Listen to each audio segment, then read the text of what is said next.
Recording in progress. I'm good to go.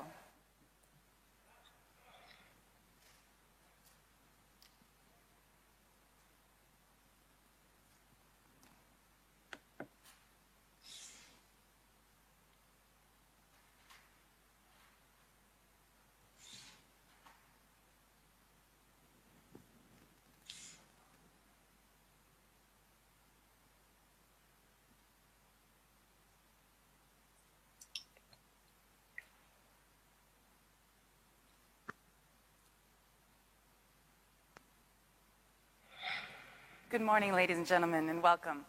In this first session, we'll be hearing from experts in the field about UNIDO's work advancing the opportunities for gainful employment and economic growth in the creative industries.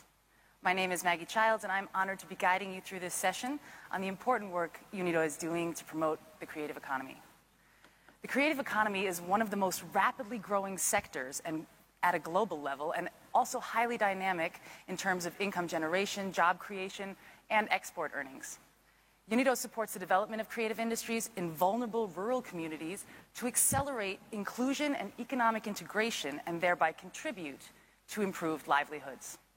So before we get to our first panel, we're going to hear from creative industries expert, Agro Industries and Skills Development Division, Carlota Sanz.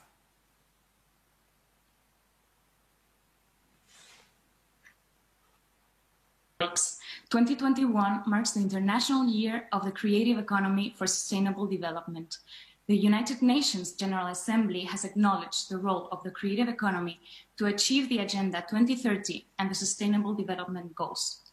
The creative economy builds on the interplay between creativity, ideas, intellectual property, knowledge, and technology. Creative industries, which includes design, arts and crafts, fashion, music, and film, among others, are at the center of the creative economy. And even though they are highly affected by the COVID-19 crisis, they are still amongst the most dynamic sectors in the world economy. At UNIDO, together with member states, donors, and sister UN agencies, we have been supporting the creative industries for decades. Excellencies, ladies and gentlemen, today, we are here to show what makes the creative economy such a powerful tool for change. And I would like you to keep three main ideas in mind. The first one is that there is an untapped potential for creative industries in developing economies. Creativity and unheard stories are everywhere. In every corner of our planet, there is a musician composing a new sound or a fashion designer trying to build her business. Every society, every continent has its unique creative and cultural capital. And today, thanks to increased connectivity and digitalization, developing economies can build on these unique assets to better integrate the global economy. The second idea is that the potential for job creation, especially in rural areas, is huge, because factors of production are essentially human, are abundant and are accessible. Those are creativity, ideas, knowledge, and know-how, rather than natural resources, lands, or factories. These industries have relatively low barriers to entry, which opens opportunities for many women, youth, and other vulnerable groups who typically face higher constraints to access capital. And third, the creative industries are a bond between our past and our future, and a great source of innovation.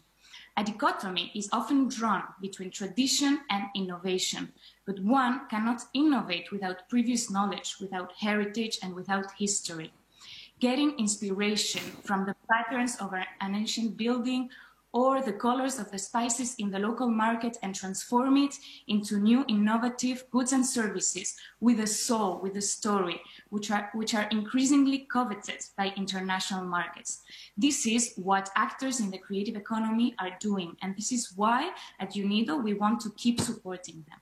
Excellencies, ladies and gentlemen, building upon the right tools such as design capacity building, digitalization, entrepreneurship and skills development programs, intellectual property rights protection, UNIDO supports actors in the creative industries to improve their economic opportunities.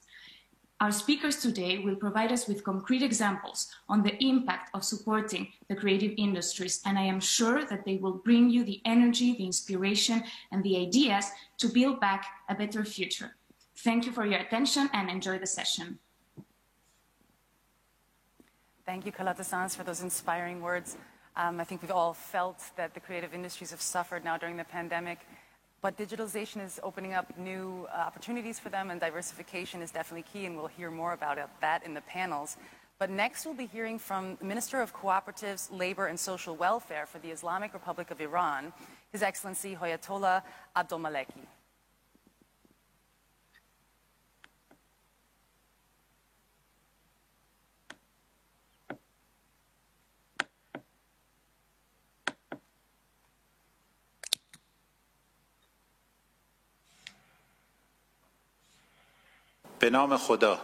Mr. President, Excellencies, ladies and gentlemen, on behalf of the Islamic Republic of Iran, I take this opportunity to express my gratitude and appreciation to the esteemed host of the 19th General Assembly of the United Nations Industrial Development Organization, UNIDO, and I am pleased to be with you and hope that such face-to-face events will be held soon.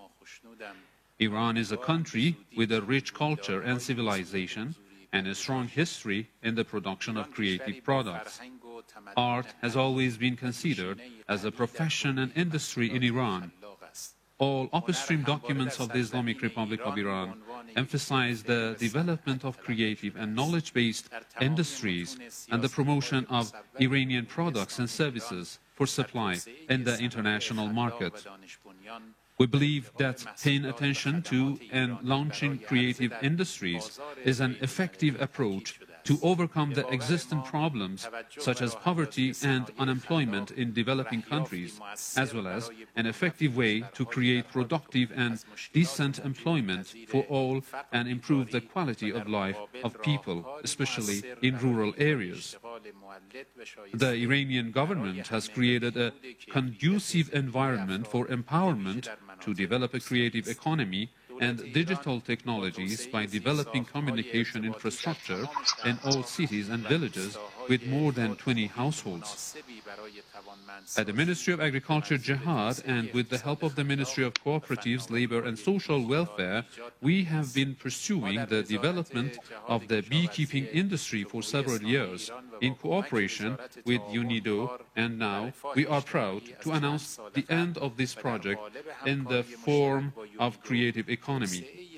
In this project, new products with high added value have been produced through training and empowerment of beekeepers in all parts of the country and their familiarity with the new production technologies and networking among activists along the value chain. The value of products of Iran's beekeeping industry has increased up to 100 times through creative research and development activities. Also, by creating and introducing national brands, designing customer-friendly packaging, and launching new products and competing the value chain of beekeeping industry products, the income of beekeepers, including women activists in this field who often live in rural and low-income areas, increased significantly. In some important international festivals, Iranian products have won gold medals. Of course, the irreplaceable role of traditional and creative houses in Kermanshah and Sanandaj in the success of this project should not be overlooked. In the Islamic Republic of Iran, we are still very interested in the development and continuation of cooperation with UNIDO in order to improve the value chain of the Iranian beekeeping industry.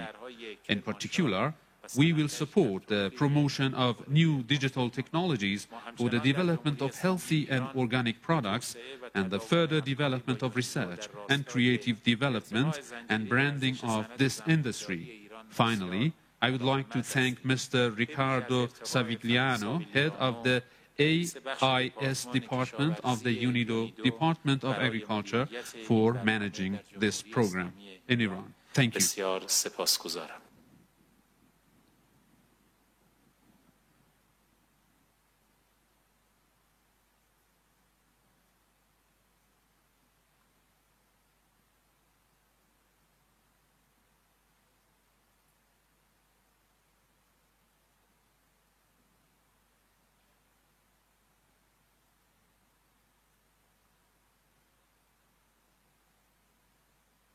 Thank you very much to His Excellency Sadati Nejad Sayed Javad. Next, we would like to welcome our first panel, who will talk about UNIDO projects that help people develop cultural heritage products to improve livelihoods of vulnerable social groups. I'm very excited to invite to this panel Laurence Thiotou, architect, founder, and creator of La Liste Tunisienne, and Mr. Abdul Walid Atai, software design expert living in Tajikistan. Welcome to both of you. Hello. Good morning, ladies and gentlemen, UNIDO's guests and colleagues. Today is an honor for me to be with you. And I thank the UNIDO family who selected me as a speaker on a UNIDO General Conference. Has a refugee background and working in Tajikistan, has my experience says in a national trainer on software and design program. One of the main things which deceives to overcome the employment barrier in Tajikistan is the textile and product developing and using of digital design tools in Tajikistan. Designers always has an expression that if there isn't any good design, so how the publisher will make a product or publish a product. So the design word will always come first. But unfortunately, in Tajikistan, in most of the university, they don't have any standard curriculum for this. So they are still using their old techniques and old curriculums, which are not used nowadays and accepted nowadays. Therefore, when I start my first training with a group of the designers and a group of students with different universities of Tajikistan, they were actually using a pen and a pencil or with a paper for designing their products, but that's not the right way, and they face too many problems. And we show them the right way to using of a digital designs software, which is very accurate and designed for this type of tasks. When I started my first training in October 2019 with the different groups, include vulnerable social groups, who had the limited information and a basic information about the computer, using of a computer, and a little information about the design. But after passing of a short time and a year of hard working, now we are one step behind to finish or graduate our first designers and introduce it to the country, who have the skills and the capabilities to work in the different field of a design and also to start a small businesses for themselves.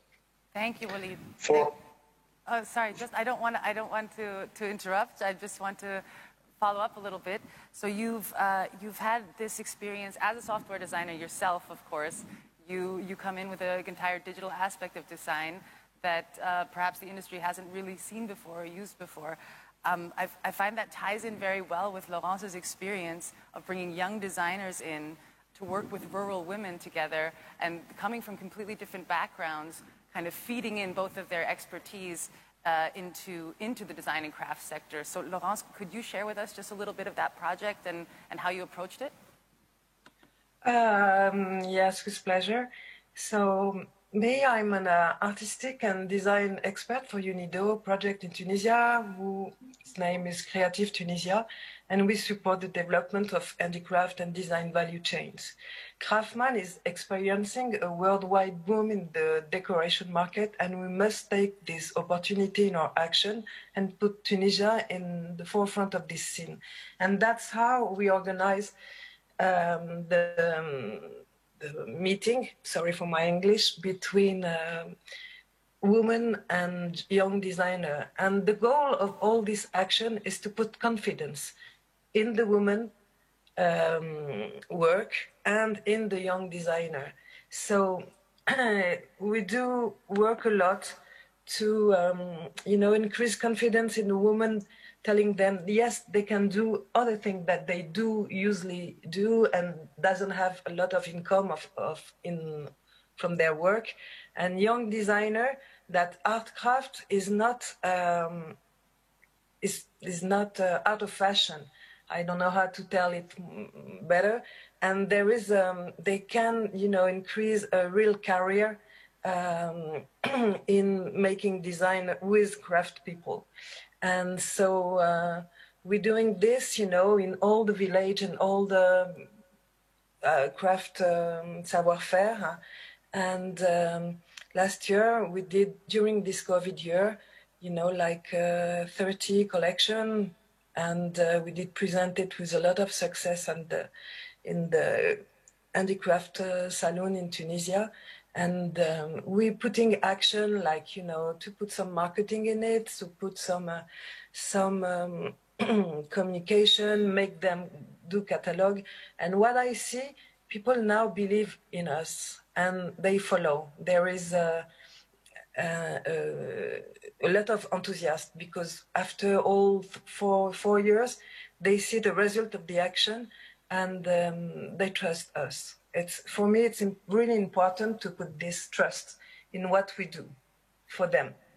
That's beautiful. Walid, you were saying before as well, and just to tie it in, we heard from Laurence that it's about really empowering also these women in rural communities to learn new skills as well, and the young designers are learning from the traditional design practices.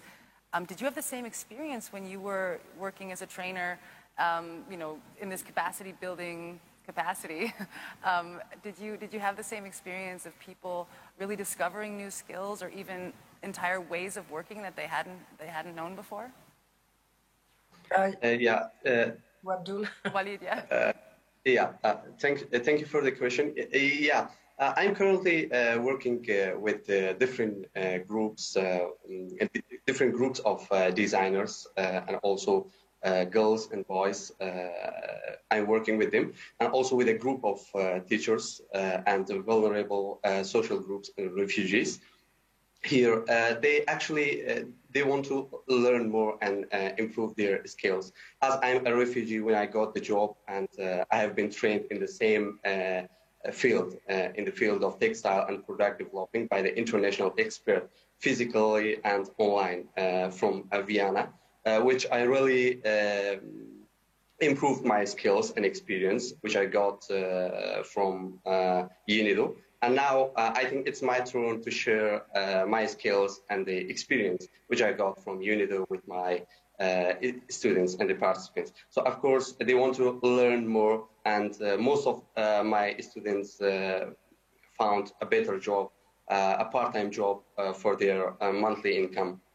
And one of my refugee students also finds a part-time job here in Tajikistan, and he's very happy with the job he got. He's working now as a junior graphic designer, but he improved their skills through UNIDO projects. And they are always saying that we are grateful of UNIDO for conducting this kind of training with us. And Walid, what skills did you see in your work in Tajikistan? What skills were proven to be the most helpful in the job market? You mentioned your friend with the graphic design, but... As I think design is one of the best careers in the world and demands more, even in Tajikistan. But the standard textile and product developing and using of the digital design tool is very effective for them, because now all the world is going to the new technology, and they're using the softwares, and we have so many softwares for the same task. So I think, as my experience says, the using of a national, using of standard and softwares, design softwares and digital design tools are very necessary, and it will be very helpful for them to find a career opportunity for themselves. It's so important to recognize also which skills are going to get you somewhere because you spend so much time acquiring them, right? So, Laurence, you were telling us also a bit about the successes you've seen and also the empowerment that you've observed among the women in these communities. What obstacles did you face in the process of working with them? And, I mean, you're putting together two very different groups of people who have a completely different understanding, perhaps, of creativity or know-how or how tradition can be used. And it's really a country also, Tunisia is a country with such rich cultural heritage. Were there any problems or challenges that you had to overcome? The challenges is that the women, they are used to do every day the same thing. You know, every day the same basket. And suddenly you come with a young designer who said, this basket, I see it like this, like this, like this. And you have to convince her, you know, that she can make it. And it's going to be, it's having a chance on the market. Plus, the women, they are working at home. And it's really, in Tunisia, individual activity. And we have to convince to consider art craft like a real job. And it's like, you know, to change the mentality, to put some emancipation, maybe to go out from their home, to go to work, to workshop, to learn and to work with other women, because they are a little suspicious to share their work with other people. So we have to convince to work, to convince them to work with a group. The second thing we have for the women craft to convince that young people can be work in the craft. And for example, I'm really proud of what we did with UNIDO in a village called Rawashed in Belkhir. It's potters, and we did formation.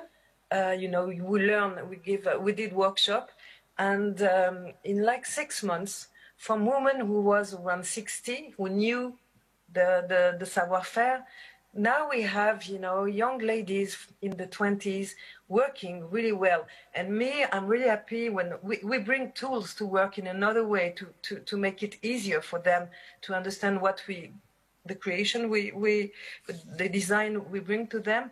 And now when I see, you know, old women with a meter and, you know, understanding the design, etc., I can see the future in those old women, and I can really see the future in those young women who's now working on it. And I think we will be really proud with Carlota and Talel, who's the main team I'm working with, when you're going to see the result. And I think it's from a difficulty, you know, you always find the solution. And for the designer, the youth. It's sometimes they are extremely theoretical. They want to do really something new.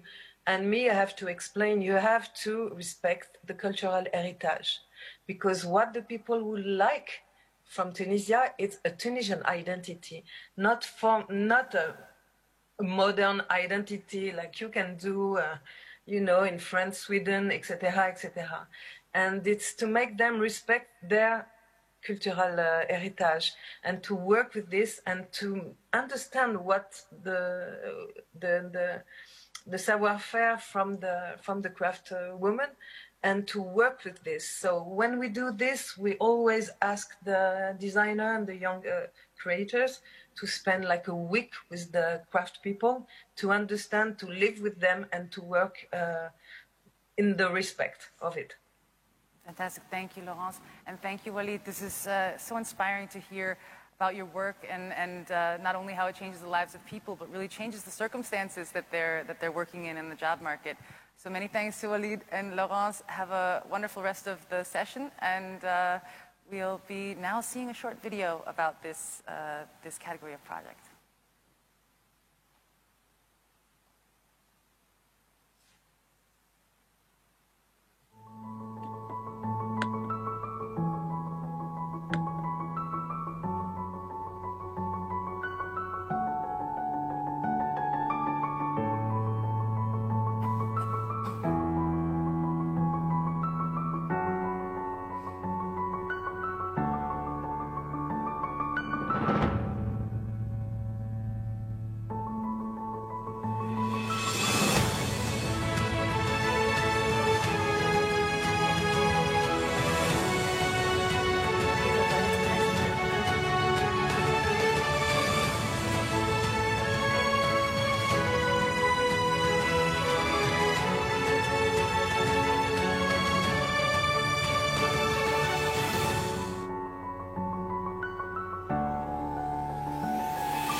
now that we've heard about the creative industries, we're going to move on to the subject of the creative industries to support rural economic development in a different way. And we'll see a short video about that briefly.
To talk to us today about rural economic development with help of the creative industries, I'd like to invite two of the leadership team at Shuf Biosphere Reserve in Lebanon.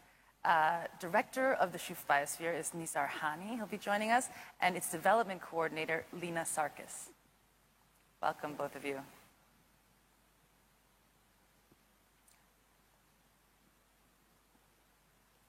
Great to see you both. So, Nisar, let's start with you. Rural areas in many countries often have two things in common. First of all, they have small-scale farming activities, and they also have very rich traditions and rich cultural heritage. So how can local communities harness that cultural heritage to really create not only prosperity, but also jobs for the community? Tell us a little bit, Nisar, about your projects. Good morning, all. First, the Shuf Biosphere Reserve is the largest nature reserve in Lebanon, located in Mount Lebanon. It is one of the largest protected areas in the southern side of the Mediterranean region, including 30% of the remaining famous cedar forest, which is the iconic tree which exists on the flag of Lebanon. And this part of the world is very rich in biodiversity. What we are trying to do and to promote in this protected area, what we call it forest and landscape restoration, which is looking to this landscape as one unit, involve all the stakeholders that are living in the surrounding area of the reserve. And in that case, farmers are playing a key role in this landscape because 30% of our landscape is the farming land or old abandoned terraces. So we try to work with all the stakeholders, with the small farmers. Lately, with the full support of UNIDO, we started many initiatives to highlight and to promote such local farming activities and to train the local farmers to revive their traditional knowledge and their traditional practices, really to be going in harmony with nature conservation, where we have these natural assets that can support agriculture, and agriculture can support the nature conservation activities in the region. Fantastic. Sounds like a very complex and multifaceted project as well. Lina, maybe you can tell us a little bit about some examples maybe of how Shuf Biosphere goes about facilitating things for creatives so that they can diversify, grow their business, or really make an impact in the community. What were some examples of how you've done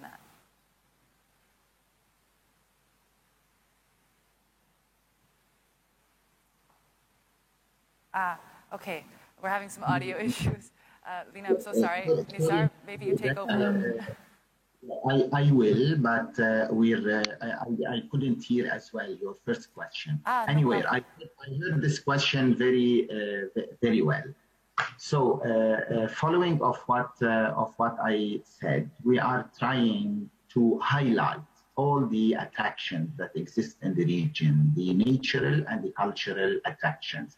We are trying to promote the sustainable agriculture principles. We produce vegetables and fruits, and we do animal production, as well as we transform the agriculture crops, as well as we have a fourth important principle, which is the agritourism. Now our sustainable farms are more or less being a destination for our visitors. They go there, they enjoy farming activities, they enjoy healthy crops, they having all these traditional meals, living the farming experience in the region.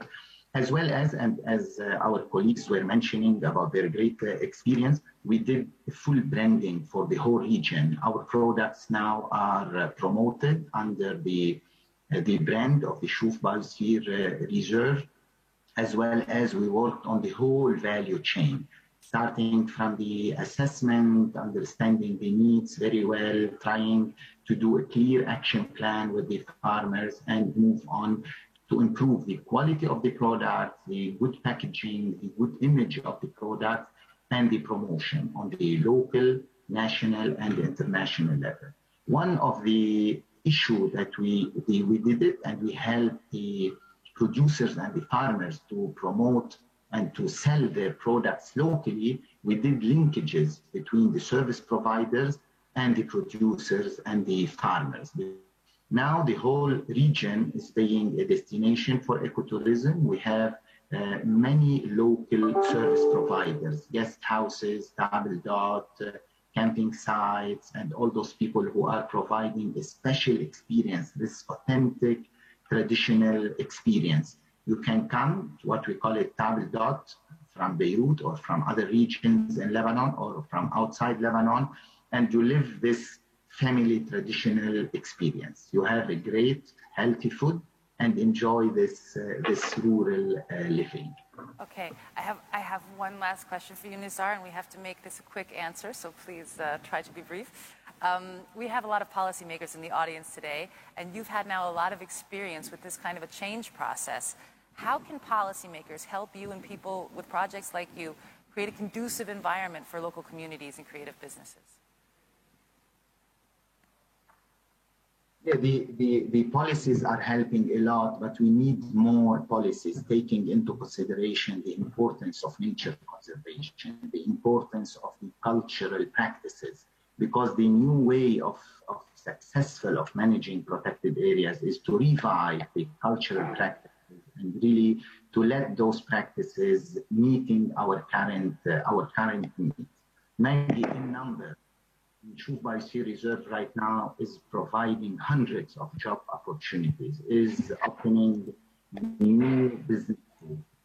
The economic value assessment that we did a few years ago showing that every dollar we invest in this landscape giving us $19. And this is a good investment for the rural areas. So for the policymakers, my message today that protected areas is a good investment for rural areas. Let's invest more in protected areas and let's support on policy level and on protection level those areas, which is now the Biosphere Reserve Network exists in 120 countries and covering 5% of the surface of the globe. So are laboratories for sustainable development. Let's continue supporting those areas to be able to support the local communities that are living in the surrounding of the biosphere reserves. Thank you very much, Nizar, and thank you, Lina. I'm sorry that we had the technical difficulties, but the work you're doing is very important and very impressive, and thank you very much for joining us today and sharing it with us. So all the best to Lebanon. Thank you. Thank you.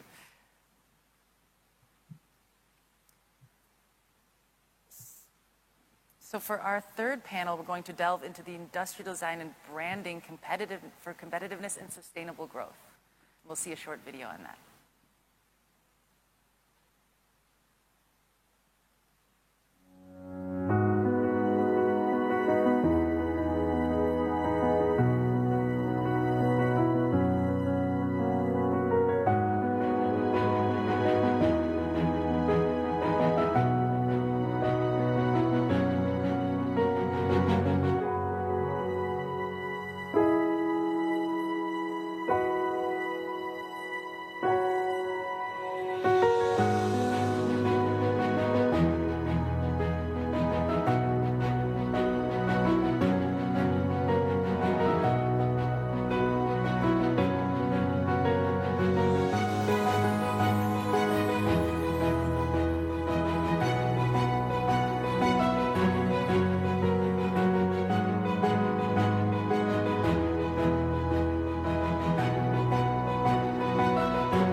now we come to our third panel, which has two very esteemed experts on branding and generally how to use brand also to grow a business or grow your market. So we're going to hear from Satin Koshayan, Deputy CEO of Militante LLC, and Gerhard Hrebicek, President of the European Brand Institute, or EBI. Thank you guys so much for joining. Great to see you. So, Satin, I'm going to start with you. Your company, Militante, joined the Umbrella Branding Initiative supported by UNIDO and adopted a collective approach to marketing. So, were you able to see improvements in your competitiveness, and also were you able to build credibility of Armenian fashion producers in Armenia and also around the world? What were you able to accomplish with that?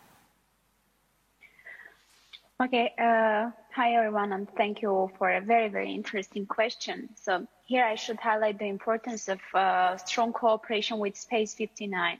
It's a really unique platform for manufacturers, designers, and other fashion-related enterprises to work effectively, cooperate, and achieve more. As a successful example, I want to talk about mainly umbrella branding and collective marketing initiatives that we jointly launched with Space 59. It's more than 4 years that we as an Armenian brand are represented in international exhibitions as one united brand. And here I should highlight the benefits which we receive from the cooperation, not only as a company, but also the country. It's gain of more visibility in larger presence in the marketplace, better understanding the international markets, cost reductions, experience sharings, and of course presenting our countries from the branding perspective. Also, while working with highly professional team, we learn new things like trend forecasting, right representation of collections, and importance of e-commerce. And these all were the benefits of working and creating and believing together as a one umbrella brand. And also, we as a company had a big impact on the creation of Space 59 brand, and it's like our little child for whom we are very proud of. And we believe that one day, kind of in the scope of umbrella branding, we will really made in Armenia brand. We will kind of create made in Armenia brand. That's a first step, also in a much bigger direction, I'm sure. And we want to hear more about that in a moment. Gerhard, the UNIDO and EBI, or the European Brand Institute, have pioneered projects going forward in this sphere of branding for competitiveness and sustainable growth. And you've led corporate, destination, region, city branding initiatives. So these are really also just regional, but they can be definitely company specific. So how do they contribute to adopting more innovation-oriented approaches in general in those regions? And also really, do they give a value, how do they give a value added to the practices that already exist? Thank you very much. Good morning, everybody. Thanks for having us. As we at European Brand Institute, we are partners with UNIDO since several years. We are specialists in evaluation of brands, evaluation, but also designing strategies. Now, maybe for a better understanding, what is a brand? We talk today about creative industry. Everything which is created by creative industries leads into a brand. So a brand, in general, builds a relationship with people, tells stories, creates experiences, build relationships, as Satin says, also you have more visibility, better understanding, and so on. So it's a relationship builder. It can be a logo, a sign, a symbol, a scent, a pattern. But on the other side, and that's now coming back to your question, of course, they create also economic value. They create more growth. Their company can grow better maybe in the segment where we are, but also internationally. They create higher profitability. As Satin said, they reduce costs. So they can increase prices. They are a sign of quality, of course, and they make companies and regions more resilient. And in general, they lead to GDP growth. We see that there's a huge potential when you use branding initiatives in regions for clusters like we saw in Tajikistan and in Armenia, that you grow the GDP of a region, of a cluster. Yeah. That's, I think, you know, some things are universal, some things go for every region, and some things are definitely region-specific, I'm sure. Satan, you have had this struggle as an entrepreneur or as a young company. Becoming and staying competitive in the fashion industry is no picnic for anyone. But what challenges your company specifically?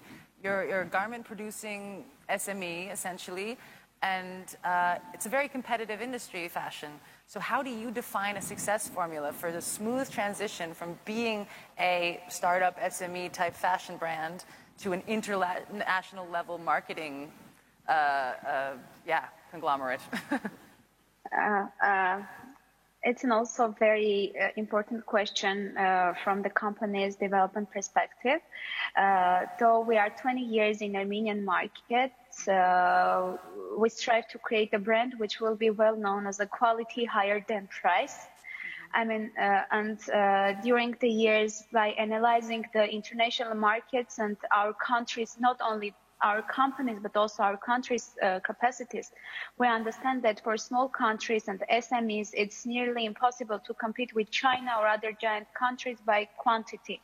So now we are more than sure that the only way for us as a brand, as a company, and as a country to be developed in a sustainable way and to create strong Made in Armenia brand is only way to create strong Made in Armenia brand.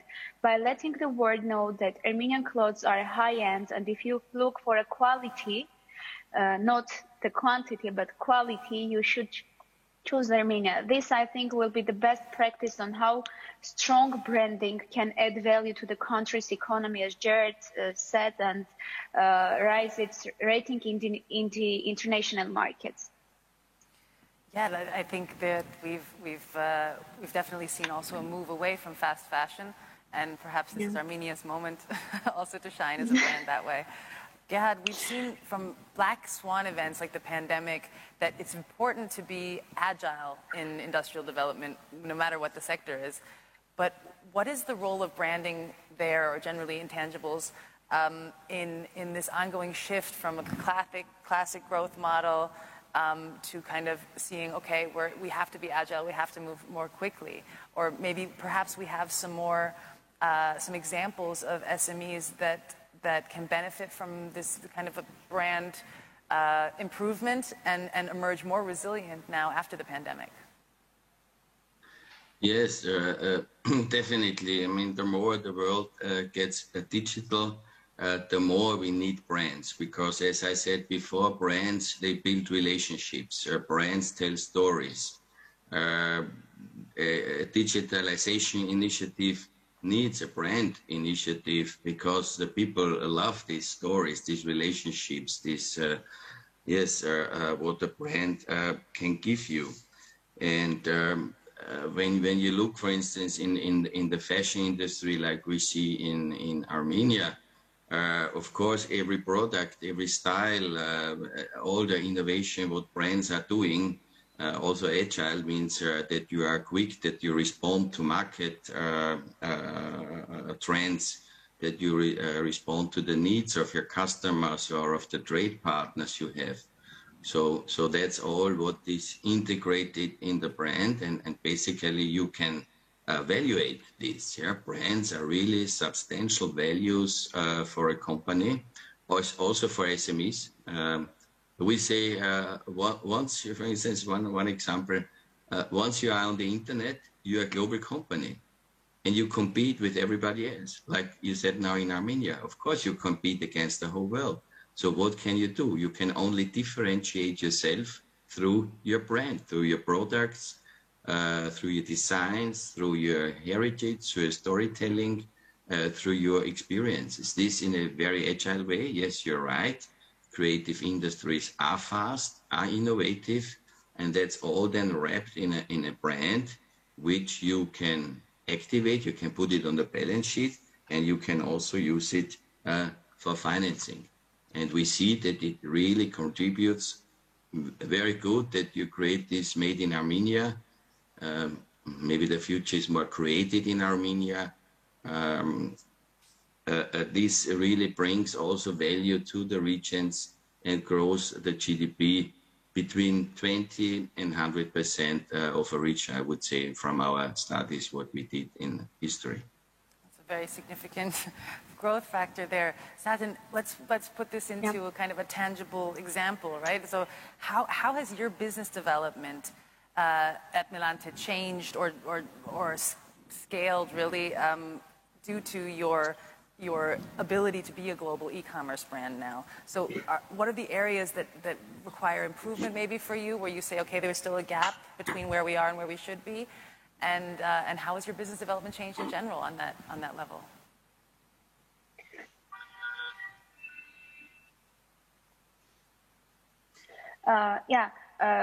Though for SMEs or for our company, creating our own brand is a hard, expensive, and sometimes long-lasting processes. We understood that in a long-term perspective, it becomes a valuable asset which generates income, even in crises and hard market conditions. And we had this good example of COVID-19, where we understand that if we want to exist in the marketplace, we should be also in e-commerce platforms, and we should have our e-commerce existence. So now we are changing kind of strategies. We are trying to make more investments on being represented in e-commerce platforms, and I guess this was the biggest gap which we are trying now to solve in order to be in the global marketplaces and to represent our country, company, and our brand. So. Well, Satin, it's very inspiring what you're doing, and both of you, also brands generally, and their power is so underestimated. I think it's really great what we've heard from you today also about the power of brands, especially in the digital market that we're working in today and the current pandemic situation that the world finds itself in. Gehad, Satin, thank you very much for the conversation. And I hope you enjoy the rest of the session today. Thank you very much. Thank you. Yeah, thank you very much. Thanks, Gehad. So, to close this session, we are actually going to speak with Dr. Bernardo Casadilla Sarmiento, who is Managing Director for the Directorate of Digitalization, Technology, and Agribusiness at the United Nations Industrial Development Organization here at UNIDO. Hello. Welcome. Thank you for joining me on stage. This is a rare occasion during this conference that we get to have an in-person conversation. It's very exciting for me. Thank you so much. Good morning. Good morning. Yes. Okay. So yeah, the creative economy is a huge topic. It's a massive industry. It's worldwide. It's all over the place in so many different forms, so many different ways. And it touches on so many aspects of society. It touches on education, cultural heritage, gender, youth, digitalization, innovation, and generally also just the development of rural communities. So UNIDO can't possibly do this alone. This is a very, very massive project to empower this industry in general. So what other UN agencies are working with UNIDO on this, and how? We cannot do it alone. We cannot do it alone, and we have seen in the examples this morning that supporting the creative industries is about building links. It's about linking the dots. It's about networking. It's about partnerships. It's about bringing also different services to the artists or to the producers. We need quality. We need especially clusters. The basis and the origin of UNIDO's engagement with the creative industries is the creation of cluster networks.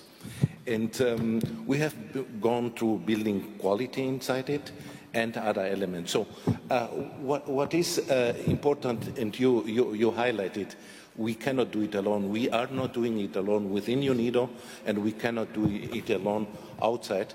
Sure. I would say that because it relates to cultural heritage, a key player is UNESCO. Yeah, UNESCO. But we collaborate with UNCTAD, we collaborate with ILO. There are a number of entities that we are collaborating. I would say that, in particular, UNCTAD, we are working together in relation to the International Year of the Creative Economy. We organized the UNIDO Brussels Integration Dialogue, Innovation and Digital Transformation in Africa. So we have been working in a number of cases with the other entities. With UNESCO, UN Habitat, UNIDO is collaborating in a project to develop Creative City. Creative City in Hanoi is to support creative hubs. So especially to have the possibility to go and get the services through the hubs as a reference for creativity, innovation, collaboration. Today we have heard IT and digital products. So partnerships, again, I say, is the fundamental ingredient to address the variety of creative industries and the needs. And we need to work together in the UN family in relation to really highlighting the need to have this powerful tool to address the needs of women, youth, the vulnerable, and to unleash the creative potential that are in the communities and in the cultural heritage. In view also to link it to what is important for UNIDO, to industrial development. Absolutely. And I think what you mentioned just now, also strengthening the IT kind of capabilities of organizations, when you're talking about these kind of cross-departmental things within UNIDO, right? There's also technical assistance projects, and if a company or an organization wants to stay competitive and on top of their game, and of course globally also successful, they also need to be able to innovate on a constant basis, on a ever-renewing basis. How does UNIDO support in that way, in technical assistance? Well, I think that in the process of the lockdown and in the pandemic, we have learned to work closer together. We have learned to work closer together. First of all, we migrated in digital space. We have a different way of collaborating, but we have seen that it's fundamental to link the different services. We have, I said, we had clusters, we have branding, we have design. Design is very important, and I would call design the new element here, industrial design that we are introducing, because it brings us to link it to the circular economy, because the circular economy needs to redesign the way products are going to do. We're doing it in an application here for the creative industries, but this is a very interesting element also because bringing the circular economy brings us to sustainability. And if you see the pandemic, the sector that is related to the creative industry that was more heated was the sustainable tourism. The tourism, you look everywhere, it's still a big problem. Imagine Barbados, I imagine the Caribbean, not to speak about Europe, but I'm just thinking Thailand, the losses that they have.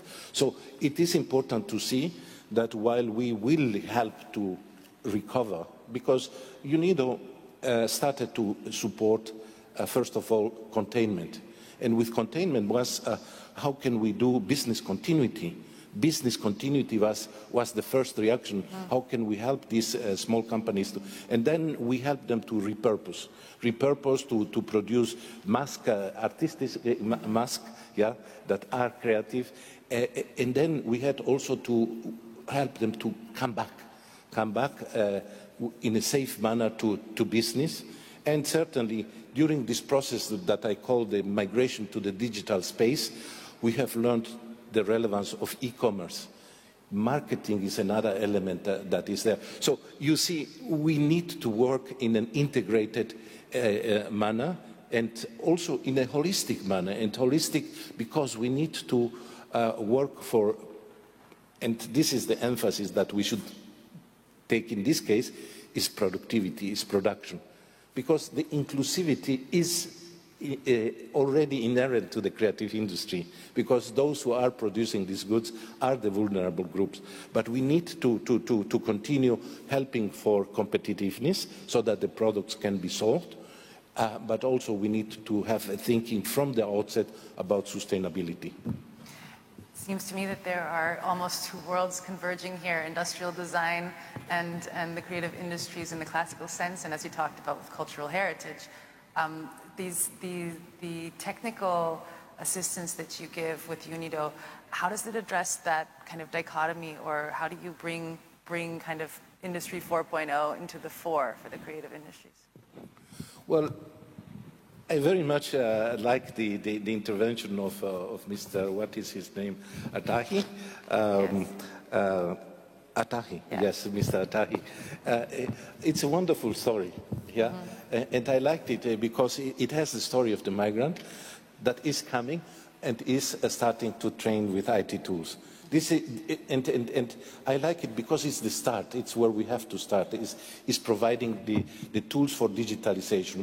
When we talk about 4.0, the first element is digitalization, which may be not part of 4.0. Is digitalization started way back. But if you don't have basic digitalization, you cannot think about transforming your company, but you have to start to do that. You have to develop the skills that are required. So you need to focus on production, but you need from the outset to focus on the skills. And this is what the story told us, is focusing on the skills for diversification of production, maintaining business continuity, and doing business and link it to the international market. I said, I think that the star of the services was e-commerce. During the lockdown, e-commerce has grown not only in the industrialized world, but also this was the only way these companies could survive. We have supported a lot in relation to helping the companies to do that job, and this relates also to training. And finally, we have been also supporting this notion that they will need to migrate into building the contracts, and this is where the companies have most of the problem, how to sign contracts, how to formalize their business, how to make the payments. So, and again, we come back, we are not in all business. Financing is not UNIDO's strength, but we collaborate precisely with other agencies to take care of that dimension, because it's fundamental that you have a mechanism to do digital payments as well. Well, nobody enjoys bureaucracy or paperwork, but of course it's necessary. Yeah, right? and sure, this is always focusing on the entrepreneurs themselves. So the entrepreneurs need a business environment. The startups need to be supported in innovation hubs, probably, and this is where we have this nice story of Hanoi, Creative Smart City. Yeah, and the one in Hanoi is a creative smart city addressing the needs of the smaller industries. So this is also something we need to do. We would call it formally in UNIDO Journal, strengthening the innovation ecosystem. Yeah, and finally, we need policies. Yeah, we need a policy framework, and this is another work that UNIDO can do: advocate and support governments to have their frameworks. But there is a lot of demand for that. I think governments are really very keen to put in place the framework necessary, because there is the need to create jobs. And let me say, for UNIDO, it's all about creation of jobs. This is the focus of why we're in this business. Yeah, and also we need to do more skills, more vocational training, but also ensuring that we have sustainable livelihoods. Sustainable livelihoods, this means that we are looking into bringing in harmony rural and urban spaces and creating value for society, for a better quality of life, which is actually what we want and what UNIDO is striving for. I love this, pushing innovation, creating jobs, and also making sure those livelihoods that are created are in fact sustainable and will go on, that it's not a small pipe dream that will fizzle out. I think that's such a beautiful vision to have, and thank you so much for speaking with us today about all of these exciting things that UNIDO is doing, also in collaboration. Pleasure, Margaret. Thank you. Yes, thank you. And also a big thanks to our panelists from earlier. You're doing great work to promote the creative industries and also really fuel development of the creative industries and in industrial development altogether on a global level. It's very, very inspiring what you're doing. Thank you so much. Thanks also, of course, to our audience for your attention, and I hope you enjoy the rest of the conference. Take some inspiration with you today, and thank you very much.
Bonjour, chers collègues. Bienvenue à cette session. J'ai le grand honneur et la joie de présider sur cette session et j'en suis très contente. Colleagues, I declare open the 5th plenary meeting of the 19th session of the General Conference. I would like to remind you that the speakers list of the general debate will be closed today at 12 o'clock. The Credentials Committee is taking place in parallel to this plenary meeting from 9:30 a.m. to 10:15 a.m. in Boardroom D on the 4th floor of the C building. The next meeting of the main committee will take place on Thursday at 4:30 p.m. in Boardroom D on the 4th floor of the C building and on the Interprefy platform.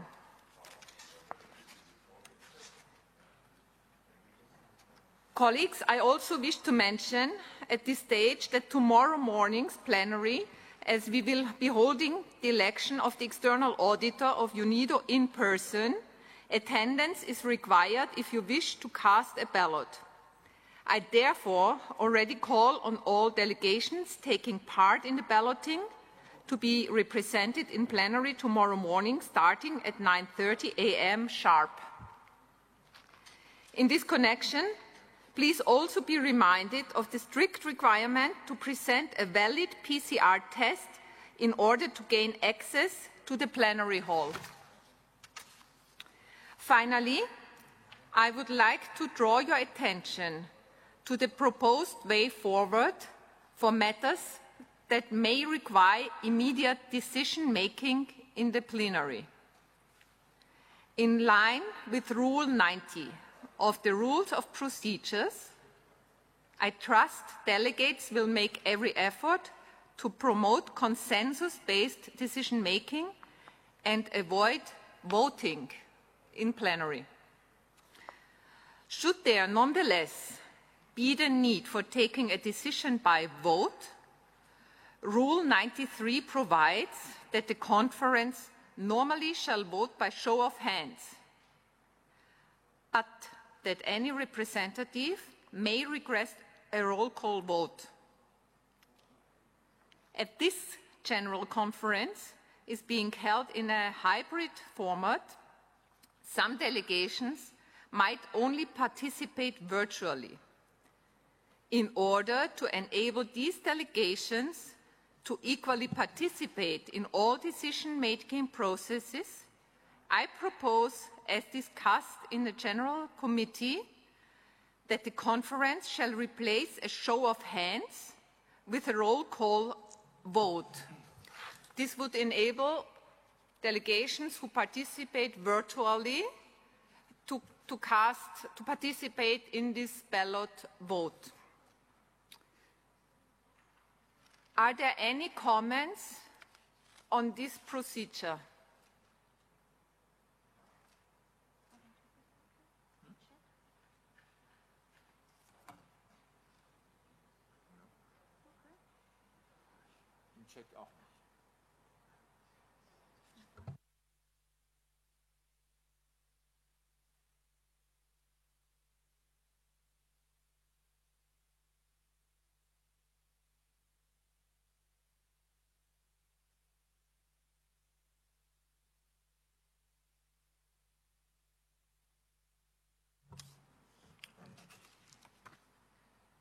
I don't see any comments.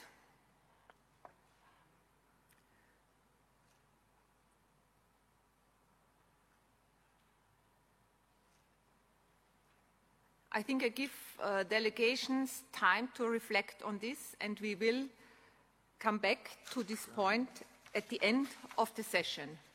Thank you.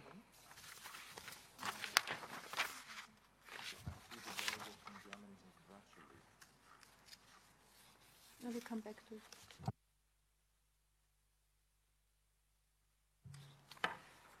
I now resume the general debate covering agenda items 8 to 29, and I give the floor to the next speaker on my list.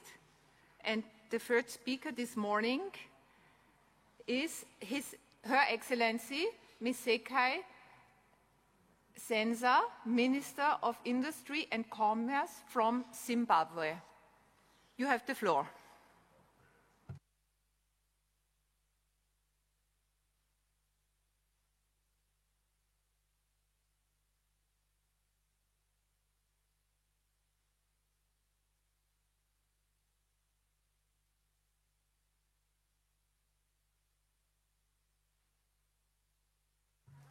This contribution should be via Interprefied. May I ask if Zimbabwe can hear us? Yes. Yes, we see Zimbabwe is connected. You have the floor, Excellency.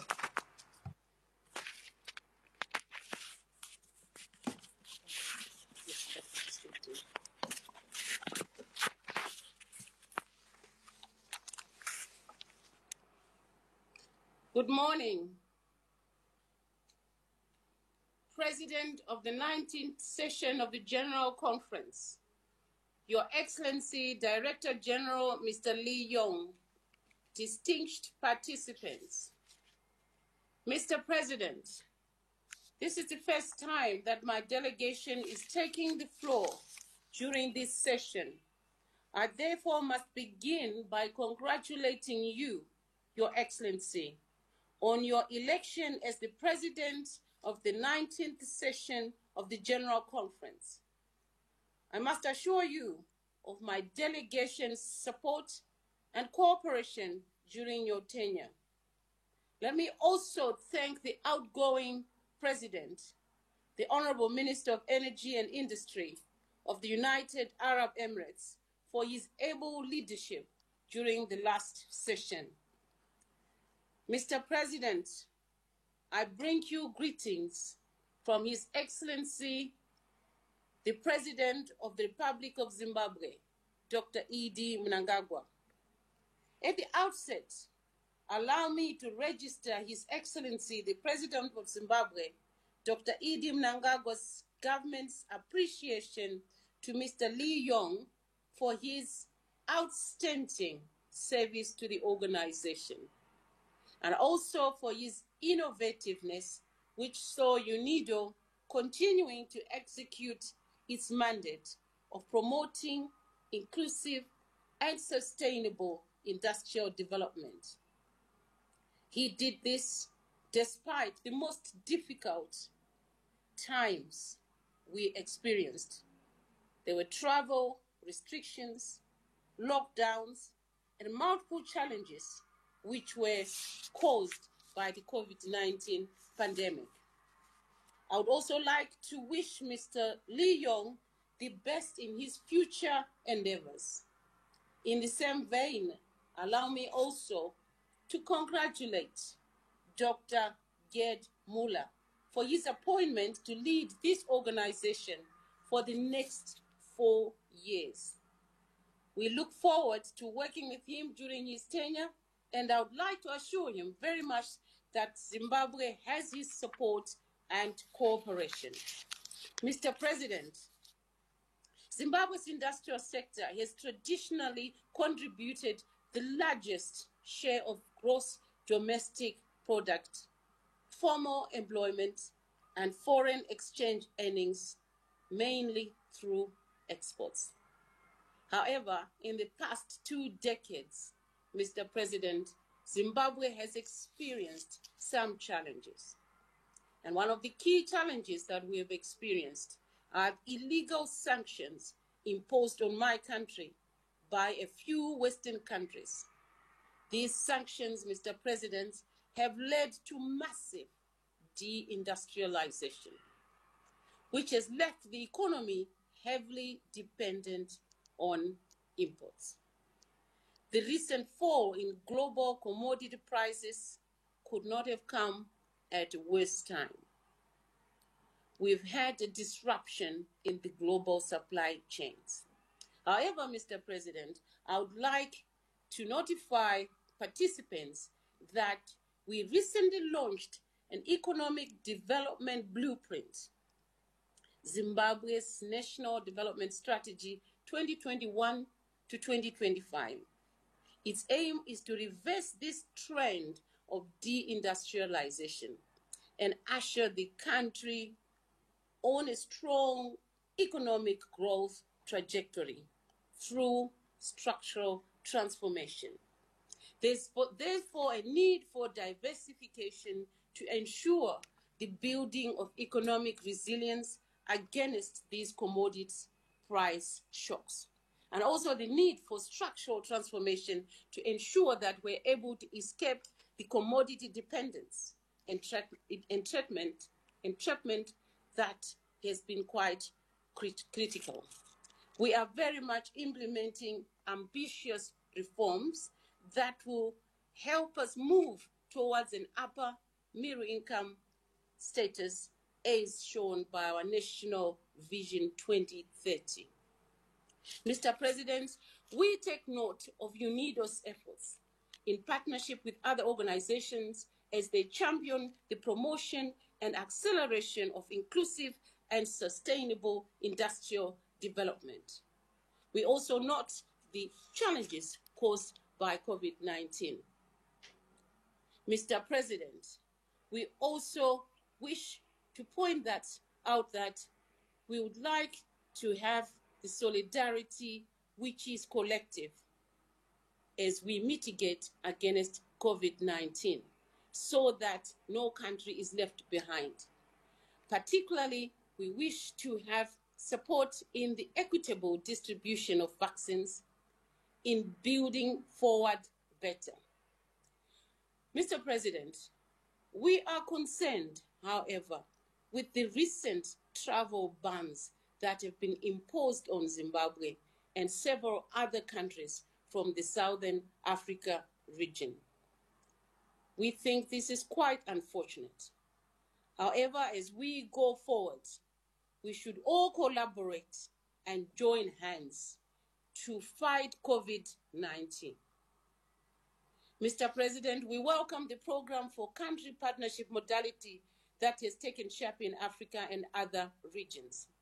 But Mr. President, we wish also to seek skills transfer, and not only skills transfer and capacity building, but the transfer of technology on favorable terms.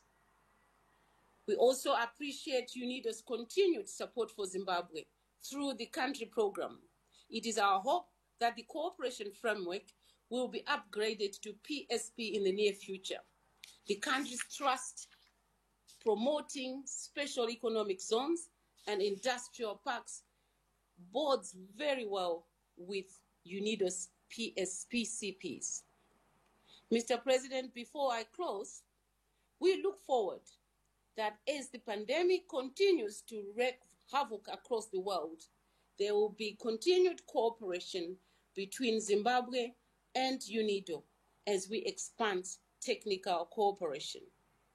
Zimbabwe is at this moment going through an economic growth trajectory where we envision growth to go up 7.8%. So as we move forward, we seek strengthening relationships with UNIDO. Let me now conclude and thank you for giving me this session to participate at this conference. And in future, I very much look forward to meeting everyone here in person. Thank you. Thank you, Madam Minister, for your statement. Next on my list is Kenya, and I give the floor to His Excellency Mr. Robinson Gitai, the permanent representative. Ambassador, you have the floor. Thank you. The President of the General Conference, Honorable Ministers, Excellencies, distinguished guests, ladies and gentlemen. As I am taking the floor for the first time, I wish to congratulate you, Your Excellency, Ambassador Mohamed Meghezani, Permanent Representative of Tunisia, as you assume the chairmanship of this 19th session of the General Conference. I assure you and the Bureau of my delegation's full support. In the same vein, I take this opportunity to express my delegation's gratitude to the outgoing president of the 18th General Conference, Excellency Engineer Suhali Al-Mazrui, Minister of Energy and Industry of the United Arab Emirates, as well as his bureau for all the efforts and support during their tenure. Kenya aligns itself the statement delivered on behalf of the African Group and the Group of 77 and China, and earns the following remarks in its national capacity. Kenya's development policies are anchored in the country's Development Vision 2030, which includes the Big Four agenda: food security, affordable housing, manufacturing, and universal health care. The implementation of these four priorities form part of the first phase of measures the Kenya government continues to implement as it targets to transform Kenya into a newly industrializing middle-income country. The priority on manufacturing is firmly pitched on the Third Industrial Development Decade for Africa, IDDA3, which anchors Africa on a path of inclusive and sustainable industrial development, which transform African countries into locations of competitive industrial production. As a country, Kenya remains committed to the vision of IDD3, which is consistent with the African Union's Agenda 2063 that seeks to prioritize growth, industrialization, and job creation. In this regard, His Excellency President Uhuru Kenyatta and the Director General, Mr. Lee Yong, launched Kenya's Self-Starter Program for Country Partnership, PCP, in January 2021. Kenya opted for this UNIDO's innovative model to accelerate inclusive and sustainable industrial development, and also owing to the need to strengthen the key elements of industrial productive capacity, such as infrastructure, innovation, and technological transfer, industrial financing, industrial knowledge and skills, and the increase of support from both public and private sector institutions. Further, Kenya and UNIDO signed joint declaration for the implementation of the PCP on 27 September 2021. Mr. President, the technical cooperation remains a priority and core activity for UNIDO, through which support is channeled to member states.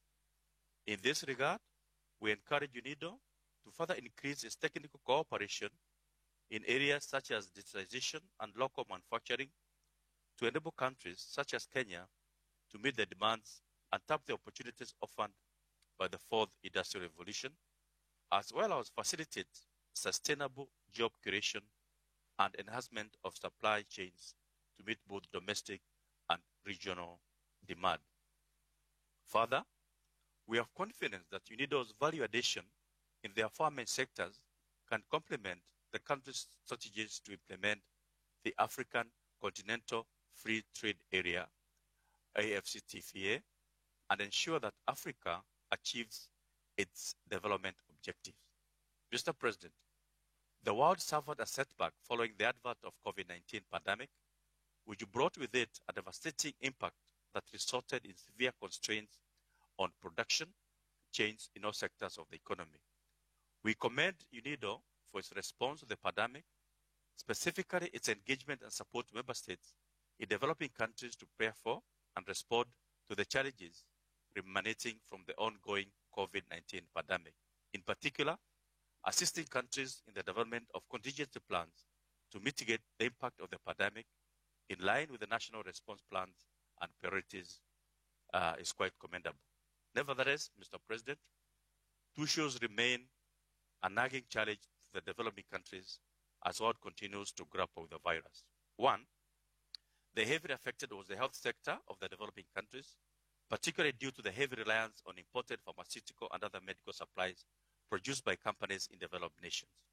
In our present situation, it reinforces the urgency in accelerating self-reliance in the manufacture of pharmaceutical and medical commodities. In this regard, we must find ways to bridge the gap and invest in pharmaceutical companies in developing countries. Local manufacture of such essential commodities holds much promise to the economies in regard to inclusive and sustainable development.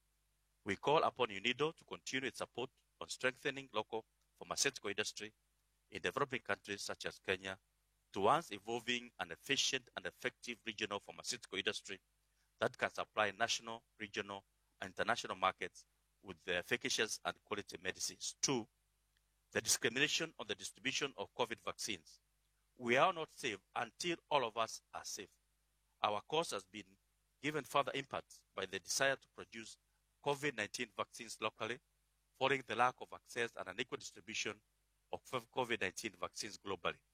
Kenya considers local production of pharmaceutical and medical as well as strategic industry and shall continue to support its growth and development in line with the African Union Commission Pharmaceutical Manufacturing Plan for Africa, PMPP, and the second EAC Regional Pharmaceutical Manufacturing Plan of Action 2017 to 2027, a regional roadmap to guide the East African community towards evolving an efficient and effective regional pharmaceutical industry that can supply national, regional, and international markets with efficacious and quality medicines. In conclusion, Mr. President, Kenya reiterates our commitment to UNIDO and remains ready to contribute to the Director General's efforts to spearhead industrial development in the world, particularly in developing countries. I thank you, Mr. President.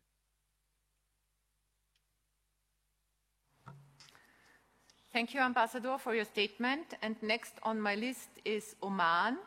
I give the floor to His Excellency, Mr. Yusuf Ahmed Hamed Al-Jabri. Ambassador, you have the floor. شكرا سعادة الرئيس.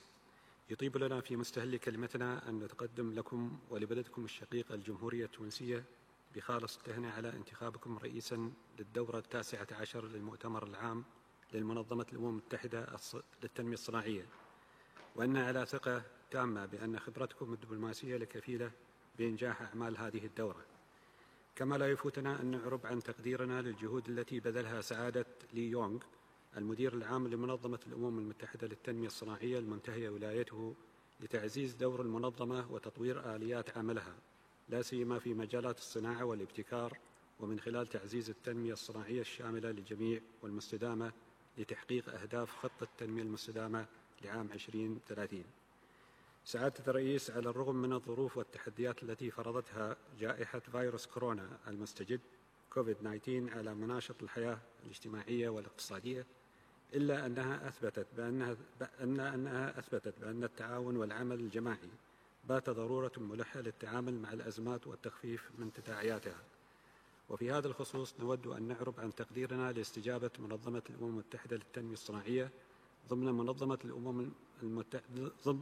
منظومة الأمم المتحدة من أجل تحقيق التعافي الاجتماعي والاقتصادي، والذي ما من شك أنه يعمل على تذليل العقبات التي تعيق التجارة وتعمل على تيسير دخول المنشآت الصغرى والصغيرة والمتوسطة إلى الأسواق، والحد من إغلاق المنشآت وفقدان الوظائف، لا سيما في قطاع الأغذية والسياحة، وذلك من خلال برنامج التعافي الصناعي من جائحة كوفيد-19، ومن خلال منصة ترويج التكنولوجيا المستدامة في تعزيز نقل التكنولوجيا إلى الدول النامية والناشئة. سعادة الرئيس، تعتبر برامج التعاون والأنشطة التي تطلع بها منظمة الأمم المتحدة للتنمية الصناعية أحد مرتكزات عمل المنظمة، وذلك من خلال نقل الخبرات والتقنيات التي تساهم في تحقيق أهداف التنمية المستدامة في الدول الأعضاء. ونود هنا أن نعرب مجددا عن تقديرنا لمساهمة المنظمة في تطوير التصنيع في سلطنة عمان، وذلك من خلال مشروع الاستراتيجية الصناعية 2040 والإحصاءات الصناعية الذي تم خلال الفترة من عام 2016 إلى عام 2020، حيث حقق المشروع نجاحا كبيرا. كما نرحب بالمساعدة التقنية التي تقدمها المنظمة للمؤسسات الحكومية العمانية ذات الصلة بتطوير التصنيع، وذلك في مجالات تطوير المؤسسات الصحية وتقنيات التصنيع المتقدمة والممارسات الجيدة للمشتريات العامة والطاقة المتجددة وكفاءة الطاقة كجزء من مبادرة مرفق البيئة العالمي. كما نود أن نؤكد على اهتمام سلطنة عمان بمبادرة برنامج شراكة الدولة الذي تنفذه المنظمة، والذي من شأنه التسريع في التنمية الصناعية المستدامة والشاملة في الدول الأعضاء، حيث نتطلع من خلال هذا البرنامج إلى دعم تنفيذ مشروع الاستراتيجية الصناعية 2040 والمسائل الأخرى ذات الصلة بالتنمية الصناعية. سعادة الرئيس، يمثل التحول الرقمي ركيزة أساسية لإنشاء المدن الصناعية المتطورة، حيث يساهم في عملية التصنيع والإنتاج من خلال إنجاز مراحل عملية الإنتاج بالشكل الذي يقلل من إهدار مدخلات الإنتاج من المواد الخام. وتولي سلطنة عمان اهتماما كبيرا ببرنامج التحول الرقمي، كونه يمثل دعامة أساسية للقطاعات الحيوية التي تعتبر رافدا كبيرا للاقتصاد الوطني، حيث تهدف استراتيجية عمان الرقمية إلى إرساء القواعد للتحول الرقمي وتغييرات الثورة الصناعية الرابعة التي تشهدها سلطنة عمان، وذلك من خلال توظيف الذكاء الاصطناعي. ويشتمل البرنامج الوطني للاقتصاد الرقمي على عدد من المرتكزات والأهداف المتوسطة والطويلة المدى، والتي جاءت على أساس التوجهات الوطنية لرؤية عمان 2040، حيث يعتمد البرنامج الوطني على عدة مبادئ رئيسية أهمها إيجاد صناعات وطنية في الاقتصاد الرقمي، وتعزيز القيمة المحلية المضافة للاقتصاد الرقمي، وإيجاد فرص مولدة للدخل مستدامة ومواكبة للتطور التقني، وإيجاد شراكة استراتيجية مع مؤسسات القطاع الخاص، وتمكين القطاعات الاقتصادية الواردة في الخطة الخمسية العاشرة رقمياً. سعادة الرئيس، يعتبر إعادة التصنيع ركيزة أساسية من ركائز الاقتصاد الدائري الذي يتم من خلاله المحافظة على قيمة المنتجات والمواد والموارد في الاقتصاد لأطول فترة ممكنة والتقليل من النفايات، والذي تكمن أهميته في الحد من المخاطر البيئية وتحقيق التنمية المستدامة. وقد خطت سلطنة عمان خطوات كبيرة لتعزيز هذا النوع من الاقتصاد والحفاظ على مواردها دائمة ومستدامة، حيث أولت أهمية لمشاريع تعمل على تطوير أنظمة متكاملة في مجال جمع ونقل وإعادة تدوير النفايات وإعادة تصنيعها. وفي الختام أتمنى لمؤتمرنا هذا كل التوفيق والنجاح، وشكرا سعادة الرئيس.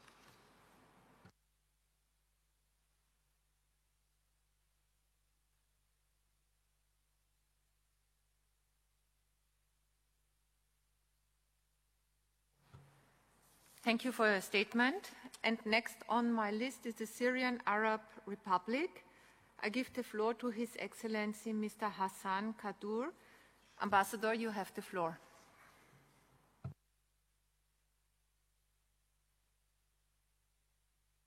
شكرا السيد الرئيس. بداية أود باسم وفد الجمهورية العربية السورية أن أهنئ سعادة السفير محمد المزغني على انتخابه رئيسا لأعمال هذه الجلسة، وكذلك جميع أعضاء المكتب. ويضم وفد بلادي بيانه إلى بيان مجموعة 77 والصين التي ألقاها المندوب الدائم لكوستاريكا الموقر. السيد الرئيس، تولي الجمهورية العربية السورية أهمية كبيرة للتعاون الوثيق مع منظمة الأمم المتحدة للتنمية الصناعية، وتثمن الجهود التي بذلتها في دعم تطوير الصناعة السورية، وهي تتطلع إلى انخراط هذا المكتب بشكل أكبر في العمل والتعاون مع سوريا، خاصة في ظل الظروف التي تتعرض لها بلادي منذ عام 2011. لقد تركت ظروف الحرب الأهلية والاقتصادية على سوريا آثاراً كارثية وعلى جميع القطاعات، وبشكل خاص القطاع الصناعي، حيث تعرضت المناطق الصناعية لاستهداف متكرر من قبل المجموعات الإرهابية المسلحة التي قامت بسرقة محتويات المعامل وتدمير بعضها، كما تأثرت المنافذ الحدودية بشكل كبير، وخاصة مع إغلاق عدد منها نتيجة أعمال التخريب وانتشار الجماعات الإرهابية، ناهيكم عن استخدام بعضها من قبل بعض دول الجوار لتسهيل عبور المقاتلين الأجانب الإرهابيين وإمدادهم بالأسلحة وكافة أشكال الدعم. كما خرجت جميع محطات معالجة النفايات الناجمة عن عملية التصنيع من الخدمة تدريجيا، وانخفض عدد المنشآت الصناعية والحرفية المحلية بشكل كبير جدا. السيد الرئيس، لقد بذلت الحكومة السورية جهودا جبارة للتصدي لتلك التحديات، وقامت بإصدار التشريعات اللازمة التي تلبي حاجات المجتمع المستجدة وبما ينسجم مع متطلبات التنمية المستدامة. كما تبذل الحكومة السورية جهودا متميزة من أجل معالجة النتائج السلبية لهذه الأوضاع وجعلها في حدودها الدنيا. ولذلك فإننا نتطلع ونعول على الدور الداعم والأساسي الذي يمكن أن تلعبه منظمة التنمية الصناعية يونيدو في دعم الحكومة السورية لإعادة بناء القطاع الصناعي باعتباره عجلة التطور الأساسية، وبشكل خاص تقديم الدعم الفني وبرامج التأهيل والتدريب، خاصة في ظل التحديات والعقبات التي باتت تعرقل تطوره في مرحلة ما بعد الأزمة. وفي مقدمة تلك التحديات الآثار السلبية الناجمة عن العقوبات والحصار الاقتصادي الخانق على الشعب السوري وفرض الإجراءات الاقتصادية القسرية الأحادية الجانب غير المسبوقة.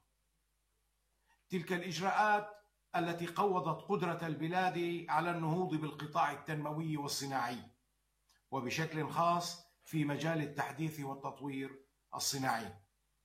السيد الرئيس، في الختام تتطلع حكومة الجمهورية العربية السورية إلى إقامة شراكات عالمية عادلة مبنية على احترام مبادئ القانون الدولي وأحكام ميثاق الأمم المتحدة، وذلك لدعم جهود مؤسسات الدولة السورية لتجاوز التحديات التي فرضتها سنوات الحرب الإرهابية على سوريا والعوائق الجديدة التي خلفتها جائحة كوفيد-19 وتحقيق أهداف التنمية المستدامة بعيدا عن التسييس. شكرا السيد الرئيس.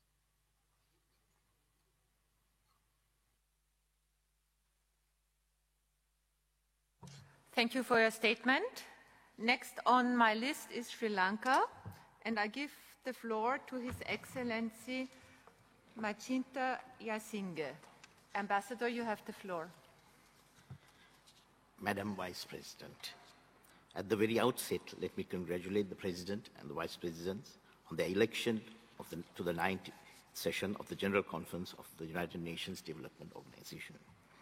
We have confidence and faith in your ability and wish to assure you of the complete support of my delegation to achieve the objectives of this session. I would also like to congratulate the members of the Bureau and express our appreciation to the Secretariat for making all arrangements and preparations for this session. Madam Vice President, Sri Lanka associates itself with the statement made by the Chair of the Group of 77 and China, and I wish to make the following remarks in my national capacity. Sri Lanka wishes to reaffirm its support for the mandate of UNIDO in delivering inclusive and sustainable industrial development to all its member states. For developing nations like Sri Lanka, inclusive and sustainable industrialization plays a pivotal role not only in the economy but also in social development through job creations that reduces poverty and helps decrease inequalities and to achieve the goals of the 2030 Agenda for Sustainable Development, particularly SDG 9. UNIDO intervention has produced industrial value chain development and improved quality infrastructure of Sri Lankan products. We acknowledge UNIDO's technical assistance and capacity building initiatives both in the public and private sectors in Sri Lanka. UNIDO has actively contributed to Sri Lanka to improve the country's trade capacity, agri-food sector, environment protection, energy, and industrial development. The government of Sri Lanka has just inked a country program to further enhance sustainable industrial transformation of our nation with the help of UNIDO. Madam Vice President, COVID-19 has negatively impacted the industrial production all over the world, and middle-income countries such as Sri Lanka have been disproportionately affected by this crisis. The economic impact of the pandemic has placed the implementation of the 2030 Agenda for Sustainable Development Goals at considerable risk.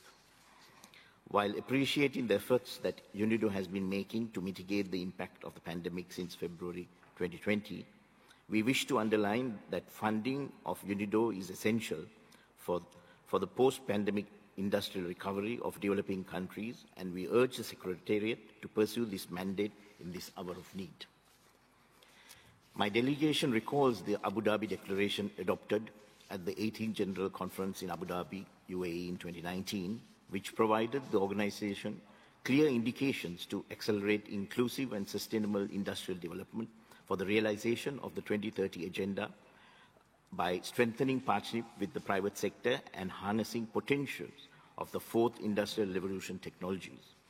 We believe that the effective international cooperation, including South-South and triangular cooperation, through the exchange of knowledge, best practices, and capacity building, and also the transfer of technology on mutually agreed terms are needed to address these objectives.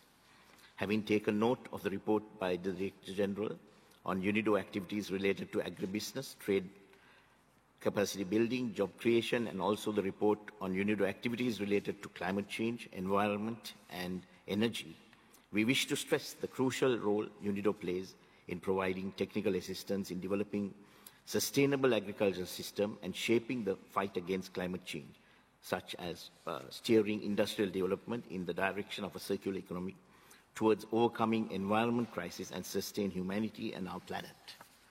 Madam Vice President, on the dawn of the 55th anniversary of UNIDO, Sri Lanka's ambitions to further embody the motto of this year's General Conference, building a better future, by further enhancing engagement with the UNIDO, and remains fully committed to support UNIDO's activities in the years to come. I thank you. Thank you for your statement. Next on my list is Turkey, and I give the floor to His Excellency Mr. Ahmet Muhtar Gün. Ambassador, you have the floor. Thank you. Good morning. Thank you, Madam President, Excellencies, distinguished delegates. Madam President, I congratulate you and your friends for your assumption to the presidency of the General Conference. We will work with you for a successful execution of this session. Madam President, Turkey has aligned itself with the statement made on behalf of the European Union. I would like to share 6 points in our national capacity. First, we commend UNIDO Secretariat and the outgoing Director General, His Excellency Lee Yong, for the introduction and ongoing expansion of the program for country partnership. With this streamlined instrument, UNIDO has been actively contributing to several developing countries, effectively delivering its core mandate. Second, we also appreciate UNIDO's activities regarding other global issues such as climate change, fourth industrial revolution, and circular economy. On this occasion, I am pleased to inform that Turkey has recently ratified the Paris Agreement and set its goal to achieve net zero emissions by 2053. Third, we also work on industrial digitalization under the guidance of our comprehensive national program called 2023 Industry and Technology Strategy. We scaled up our efforts towards circular economy practices. We hope to enhance our cooperation with UNIDO in these fields. Fourth, let me also inform that Turkey has recently ratified the extension of the agreement on UNIDO Regional Center in Turkey for another 5 years. Fifth, we believe that the efficiency of UNIDO largely relies on its financial resources. Bearing this in mind, Turkey fully paid its assessed contribution for 2021 and is one of the 15 member states which voluntarily renounced their share of unutilized balances from 2020. Sixth and last, Madam President, delegations are aware that the Turkish Court of Accounts is one of the candidates for the post of external auditor for the next term beginning from 1st of July 2022. We expect the support of all UNIDO member states for the nomination of the Turkish Court of Accounts in the upcoming election that is scheduled to take place on Thursday. Before I conclude, Madam, I wish to reiterate Turkey's commitment to work closely with UNIDO under the leadership of our new Director General Gerd Müller and UNIDO member states for the accomplishment of its mandate. Thank you very much, Madam President. Thank you for your statement. Next on my list is Pakistan, and I give the floor to His Excellency Mr. Aftab Ahmad Koka. Ambassador, you have the floor. Thank you, Madam President. First of all, allow me to congratulate you, Ambassador Mohammed Razghani, Permanent Representative of Tunisia in his capacity as President of the Conference, and all other members of the Bureau on their election. You have our full support as a member of GC as well as member of Bureau to steer this General Conference session to a successful conclusion. Let me also convey our gratitude to the outgoing President of the 18th General Conference, His Excellency Engineer Suhail Al-Mazroui, Minister of Energy and Industry of the United Arab Emirates, and his Bureau for their outstanding work. We are grateful to the Secretariat for making all arrangements for organizing this conference in the challenging times. Pakistan aligns itself with the statement of G77 and China delivered by Ambassador of Costa Rica. We have following remarks in our national capacity. Madam President, given the challenges and pressures caused by the COVID-19, industry all around the globe is under severe stress and decline. The impact is on industrial nations as well as on developing economies. Efforts to revive economic activities are frustrating due to lack of desired results. At this critical junction, UNIDO has a unique opportunity to guide and lead this global economy through innovative ideas, practical solutions, and result-oriented policy interventions. This is possible only through rules-based multilateralism, mutually beneficial collaboration, and deepened partnership amongst UNIDO member states and strengthened cooperation with non-member states as well. Madam President, we appreciate UNIDO's initiative of arranging global consultations on circular economy, which offers a promising solution to some of the most pressing global challenges. We believe that these consultations would be helpful to promoting circular economy principles and practices in developing countries, identify barriers and challenges, and suggest action-oriented solutions. In view of technological and financial constraints of developing countries, UNIDO should assist the member states for transfer of clean and innovative technologies and arrangement of adequate and predictable financing for promotion of circular economy principles and practices. Madam President, in view of the risks posed by climate change to the realization of inclusive and sustainable industrial development and implementation of Agenda 2030, we believe that UNIDO should develop a climate strategy to enhance efficiency and effectiveness of its activities related to climate change. However, UNIDO should not lose focus from its core mandate of inclusive and sustainable industrial development for developing countries. Pakistan appreciates the role and support of donor countries. However, we would like to emphasize that such support should be corresponding to the demands of member states and not driven by priorities of donors. For developing nations like Pakistan, inclusive and sustainable industrialization plays a pivotal role not only in the economic development, but also in the social development through job creation that reduces poverty and helps to decrease inequalities which have been exacerbated by the COVID-19 pandemic. Therefore, the role of institutions like UNIDO has become even more important for inclusive and sustainable industrialization of the developing countries.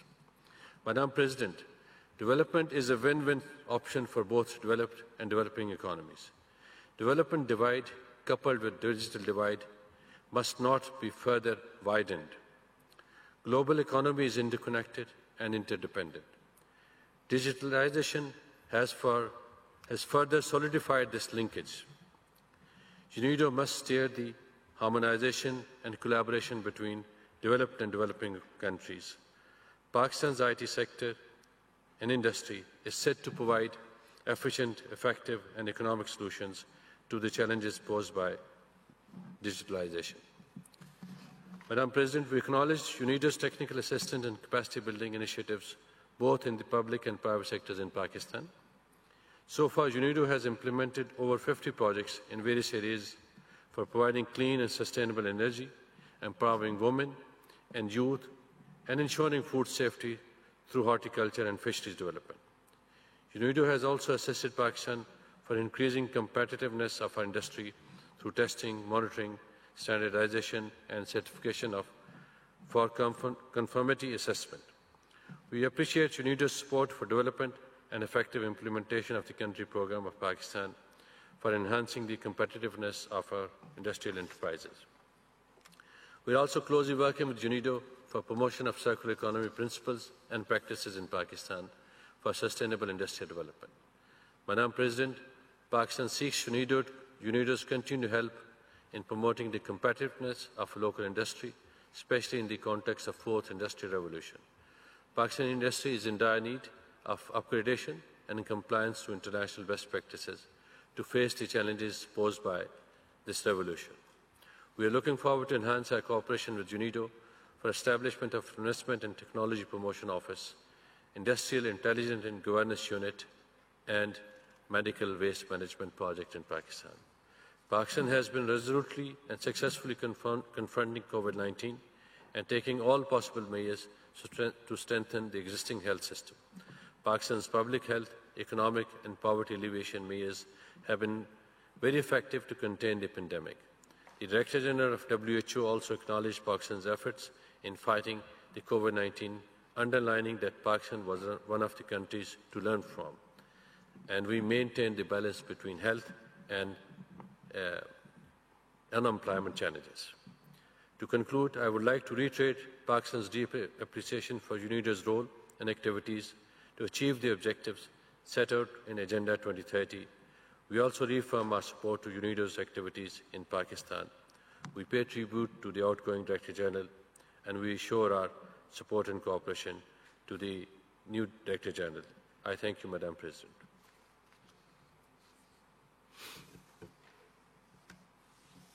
Thank you for your statement. Next on my list is Iraq, and I give the floor to Mr. Bakar Fatah Hussein. Ambassador, you have the floor. Thank you, Madam Vice President. السيدة الرئيس، السيدات والسادة الحضور. بداية يسعدني أن أتقدم باسم وفد حكومة جمهورية العراق بالتهنئة لسعادة السفير جمهورية تونس الشقيقة على رئاسة أعمال الدور التاسع عشر للمؤتمر العام لمنظمة اليونيدو، متمنين لكم ولأعضاء مكتبكم النجاح في إدارة جلسات الدورة الحالية. كما نتقدم بالشكر والامتنان لمعالي وزير الطاقة لدولة الإمارات العربية المتحدة الشقيقة الرئيس المؤتمر السابق على جهود بلادي في إنجاح أعمال مؤتمر السابق الذي توجه بالخروج بإعلان أبو ظبي، والشكر الموصول إلى نواب واللجنة العامة والسكرتارية المنظمة على جهودها للتحضير لهذه الدورة. سيدة الرئيس، يؤيد وفد بلادي بيان مجموعة 77 والصين وكذلك بيان مجموعة العربية الذي يلقاه سعادة سفير دولة فلسطين الشقيقة بصفته رئيسا للمجموعة. وبصفتنا الوطنية ندلي بهذا البيان الذي نثني فيه على أعمال وأنشطة المنظمة والجهود التي بذلتها طيلة الأعوام السابقة في دعمها للدول الأعضاء وخاصة البلدان النامية بمناسبة ذكرى 55 لتأسيسها، إذ سعت المنظمة وما زالت لإيجاد حياة أفضل للأفراد بإرساء قاعدة صناعية للرخاء والقوة الاقتصادية على مدى طويل والعمل على تحقيق أهداف التنمية المستدامة. سيدة الرئيس، في إطار الأشواط التي تسعى إليها الدول لتحقيق التنمية الصناعية الشاملة والمستدامة، حرص العراق على مواكبة اللحاق بتلك الأهداف رغم الظروف الصعبة التي مر بها من حروب وحصار وإرهاب عابر للقارات، والتي أثرت بشكل كبير على تباطؤ خطواته نحو إنجاز أهداف التنمية بشكل كبير. ورغم كل التحديات الأمنية والاقتصادية، فقد أطلقت الحكومة العراقية بالإضافة إلى خط ال50 للتنمية الوطنية للأعوام من 2018 إلى 2022 ورقة الإصلاح الاقتصاد الاقتصاد البيضاء التي ستعمل على سعي لإصلاح الاقتصاد العراقي ومعالجة التحديات التي تواجهه. وفي إطار المساهمة في الهدف الثامن من أهداف التنمية المستدامة، أطلق البنك المركزي العراقي مبادرة قروض بقيمة تريليون دينار للإسهام في زيادة المشاريع الصغيرة والمتوسطة وتعزيز النمو الاقتصادي عبر توفير فرص عمل للشباب وإنتاج السلع والخدمات. ولا يفوتنا أن نتطرق للخارطة الطريقة التي قررتها حكومة للاستراتيجية الصناعية لعام 2030 والتي تعتمد على هيكلة القطاع الصناعي العام وتطوير القطاع الصناعي الخاص وإقامة المدن الصناعية في محافظات عراقية.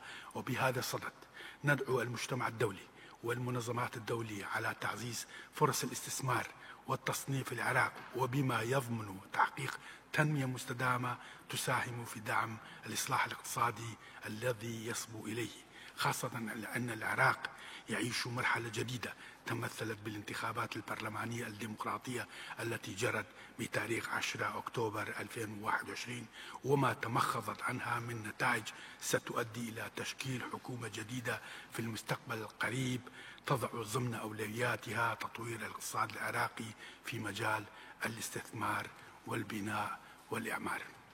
سيدة الرئيس، فيما يتعلق بجائحة كوفيد-19 عملت الحكومة العراقية إلى تطبيق حالة طوارئ صحية تسمح لها بإصدار قرارات وإجراءات استثنائية صارمة للحد من انتشار الفيروس وكورونا المستجد، مع اتخاذ بعض التدابير التي تعتبر ضرورية لحماية حقوق الإنسان ومن ضمنها الحق في الحياة والصحة. وبموجب الأمر الديواني رقم 55 لسنة 2020 شكلت لجنة العليا للصحة والسلامة الوطنية لتعزيز إجراءات الحكومية في مجالات الوقاية والسيطرة الصحية والتوعية من مرض كورونا، وأصدرت الوثيقة الوطنية للتعافي في أزمة كوفيد-19 وهي خطة وطنية تهدف إلى استجابة سريعة والتعافي من آثار الأزمة المركبة يتم تنفيذها على مدى 2 وتتماشى مع المبادئ الأساسية للأمم المتحدة التي جعلتها مسار المطلوب للتعافي.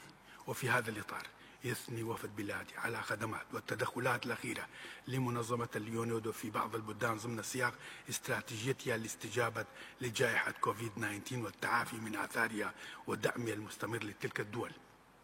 ويتطلع إلى دعم منظمة لحكومة بلادي في مجال إدارة النفايات الطبية في المستشفيات والتخلص السليم منها وطرق معالجتها لما تمتلكه من خبرات وممارسات عملية في هذا المجال. السيدة الرئيس، فيما يخص بالتغيير المناخي والتنمية الصناعية المستدامة يلتزم العراق بالشراكة العالمية في جهود الدولية الرامية إلى تحقيق التنمية وتعزيزها، ويشارك بفعالية في مفاوضات في مختلف المحافل الدولية حول قضايا التنمية والبيئة والتغيير المناخي. وكان آخرها مشاركة الوفد العراق بوفد رفيع المستوى في اجتماع قمة مناخ كوب 26 في غلاسكو، وصدر قانون رقم 31 لسنة 2020 الخاص بانضمام جمهورية العراق إلى اتفاق باريس الملحق باتفاقية الأمم المتحدة الإطارية لتغيير المناخ لعام 1992، إذ يتوجه العراق نحو حقبة جديدة تستند على دعم طاقات المتجددة وتخفيض انبعاث الكربون وتلوث التلبية للتغييرات المناخية من خلال تقديمه وثيقة المساهمة الوطنية المحددة بشأن تغيير المناخ التي ستدعم العراق في حد من انبعاث الغازات الدفيئة التي تسبب الاحتباس الحراري. وفي هذا المجال يطمح وفد بلادي إلى استفادة واستثمار خبرات الدولية ومن ضمنها خبرات التي تتمثل بها اليونيدو في مجال التعاون التقني لدعم الكوادر الوطنية في العراق من خلال العمل على بناء قدرات وتدريب على طرق ومبادرات الانتقال لاقتصاد دائري وتدوير النفايات ودعم إنشاء مشاريع في مجال الطاقة النظيفة والمتجددة.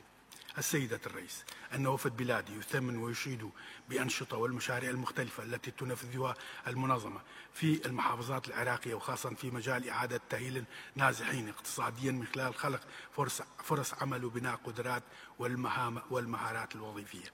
فقد شكل وجود 1.5 مليون نازح خارج مدنهم حافزا للحكومة لتتبنى خطة وطنية لإعادتهم إلى مناطقهم المحررة من تنظيم الداعش الإرهابي. تم إعادة ما يقارب 411,265 نازحا خلال مدة 2014-2021 ونتطلع إلى مزيد من هذه المشاريع لمواجهة تداعيات أزمة جائحة كوفيد-19 التي أثقلت على كاهل النازحين. كما ندعو منظمة إلى تنويع مشاريعها داخل العراق لتشمل تطوير المدن الصناعية وتعزيز سبل دعم المشاريع والاستثمارات للقطاعين العام والخاص، وتمكين الشباب والنساء اقتصاديا عبر بناء القدرات ومهارات والورش التدريبية للاستفادة من خبرات المنظمة بهذا المجال. السيدة الرئيس، يجدد وفد بلادي تأكيده على أهمية الشراكة المستدامة مع المنظمة في إطار الشراكة القطرية لعام 2030 والتي حققته المنظمة، مؤكدين على أهمية الاستمرار بالخطط التنموية وزيادة عدد الدول المستفيدة من برامج الشراكة القطرية ليكون العراق من ضمنها، ودعوة المنظمة لفتح مكتب خاص بها في العراق للإشراف والتواصل المباشر لإنجاز المشاريع والأنشطة بين الجهات الفاعلة في الحكومة ومسؤولي المنظمة. وشكرا سيدة الرئيس.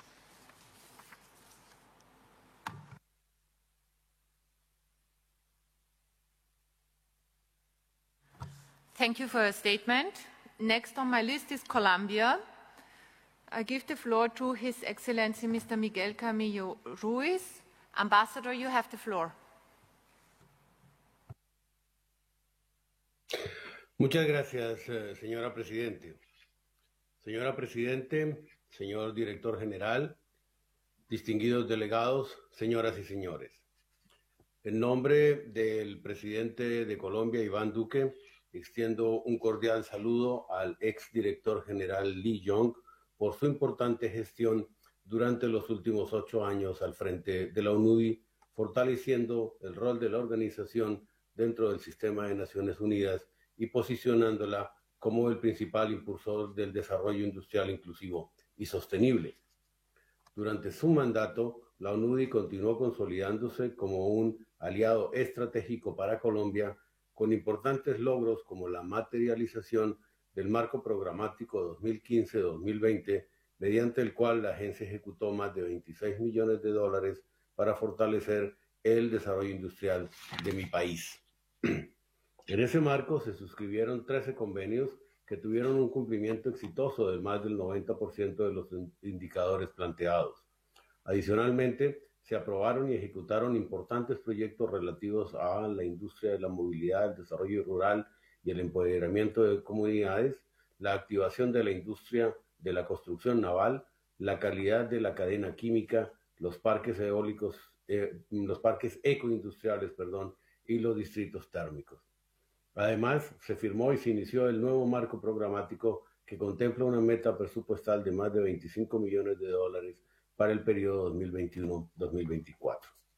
Señora Presidente, aprovecho esta oportunidad para felicitar al nuevo director general Gerd Müller por su designación y le extiendo un cordial saludo de bienvenida, deseándole los mayores éxitos en la dirección de esta importante organización y le aseguro la plena colaboración de mi delegación. Asimismo, le reitero el compromiso de Colombia para continuar el trabajo mancomunado que se adelanta con la ONUDI, en especial en el proceso de implementación y cumplimiento de los Objetivos de Desarrollo Sostenible y de la Agenda 2030. También hago un llamado para que se siga apoyando de forma cercana a la región latinoamericana y del Caribe, la cual ha sufrido un gran impacto negativo debido a la pandemia, con una contracción del 6.8% en 2020, según datos de la CEPAL. En este sentido, celebro las gestiones adelantadas por la ONUDI para apoyar los esfuerzos encaminados a una recuperación económica sostenible de las pequeñas, medianas y grandes empresas en Colombia en un escenario post-pandemia. Tenemos la absoluta convicción de que hoy más que nunca el sector empresarial debe ser un motor para el desarrollo que promueva la transformación del sistema económico de manera sostenible y resiliente. Señora Presidente, reitero que esta reunión acontece en un momento muy importante y de ahí que resulte oportuna la actual conferencia general convocada bajo el tema Construyendo un mejor futuro. En ese marco, tenemos la oportunidad de trabajar desde el mandato de la UNUDI en asuntos prioritarios y transversales para lograr un desarrollo industrial inclusivo y sostenible. Al respecto, quiero destacar la visión de la UNUDI frente al rol igualitario de las mujeres y hombres en los niveles directivos y en los distintos espacios de participación, pues sin duda es un enfoque que contribuye a combatir las desigualdades de género en la industria y permite aprovechar el potencial de las mujeres como dirigentes y agentes económicos de cambio.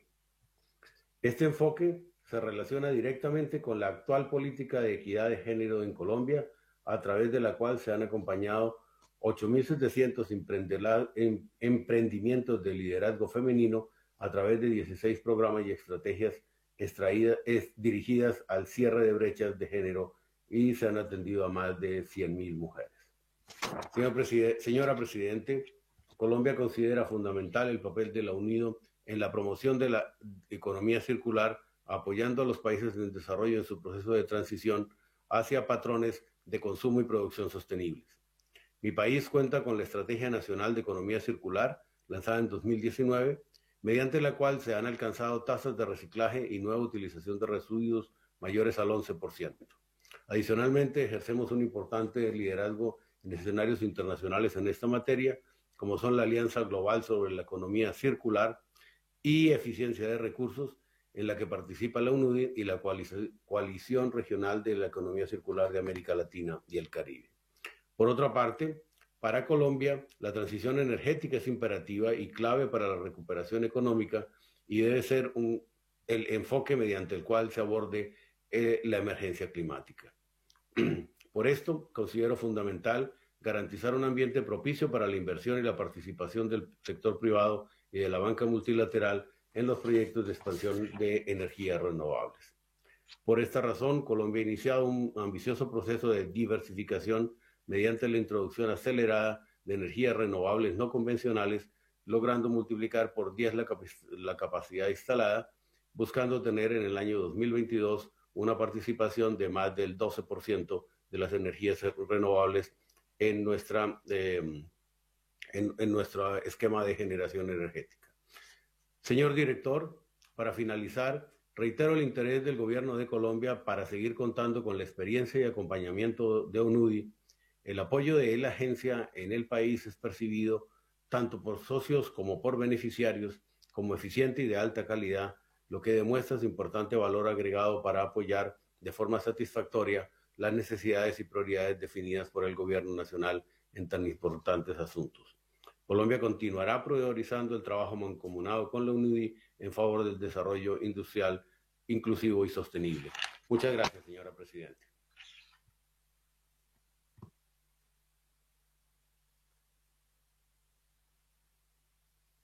Thank you for your statement. Next on my list is Qatar, and I give the floor to Mr. Sultan Salman Al Mansouri. Ambassador, you have the floor. شكرا سيدة الرئيس. أصحاب السعادة السيدات والسادة، أود في البداية أن أتقدم بالتهنئة لسعادة محمد المزغاني سفير جمهورية تونس الشقيقة والمندوب الدائم لدى الأمم المتحدة والمنظمات الدولية بفيينا على انتخابه رئيساً للمؤتمر، معرباً له عن دعم دولة قطر الكامل.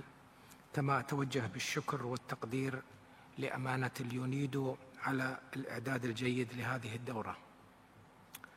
ينضم وفد بلادي إلى بيان مجموعة 77 والصين وبيان المجموعة العربية، وتقدم بهذا البيان بصفتنا الوطنية.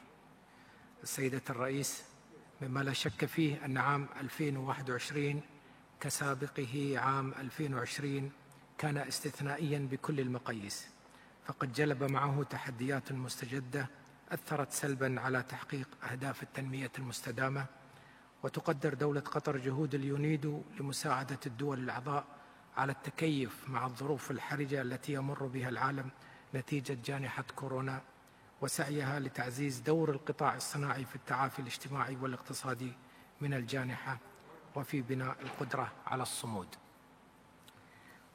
إن الصناعة محرك رئيسي للنمو الاقتصادي المستدام والاستقرار البيئي والرخاء المشترك، وهنا يبرز دور اليونيدو أكثر من أي وقت مضى للنهوض بالتنمية الصناعية الشاملة والمستدامة للجميع، باعتبارها أكثر الأدوات فعالية لتحقيق التعافي الاقتصادي وإحراز التقدم نحو تحقيق خطة التنمية المستدامة لعام 2030.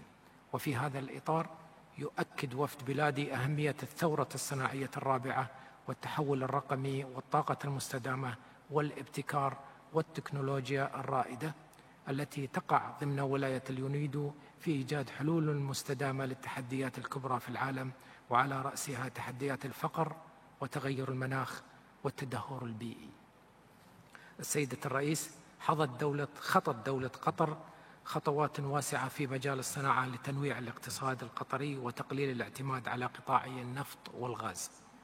وفي ضوء رؤية قطر الوطنية 2030 تستمر دولة قطر في تسريع النمو في قطاع الصناعات التحويلية، بحيث تستخدم الموارد الطبيعية والمواهب والابتكار والقدرات المالية بشكل متكامل لتحقيق اقتصاد مستدام ومزدهر ومتنوع. من المتوقع أن ينمو قطاع الصناعة التحويلية بمعدل سنوي مركب مقداره 4.5%.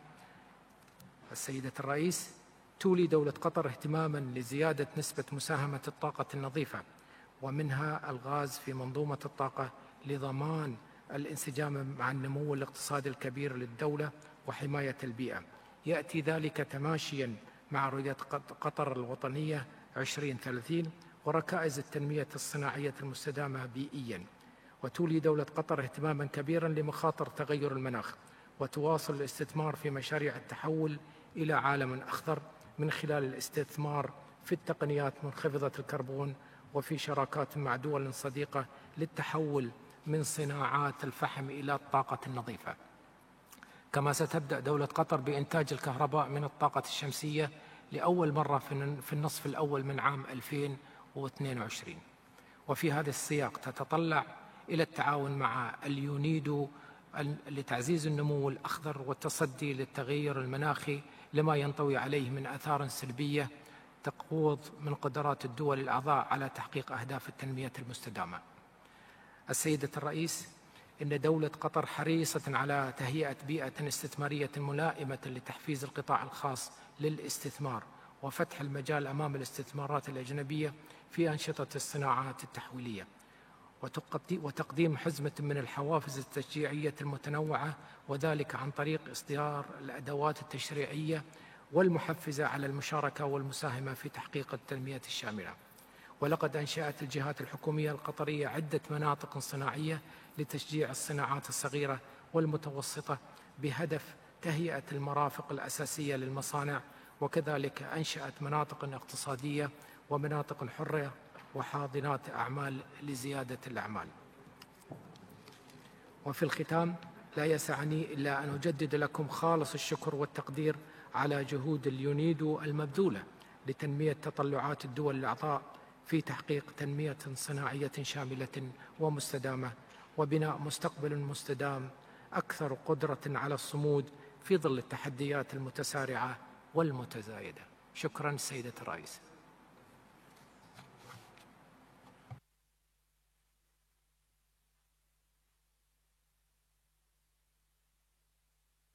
Thank you for your statement. Next on my list is the League of Arab States, and I give the floor to the State of Palestine for the League of Arab States, His Excellency Mr. Salah Abdel Shafi. Ambassador, you have the floor. شكرا السيدة الرئيس. أصحاب المعالي والسعادة، السيدات والسادة الحضور، أود أن أستهل كلمتي بتهنئة سعادة سفير تونس السيد محمد المزجيني على انتخابه رئيسا للمؤتمر، وكذلك جميع السادة والسيدات المنتخبين لعضوية اللجان المختلفة بالمؤتمر، متمنيا للجميع التوفيق والنجاح في مهامهم خلال هذه الدورة من المؤتمر. كما تشكر المجموعة العربية السيد لي يونغ المدير العام المنتهي ولايته للمنظمة وكذلك سكرتارية المنظمة على جهودهم خلال الفترة الماضية من أجل الإعداد للمؤتمر والتنظيم المتميز لجدول أعماله وفعالياته.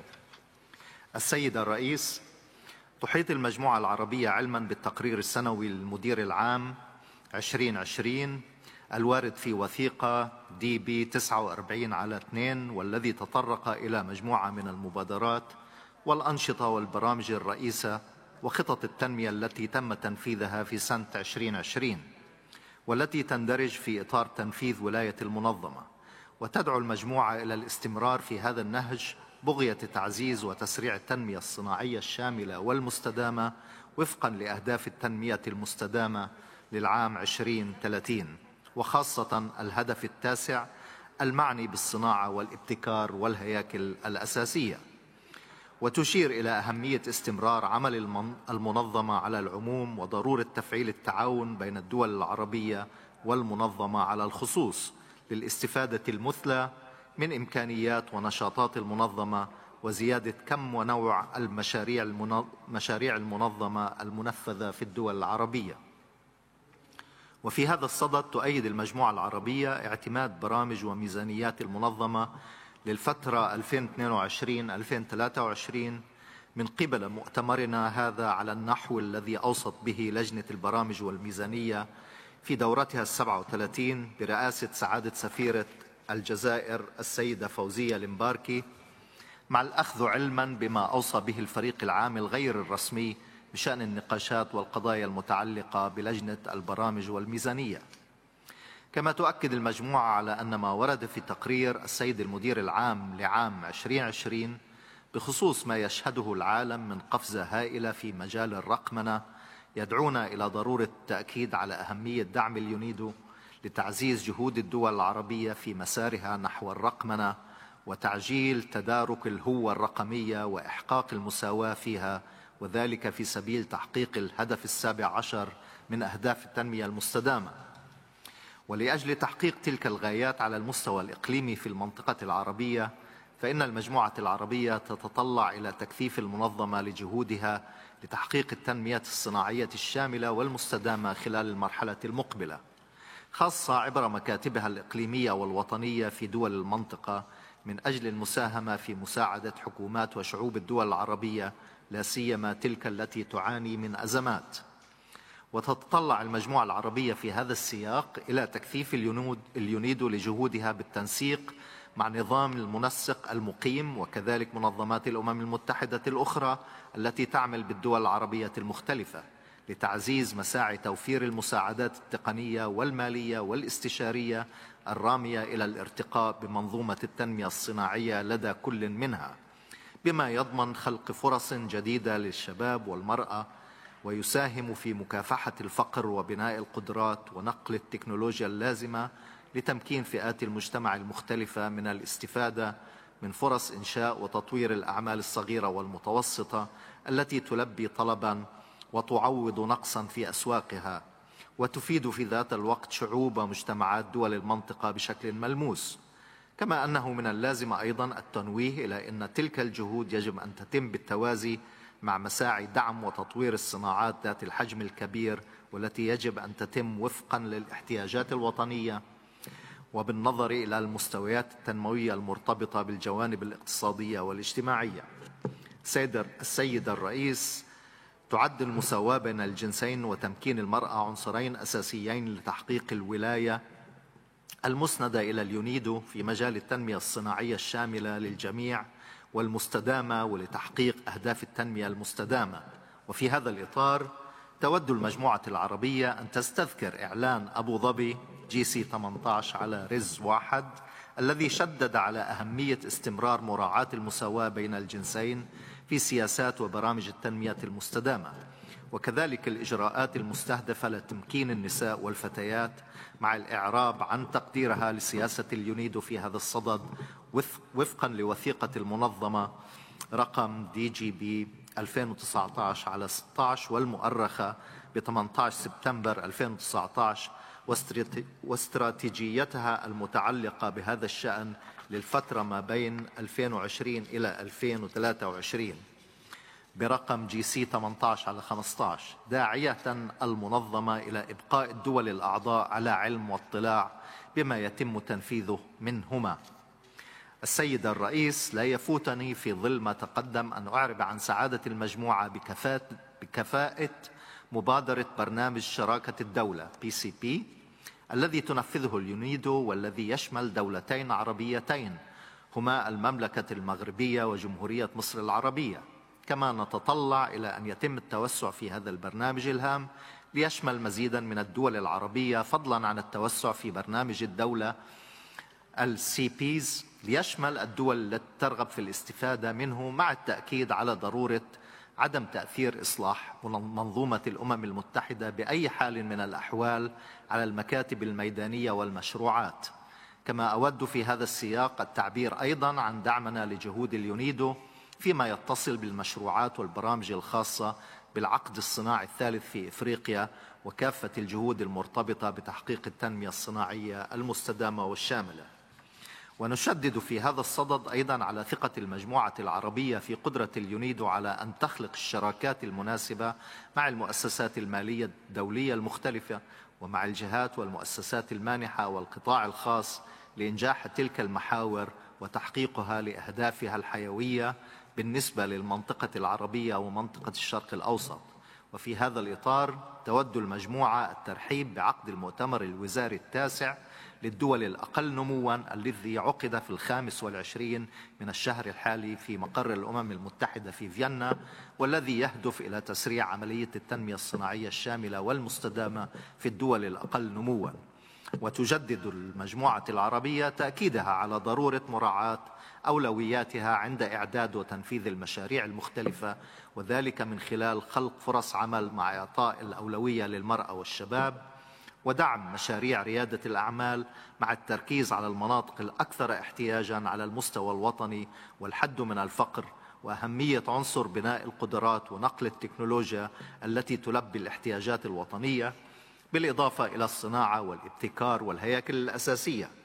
كما ترى الدول العربية أنه ولتحقيق هذه الأولويات قد يكون من المناسب التركيز على المجالات الآتية: مساعدة الدول العربية في عملية زيادة إدخال تكنولوجيا الصناعة الرابعة في القطاعات الصناعية الرئيسية، تحديث الصناعات في الدول ذات القاعدة الصناعية القائمة، دعم الصناعات المرتبطة بالزراعة لزيادة قيمة المنتجات الزراعية، مساعدة الدول العربية على دعم وجذب الاستثمار المحلي والأجنبي، زيادة كفاءة استخدام الطاقة وبالأخص الطاقة المتجددة في الصناعة، لا سيما أن هذا المجال يتقاطع مع كافة مجالات عمل اليونيدو بما فيها الصناعات المرتبطة بالزراعة، تعزيز الاقتصاد الدائري في المنطقة العربية، وأخيراً دعم الصناعات المرتبطة بتوليد ونقل الكهرباء، وكذلك بذل جهود إضافية فيما يتعلق بالصناعات المرتبطة بإنشاء محطات تنقية المياه وإعادة تدويرها.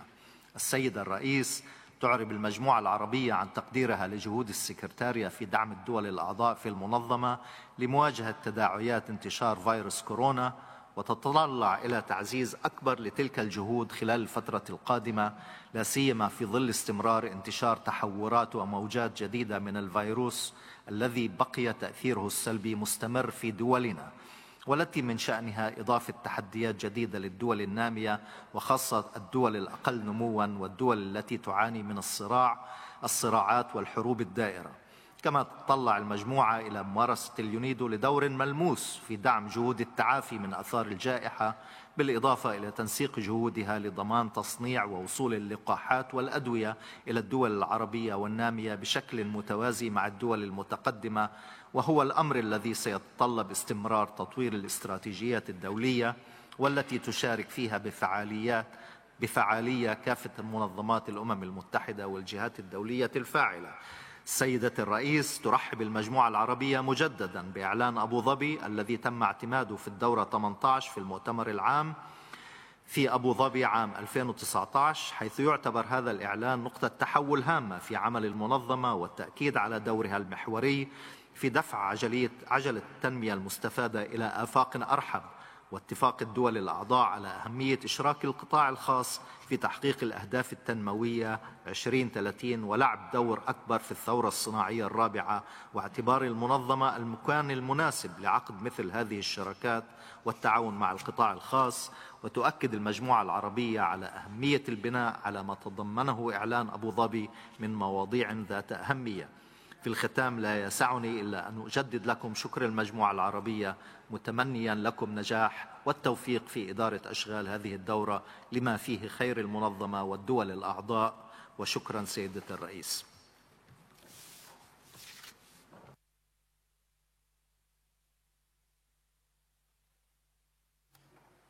Thank you for your statement.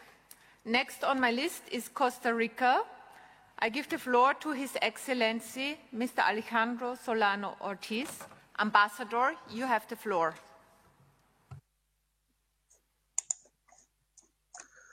Buenos días, señora vicepresidenta. En nombre de mi país, quisiera felicitar al señor presidente, el embajador de Túnez, por su designación en esta 19ª Conferencia General y le deseamos el mayor de los éxitos en sus tareas.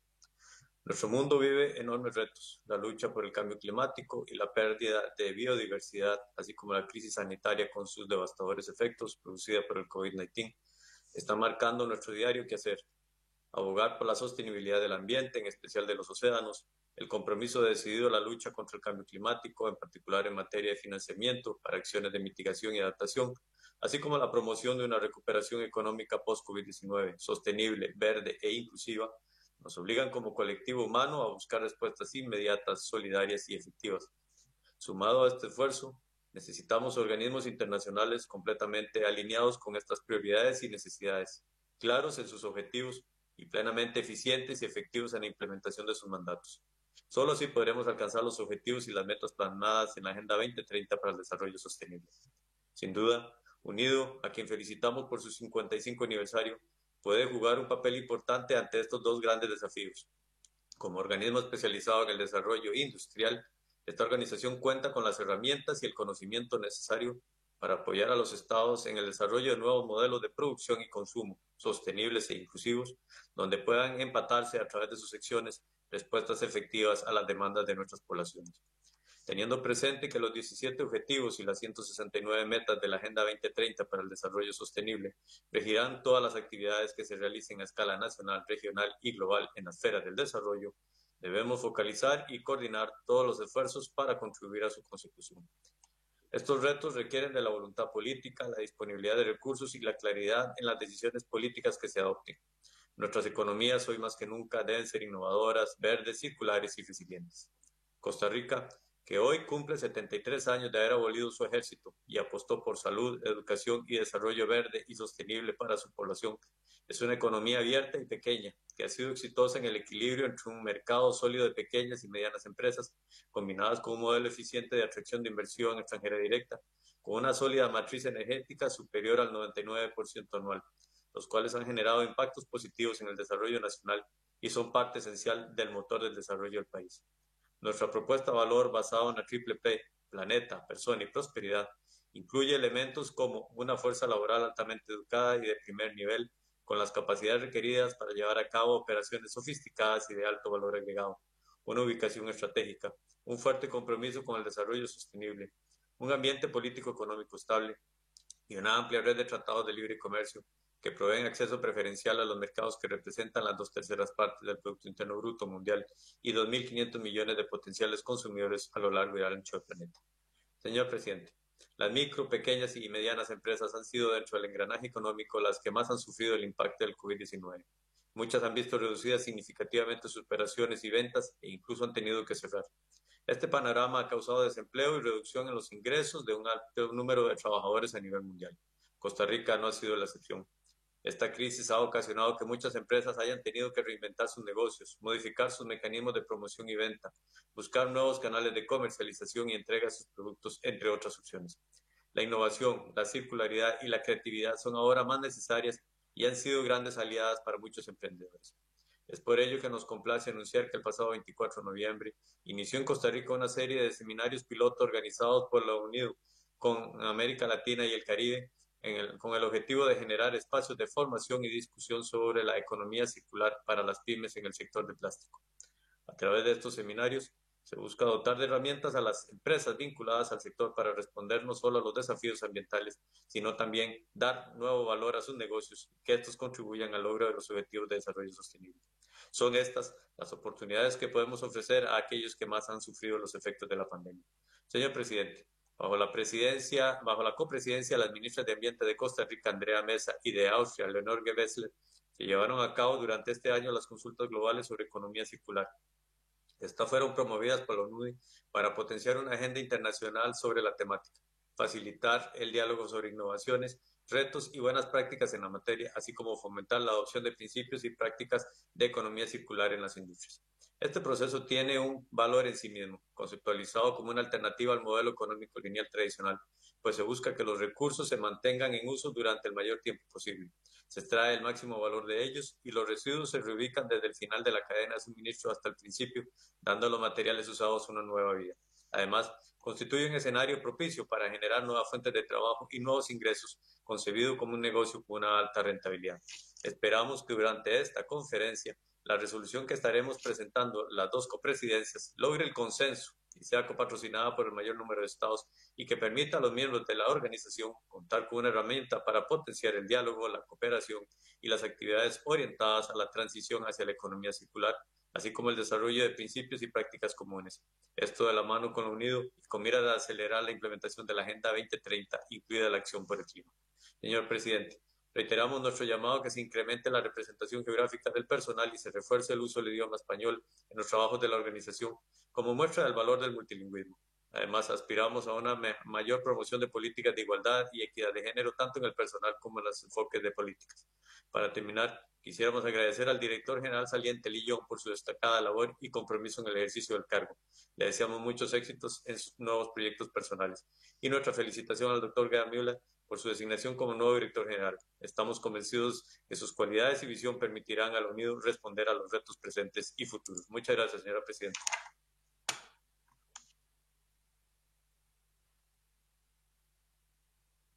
Thank you for your statement. Next on my list is Spain, and I give the floor to Her Excellency Ms. Esther Monterrubio Villar. Ambassador, you have the floor.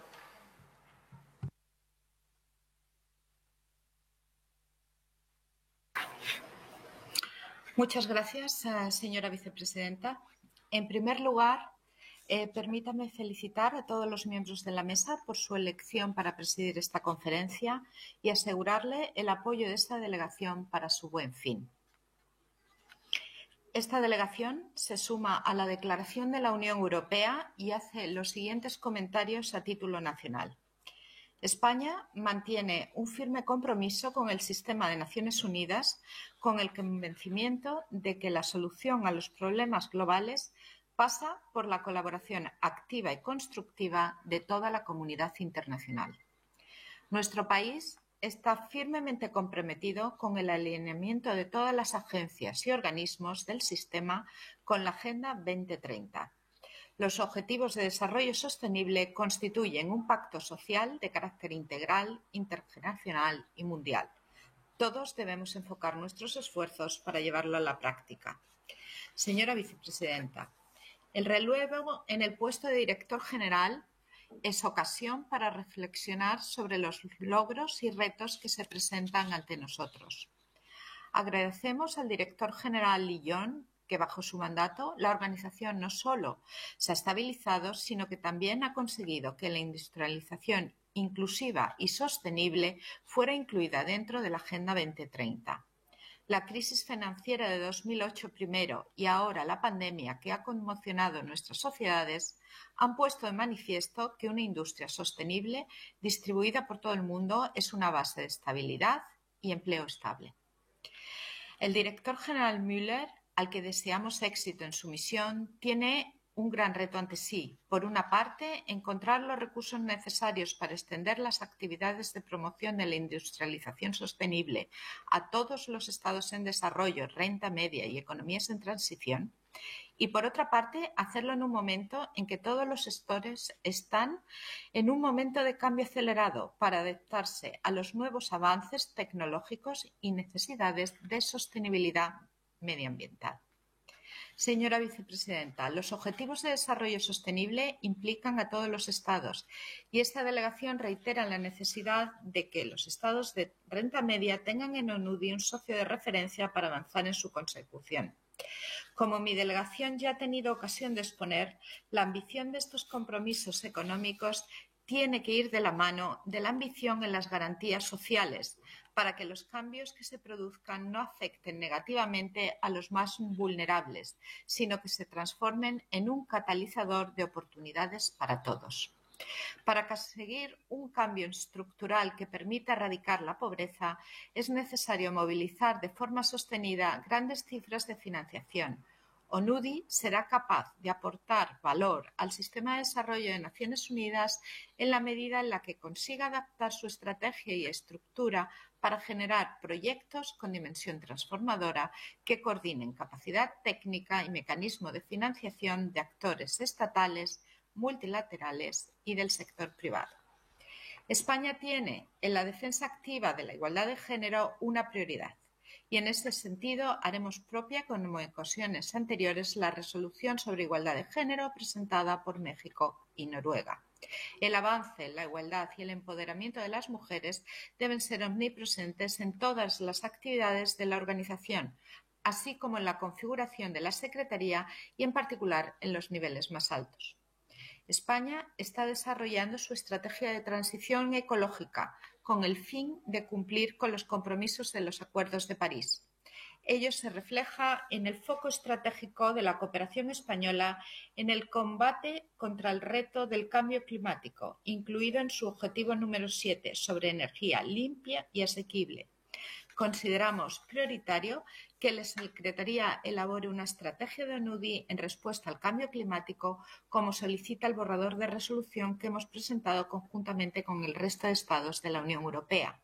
En este sentido, consideramos que es necesario adaptar el consumo y las actividades productivas a objetivos medioambientales y agradecemos, por tanto, las consultas copresididas por Austria y Costa Rica durante estos últimos meses que tendrán reflejo en la correspondiente resolución en esta conferencia.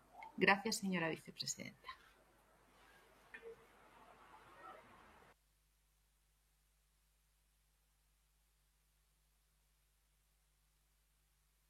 Thank you for your statement. Next on my list is Slovenia. I give the floor to Her Excellency Ms. Barbara Švojkej. And Ambassador, you have the floor. Thank you, Madam Vice President, and good morning to everyone. Madam Vice President, let me start by congratulating Ambassador Mezcani for his election for President and wish him every success, as well as to you, Vice President Ambassador Selner, dear Gabriela, and other members of the Bureau. I would also like to assure you of Slovenia's full support. In addition to the EU statement on behalf of the EU member states, I would like to make a few remarks in my national capacity. Not to take time under different agenda items, allow me, Madam President, to congratulate to you, Dr. Gerd Miller, on your election as the new Director General of UNIDO. We look forward to maintaining a successful cooperation between my country and the organization under your leadership. Let me also express our appreciation to the outgoing Director General, Mr. Li Yong, for leading this organization with passion over the past 8 years. Slovenia values your devotion to UNIDO's unique mandate on inclusive and sustainable industrial development. We also appreciate your efforts in expanding partnerships. We see these as crucial for UNIDO to be recognized as a strategic partner in addressing the global challenges, including the climate change. Just a few weeks ago, the COP26 Climate Change Conference concluded. The summit brought countries together to accelerate action towards the goals of the Paris Agreement and the UN Framework Convention on Climate Change. As the country holding the presidency of the EU Council, Slovenia is proud to have contributed to the overall result. In this connection, let me express our strong support to the resolution on the development of a UNIDO strategy in response to climate change, which has been submitted by the EU and its member states. While recognizing the need for strengthening our climate action, it is also important to acknowledge the potential of digitalization in minimizing the impacts of climate change. In this sense, we welcome UNIDO's 4IR strategic framework, which also aims to advance smart production for climate action. Being aware of the opportunities offered by Industry 4.0, digital transformation, and increasing competitiveness of the private sector stand high in our development agenda as well.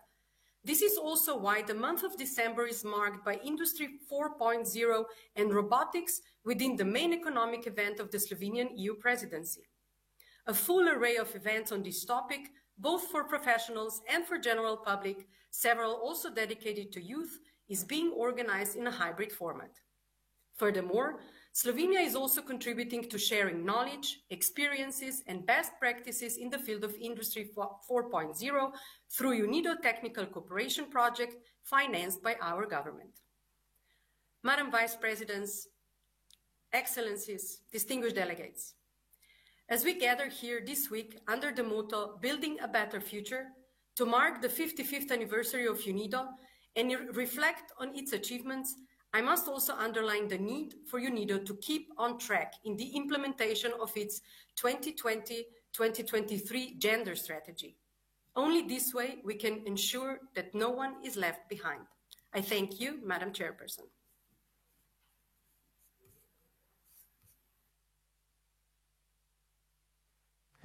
Thank you for your statement.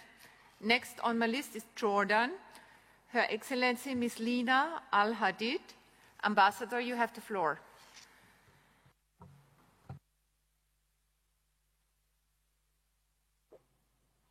شكرا سيد الرئيس.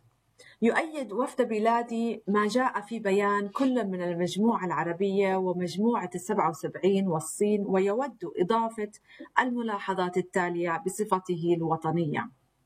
يسرني باسم وفد المملكة الأردنية الهاشمية أن أتقدم بأحر التهاني والتبريكات لسعادة سفير جمهورية تونس السيد محمد المزغني على انتخابه رئيساً للدورة 19 للمؤتمر العام لمنظمة الأمم المتحدة للتنمية الصناعية، وكلنا ثقة بأن خبراتكم الواسعة وقيادتكم الحكيمة ستقود أعمال المؤتمر إلى النجاح المنشود، متمنين أيضا لجميع الأعضاء المنتخبين النجاح والتوفيق في مهامهم خلال هذه الدورة من المؤتمر. كما أتقدم بالشكر إلى دولة الإمارات العربية المتحدة الشقيقة لاستضافتها الدورة 18 للمؤتمر العام باقتدار في أبو ظبي، حيث تم فيها اعتماد إعلان أبو ظبي الذي يعتبر نقطة تحول مهمة في عمل المنظمة. كما يود وفد بلادي أن يتقدم رسميا بالتهنئة لمعالي الوزير الألماني السيد مولر على انتخابه لمنصب مدير عام منظمة الأمم المتحدة للتنمية الصناعية، متمنين له التوفيق والنجاح خلال فترة ولايته، ومؤكدين على دعمنا وتعاوننا الكامل له وللمنظمة ككل. كما نقدر الجهود التي بذلتها المنظمة خلال السنوات الماضية في تعزيز التنمية الصناعية الشاملة والمستدامة في الدول الأعضاء في إطار أجندة التنمية 2030، وخاصة الهدف التاسع المعني بالصناعة والابتكار والهياكل الأساسية.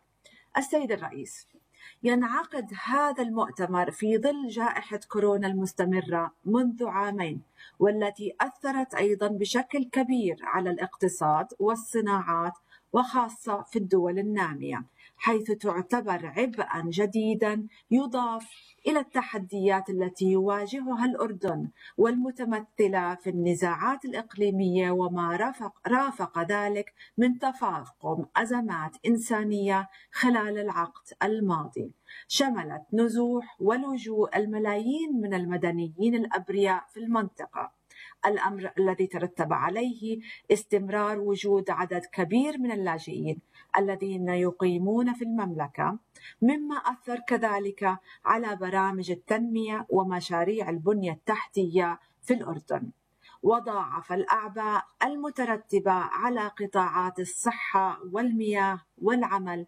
والتعليم والطاقة، والمستمرة حتى يومنا هذا، مع التأكيد أن الأردن ما زال مستمرا في تقديم الخدمات الصحية والتعليمية والإنسانية للاجئين رغم الانخفاض الحاد بالمساهمة الدولية في خطة الاستجابة الأردنية لأزمة اللجوء.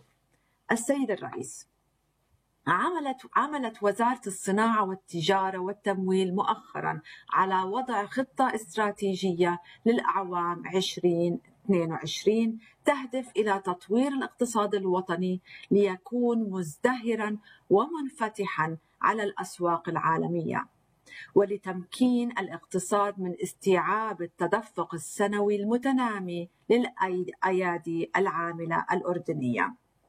كما أعلنت الحكومة عن رؤية الأردن 2025 والتي تتضمن حزمة قرارات تحفيزية تشمل قطاعات مختلفة تتعلق بالقرارات الصناعية من شأنها أن تعزز القطاع الصناعي وتنافسية المنتجات الوطنية محليا ودوليا.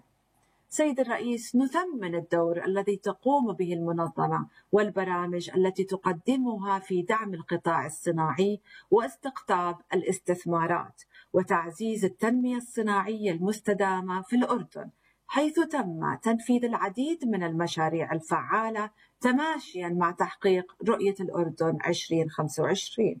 نشكر المنظمة على المشاريع التجريبية البايلوت بروجكت، ونتطلع للعمل معها في المستقبل القريب على مشاريع شمولية ذات نهج واضح ومحدد، مثل تنفيذ مشاريع خاصة بالمياه، كون الأردن يعد من أفقر دول العالم مائيا، ومشاريع مياه الصرف الصحية الصلبة، وتطوير المناطق الصناعية، وتمكين المملكة من خلق قدرتها التنافسية في عالم الاقتصاد الأخضر، وتشجيع الاستثمارات ومواصلة تلبية طموحات الشباب في خلق فرص العمل. ونظرا للتحديات العديدة التي أشرت لها سابقا، فإننا نتطلع لزيادة عدد المشاريع مع المنظمة بهدف تعزيز وتحسين بيئة الأعمال وزيادة تنافسيتها محليا وعالميا في نقل التكنولوجيا والتطبيقات في مجال الطاقة المتجددة في القطاع الصناعي الذي يعتبر أحد أهم القطاعات الاقتصادية في الأردن، بالإضافة إلى مشاريع تعنى بدعم تمكين المرأة في الأنشطة الاقتصادية وتعزيز مساهمة الشباب في الاقتصاد الوطني. وختاما سيد الرئيس، اسمحوا لي أن أؤكد مجددا على دعم المملكة الأردنية الهاشمية الكامل للمدير العام الجديد وللمنظمة والدور الذي تقوم به، واستعداد وفد بلادي الكامل للإسهام في إنجاح أعمال هذا المؤتمر. وشكرا سيد الرئيس. Thank you for your statement. Next on my list is Malaysia, and I give the floor to His Excellency Mr. Ikram bin Mod Ibrahim. Ambassador, you have the floor. Madam Vice President, Malaysia associates itself with the statement by the G77 in China. I would like now to add some important points to my delegation, Malaysia.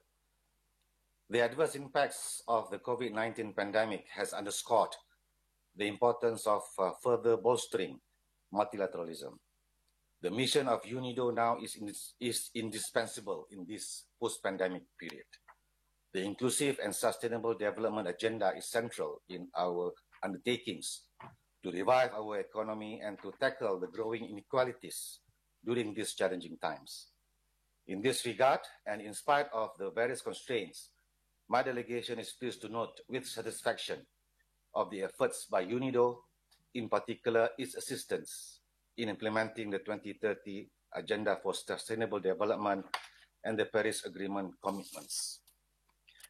Malaysia and UNIDO have enjoyed a sustained beneficiary-benefactor partnership.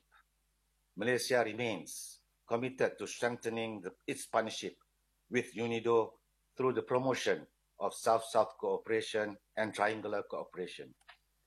In this regard, we would like to thank the Secretariat of UNIDO and its representative office in Bangkok. Madam Vice President, industrial development plays an important role in economic growth and social development. Malaysia is taking the strategic move to lead the way in spearheading the adoption of smart manufacturing and Industrial Revolution 4.0 and to transition the industry players towards the adoption of automation and smart manufacturing concepts and technologies.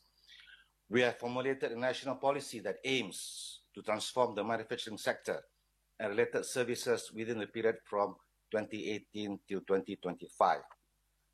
The 12 Measure Plan 2021-2025, which was launched just last September, emphasizes not only economic development, but also has a special focus on the need for greater inclusiveness. To achieve the targets set in our plan, emphasis is given to enhancing productivity growth and promoting quality investment in higher value-added industries.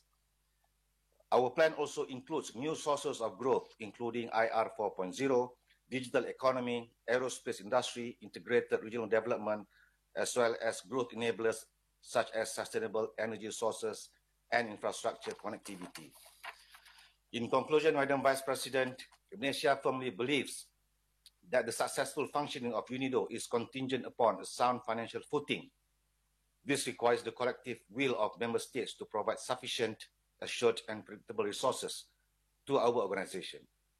It is for this reason that Malaysia continues to honor its contributions to UNIDO in full and on time. Therefore, all member states and potential partners with the capacity to do so should pledge their full support and contributions to UNIDO. Thank you, Madam Vice President. Thank you for your statement. Next on my list is Saudi Arabia, and I give the floor to His Royal Highness Prince Abdullah bin Khaled bin Sultan Al Saud. Your Royal Highness, you have the floor. Thank you, Madam Chair. بسم الله الرحمن الرحيم. السيد الرئيس، السيدات والسادة، السلام عليكم ورحمة الله وبركاته.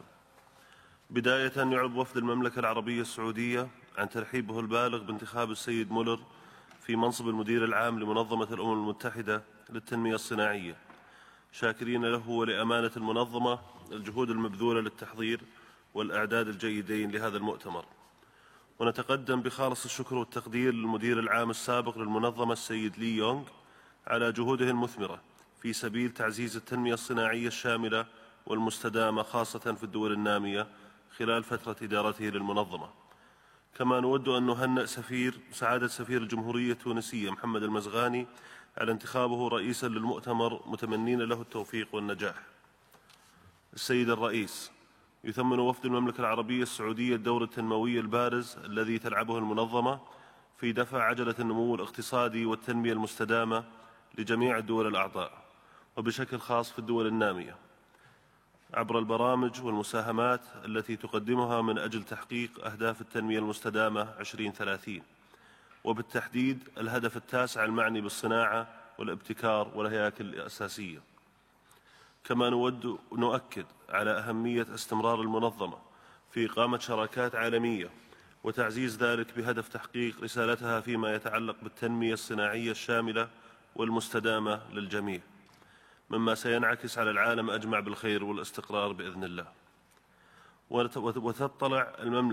وتتطلع المملكة العربية السعودية للتعاون المثمر والمستمر مع المنظمة تأسيسا على مبادئها ووفقا لرؤية المملكة 2030 والأهداف المرجوة منها في نطاق تعزيز المبادرات والبرامج ورفع القدرات البشرية المتعلقة بالتنمية الصناعية، والتي تهدف إلى خلق فرص وظيفية للشباب الطموح من كلا الجنسين، وتطبيق أعلى معايير الأداء والجودة المتعلقة بالصحة والسلامة وحماية البيئة، بالإضافة إلى أهمية تمكين سياسات وتشريعات الجيل الرابع للثورة الصناعية، وتفعيل دور الشراكة الصناعية بغرض خدمة الصناعات الصغيرة والمتوسطة وتحقيق أفضل التجارب في المجالات التي تحقق التنمية الصناعية وتخلق العديد من الفرص للأجيال القادمة.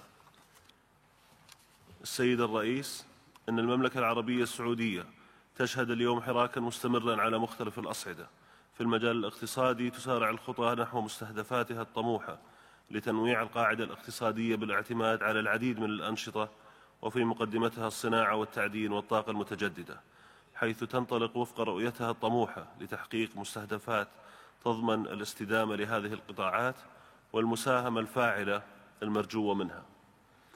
كما تحرص المملكة على تقديم التمويل اللازم للمشاريع الإنمائية في مختلف المجالات في الدول النامية، حيث بلغ عدد المشاريع الممولة في قطاعي الصناعة والتعدين والنقل والاتصالات حتى عام 2020 أكثر من 240 مشروع وبرنامج تنموي.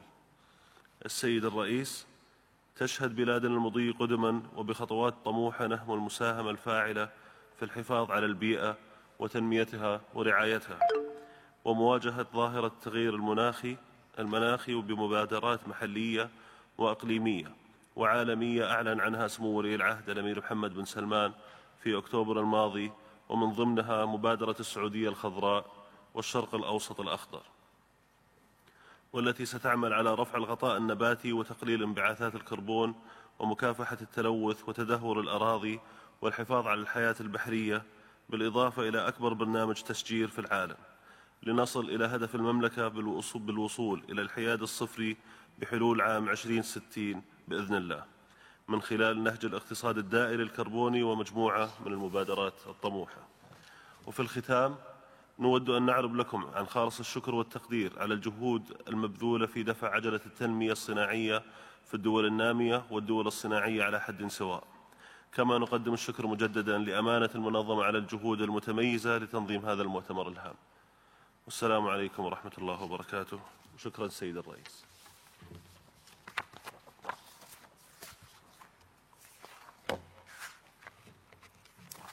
Thank you for your statement. Next on my list is Thailand, and I give the floor to Her Excellency Ms. Morakot Srisvasti. Ambassador, you have the floor. Thank you, Madam President. Madam President, Excellencies, distinguished delegates, I wish to express my sincere congratulations to His Excellency Ambassador Meskani and to you, the Ambassador Gabriela, and all members of the Bureau on the elections. You can rest assured of my delegation's full support and cooperation.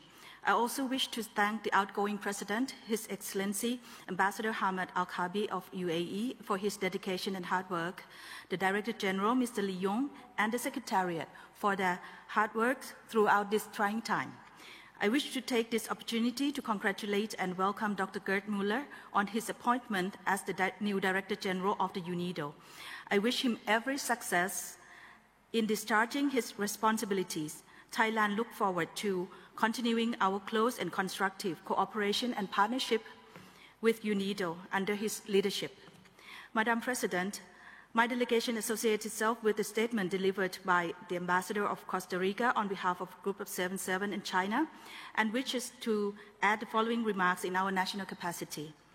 As we mark the 55th anniversary of UNIDO, Thailand reaffirms its full support to UNIDO in the execution of its mandate on inclusive and sustainable industrial development, which has become ever more relevant in light of the COVID-19 pandemic. With its devastating and disproportionate socioeconomic consequences, we hope that the gender-responsive recovery measures will be integrated into UNIDO's strategy for building a better future. UNIDO's contribution to the joint response of the United Nations system to mitigate the impacts of the pandemic, especially in least developed and middle-income countries, are much appreciated.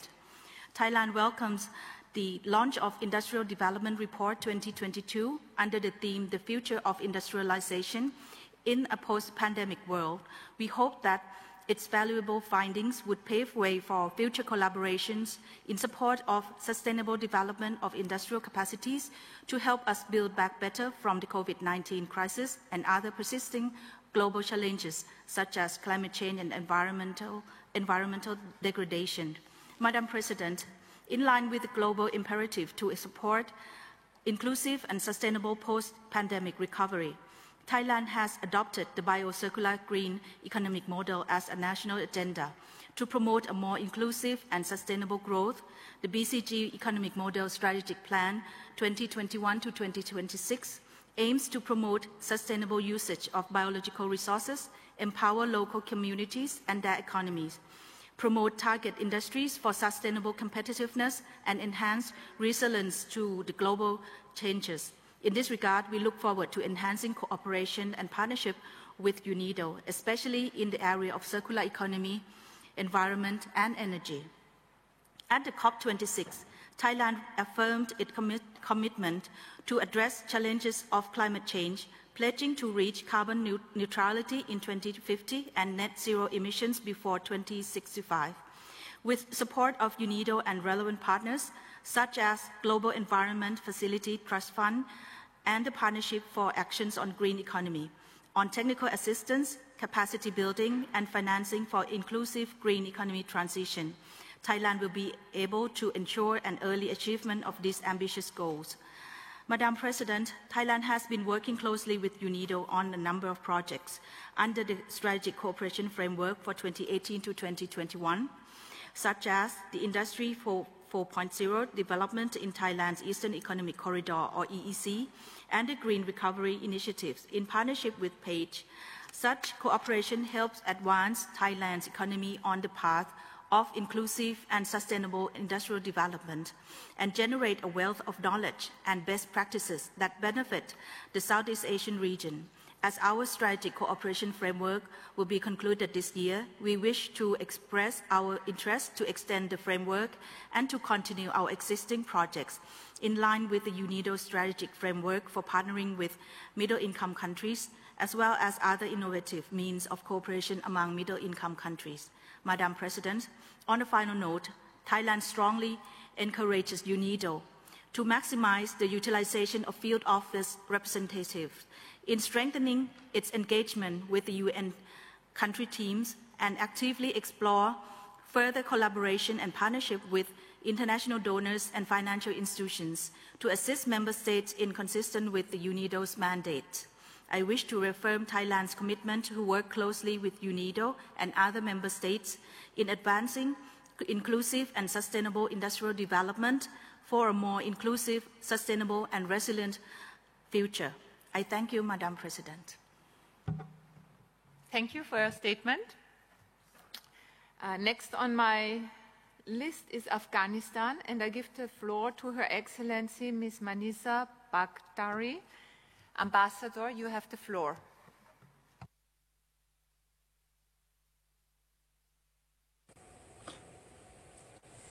Madam Chairperson, at the outset, I would like to congratulate Excellency Ambassador Mohammad Meshghani, Permanent Representative of Tunisia, on his election as the President of the 19th session of the General Conference, and other members for their election to the Bureau of this session.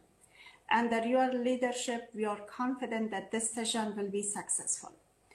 Let me also take this opportunity to thank the outgoing President, His Excellency Suhail Al-Mazuri, Minister of Energy and Industry of the United Arab Emirates, and the Bureau members for their outstanding work and contributions at the previous session. We would like to also thank the Secretariat for its efforts in organizing this session. Madam President, the recent developments in Afghanistan, coupled with the ongoing COVID-19 global pandemic, have had a devastating impact on our economy and nascent industries. Since the Taliban takeover, our economy and our whole financial system has collapsed. There is a major shortage of cash where banks cannot operate and have set limits on withdrawal. Salaries have not been paid for months. Millions have lost their jobs across the entire country in both public and private sectors. The current states of the economy, together with a triple drought, has contributed to making the food crisis in Afghanistan so much worse. Right now, my people are facing a dire humanitarian crisis. Afghanistan is in desperate need of humanitarian aid from our allies. Regardless of who governs Afghanistan, those in unstable economic and security conditions must not be forgotten. I urge all those in the international community to continue to support Afghans both in Afghanistan and abroad. In the long run, however, Afghanistan needs so much more than just emergency aid. Afghanistan can't stay in isolation much longer and needs to be able to tread like any other country. The Taliban do not have experience, funding, or personnel to deliver sophisticated government services. My people deserves an inclusive and functioning government to provide security, justice, and services. Deserve a government that can address poverty and unemployment and is capable to have a sound economic policy. Furthermore, the Taliban have failed to recognize the vital role women hold in advancing the country's sustainable economic development. The Taliban occupying Afghanistan are preventing women from exercising their rights to pursue education and hold jobs. They have banned young girls from attending schools and universities, and women who have succeeded in their careers are being punished for pursuing economic freedom and fulfilling careers. A prosperous Afghanistan is dependent upon empowering the other half of our population. Women economic empowerment, a necessary element of gender equality, is in fact a human right as well. Madam President, considering the various socio-economic challenges Afghanistan is facing, let me emphasize the vital importance of UNIDO's work in accelerating our path towards inclusive and sustainable industrial development. We heavily rely on UNIDO's expertise in our efforts at recovery and revival of our industrial infrastructures. We call on UNIDO to continue providing technical cooperation and assistance to Afghanistan to foster our competitiveness and sustainability in the global market. With the unique occasion of the incoming of a new Director General in this session, I take this opportunity to stress that Afghanistan has new needs and challenges to be addressed towards achieving inclusive and sustainable industrial development. UNIDO's new leadership need to consider the catastrophic challenges Afghanistan is facing and strengthen its engagement in the country to address the needs of the people of Afghanistan. As I conclude, allow me to express my appreciation once again for UNIDO's continued engagement and cooperation. Our joint efforts can have a significant impact on Afghanistan's sustainable economic transformation, which is a prerequisite for global prosperity, peace, and security. Thank you, Madam President. Thank you for your statement, and thank you also for respecting the time limit. At this point, I invite all delegations to consider that we have a very long list of speakers and to respect the time limit. Thank you. Next on my list is Chile, and I give the floor to Her Excellency Ms. Belén Sapag. Ambassador, you have the floor. Muchas gracias.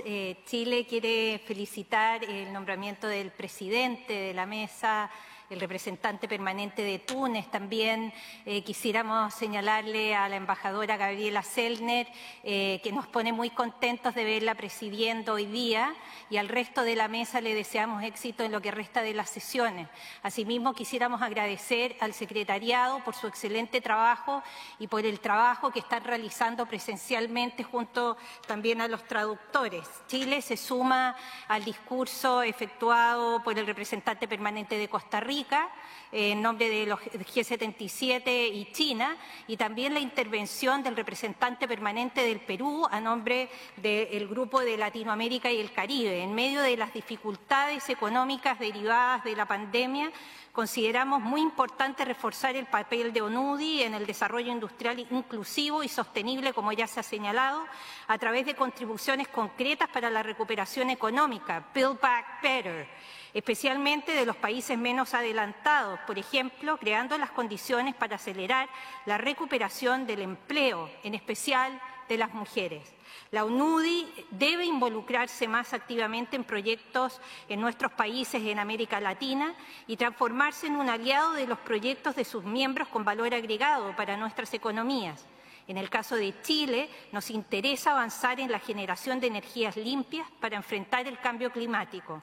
En este sentido, Chile está desarrollando importantes proyectos para la generación del hidrógeno verde como un eje central que nos permitirá cumplir con nuestras metas ambientales y alcanzar la carbono neutralidad el año 2050. Será una industria que impulsará el desarrollo de nuevas competencias y de capital humano y permitirá diversificar nuestra matriz productiva, creando nuevos empleos y polos de inversión en regiones apartadas de nuestro país. Asimismo, nos interesa avanzar con ONUDI en generar espacios para la cooperación sur-sur y triangular en energías limpias. Los países del sur podemos aportar con conocimientos, buenas prácticas, experiencia y tecnologías locales más adaptables a nuestras realidades que las provenientes de otras regiones. La cuarta revolución industrial es una realidad que estará marcada por la convergencia de tecnologías digitales, físicas y biológicas que cambiarán definitivamente la forma en que vivimos, trabajamos y nos relacionamos. Con la ayuda de la ONUDI, las economías emergentes podremos involucrarnos mejor en este proceso para elevar nuestros niveles de ingreso, mitigar los impactos en el medio ambiente y mejorar la calidad de vida de la población y erradicar la pobreza.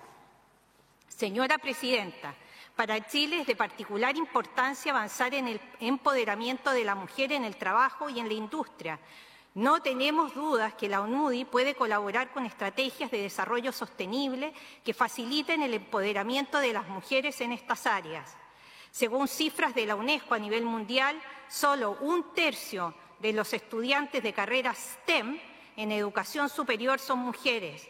Tenemos que hacer esfuerzos para que las empresas ajusten sus estrategias de fuerza laboral y aprovechen mejor las habilidades que las mujeres pueden contribuir a la digitalización. Este es un desafío económico crítico. Sin el aporte de las mujeres a la creación de riqueza, no lograremos tener la economía fuerte, dinámica, inclusiva y equitativa que nuestros países necesitan. El éxito de las empresas dependerá cada vez más de la relación con la tecnología. Tuvimos ocasión hace unos pocos días de conocer mucho más de esta realidad en el Third Vienna Discussion Forum 2021, organizado por Finlandia, Noruega y Suecia, con el apoyo de ONUDI y la UNODC, y moderado por Chile, centrado en la igualdad y la inclusión digital. Esperamos con mucho interés el informe que será presentado prontamente. Señora Presidenta, reiteramos es imperativo abordar estas desigualdades y dificultades socioeconómicas que enfrentan mujeres y niñas en la transformación digital, lograr una representación equitativa, cerrar las brechas digitales y garantizar que mujeres y niñas sean usuarias y creadoras de tecnologías de la información y las comunicaciones, independientemente de su origen étnico, nacional o religioso. El aporte de las mujeres es esencial para lograr un desarrollo industrial inclusivo y sostenible. Saludamos la estrategia de la ONUDI sobre igualdad de género y el empoderamiento de las mujeres 2020-2023 y nos complace ser uno de los copatrocinadores de la resolución sobre esta materia presentada por México y Noruega. Finalmente, señora Presidenta, queremos transmitir nuestros agradecimientos al señor Lee Jong y los míos personales por haber dirigido a la ONUDI durante los últimos 8 años y por haberla impulsado a través de proyectos como la promoción del desarrollo industrial inclusivo y sostenible, la ampliación de los programas País, la economía verde, entre otros. Damos la bienvenida a su sucesor, el señor Gerd Müller, en quien depositamos nuestras esperanzas en que sepa guiar a la organización para enfrentar los efectos de la pandemia en la economía mundial. Esperamos potenciar los canales de diálogo de nuestro país y la región con la ONUDI para que se comprendan mejor nuestros desafíos y necesidades. Desde ya le garantizamos nuestro apoyo en su nuevo rol y el compromiso de Chile en avanzar con las materias que impulsa la ONUDI. Muchas gracias, señora Presidenta.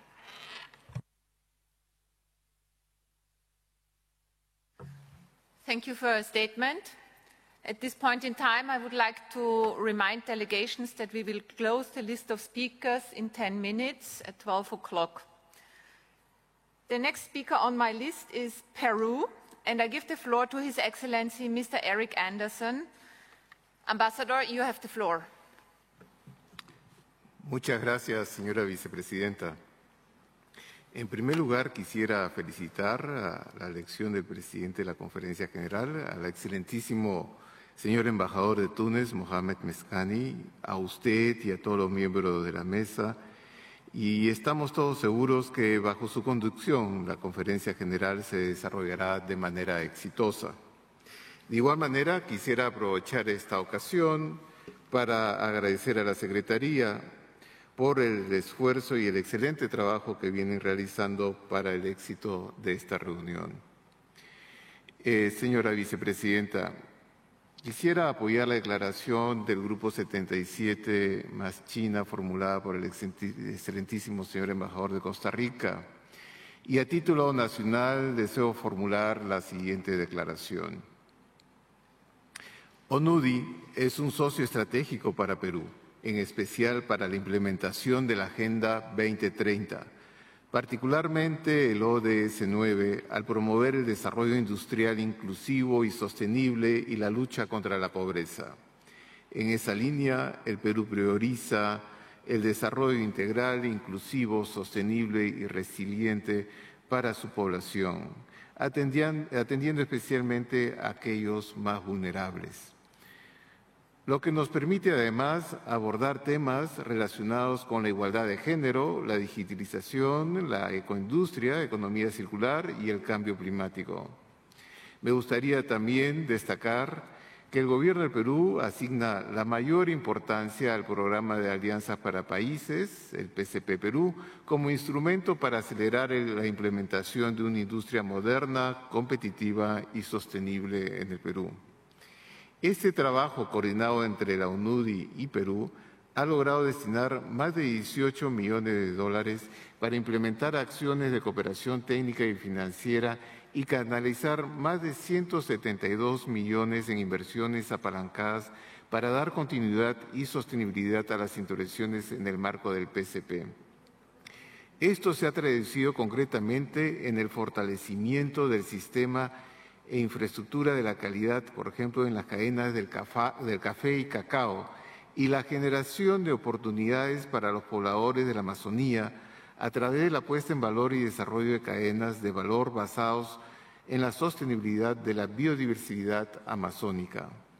De igual manera, hemos recibido a través del PCP el apoyo técnico para la formulación de nuevas políticas, especialmente para el desarrollo de la política industrial en el Perú, para la formulación de una estrategia nacional para el desarrollo de parques industriales y también hemos recibido la asistencia para la formulación de una hoja de ruta hacia una economía circular en el sector industria, entre otros. En suma, la generación de nuevas propuestas de intervención recibidas por UNUDI han ayudado para lograr la transición de una industria manufacturera peruana hacia un modelo circular de producción sobre la base de una precisa identificación del estado del arte en la industria peruana y teniendo en cuenta las aplicaciones de la industria 4.0. Señora Vicepresidenta, quisiera aprovechar esta ocasión para resaltar el apoyo que el Perú otorga al marco estratégico presentado o que viene promoviendo la UNUDI 2022-2030 para la cuarta revolución industrial. Todos estos avances que he mencionado no habrían sido posibles sin la articulación entre las necesidades nacionales y las capacidades técnicas de la UNUDI como institución aliada, lo que se ha materializado en el programa PCP Perú y su mecanismo de coordinación. Quisiera destacar el posicionamiento de la UNUDI como un actor relevante para impulsar la agenda de cooperación para el desarrollo socioeconómico y ambiental en una coyuntura en la que persisten el hambre, la pobreza, la desigualdad, el cambio climático y las brechas en infraestructura. Todo esto acentuado por el COVID-19 y la necesidad de proyectarnos hacia un nuevo escenario post-pandemia. Finalmente, señora Vicepresidenta, quiero reconocer la histórica cooperación de la UNUDI con el Perú para promover el desarrollo industrial competitivo, de calidad, incluyente de la juventud y de las mujeres en los procesos de producción a largo plazo, de lucha contra la pobreza y el desempleo, donde el PCP es un valioso instrumento. De igual manera, quisiera agradecer los aportes de los países donantes comprometidos en los programas de cooperación y solicitarles que continúen participando activamente en los diferentes proyectos de ONUDI. Muchas gracias, señora Presidenta.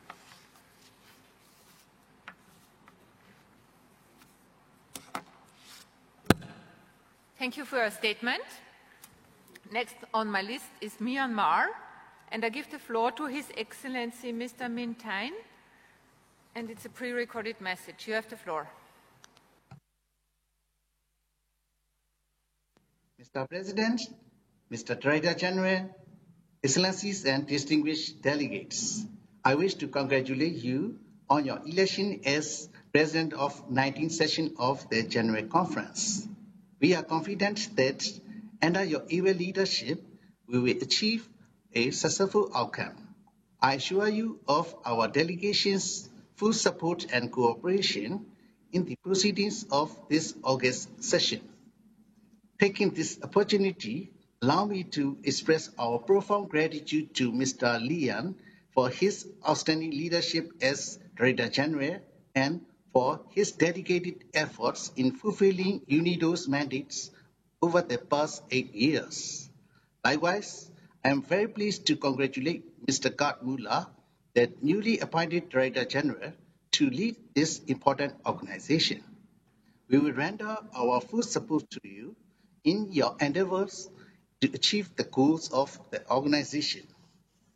Mr. President, Myanmar recognizes the important role of UNIDO in helping developing countries accelerate ISID and achieve 2030 Agenda for Sustainable Development, particularly SDG 9. We are confident that UNIDO's medium-term program framework for 2022 to 2025 will effectively contribute to the member states' effort to achieve their sustainable development and their global efforts to build better for COVID-19 pandemic. We appreciate UNIDO's continuing initiative in assisting LDCs within the context of ISID, as well as for hosting the 9th Ministerial Conference of the Least Developed Countries, recently held in Vienna.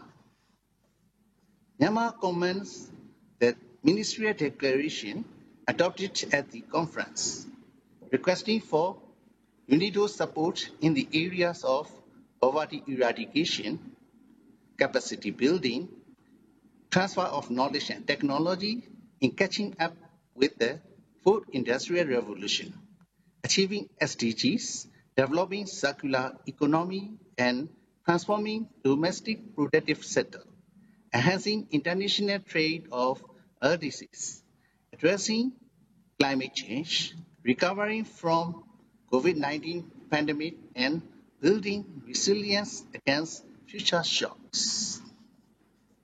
Mr. President, while being an agro-based country, Myanmar's industrial sector accounts for 32% of GDP. It is mainly composed of energy, mining, processes and manufacturing, electric power, and construction sectors. 82% of registered industries are SMEs, and 18% large-size industry. We are currently implementing national projects under Myanmar Sustainable Development Plan, adopted in line with the UN SDGs. However, due to the devastating impacts of COVID-19 pandemic, Myanmar is facing a series of challenges in multiple sectors, like many other countries.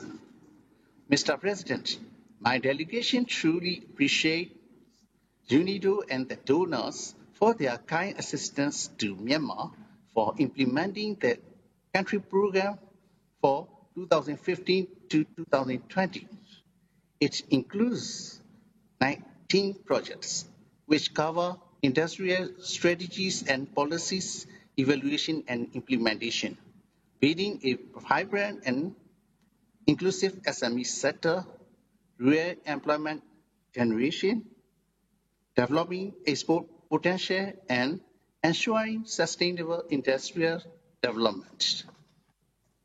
At this point, we are thankful to UNIDO for extending the duration of our country program, enabling further implementation of the remaining projects. The continuation of the country program will help Myanmar ensure alignment with the UN Sustainable Development Cooperation Framework circles in the future. In this regard, I would like to request UNIDO and the donors to resume and continue their kind support and assistance to Myanmar and its people, ensuring that no one is left behind. Mr. President, allow me to conclude by reaffirming Myanmar's commitment to work hand in hand with UNIDO and development partners in promoting ISID and achieving the United Nations Sustainable Development Goals. Thank you. Thank you for your statement. And next on my list is Egypt. I give the floor to His Excellency, Mr. Mohammed Hamdi Mohammed El Molla. Ambassador, you have the floor. Madam Vice President, Excellencies and distinguished colleagues, allow me at the outset to congratulate Ambassador Mohammed Mezghani on assuming the presidency and to express our happiness to see Tunisia at the helm of this conference. My sincere thanks also go to the United Arab Emirates for its exemplary leadership during the tenure as a president. I also commend your guidance and wisdom, Madam Vice President, in conducting our work. Egypt aligns itself with the statements made on behalf of the African Group, the Arab Group, and the G77 and China, and would like to add the following remarks in its national capacity. The strategic leadership partnership between Egypt and UNIDO goes very deep, as UNIDO's projects in Egypt contribute significantly to achieving Egypt's Vision 2030, the Trade and Industry Development Strategy, and Egypt's National Structural Reform Program 21 to 24, and the MSMEs and Entrepreneurship National Strategy 20 to 25. UNIDO's approach in Egypt is very pragmatic, as it follows the whole-of-government approach to enable horizontal coordination within the public sector and the private sector. It also follows the integrated framework to enable the green transition of the manufacturing sector, combining regulation, firm-level support, new technologies, and skill enhancement for sustainable manufacturing. Moreover, UNIDO supports the government of Egypt in mainstreaming Industry 4.0 in all aspects of industrial development, with a particular emphasis on competitive sectors. The close bond between Egypt and UNIDO has been further strengthened through signing the Programme of Country Partnership, PCP, in April 2021. Egypt is the second Arab country that adopts the PCP. It is led by the government of Egypt at the highest political level through the National Coordination Body chaired by Her Excellency Niveen Gama, Egypt's Minister of Trade and Industry. PCP Egypt focuses on 6 components which were selected due to their importance for contribution to the national development agenda, namely industrial policy, investment promotion, green industry, smart cities and sustainable industrial parks, value chains, and mainstreaming Industry 4.0. Noting that currently there are 20 projects under execution with a total budget of $36 million, and that our plan is to execute technical cooperation projects with a total budget of $190 million over the next 5 years. I would like to highlight that the goals of Egypt in terms of cooperation with UNIDO during the coming period focus essentially upon implementing the various components of the PCP, which will also be very relevant to Egypt's efforts to achieve Sustainable Development Strategy for 2030, as well as executing the roadmap of inclusive and sustainable industrial development and MSMEs Entrepreneurship National Strategy between 20 and 25. This, in our opinion, reaffirms our commitment to improving the industrial sector's ability to diversify, innovate, and advance the competitiveness of our products in regional and global markets, as well as boosting the employment opportunities in the industrial field in Egypt.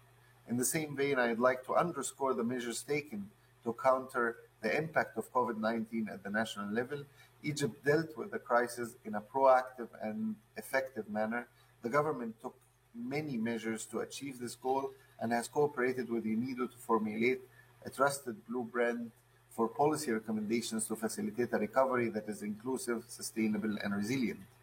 This includes a roadmap on inclusive and sustainable industrial development, promoting Egypt's participation in the global and regional value chain and post-COVID-19 industrial recovery, enhancing the readiness for the adoption of 4.0, Industry 4.0, while providing all kinds of assistance to the initiatives aiming to support women empowerment in industry, especially in micro, small, and medium enterprises, as well as strategic foresight exercise on the manufacturing sector in the times of COVID-19.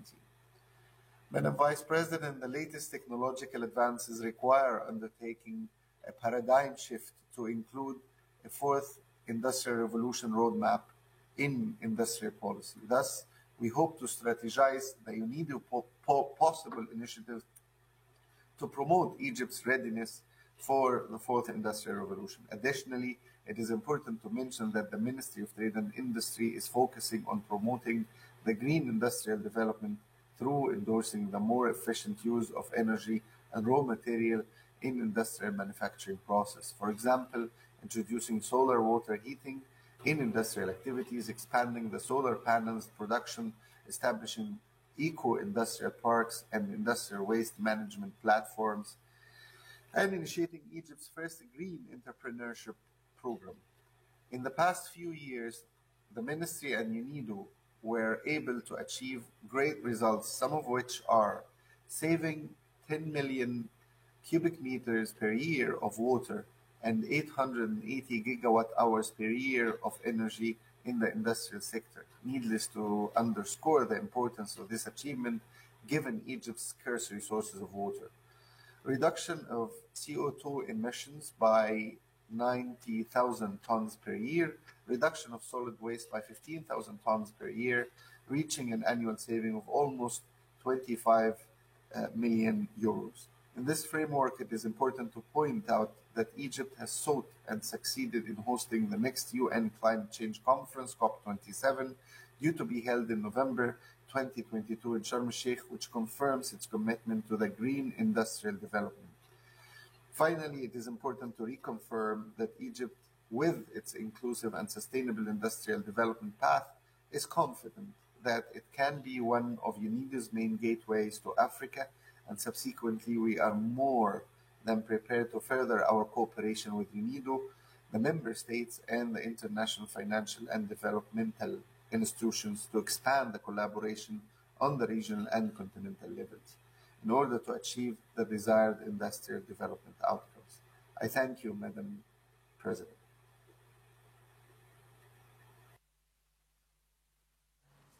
Thank you for your statement. I see it is 12 o'clock or 10 past, 5 past.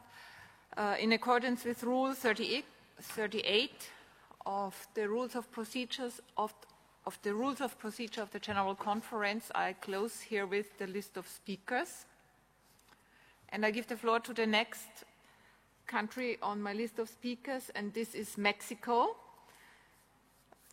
I give the floor to His Excellency Mr. Luis Javier Campuzano. Ambassador, you have the floor. Muchas gracias, señora vicepresidenta Gabriela Sellner. Es un gusto saludarle y verla presidir a esta sesión de la Conferencia General. De igual manera, felicitamos al embajador Mezghani de Túnez por su elección a la presidencia de este periodo de sesiones. Cuentan ustedes y la mesa con nuestro apoyo y plena confianza. Aunque sabemos que hay espacios en la agenda para ello, mi delegación desea reconocer el liderazgo del señor Lee Jong durante los últimos 8 años y dar la más cordial bienvenida al señor Gerd Müller como próximo director general. Señora Presidenta, el confinamiento actual en Viena nos recuerda que naciones y comunidades de todo el mundo enfrentamos aún la terrible pandemia del COVID-19. Nuestro esfuerzo común para alcanzar los objetivos de desarrollo sostenible de la Agenda 2030 enfrentan profundos retos, en particular en la erradicación de la pobreza y la seguridad alimentaria, la igualdad de género, la salud y la protección ambiental. Por lo tanto, esta conferencia general nos corresponde dar a la ONUDI un mandato claro que acelere la cooperación y la solidaridad internacionales para que el paradigma de recuperar y reconstruir mejor sea incluyente, sostenible y resiliente, con perspectiva de género y derechos humanos. La ONUDI puede y debe contribuir a asegurar la producción y distribución segura, efectiva y equitativa de las vacunas, medicinas y equipo médico, así como sentar las bases para regresar a un crecimiento fuerte, sostenible, equilibrado e incluyente, atendiendo las causas estructurales de la pobreza y las desigualdades, tanto al interior como entre países. Señora Presidente, México toma nota de las acciones de la ONUDI en apoyo de sus Estados miembros para avanzar hacia un desarrollo industrial inclusivo y sostenible. Mi delegación desea destacar las siguientes iniciativas: los proyectos de acuacultura y el acelerador del Objetivo de Desarrollo Sostenible 9 en América Latina, que con contribuciones financieras de China, Alemania y México, contribuyen a la generación de empleos decentes en nuestra región, en particular en América Latina Central. Los apoyos en la transición hacia la industria 4.0, incluyendo a través de la participación de la ONUDI en el Foro Industrial Transformation México, en colaboración con la cooperación alemana GIZ y la Hannover Messe. La creciente participación de la ONUDI en las acciones climáticas, incluyendo para la eficiencia energética de las industrias, el cumplimiento del Protocolo de Montreal y el diseño de una estrategia de cambio climático en línea con lo acordado en la COP26 de Glasgow. El apoyo a los Estados miembros en el diseño de políticas industriales apropiadas, como es el caso del desarrollo por parte de la ONUDI, ONU Habitat y el Gobierno de México del Atlas Prospectivo Territorial Industrial para la atracción de inversiones, y el diseño de estrategias para la transición hacia un modelo de economía circular, incluyendo a través de consultas globales conducidas por Austria y Costa Rica, así como en el apoyo a la identificación de oportunidades con gobiernos locales en México. Señora Presidenta, ante los importantes retos actuales, la ONUDI tiene la obligación de potenciar su eficiencia y eficacia a través de un diálogo estrecho con los Estados miembros, la movilización de recursos extrapresupuestarios y la implementación urgente y disciplinada de una gestión basada en resultados. En este sentido, México hace un llamado a la ONUDI a actualizar y adaptar sus capacidades de cooperación técnica a las necesidades emergentes de los países en desarrollo, con un enfoque renovado en el caso de los países de renta media, que representan la mayoría de los Estados miembros y el hogar de 70% de la población mundial. Al mismo tiempo, me preocupa a México que la cooperación técnica con América Latina y el Caribe se mantenga rezagada. Nuestra región ha respaldado la misión de la ONUDI desde sus orígenes con recursos humanos, financieros y políticos. De la misma manera, México espera que la ONUDI una aceleración consecuente y prioritaria de su cooperación con nuestros países en este momento crítico. Señora Presidenta, este año México, Francia y ONU Mujeres celebramos el Foro Generación Igualdad con el objetivo de avanzar de forma inmediata e irreversible hacia la igualdad de género para cumplir el ODS 5 y dar vigencia a los compromisos adquiridos en la Declaración y la Plataforma de Acción de Beijing. En este contexto es indispensable que las mujeres puedan dirigir el desarrollo industrial inclusivo y sostenible, participar en él y aprovechar sus beneficios. Asimismo, es urgente que la ONUDI adopte las medidas necesarias para lograr la paridad de género en su personal, incluyendo en los rangos superiores, y que se asegure un ambiente de trabajo propicio para todas las personas. Por lo tanto, mi delegación tiene el honor de presentar conjuntamente con Noruega el proyecto de resolución La ONUDI, la igualdad de género y el empoderamiento de las mujeres, que insta a la organización a promover la igualdad de género y el empoderamiento de las mujeres en sus prácticas, proyectos y programas, basándose en medidas específicas y en la incorporación sistemática de la perspectiva de género. Deseo extender mi reconocimiento a la misión de Noruega por su excepcional liderazgo y profesionalismo a lo largo del proceso de negociación. Asimismo, México agradece el apoyo del consenso que recibió el proyecto de resolución en la Comisión Principal ayer y en particular los patrocinios ya expresados. Señora Presidente, mi delegación espera que la ONUDI se posicione como el centro global de punta en materia de políticas industriales, que fije la agenda, genere análisis pertinente y proponga herramientas que respondan a las necesidades específicas de nuestras economías. Asimismo, esperamos que la ONUDI fortalezca proactivamente sus capacidades para poner las mejores prácticas, estrategias y tecnologías al servicio de los países en desarrollo con el objetivo de que nuestras industrias se descarbonicen y adopten oportunamente los procesos de la era digital. Para terminar, señora Presidenta, La acción conjunta a favor de las personas, el planeta y la prosperidad es el mejor camino para enfrentar los retos mundiales. Es por ello que México defiende el multilateralismo no solo por principio, sino porque una gobernanza global eficaz y robusta beneficia a los intereses nacionales. A los 55 años de su establecimiento, la ONUDI se mantiene como un eslabón crucial de este sistema multilateral. Como miembro fundador, México refrenda hoy su compromiso con esta organización y con su mandato. Muchas gracias.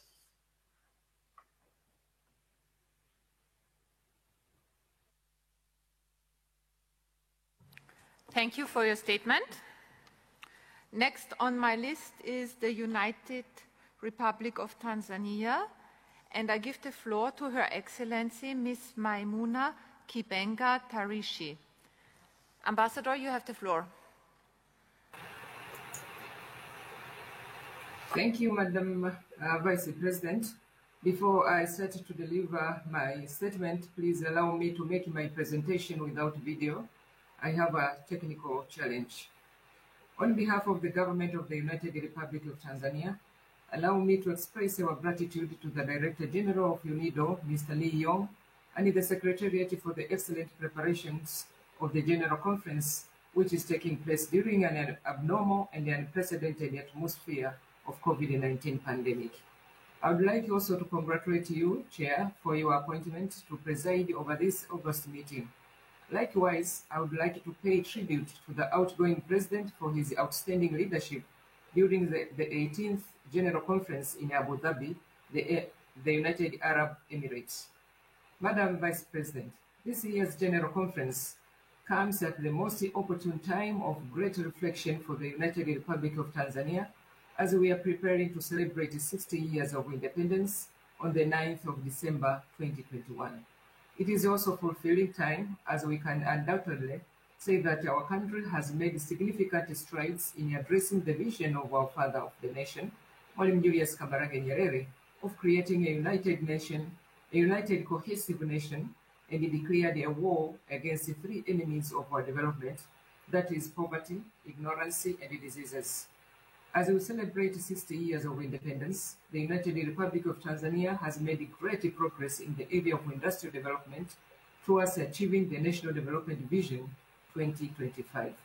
Madam Vice President, the United Republic of Tanzania commends the good leadership of UNIDO for allowing this conference to take place in a hybrid format to accommodate all members in respect of the current COVID-19 situation.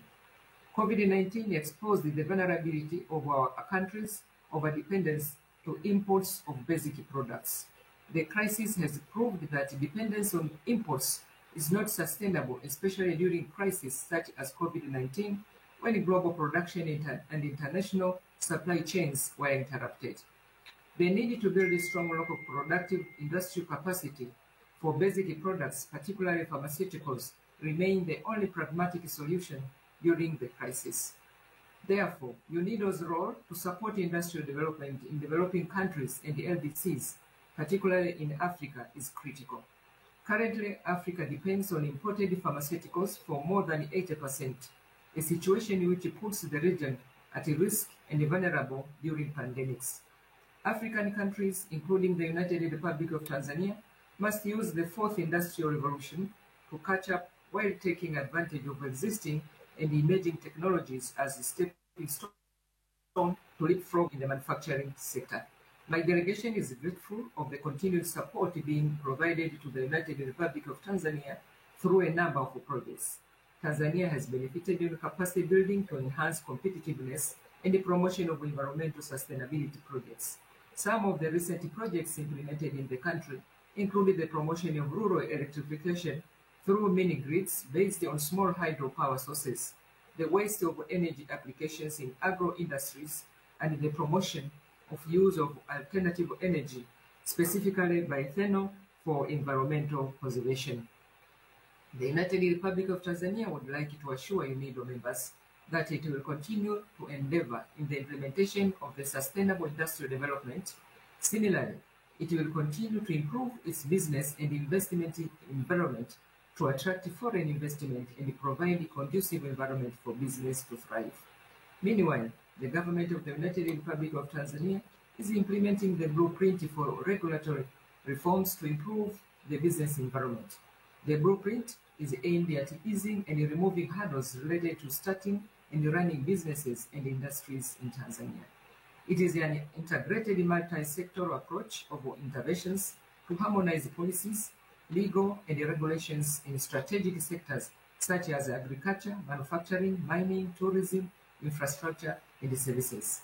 Madam Vice President, my delegation would also like to express its gratitude to UNIDO and its member states for the inclusion of the United Republic of Tanzania into the Program for Country Partnership, that is PCP.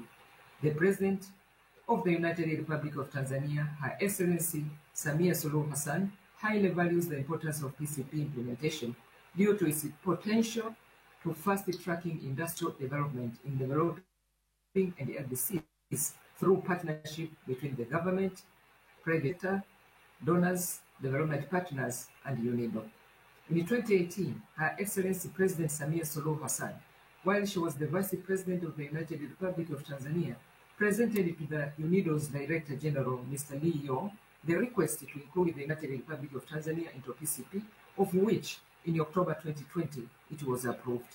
Despite the ongoing challenges of COVID-19, the United Republic of Tanzania is committed to fully implement PCP. In conclusion, Madam Vice President, I would like to reaffirm Tanzania's commitment to the continued cooperation with UNIDO in promoting the inclusive and sustainable industrial development towards achieving the 2030 Sustainable Development Goals, that is SDG. I thank you for your kind attention. Asante sana.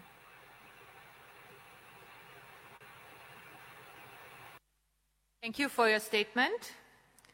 Next on my list is Nigeria.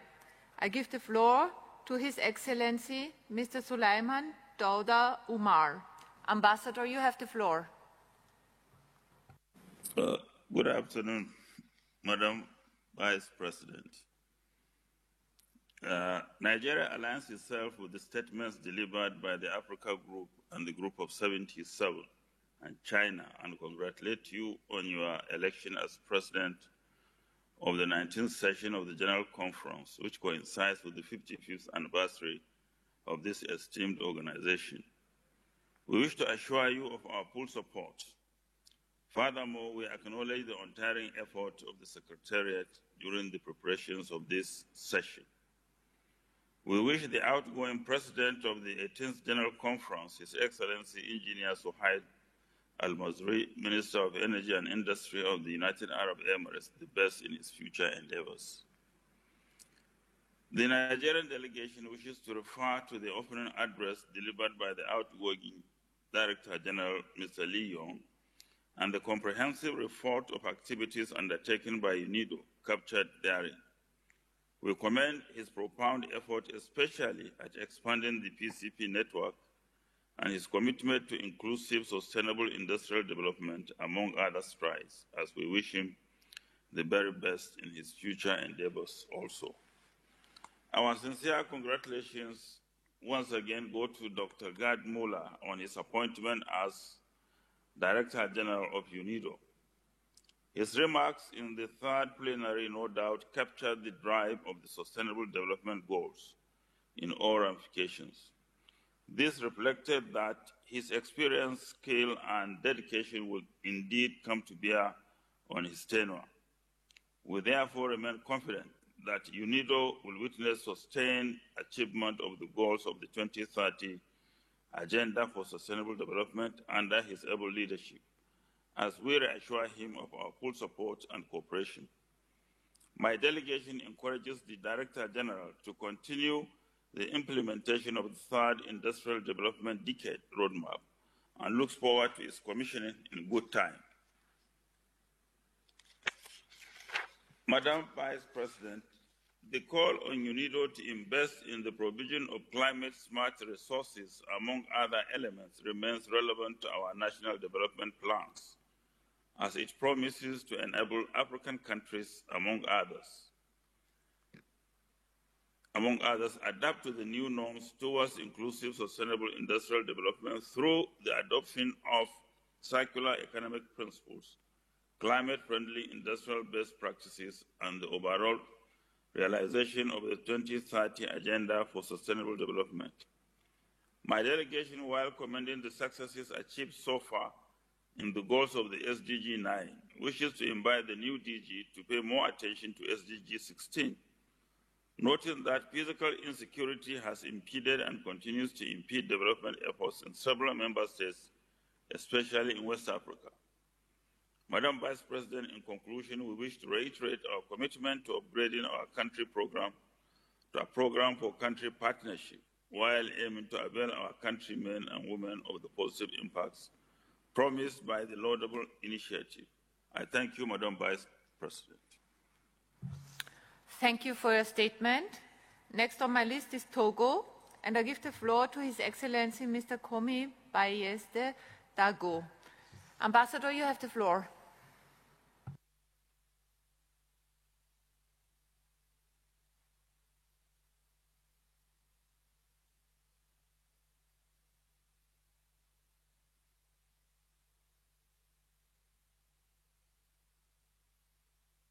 Madame la Présidente, permettez-moi, à l'entame de mes propos, d'adresser au nom de ma délégation, à vous-même ainsi qu'à tous les membres du bureau, vos très sincères et chaleureuses félicitations suite à votre élection à la présidence de la 19e session de notre conférence. Le Togo vous assure de son entière collaboration. Au directeur général sortant, M. Li Yong, le Togo exprime sa sincère appréciation pour la qualité du travail accompli dans l'intérêt supérieur de l'organisation et de ses États membres durant sa mission à la tête de l'ONUDI. Il salue particulièrement son plaidoyer en faveur de la transformation structurelle et de l'industrialisation durable et inclusive des pays d'Afrique. Le Togo lui rend un vibrant hommage. En outre, ma délégation adresse à son tour au Dr Gerd Müller, nouveau directeur général de l'ONUDI, ses sincères félicitations pour son élection à cette haute charge. Reconnaissant au Dr Müller ses compétences avérées et son engagement louable en faveur du développement, de l'économie et de l'environnement, entre autres, ma délégation voudrait relever à son aimable attention que les États membres, et particulièrement ceux d'Afrique, attendent beaucoup de lui pour progresser davantage sur la voie du développement industriel, gage de prospérité partagée. Pour ce faire,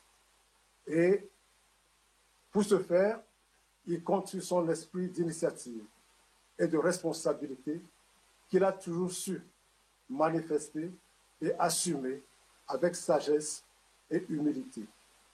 Madame la Présidente, la 19e session de notre conférence se tient à une période toujours marquée par la pandémie de Covid-19 avec ses conséquences redoutables sur la vie humaine, économique et sociale, ainsi que par des changements climatiques qui ont des impacts négatifs profonds sur le présent et l'avenir de notre humanité, menacée dans son existence. Ces changements de tous ordres qui affectent le monde sur divers plans exhortent notre organisation à demeurer un cadre vivant et actif de réflexion, d'initiative et d'action opérationnelle sur les politiques d'industrialisation. Madame la Présidente, les questions inscrites à l'ordre du jour de la conférence, comme celles portant sur les femmes en tant que levier de changement pour une industrie durable pendant la COVID-19 et au-delà, ainsi que sur le forum de l'ONUDI, sur le développement inclusif et durable, entre autres, sont d'une importance capitale pour nos pays. Pour ce faire, il importe qu'une attention toute particulière soit accordée à l'industrialisation, à l'innovation et aux infrastructures comme socle du développement durable. C'est dans ce contexte que la feuille de route gouvernementale 2020-2025 du Togo, dans son axe stratégique 2, met un accent tout particulier sur la création de véritables industries extractives et transformatrices en vue de la création d'emplois en s'appuyant sur les forces de l'économie. Cet objectif primordial est en cours de mise en œuvre avec l'implantation de la plateforme industrielle d'Adétikopé, zone industrielle de dimension mondiale visant à assurer le développement industriel et économique du Togo, avec pour but majeur la réduction de la pauvreté par la création des emplois en faveur de la jeunesse, notamment, et ce, dans le respect des mesures relatives à la protection efficace de l'environnement. Dans cette perspective, le gouvernement togolais entend assurer la formation des compétences adaptées et soutenues par l'appropriation de nouvelles technologies requises dans ce domaine, encourager la participation des femmes à la création des unités industrielles et au développement des petites et moyennes entreprises en vue de leur autonomisation, impliquer activement le secteur privé dans la mise en œuvre de cette politique, assurer la disponibilité des matières premières agricoles et de bonne qualité à des prix compétitifs. Et enfin, faciliter l'acheminement de ces produits vers les unités de transformation. Au demeurant, le gouvernement togolais, sous le leadership de son Excellence, M. Faure Gnassingbé, président de la République, a engagé le Togo dans un processus de développement industriel inclusif en vue de la réalisation des objectifs de développement durable dans notre pays. Pour ce faire, le Togo compte sur l'accompagnement de l'ONUDI. Madame la Présidente, je vous en sais infiniment gré. Merci de votre noble attention.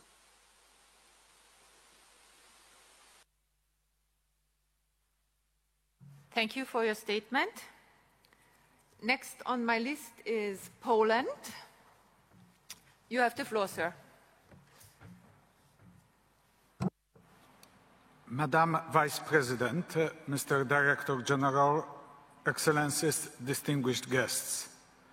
Poland associates itself with the statement delivered on behalf of the European Union. I wish to highlight a few points of particular importance to my country. Madam Vice President, let me congratulate you on your election as a member of the General Committee of the 19th session of General Conference, presiding under the leadership of His Excellency Ambassador of Tunisia. We wish you all success towards which we will also contribute. Director General Lee Young, we would like to thank you for your personal engagement and the professional and engaged stewardship of UNIDO during the last 8 years. Director General Gerd Miller, our best wishes. We have full trust that you will guide us through the challenging time with strong and creative leadership. Excellencies, distinguished delegates, we are pleased to express our satisfaction that the budget of the organization for the next biennium 2022-2023 was prepared with the consent of all member states and great support of UNIDO Secretariat and awaits safely the approval by the GC. It's important since it secures the stable functioning of the organization in the next 2 years. It is results-based and underpinned by the medium-term program framework 2022-2025, which sets out the UNIDO strategic direction over the next 4 years.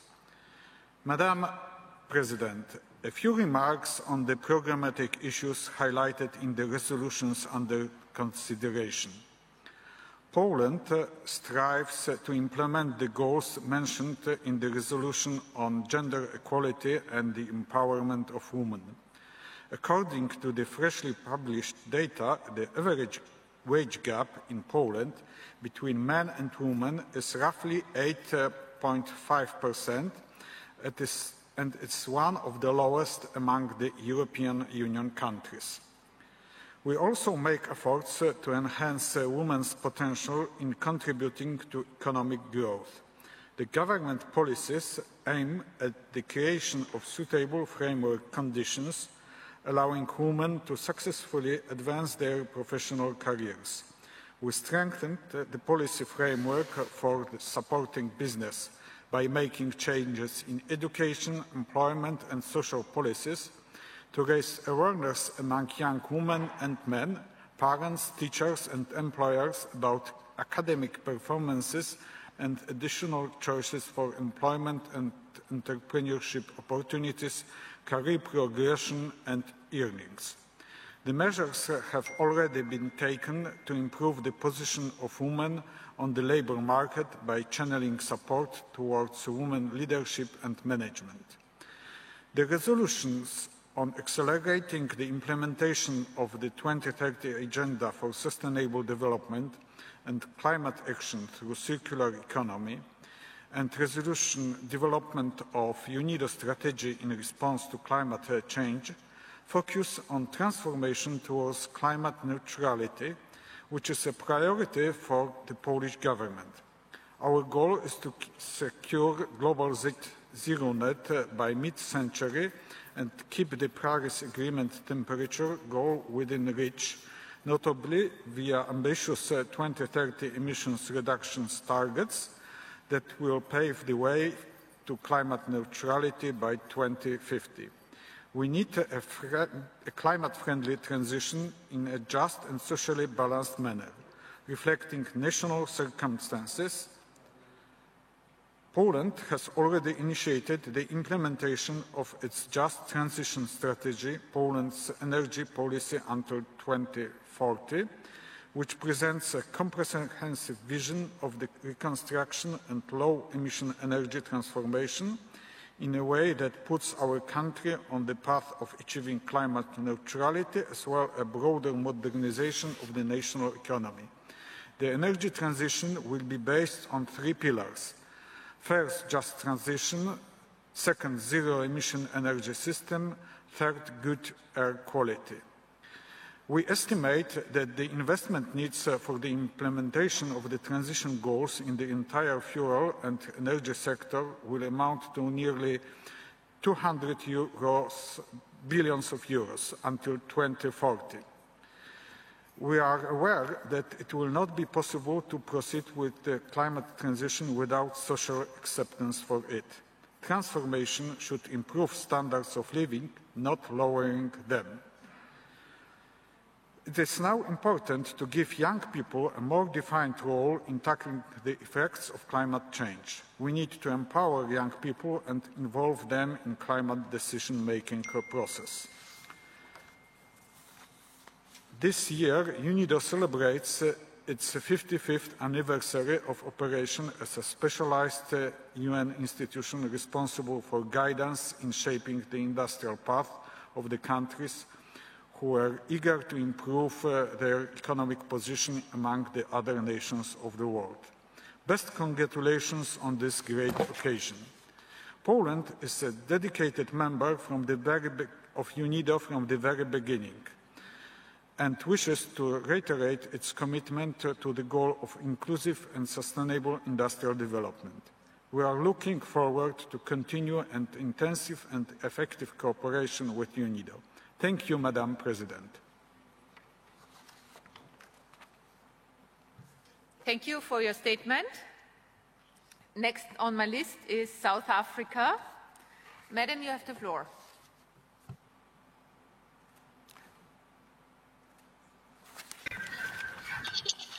Excuse me. Good afternoon, Madam Vice President. The government of South Africa congratulates the Ambassador of Tunisia for his election as President of the 19th session of the General Conference. We wish to reiterate our support to you and the other members of the Bureau and the Secretariat for the successful conclusion of the conference. We associate ourselves with the statements delivered on behalf of the African Group and the Group of 77 in China. Madam Vice President, the pandemic has exposed the fragile nature of globalization as well as that of our interconnectivity and interdependence in realizing the goals of the 2030 Agenda for Sustainable Development. It has also transformed our approach to development and highlighted the necessity for strengthened and deepened international cooperation to build stronger and more resilient economies and production structures. Vaccine inequality has clearly exposed the unfair and deep inequalities and disadvantages developing countries face. Vaccine nationalism is short-sighted as it prolongs the pandemic and feeds the evolution of vicious mutations. We reiterate our call for capacitating developing countries with the essential rights, tools, and capabilities to produce vaccines locally to accelerate the global vaccination program and to end the pandemic. We reiterate our call on UNIDO to collaborate with relevant stakeholders to facilitate the transfer of knowledge, skills, and equipment to developing countries and to do so urgently. Remember, no one is safe until everyone is safe. We also call for the urgent and immediate lifting of the unfair punitive travel bans placed not only on South Africa, but on most of our neighbors. The reasoning for these decisions are spurious and seem politically motivated, as these bans have not been equally applied to all states where the variant has been detected. Our excellent, transparent, and constructive scientific contributions should not be punished, but applauded and replicated. These unreasonable and ill-advised measures will further damage economies, increase unemployment, and add to human suffering in our countries. The measures are also against international commitments and pledges. We therefore call on all member states to A, urgently and unconditionally lift the travel bans, and B, to adopt honest, timely, and transparent scientific measures in monitoring and reporting on the virus and all its mutations. With more information now available, it seems that Omicron variant may not have originated in Southern Africa after all, and yet we are the ones being punished. Madam Vice President, South Africa welcomes UNIDO's continued assistance in strengthening domestic efforts towards the realization of inclusive and sustainable industrial development, including through the development of the Global Eco-Industrial Parks Program, the promotion of electric vehicles, the implementation of waste management projects, and the acceleration of clean tech innovation to support transition towards a circular economy. With SADC, UNIDO is supporting human capital development through the effective management of natural resources in the forestry sector and water resource management. This initiative follows on the SADC Phase 3 project, through which UNIDO collaborated with South African stakeholders to deliver training programs in the forestry sector. We call on UNIDO to continue these efforts and to support our region's pursuit of the implementation of the AU's Agenda 2063 and the attainment of its goals.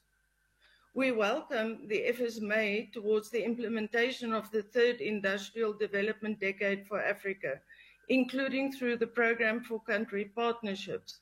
These efforts can be enhanced through the expansion of collaboration with all relevant development partners in the continent, such as the African Development Bank.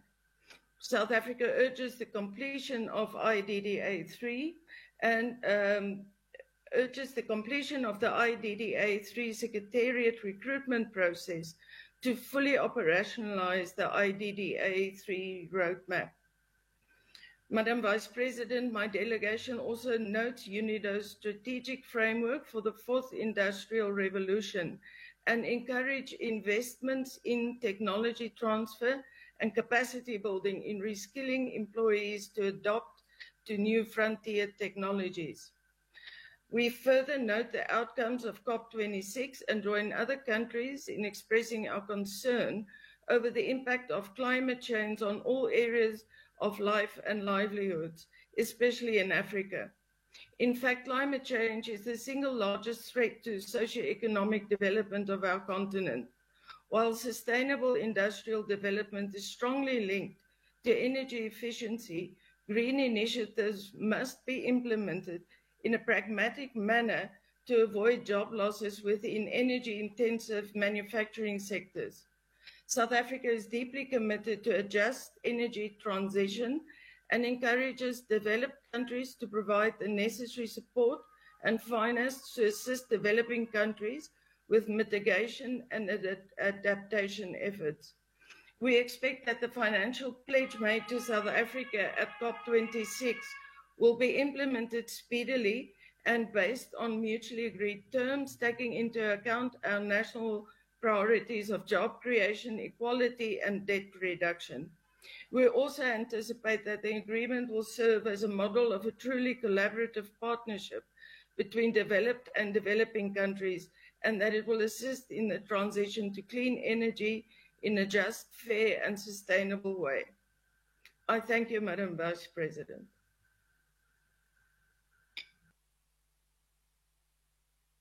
Thank you for your statement. Next on my list is Ghana. You have the floor.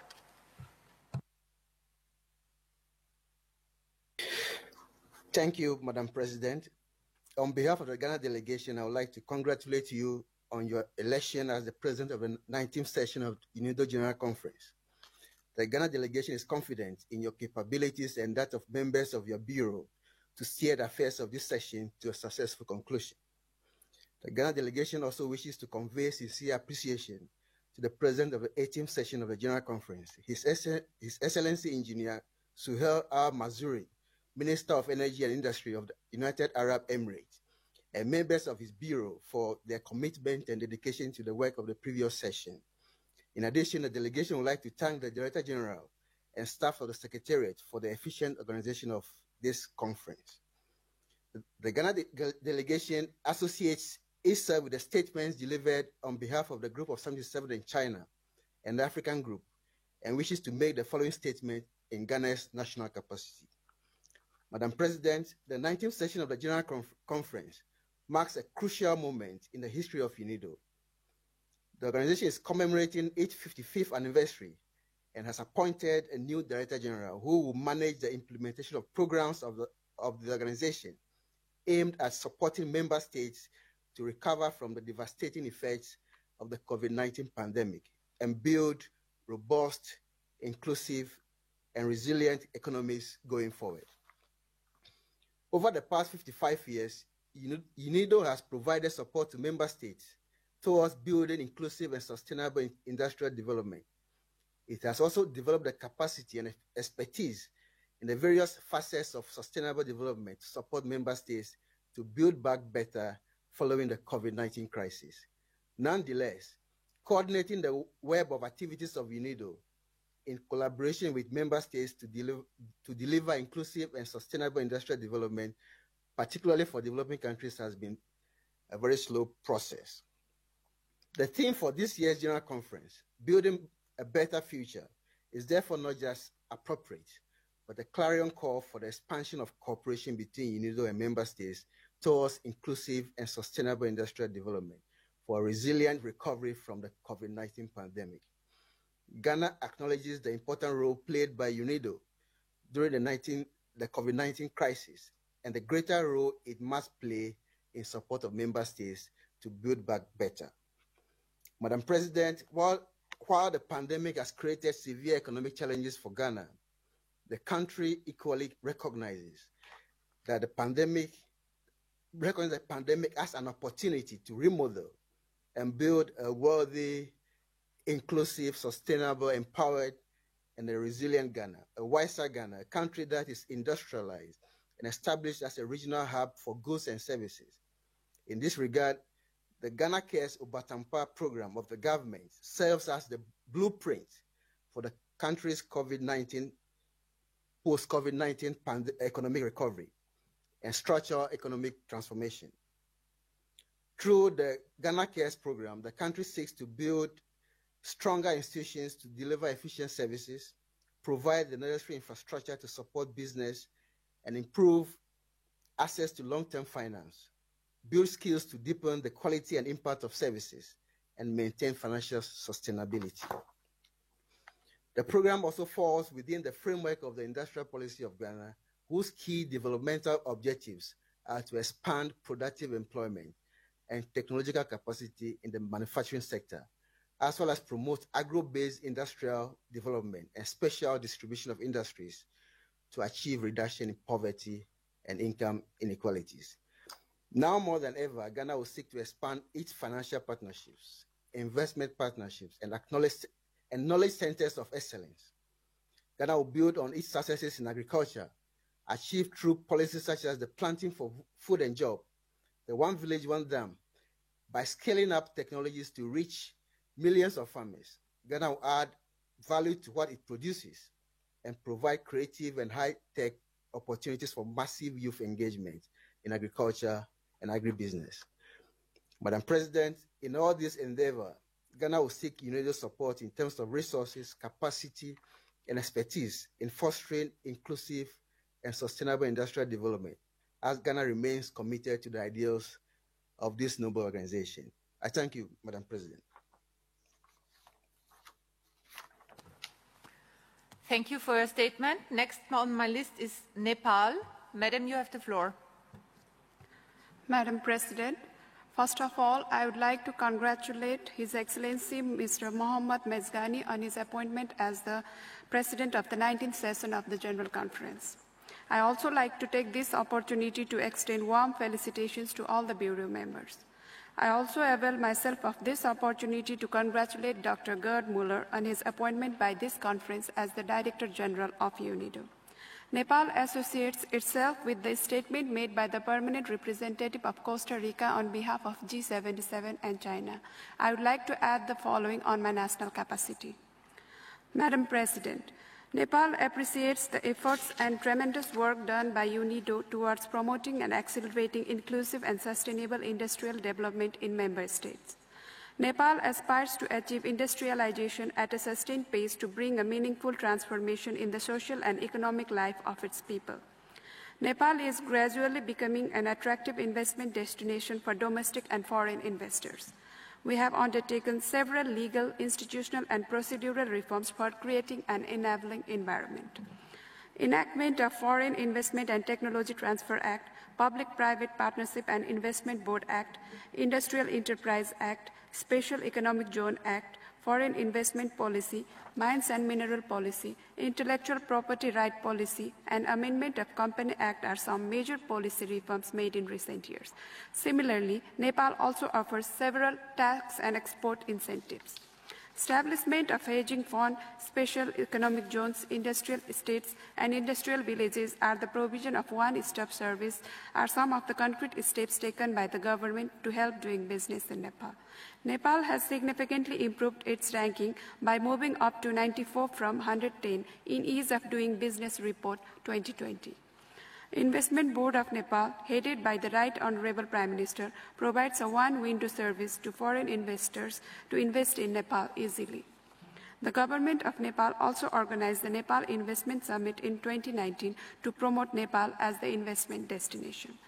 Nepal's economic growth rate was projected to grow at a level of 4.01% in the current fiscal year, with an expectation of gradual improvement in the health crisis, but the widely spreading second wave of the COVID-19 during the third quarter of the current fiscal year has become challenging in achieving the estimated growth rate. Being a landlocked developing country and a country graduating from least developed country, fast-paced industrial development is a difficult task for Nepal. Achieving this kind of objective calls for a strengthened global partnership and support for LDCs and LLDCs. Such partnerships must be able to take effective measures to remove the weaknesses and constraints in the economies of such countries and manage internal and external vulnerabilities they face and attain structural transformation of their economic system.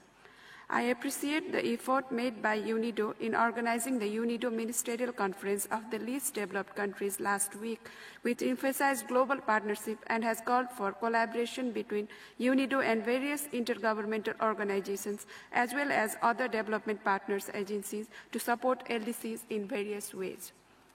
In order to connect the LLDCs like Nepal equally in the global supply chain, UNIDO can play a central role. UNIDO is a powerful instrument to bring all stakeholders together to accomplish our common objectives of inclusive and sustainable industrial development. In conclusion, Madam President, let me reiterate Nepal's commitment to supporting the activities of UNIDO. I call upon UNIDO, member states, and all other global partners to join hands together to create a better world. Thank you, Madam President. Thank you for your statement. Next on my list is the Republic of Korea. You have the floor, sir.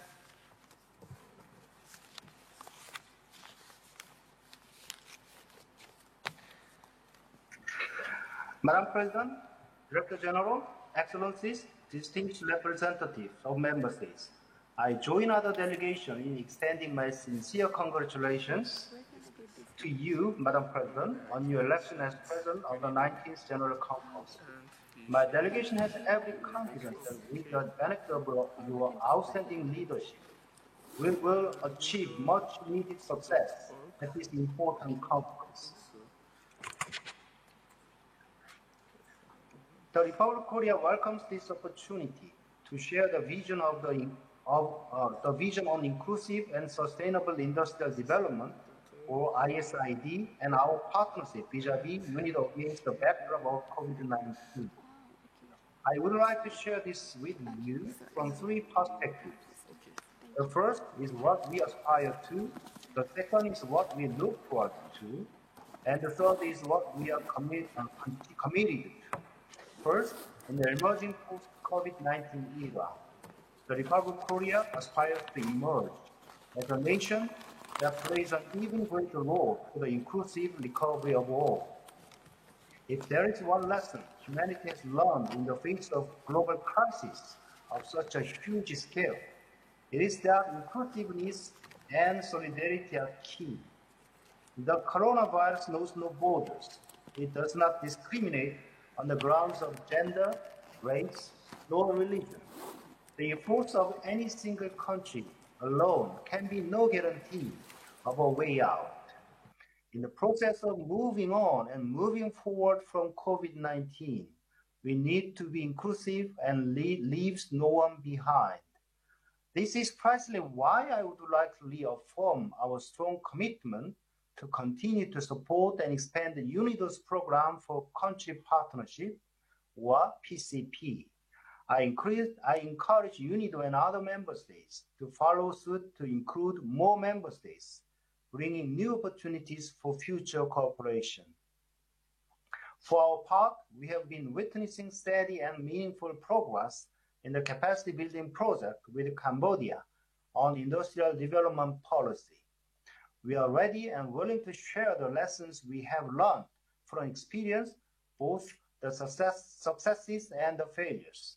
To echo what my president stated at the 76th session of the UN General Assembly, Korea will take the lead in presenting a vision for the partnership and coexistence, which can be embraced by both developed and developing countries. Secondly, we look forward to UNIDO's greater engagement with vulnerable people of our society. Indeed, they are more vulnerable to new and emerging threats.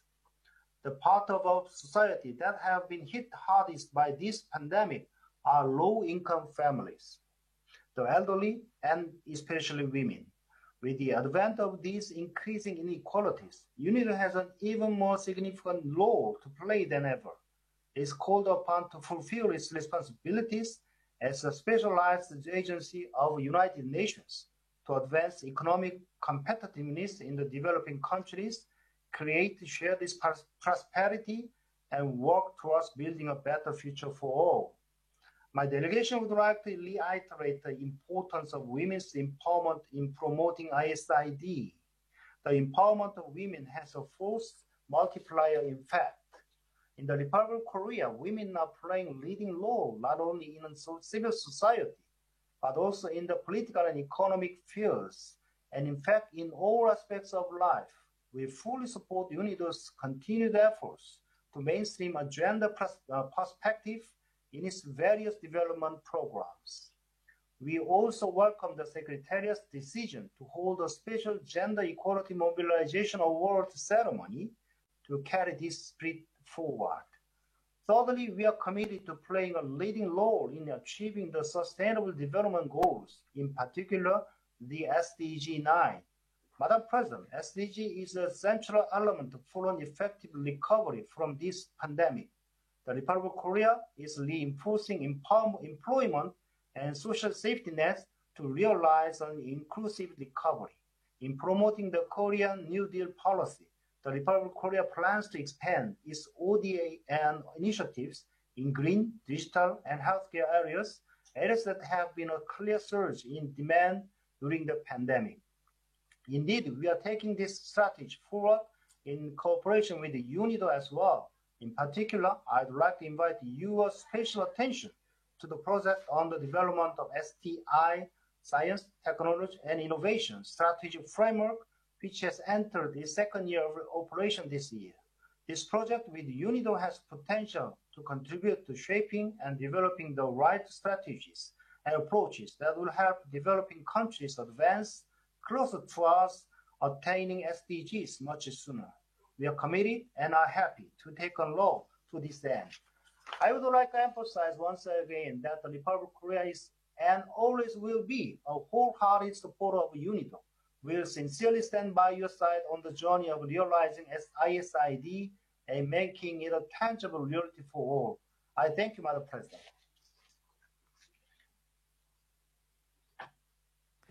Thank you for your statement. And next on my list is Burkina Faso. You have the floor, sir.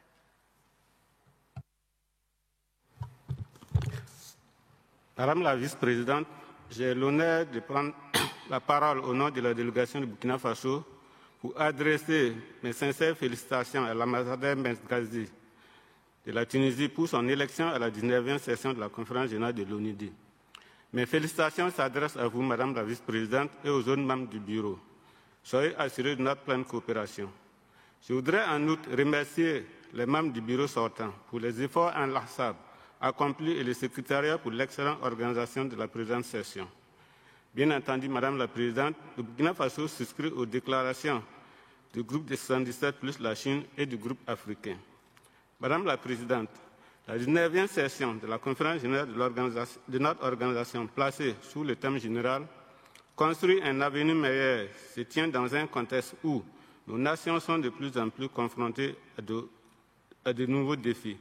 Au titre de ces défis figure la pandémie du Covid-19 dont les effets désastreux résident dans le ralentissement de l'activité économique mondiale qui impacte et continue d'impacter à son tour la réalisation des objectifs de développement durable prônés par les Nations Unies. Au-delà de cette pandémie, nos nations sont également confrontées quotidiennement à un autre drame qui est celui lié à la crise sécuritaire qui engendre des conséquences néfastes sur nos tissus industriels, pourtant choc de nos économies. Cette situation nous interpelle sans cesse et nous avons l'impérieux et le pressant devoir de trouver des solutions urgentes et durables. Madame la vice-présidente, la promotion du développement industriel inclusif et durable visant à utiliser pleinement le potentiel de l'industrie au service du développement et une prospérité durable pour tous permettra sans aucun doute à nos pays de bâtir un avenir meilleur. C'est fort de ce constat que mon pays voudrait encore réitérer son attachement au programme de développement durable à l'horizon 2030, lequel programme permet aux États membres, notamment les moins nantis, de tirer meilleur parti qu'offre le développement inclusif et durable. Madame la vice-présidente, le Burkina Faso et l'ONUD, il y a de cela un an, procédaient à l'examen des principaux axes et perspectives de leur coopération. Ces concertations ont permis de passer en revue l'ensemble des politiques, stratégies, plans et programmes mis en œuvre afin de permettre de poser les jalons d'une industrie résiliente, capable de faire du Burkina Faso un pays industrialisé d'une part et d'autre part d'exprimer un besoin d'accompagnement de l'ONUDI pour la mise en œuvre de notre stratégie nationale d'industrialisation.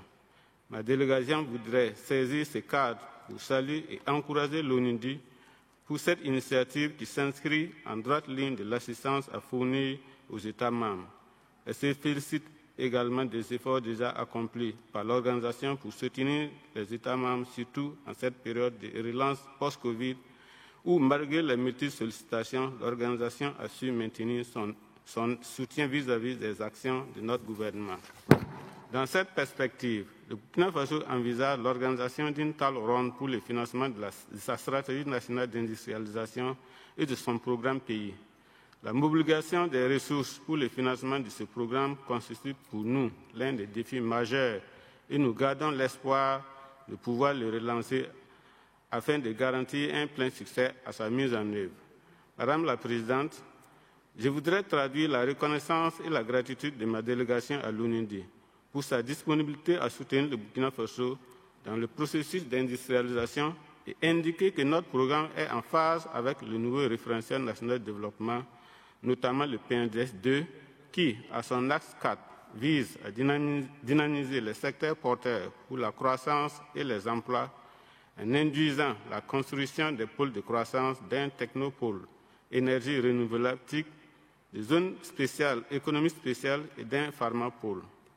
Aussi, nous osons croire que l'appui à la mise en œuvre de notre stratégie permettra de doter le Burkina Faso d'un secteur industriel dynamique, compétitif et durable qui accroît sa contribution à la transformation structurelle de notre économie. De cette stratégie découle le plan d'industrialisation accélérée et le programme d'aménagement des zones industrielles au Burkina Faso. Ces plans et programmes sont complétés par des mesures de soutien aux PME, PMI, l'amélioration du climat des affaires, y compris le cadre juridique et réglementaire, le soutien au secteur de l'énergie à travers la promotion de l'énergie solaire. Je voudrais donc, du haut de cette tribune, lancer un appel à tous nos partenaires au développement afin qu'ils nous accompagnent dans la mise en œuvre du programme pays qui prend en compte de nouvelles orientations politiques en matière industrielle que je viens de décliner et qui sont consignées dans la stratégie nationale d'industrialisation. Madame la vice-présidente, ma délégation voudrait réitérer à l'ONUDI et aux partenaires les remerciements du gouvernement et solliciter une fois de plus leur accompagnement pour la mise en œuvre du nouveau référentiel national de développement, le plan national de développement économique et social, phase 2, 2021-2025. Sur ce, je souhaite plein succès à nos délibérations. Je vous remercie.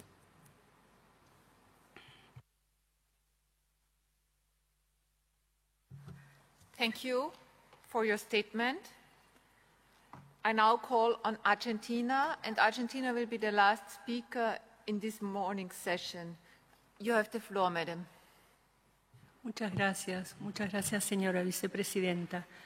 La Argentina se suma a la declaración formulada por Costa Rica en nombre del G77 y China y quiere formular algunos comentarios en su capacidad nacional. Ante todo, felicita al presidente de la conferencia, a usted misma y al resto de la mesa y les desea éxitos en su gestión al frente de esta conferencia que marca el 55 aniversario de la ONUDI y el punto de partida del mandato de un nuevo director general. Asimismo, queremos felicitar a la Secretaría por la excelente organización de esta reunión en momentos tan complicados. Los países en desarrollo hemos sido afectados por la pandemia provocada por el COVID-19, que ha puesto de manifiesto las desigualdades existentes en el mundo y las ha exacerbado.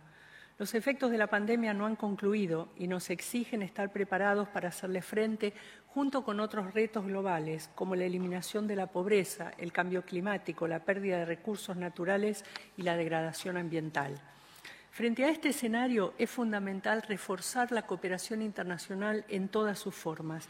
Y en ese contexto, la ONUDI tiene un rol fundamental en términos de asistencia y coordinación de la cooperación internacional en materia de desarrollo industrial. Pensamos que el desarrollo industrial inclusivo y sostenible sigue siendo uno de los instrumentos más eficaces para la recuperación económica, la erradicación de la pobreza y la creación de empleo. La UNUDI también tiene un rol importante en materia normativa y en la convocatoria y fomento de alianzas que permiten traccionar recursos adicionales para el financiamiento del desarrollo. El financiamiento, junto con la innovación y la transferencia de tecnología, son aspectos claves para una transición exitosa hacia un nuevo modelo de producción y consumo. La Argentina encomia los esfuerzos realizados por la UNUDI en respuesta a la pandemia del COVID-19 y espera que la organización pueda contribuir a encontrar una solución multilateral que permita una distribución más equitativa de las vacunas. Reconocemos los avances de la UNUDI en materia de igualdad de género y empoderamiento de las mujeres, pero sabemos que aún queda mucho por hacer. Es necesario incorporar la perspectiva de género en las políticas y programas industriales y garantizar que las mujeres puedan ser protagonistas del desarrollo industrial, participando de sus beneficios en pie de igualdad con los hombres. Nos preocupa que se siga ampliando la brecha digital. Tomamos nota de que la UNUDI está elaborando un marco estratégico para la cuarta revolución industrial. Una transformación digital inclusiva y sostenible debe tener en cuenta los aspectos sociales y el mejoramiento del mercado laboral. Contamos con la UNUDI para mejorar nuestras capacidades y también para acceder a las tecnologías de punta, que son esenciales para avanzar hacia la cuarta revolución industrial. La Argentina está comprometida con los procesos de economía circular. Tomamos nota de las consultas globales organizadas por la UNUDI y apoyamos que se siga ampliando la escala de sus proyectos y programas globales y regionales para asistir a los Estados miembros en la transición hacia una economía circular, reconociendo siempre que las actividades de economía circular pueden variar entre los diferentes países y regiones, dependiendo de las prioridades y circunstancias nacionales, la disponibilidad de recursos financieros y tecnológicos y el apoyo de la comunidad internacional y de las instituciones financieras multilaterales, especialmente para los países de renta media. Tomamos nota también de las actividades de la UNUDI que vienen realizando en relación con cambio climático, medio ambiente y energía, brindando orientación y asistencia a los Estados miembros para crear infraestructuras más resilientes para el desarrollo industrial y cumplir con los compromisos nacionales contraídos en virtud de los acuerdos multilaterales de clima y ambiente. Señora Vicepresidenta, la Argentina agradece el involucramiento de la UNUDI con los países de renta media. La clasificación de los países de renta media, basada únicamente en la renta per cápita, debería ser revisada y complementada con otro tipo de indicadores multidimensionales que permitan reflejar las vulnerabilidades y desigualdades que enfrentan nuestros países. Mientras tanto, agradecemos el trabajo y la orientación brindada por la UNUDI para que podamos avanzar en una industrialización inclusiva y sostenible que nos permita reducir los índices de pobreza y desigualdad y generar empleos de calidad. Este proceso debe estar apoyado por innovación, tecnología e inversiones. Confiamos en que bajo el liderazgo del Dr. Müller, la UNUDI incrementará esfuerzos para asistir a los países en desarrollo, incluyendo a los países de renta media, a fin de que puedan alcanzar los objetivos industriales que se han fijado. Muchas gracias.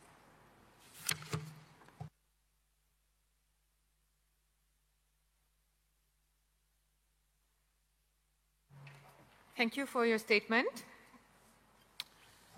We have exhausted the list of speakers for this morning session, and I come back to the proposal I put before you this morning.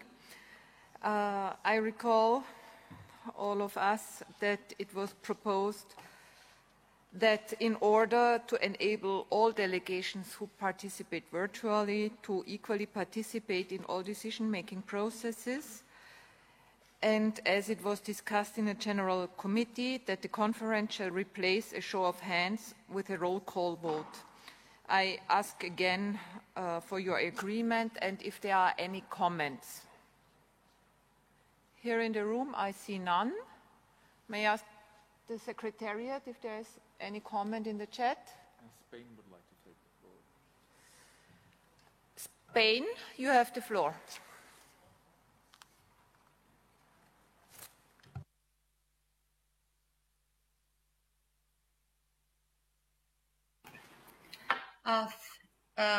Gracias, señora presidenta.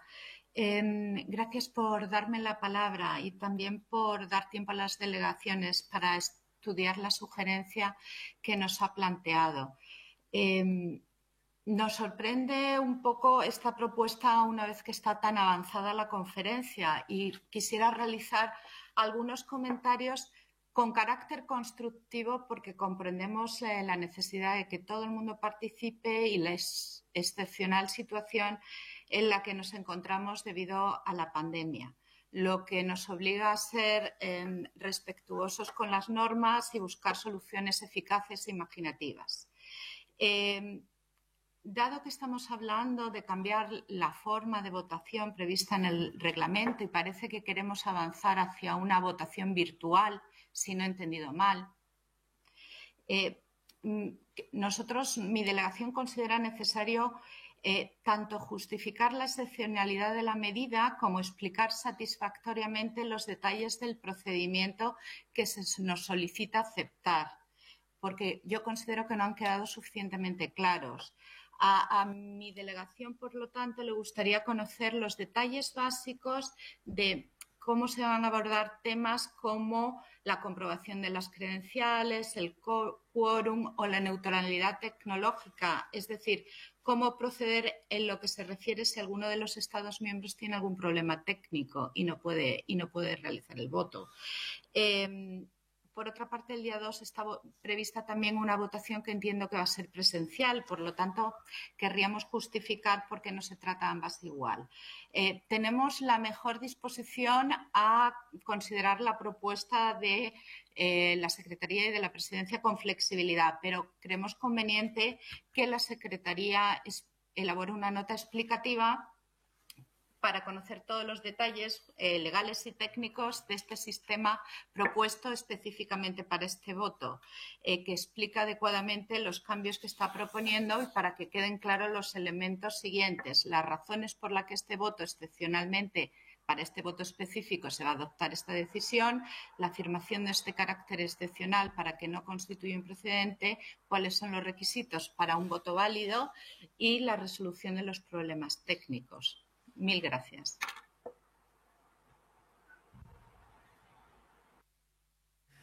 Thank you for your comments and your questions, and also for indicating some flexibility on this important question.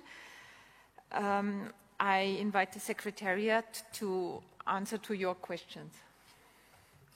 Excellency, thank you very much for giving us the floor. I thank very much the distinguished delegate from Spain, Ambassador Monterrubio, for a question. I will probably take a few minutes to highlight a few things which will make two things very clear. We do not change any rule, and there's no impact whatsoever on the elections of the external auditor. It's very important to make that very clear. There is no change of any rule here. There is no impact whatsoever on the elections of the auditor. Just allow me to highlight here in this sense a few things. And of course, as you have been suggesting, we will very much after this issue a quick note to member states for as well in writing put those things in front of you for the clarity of all of us. Now, in line with the rules of procedure and the Vienna spirit of consensus, it is known to everybody that member states shall take every effort in order to reach any kind of decisions by consensus in the policy-making organizations.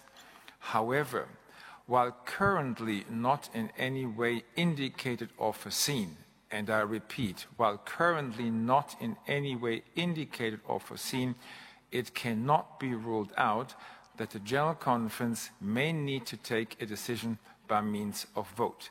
Now, I'd just like to highlight once again, when we talk about voting, we are not referring to holding an election. Elections are held to install nominated candidates to offices or functions, whereas voting can apply to whether, for instance, a motion shall be carried out or not. This, what we are proposing here, therefore, does not affect in any means the method of electing the external auditors on Thursday. In those cases, however, where a vote is needed for decision-making purposes, two methods of voting are offered in Rule 93 of the Rules of Procedure. One is show of hands, the second is roll call. Once again, show of hands is very simple, that if a question is put in front of the General Conference, all delegations are asked to raise their hand for their respective decision, which is for the vote, against the decision, or abstention, actually. That is what we call, in the rules of procedure, show of hands. A roll call, though, does call on each and every country, one by one, in order to declare transparently, openly, and publicly the vote it wishes to make, which is for, against, or abstention of the decision in front of it.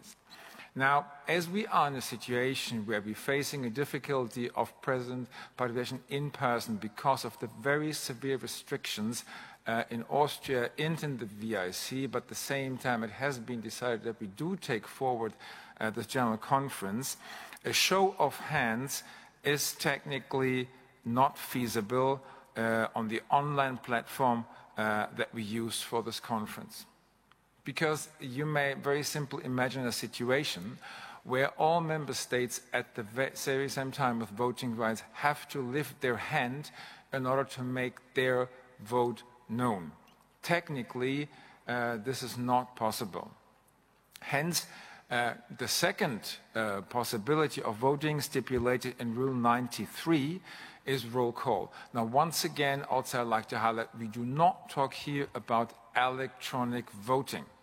It is our elections, actually. UNIDO does not have a system of electronic sort of voting in elections, which is precisely why we try to make any effort that all delegations, to the extent possible, will be present tomorrow for the elections of the external auditor. You may recall we had the same situation during the IDB in July when it came to the election of the Director General, where we also made a plea to all delegations, please participate in person, as well as we still had that difficulty.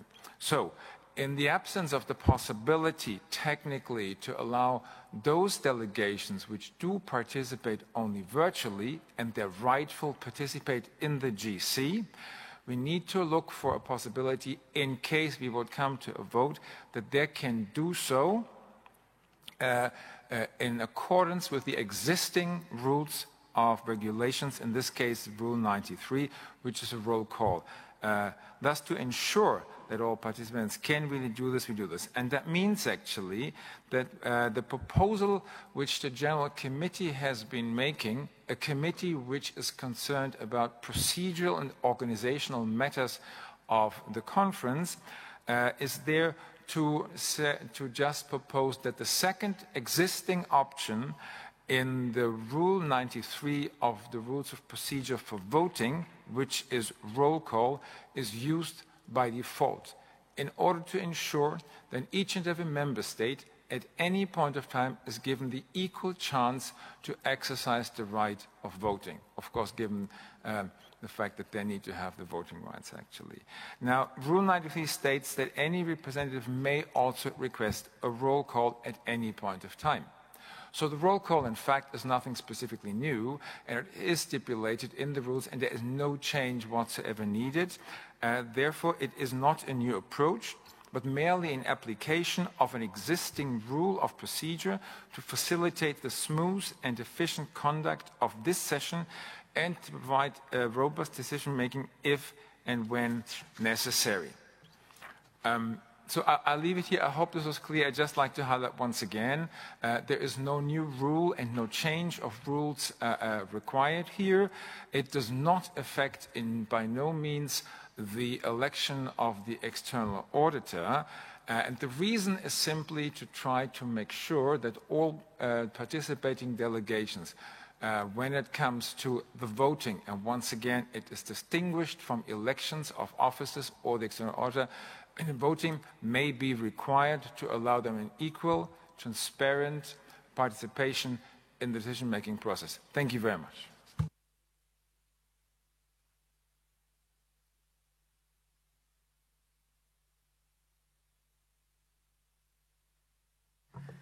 I thank the Secretariat for the explanation. I hope these explanations satisfy all delegations. And I ask you again for your agreement. I see Chile. You have the floor, Ambassador. Yes, thank you, Chair, and thank you for the Secretariat. We would just suggest that, as a matter of fact, not all delegations are following the conference right now.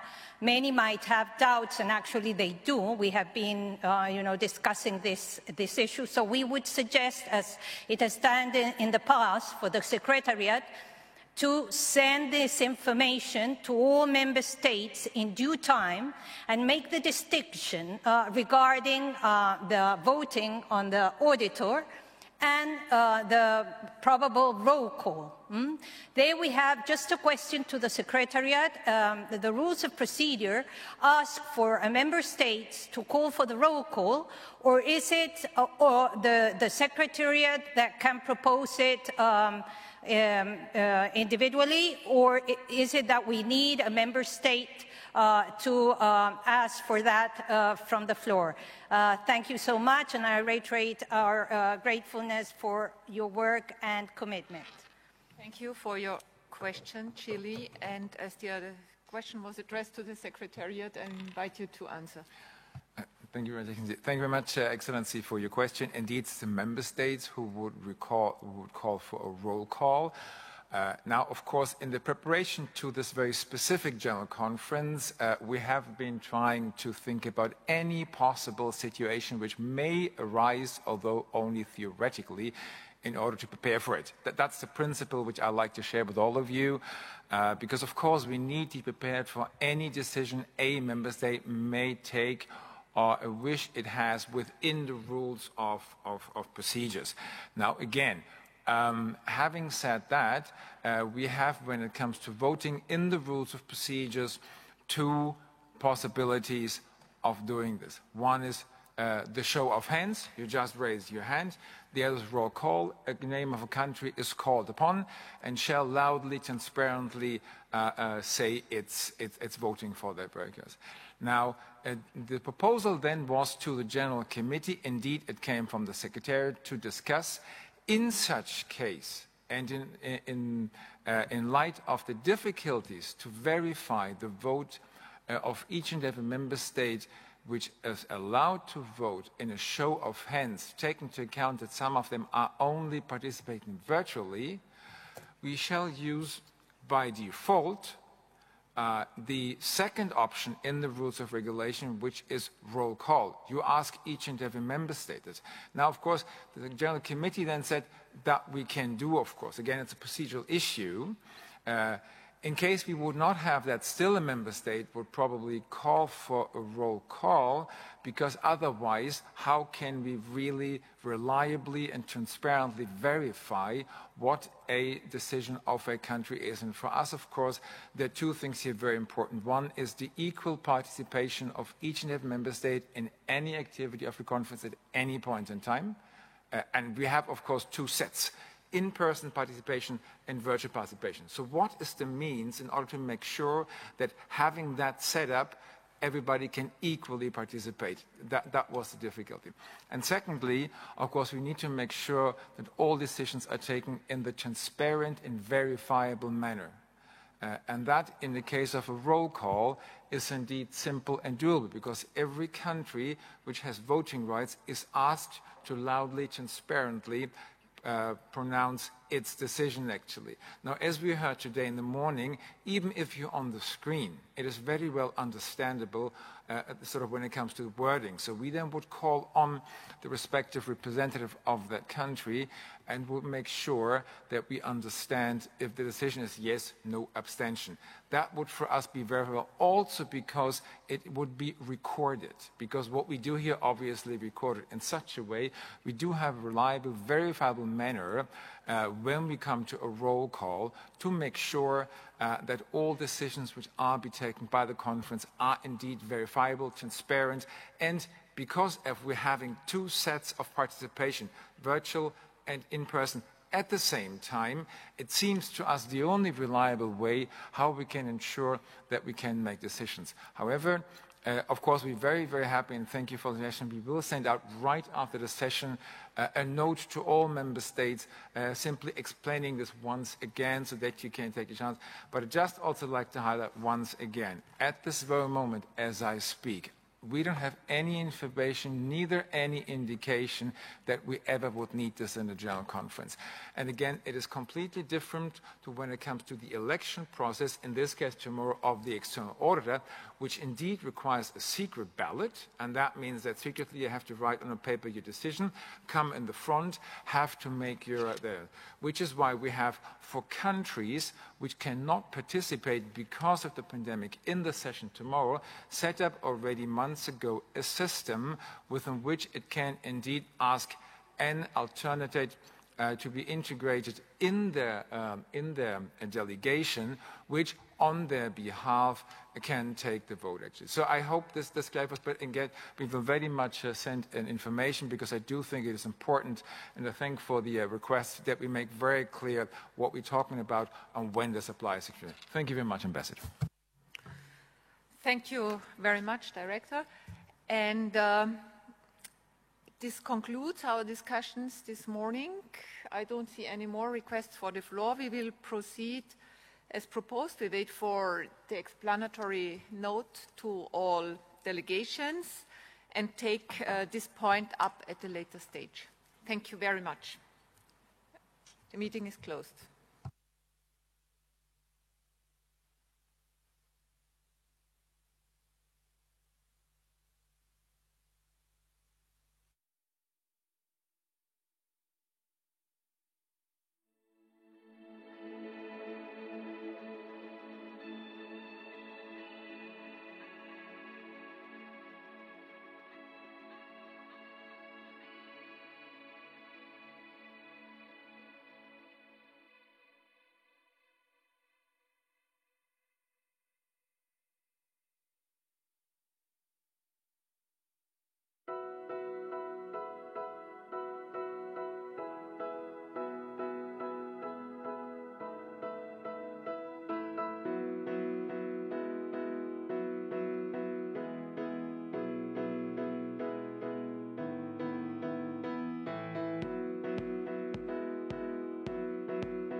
Hello.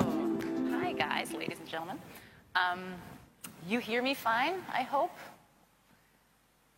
Yes? Thumbs up. Yep. Fantastic. Everybody else as well? Thumbs up? Thumbs up? Yes? Okay. Great. Then maybe each of you a quick sound check to make sure your microphones are fine. Hi, this is Emma. I'm testing my mic. Great, Emma. Perfect. Hi, Emma. Santiago here in Colombia. Can you hear me, everybody? Good morning and good afternoon. Santiago, good to see you. Hello. Jernej on this side from Slovenia. Hear me? Yes, we can hear you. A little bit louder would be great. So just, maybe closer to the microphone. Perfect. Fantastic. You guys are looking great. All your backgrounds are beautiful. I am thrilled. So it's just going to be a cozy session with the three of us because we had a little health issue with our colleague in Botswana, but we're dealing with that, and I think it's still going to be a great conversation. So don't hold back. Tell us what you think, and I'm excited. This is going to be a good panel, everybody. Okay, I think we are ready to kick it off. Recording in progress.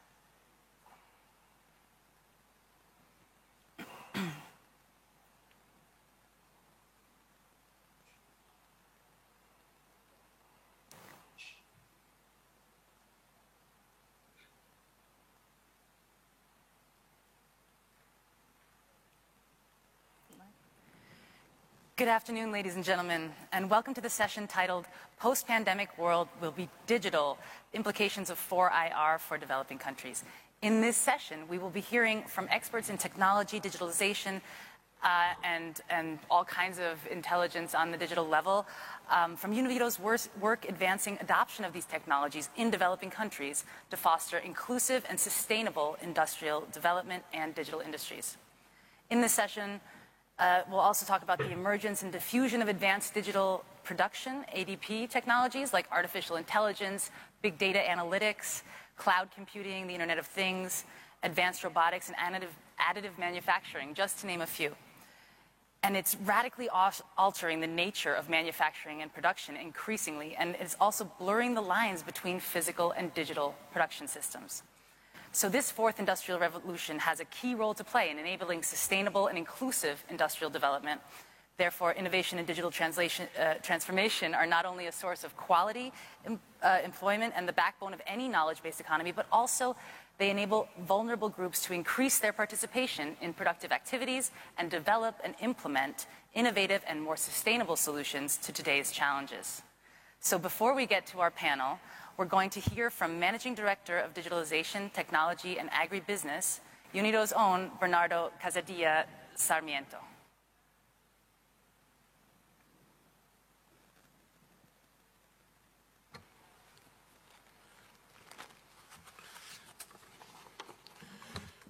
Good afternoon. Thank you so much. Excellencies, ladies and gentlemen, it is my great pleasure to welcome everybody to this mainly virtual event entitled The Post-Pandemic World Will Be Digital. We are in a post-pandemic world. We are digital today. And what are the implications for the developing countries?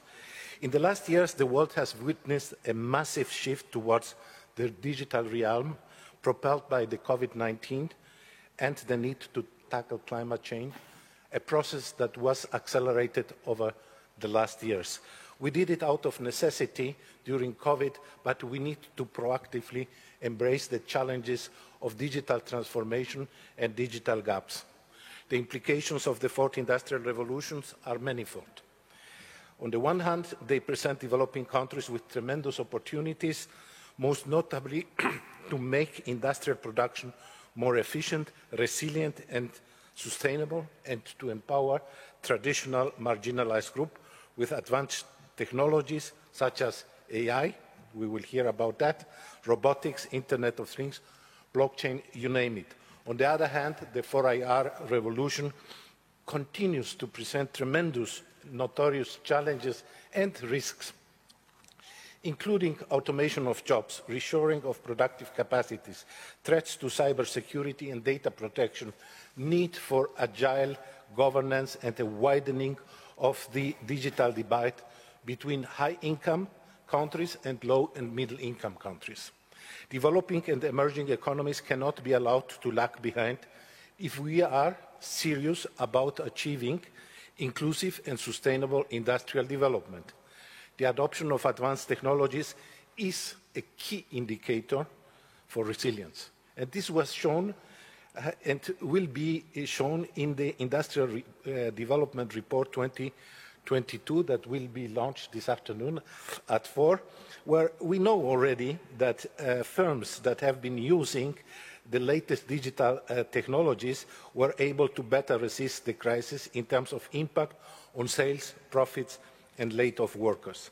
The drop in sales experienced by digitally advanced firms was more than 3 times smaller than non-digital ones. UNIDO is working extensively to leverage the contribution of these advanced technologies and manufacturing sector to global health industries. The organization is developing a global health initiative in order to increase resilience of healthcare and pharmaceutical sectors worldwide. Excellencies, ladies and gentlemen, UNIDO is proactively addressing the challenges of the fourth industrial revolution. The core element of this engagement is presented in for the consideration of the General Conference, making 4IR work for all attempts to address, and this is the strategic framework, that attempts to address the varying needs and priorities of UNIDO member states. The approach hinged on several key enabling elements of 4IR, namely digital transformation at the firm level, skills and capacity building, innovation ecosystems, partnerships, infrastructure investment, and finally, governance, technologies, and innovation policies. Smart manufacturing, smart circular economy, smart energy, and smart agribusiness are crucial programmatic vectors of the UNIDO 4IR delivery. Through this, we hope to harness resilience and economic development through smart production to advance climate change with innovation, to improve livelihoods through 4IR technologies. This is especially true for women, migrants and young people, without whom there cannot be a fourth industrial revolution worthy of the name. UNIDO's vision responds to the imperative for a people-centered, gender-responsive 4IR that serves human welfare and environmental sustainability. As we enter the concluding phase of the 2030 agenda, we must redouble our efforts and draw on the combined resources, expertise and knowledge of the private sector, policymakers and researchers in keeping goals 9 and 17.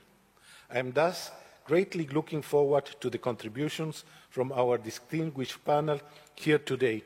Thank you very much for the attention. Thank you very much, and it's great to hear about all the projects going on, but as you said, it's a fast-paced world we live in nowadays, and to look a little bit into a few of the technology partners that UNIDO works with, we have 2 videos now for you, one from NextAge and one from Robotic Biology Institute. Enjoy.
It's fascinating stuff, seeing that there, of course, Japan is at the forefront in robotics, for sure, and we're going to hear also about the other industries that are booming in various parts of the world.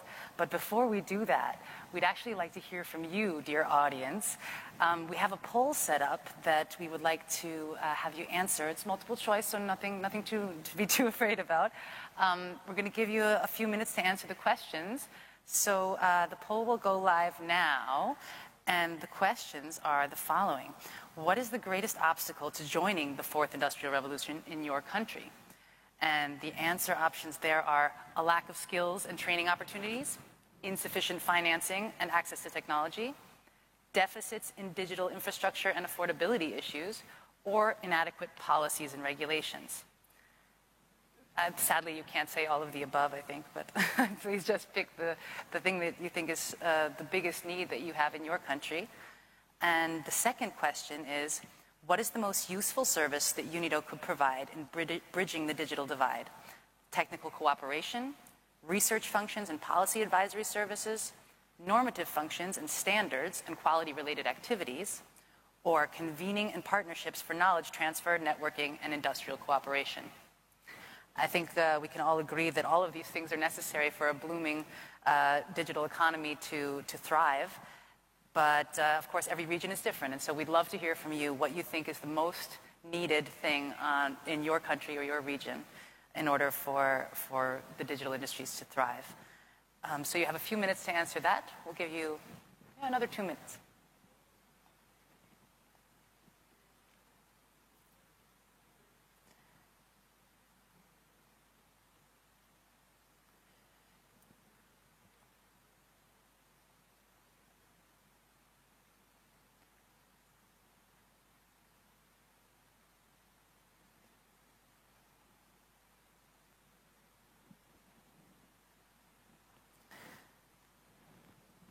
So if you just tuned in now, please do take part in the poll. The two questions are, what is the greatest obstacle for joining the fourth industrial revolution in your country? And also, what is the most useful service that UNIDO could provide in bridging the digital divide? We want to get as many responses as possible, so please don't hesitate to give your 2 cents in this poll. It's going to give us a lot of insights also for the panel that we can perhaps react to, so please don't hesitate.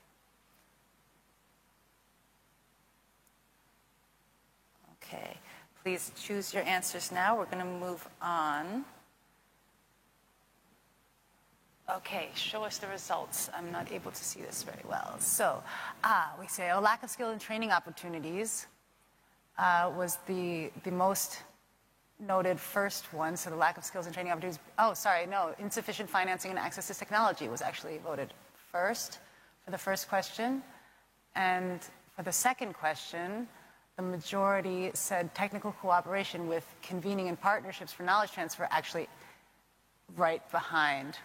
That's very interesting. So the lack of skills and training opportunities is also right behind insufficient financing.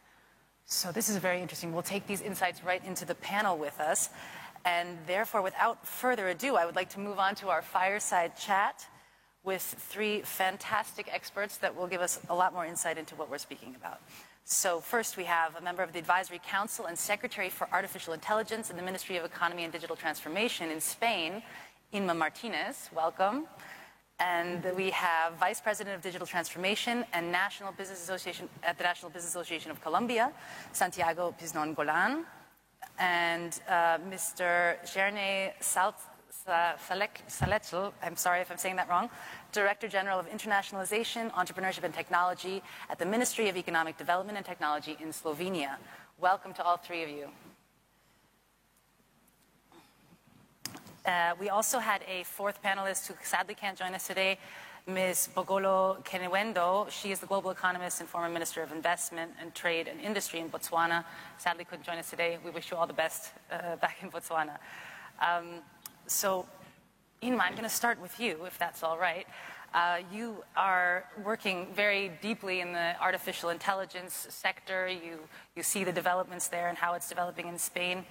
What benefits can advanced technologies like artificial intelligence bring that are likely to be leveraged by the countries that you're involved with in the years to come? Well, we have to consider that technology and digital technologies in particular, and of course the emergence of AI, are basically digital infrastructures. And just like in the 20th century, when we built the world and we built roads and bridges and telecommunications and water purification systems around cities, that was infrastructure. And what infrastructure creates is progress, not just assets. Digital infrastructure is exactly doing that. We are building the progress of the future, digital civilization. So when we build internet connectivity, further telecommunication systems, cloud computing, AI, what we are creating is the progress that everybody should benefit from. So it has that superior mission and vision beyond what the core technology is. And this is really how we are looking at this from a corporate and government perspective. We already surpassed the notion that digitalization was a disruptive force. And now in this new decade, we are assuming and leveraging that it is a force for progress, for welfare, and for the benefit of the entire world, not just a capitalistic vision of as to technological progress. It's an important distinction to make, for sure. Shernej, am I pronouncing your name correctly? Please forgive me. Is that correct? Unfortunately not. Please tell me how to pronounce your name. Jernej. Jernej. Better? Okay, fantastic. So Slovenia, as a very small country in the EU, is maybe not on everyone's radar, but Slovenia has been prioritizing digital transformation in recent years, and it's one of the top 10 countries in the world, actually, for R&D expenditure per capita. So a small country, but big investment in research and development. So in your opinion, what has worked for your government, and what can other governments, how can they play a role in accelerating this kind of digital manufacturing transformation in an inclusive way? First of all, thank you very much for the floor, and thank you very much for invitation to this distinguished panel. We are very grateful to you and would like to congratulate to UNIDO so far for your conference. I think it's a great opportunity for everybody, especially a small country, to be put in the spotlight and share our experience with everybody else. And well, regarding the question you asked, for Slovenia was relatively easy. Everything you mentioned, from green to digital, somehow we managed to put this into our national strategies quite a long time ago. Our national strategy for industry is green and creative and smart. So already before the pandemic, already before this broke out, we already started the path of the twin transition, of digital and green transition towards the circular economy. And what we added is that we added creativity. We added the human touch, and we added the added value that this human touch brings to the equation. And it showed, especially the pandemic showed that this was the right direction, especially from the point of digitalization, because the estimation is that the progress of the companies during the pandemic really accelerated the path of digitalization. For about 3 to 5 years, it would naturally take longer time to develop, and a lot of our companies, luckily, they were prepared for that. Not all of them, but many of them were prepared. So our GDP drop wasn't as significant as it would be in other way. And I would like to say that the pandemic maybe showed how important this is, not only in maintaining the services, but how to keep people safe. We saw in the video very clearly, automated production means there is less people involved in the production. So when the pandemic breaks out, like it did during the COVID situation, you can keep factories going, but not risking people to get infected because robots cannot get ill. So there's quite a lot of upsides to why to accelerate the path to the digitalization, and the way to do it was somehow already shown or touched in the poll you made. Definitely, first and foremost, broad investments into research and development. Definitely, this is the starting point. Develop your own technologies, your own knowledge to implement these technologies. The second, in my opinion, the second stone you have to step on is investing into the technology acquisition so that you can set up the environment. And last but not least, or maybe the most important, is the investment into skills. Skilled labor force will enable us to really live the fourth industrial transformation. And from the experience we have in Slovenia, and I tried to be on the field as much as possible, there was a mention, the automation of jobs. Is it a threat or is it an opportunity?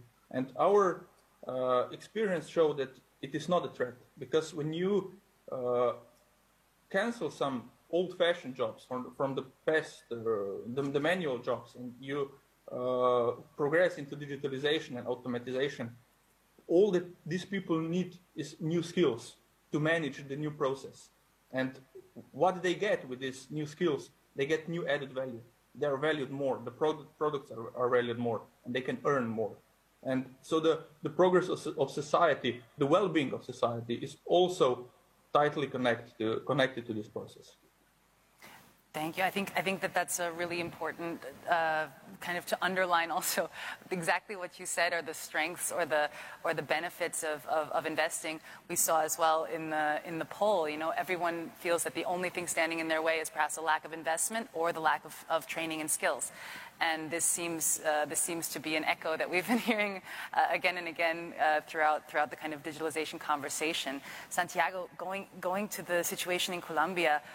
Businesses in Colombia who are members of your network and of your services, what did they see, or what have you felt that most of them see as the most difficult part of becoming really 4IR and really kind of part of the fourth industrial revolution?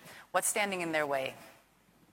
Okay, well, first of all, I want to thank UNIDO and say hello to our colleagues here at the panel, and say hello to you, Margaret. Nice way to put it, flowers, the whole yes, is looking like very bring good. a little nature in. Yes, that's like El Canto, the movie that just came out about Colombia. It has a lot of flowers. I suggest everybody that is listening here to see our latest movie about El Canto in Colombia. Happy to be here. I'm very humbled and very honored to share this stage with this, and I send my best wishes to our colleague in Botswana. Now, your question. Well, I will say that there's a lot of things going on before the pandemic and now during the pandemic. Business are transforming. We see an acceleration of digitalization, which is quite different of digital transformation.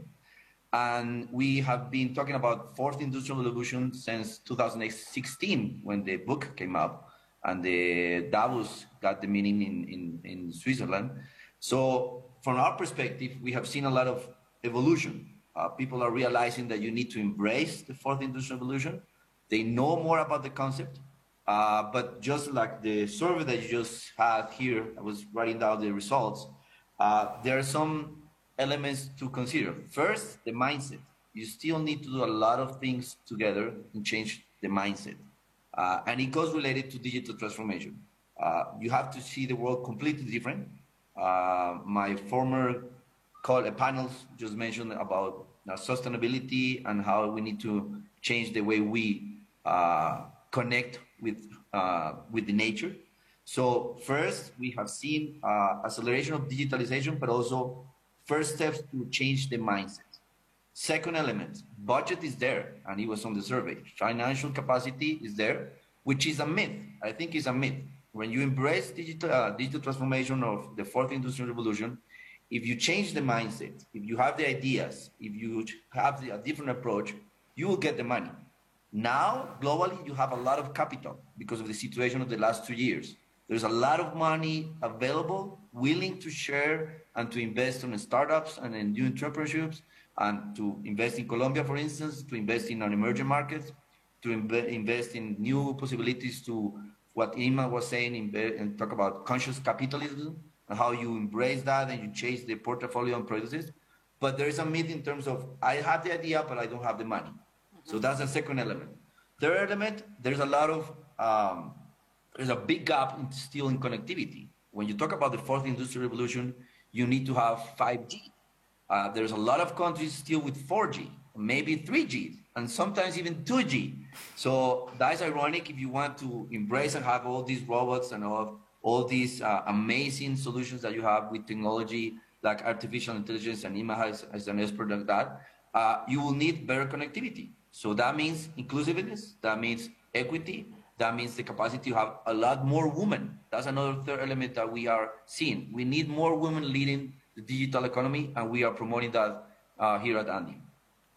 Fantastic, thank you, Santiago. And also what you said about the connectivity and about what kind of infrastructure people are dealing with. That goes back to Inma's point, and Inma, I'm coming back to you now with the ecosystem, the ecosystem that's necessary to really make this infrastructure possible. And what do you think that, in your opinion or in your experience, what measures will really make the innovation ecosystems globally be able to improve in the speed that we need them to improve, particularly in light of the pandemic? As we heard, it was accelerated also in Slovenia. He thinks we won 5 years in the digitalization process. What can we do on a global scale? What measures actually make sense? Well, directly derived from the effects of the pandemic is the realization that we can no longer build supply chain connections into providers that are in just one region of the world, and then something happens there. I'm talking about the chip crisis. Mm-hmm. The entire industry in automotive and many others, up to 196 sectors, were solely buying semiconductors from Asian providers. And then when COVID-19 emerged and many other reasons, even a fire in a factory happened, we are now lagging, something as vital as a semiconductor, which is everywhere right now. So one of the realizations, the effect of the pandemic was, we need to start reinforcing that companies work also with providers within their geographies. Is what we call a cluster of mutual benefits. I am near you, I am interconnected to your own home economy or an economy of that particular region, and I can also provide you with high quality products and services. So diversification is one of the effects. The realization that we need to have diversified portfolios, and we need to open up the entry of new players into markets and into sectors so that they can also become providers of services. And obviously, and something very close to me, which is what I focus not just as an advisor at the Ministry of Economy in Spain, but also at the Global Partnership on AI, which is a G7 and OECD initiative, is the bloodstream of the economy of the majority of countries is created by small and medium enterprises. Small and medium enterprises employ up to 80% of the working population of any given country. And trying to help these industrial sectors to understand what digitization brings to them, how can they come into more, increased digitization of their services, of how they run their businesses, is really what will create the big conversion into actually a factual revolution. So we need to encourage small and medium enterprises to come into the digital arena, facilitating this migration with funding, with awareness, with programs that facilitate that transformation. Alone, they cannot do it. There has to be an ecosystem that also brings government support into this. It cannot just be led by the private sector. Yeah, that's a very important point. I think what you said about clusters, I'm hearing that refrain again and again today. It's about really bringing people in one region together to work on that ecosystem from the inside out rather than trying to piece it together from the outside in. So Inma, I have one more question for you. I want to stick with you because Santiago mentioned the aspect of women in the industrial sector or in industrial innovation and digitalization. And when we think about kind of the STEM subjects in general or, a scientific sector, it's often said that we have so many women at university level, coming out of this system but not entering into the job market. What's the case in the digital realm of AI and IoT and these kind of sectors? Well, the fundamental barrier for women to be more engaged and be seen more is basically allowing women to be in positions of management, in positions of senior level executive. That is across any profession, not just the sciences and technology, but any profession. Fundamentally, women have to work harder to be seen, to be heard, to be given a seat at the table. And this is a fact. Is not something that is a personal opinion. But what happens, for example, in the fields of science, engineering, even artificial intelligence, is that, especially AI, many women are working in AI, but they are outside of what we call the tech world. So, for example, any person doing a master's in neurophysiology, the study of the brain, as part of your postdoctorate, you have to use a lot of AI for your thesis because you have to analyze lots of brain data. So I have found many women, brilliant AI scientists by de facto, because they came from neurophysiology, and I have hired them in projects, and they have brought a new angle, a new vision into AI teams that came from computer science. So what we need to work really hard is how can we facilitate that women are given a chance to take managerial positions, that women can be heard in meetings, that there are no men that mansplain things to women publicly and nobody says anything. It's not the fault of the sector itself because it's hard. No. It's the mindset of the corporate world, of the places of executive level. They need to open up to women to be able to sit there and speak and be heard. So this is a call out, not just for tech, it's for everything. Yeah, so that's loud and clear. Inma, thank you so much. There's a lot to be said for having that kind of insight also into which sectors, in fact, may have kind of a code name for data scientist or for AI data analysis expert, etc. Go into the neurosciences, everyone. That's what AI is doing. It's making a brain. So that's a fantastic call to action. Thank you. Jernej, I'm coming back to you and the example of Slovenia. When we look at how Slovenia has evolved kind of over the past few decades, there's a lot that you can see of the applications of those learnings, particularly in such a small country, and also what it does with your relations with international partners and things like this. Do you agree that is the way that you've done it in Slovenia what you think will also work going forward in a sustainable way? Is that something you would recommend? Is the way that Slovenia approached the digitalization project something you'd recommend for countries of any size, or is it something unique to Slovenia? Well, for the beginning, let me just briefly touch the previous debate, because I think it's very relevant, especially for what you are saying regarding gender equality and women in business, all over the business, actually. And this is really the beauty of the fourth industrial revolution. Maybe I speak a bit more from the industrial perspective, because Slovenia is highly industrialized country. But I have one really wonderful example. You know, if for, 30, 40 years ago, there was a stereotype that women cannot work in factories because it's a hard work. Women cannot do such a hard work. Now, I have one excellent example. What fourth industrial revolution brings to to the table that is really a game changer. One company here in Slovenia, an SME, not a very big company, led by a couple. Woman, she is a welding engineer. Welding, you know, yeah. This is wonderful. And her husband is an IT engineer. So what they did were they combined their knowledge from one and from the other, and put robots into this picture as well.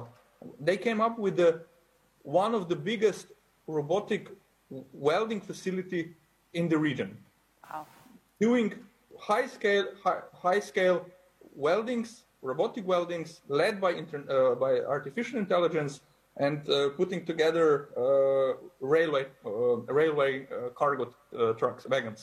I mean, it's a wonderful example of what kind of new opportunities the fourth industrial revolution brings to the everyday business, and it really empowers the people and changing the lives of people, and we should really embrace that. And this is a lesson learned that not necessarily unique for Slovenia. It is something to be exported everywhere. I mean, yes, promote also in Slovenia, because it is still not like this. Is one example, one pearl that we have in the basket that you know, it's not everywhere like that.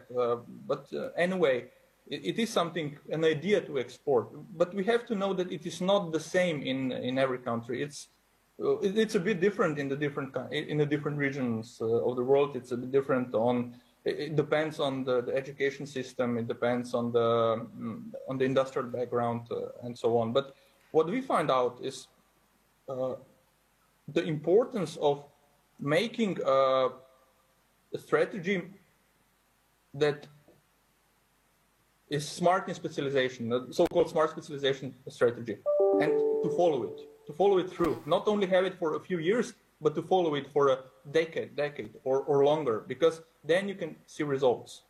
And having investments, first and foremost, in, like I said, research and development, and this will bring results in the long term. And yes, I agree fully also, I forgot to mention before, but I had it on my notes, taken into the account large companies, yes, but focus on the SMEs.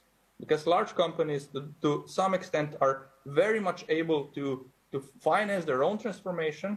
Of course, they will always ask the government for subsidies. That's normal.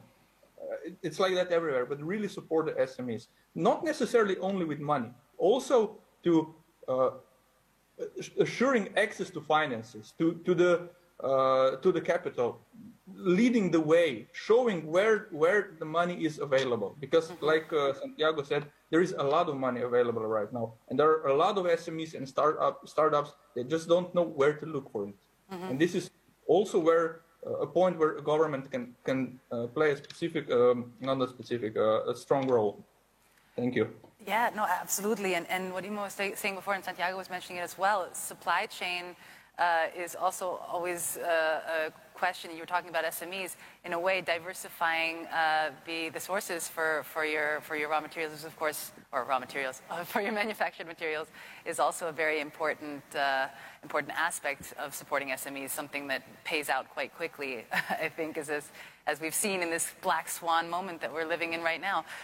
Santiago, has there been, in Colombia specifically, has there been any effort where, or an example of since the pandemic of you know, the business environment being affected in Colombia in a positive way for tech? Has it been the kind of acceleration we saw in Slovenia, this 5 years ahead of schedule? Yes, I will build that there's a lot of tangible results and examples. And I think it's correct the point that Iman says. We are in a competition between digital ecosystems. Regional value change, global value change, and digital ecosystems. You can have your own digital ecosystem in Guadalajara, in Santiago, in Madrid, in Estonia, whatever, Bogota, Medellin. But at the same time, you're part of the regional value change, and at the same time, you're part of a global value change. So it's up to you how you use it, how you enter that situation, how you become more competitive. What we have seen is that because of the situation of small, medium-sized companies, and here in Colombia is around 98% of the economy are that kind of size of companies, is that you have to adapt, just like Darwin. You have to evolve. So e-commerce has been growing a lot. Small companies, small businesses, just right at the corner, or with the situation that you couldn't go out, they were very creative. They embrace collaboration, cooperation, and co-creation.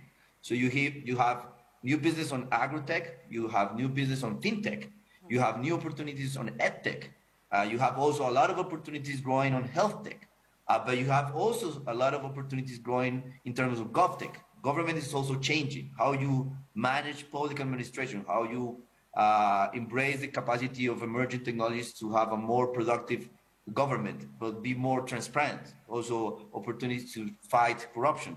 So you see in Colombia a lot of good things, but also a lot of challenges. And it goes to the same situation in terms of what is your capacity in your digital ecosystem to be different, to create new value, to actually create, and that's a major challenge anywhere. It's more regulation and it's more deregulation because the world has changed and you need to adapt also the capacity to your policy framework and your legal framework. You have regulation that was used for the 20th century. Now you have to have new regulation for new capacities of technologies. So building on Jared Leonard, which is a futurist that I read normally, you have also to see that countries are embracing the situation of very clear objectives. People, planet, purpose, and prosperity. Those 4 Ps are essential. So you manage to do that, you will see very good examples that are just starting to see the world. You can use the 4th industrial revolution and eat the world. But if you don't have the mindset, you will not do it. I think one thing what you said reminds me a little bit, the 3 of us on this panel who live in Europe will totally remember when GDPR was introduced. A lot of the people working on the project in Brussels were saying, oh, as soon as we make these these directives, these regulations into practice, they're going to be outdated. And this is, of course, a problem in such a fast-moving environment where kind of the rules of the game change on such a constant basis. So I'd like to actually ask you, all 3 of you, maybe we'll start with Inma, about how can a body like UNIDO or like international organizations in general, because this is a global movement, of course, technology doesn't stop with borders, and you know, how can organizations like UNIDO or other NGOs really be supportive in these efforts?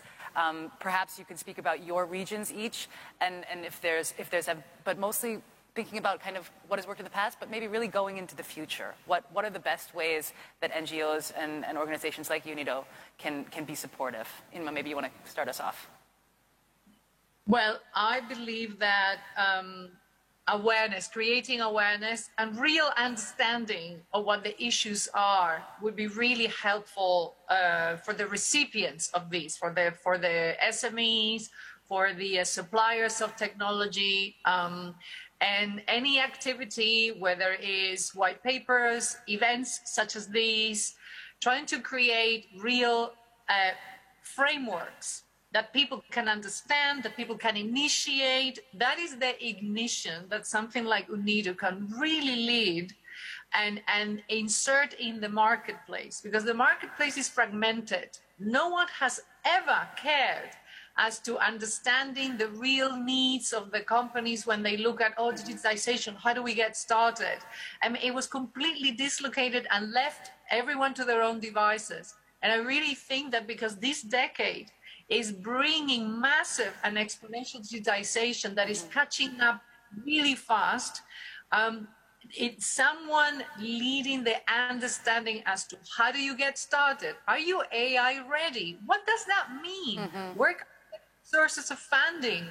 Who could you partner with? What would be a very good model for alliances and partnerships and creating a cluster of benefits and an ecosystem in your region, in your country, in your... Someone needs to lead the methodology, the protocol that everybody will adhere to, and then respect from a neutral and position. So I really think that the leadership is there. I just think this event is a wonderful, wonderful event to actually start making it bigger and more conscious into it. So if I understand you correctly, you're also saying it's a bit like making a roadmap for regions to build their ecosystems, be more sustainable and more kind of, resilient. Fantastic. Okay. Jerne, tell us a little bit about the Slovenian approach. Yes, thank you. Well, the Slovenian approach really is to, when it comes to UNIDO, like it was already said, raising awareness is a huge part of what can be done. But for Slovenia, as a small country, targeting new markets in the remote areas, not necessarily near our markets, not here in Europe, we see UNIDO as an excellent opportunity, an excellent tool to open doors, to open doors and to have the needed trust in the third country you need from the company perspective, of course, that they can conduct business, because they go into the new grounds, into the uncertainty, into something they do not know, and serving as like I said, someone that is very trusted and highly positioned, like UNIDO is, it's something that encourages our companies to go ahead. Of course, yes, we help them as well, but working within the UNIDO, it's a mark on its own. And of course, beside that, creating the entire network of these connections that take place during such event or during new businesses, it's really invaluable. It's for a small country, like I said, this would be the most valuable tool for getting into the new markets like that. Fantastic. Santiago, what's the Latin American perspective? Well, I would say that unido in English means united. So I would say that UNIDO has a strong label to lead. And I would say that the best asset that we have anywhere is you need to have leadership. First. Second, just building on that, you need to work public and private together. Mm-hmm. It's not the public, it's not the private. Since we talk about an ecosystem, there's a lot of people involved in an ecosystem. But clearly, public-private partnership approach makes the whole difference. You will have the capacity to be socially inclusive, to invest public resources in a way to level equity, but at the same time, you need to have the mindset of business, to have opportunities, to have commercial products and services. Third, I will say that you need to have the capacity to also, and we have seen it in the panel, emotional intelligence. If you have emotional intelligence, you will be connected to the world. So those three elements together make a difference because it's not about IQ, it's not about technology. Technology will change. It has changed our behavior. Now it's changing the way we are. But if you move forward, if you become more human and you embrace technology as a tool, as a way to do things, but not as the final objective, you have a capacity to work unido, meaning united. Beautiful. I would love to end on that note because that's gorgeous. But I have one last question because you guys are both, all three of you are from governmental or close to governmental agencies, etc. So whether you're in government or close to government, of course, the private sector can be perhaps more agile, particularly SMEs, more agile and more fast-moving than governments. In one sentence, just kind of one wish that you would have for governments worldwide to facilitate things for the digitalization process, for change management in that sector, or for forming clusters. What would be your one wish from policymakers to facilitate, or your number one wish, let's put it that way, I'm sure you have many, to facilitate the adoption of these advanced technologies in sectors around the world? Well, one of the ways that in the UK, which is where I live, coincidentally, the government did when I was an entrepreneur in tech, when you develop R&D, when you are getting into technological environments, we would get R&D tax credits. And it was really beneficial as a startup, as a medium company.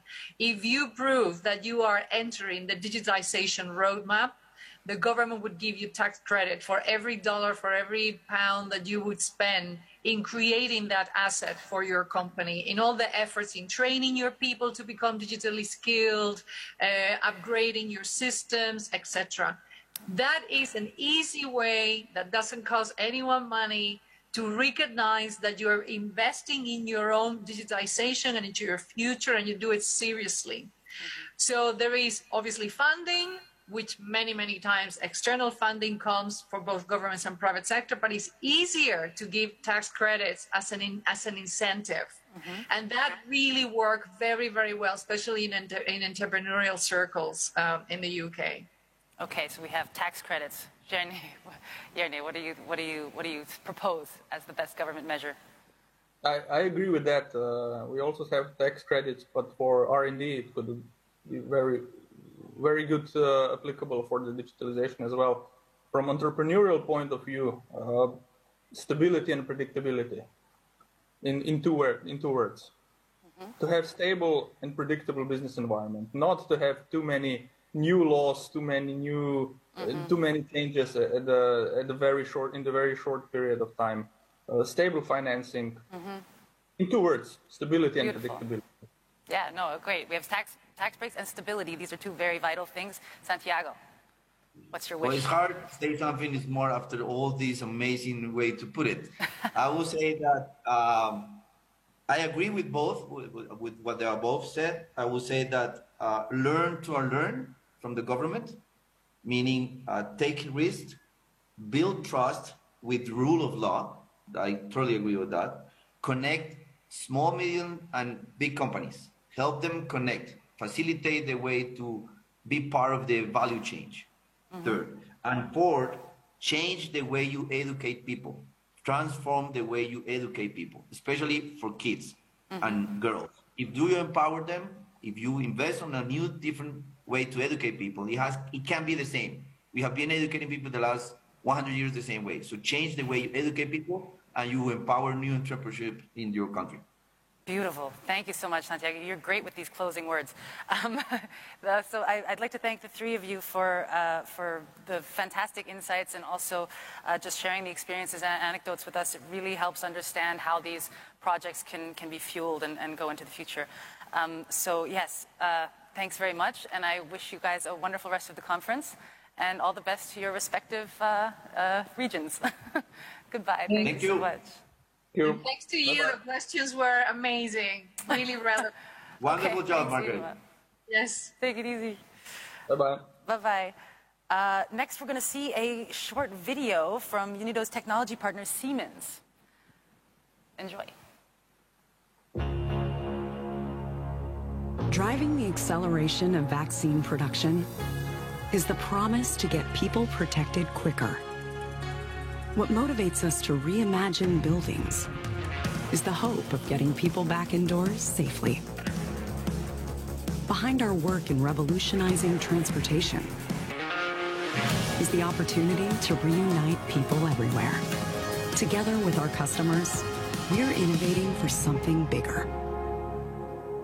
This is why. Your Excellencies, ladies and gentlemen, this is why. This is why we need industrial development. In times of climate change, in times of the pandemic, now more than ever. This is why. My name is Cedric Neike, and I have the privilege of running Siemens Digital Industries. My job is simple. I want to make sure that our technologies are a source of good. First, I want them to support the fight against COVID-19. COVID-19 has turned our lives upside down. To defeat the pandemic and return to normality, enough vaccine must be available. The German pharmaceutical company BioNTech is committed to winning the race against time with the help of its long-standing partner, Siemens. Our technology has helped accelerate vaccine development and mass production within just 1 year. We have halved the conversion time for existing production facilities down to 5 months. And we want to help ramp up production so there's enough vaccines for people everywhere, no matter where they live. Second, I want our technologies to support the fight against climate change. Currently, we are 8 billion people on this planet. By 2050, we will be 10 billion people. I personally live in Berlin, but we are using in Berlin 20 times more resources than somebody who's living, for example, in Jakarta.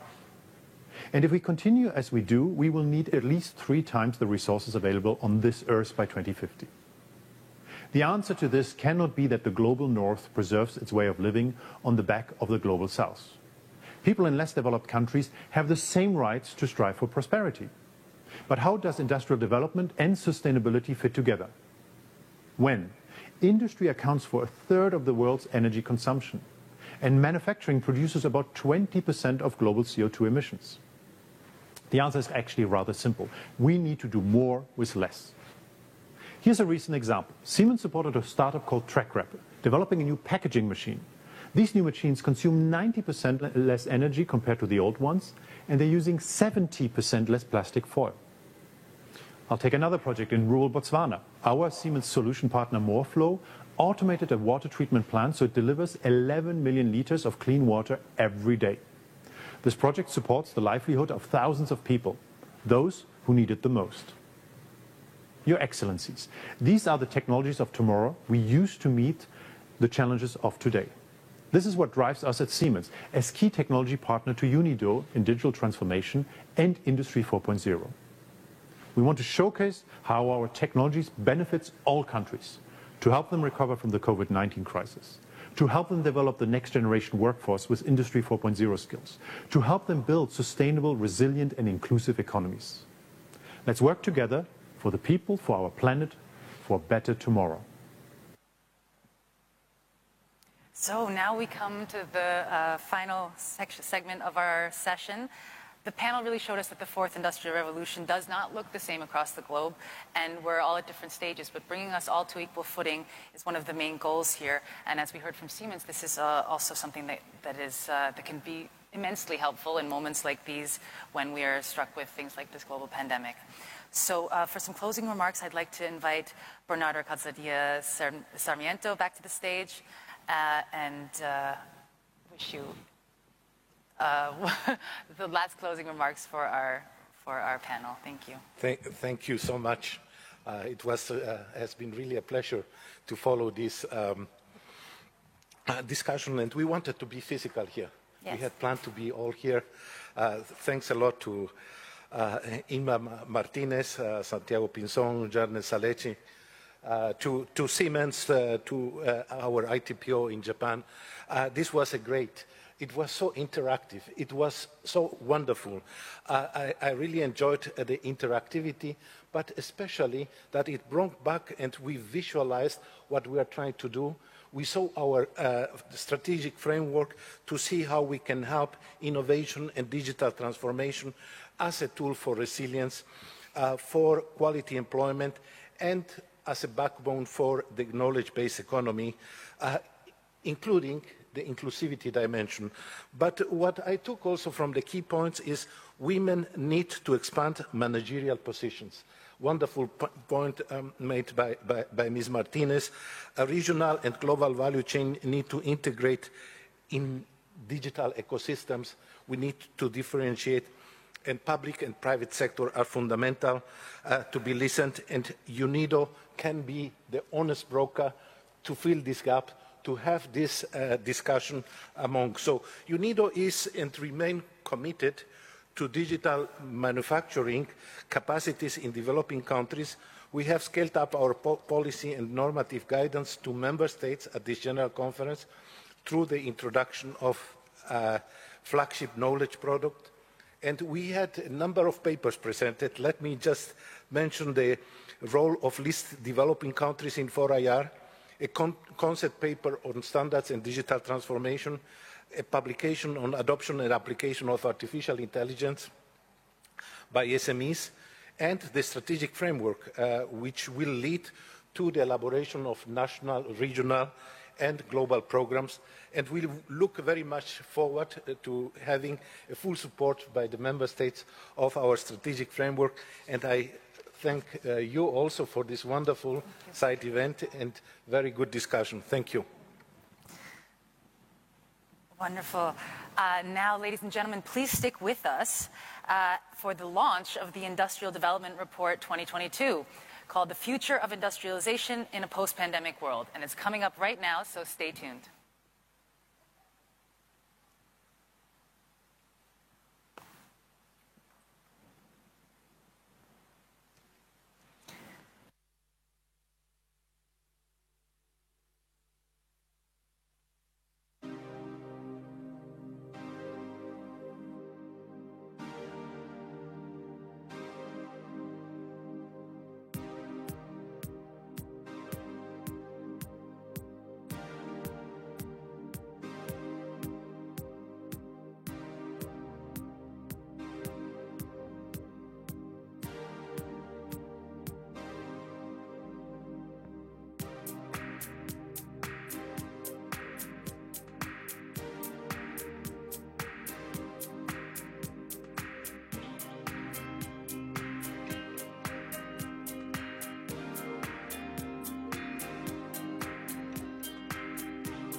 Okay, I think everything is ready now, so let me start.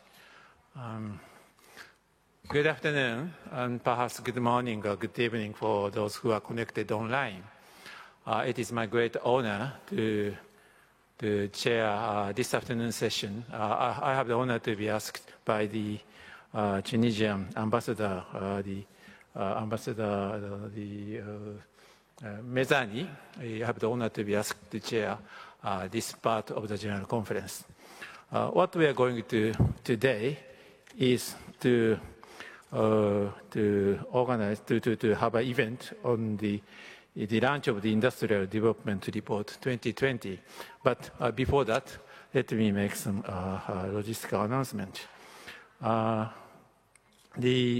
the main committee, next meeting will take place on Thursday at 4:30 in Boardroom D on the 4th floor of the C building and on the Interplify platform. I think that's what I have to announce now. So now, if everything is ready, let's move to the launch of the Industrial Development Record 2020. I would like to invite the moderator and the speakers to proceed to the podium. And then after this event, we will continue with the general debate at 4:30 p.m. in this room and on Interplify. Thank you so much.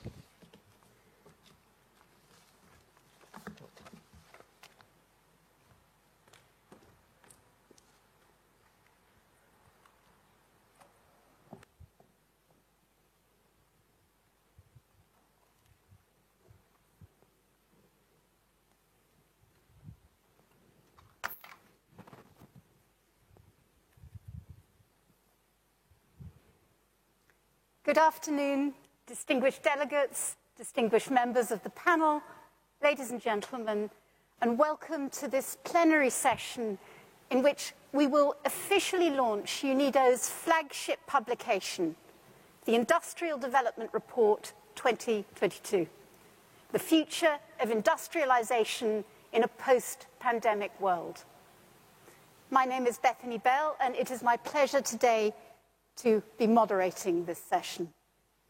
During this event, we will present the main findings of the Industrial Development Report and discuss the implications for developing countries in a post-pandemic global context. This event will be divided into three parts. First, the Director General of UNIDO, Mr. Lee Young, will open the event. His opening remarks will be followed by a presentation of the main findings and messages of the report by the Deputy to the Director General of UNIDO, Mr. Hiroshi Kuniyoshi. Next, in the second part, a great lineup of speakers will discuss these findings and their implications for developing countries. Their interventions will provide unique insights on how we may build back better from the COVID-19 crisis. And during the last part of the event, we will open the floor, both virtual and physical, to your questions and comments. And so without further delay, we will open the session with the participation of UNIDO's Director General, Mr. Lee Young. Thank you very much, Bethany. Excellencies, distinguished delegates, distinguished members of the panel, ladies and gentlemen, colleagues, friends, it gives me great pleasure to welcome you to the official launch of the Industrial Development Report 2022. As UNIDO's flagship publication, the IDR has established itself as a key reference on industrial development. Past editions have examined the impact of the fourth industrial revolution technologies on industrial development, the role of the manufacturing in the creation of the inclusive jobs and income, the implementation of the fourth industrial revolution technology, and the importance of energy efficiency. The 2022 IDR is being launched in a critical juncture. The COVID-19 pandemic has had and continues to have devastating effects on our economies and the societies. Now, not only has the pandemic caused a dramatic loss of life, it has also triggered worst recession since end of the World War II. The imperative of accelerating efforts to achieve the 2020 Agenda for Sustainable Development has never been more urgent. Excellencies, ladies and gentlemen, for recovery to take hold, it is critical for us to understand how the pandemic has affected the industrial sector and its future prospects. The report I present to you today provides fresh empirical evidence on the impact of the crisis across countries, industries, and firms.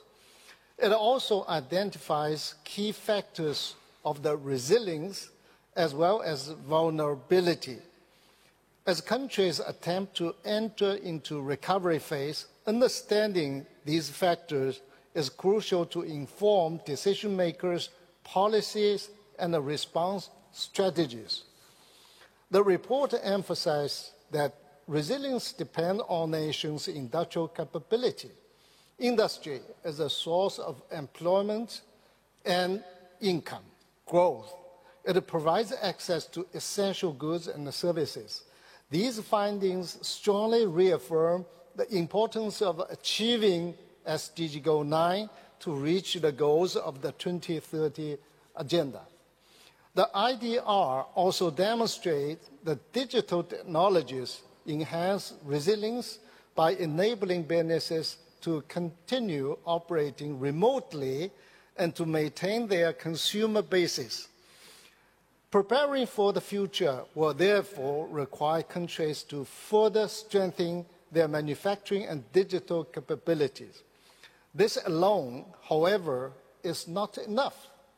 To build back better, greener, and stronger, countries must also accelerate the shift to a green industrial sector. This includes adapting energy and resource efficiency production and the circular economy models. With the Leave No One Behind agenda, countries must protect those who have been most affected by the crisis, particularly small and medium-sized enterprises, as well as women, youth, and informal industrial workers. Distinguished guests, ladies and gentlemen, for these efforts to succeed, the international community must stand united. We must further amplify our coordinated efforts supported by the mutual learning and knowledge sharing. I'm pleased to see this report being launched.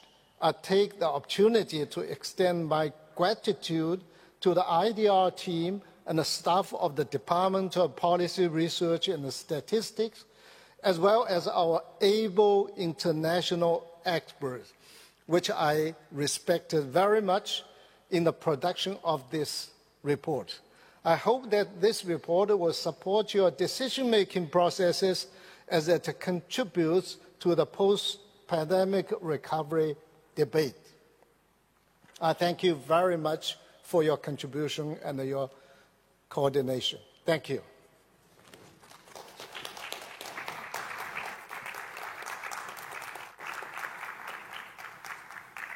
We thank the Director General of UNIDO for this introduction to the session.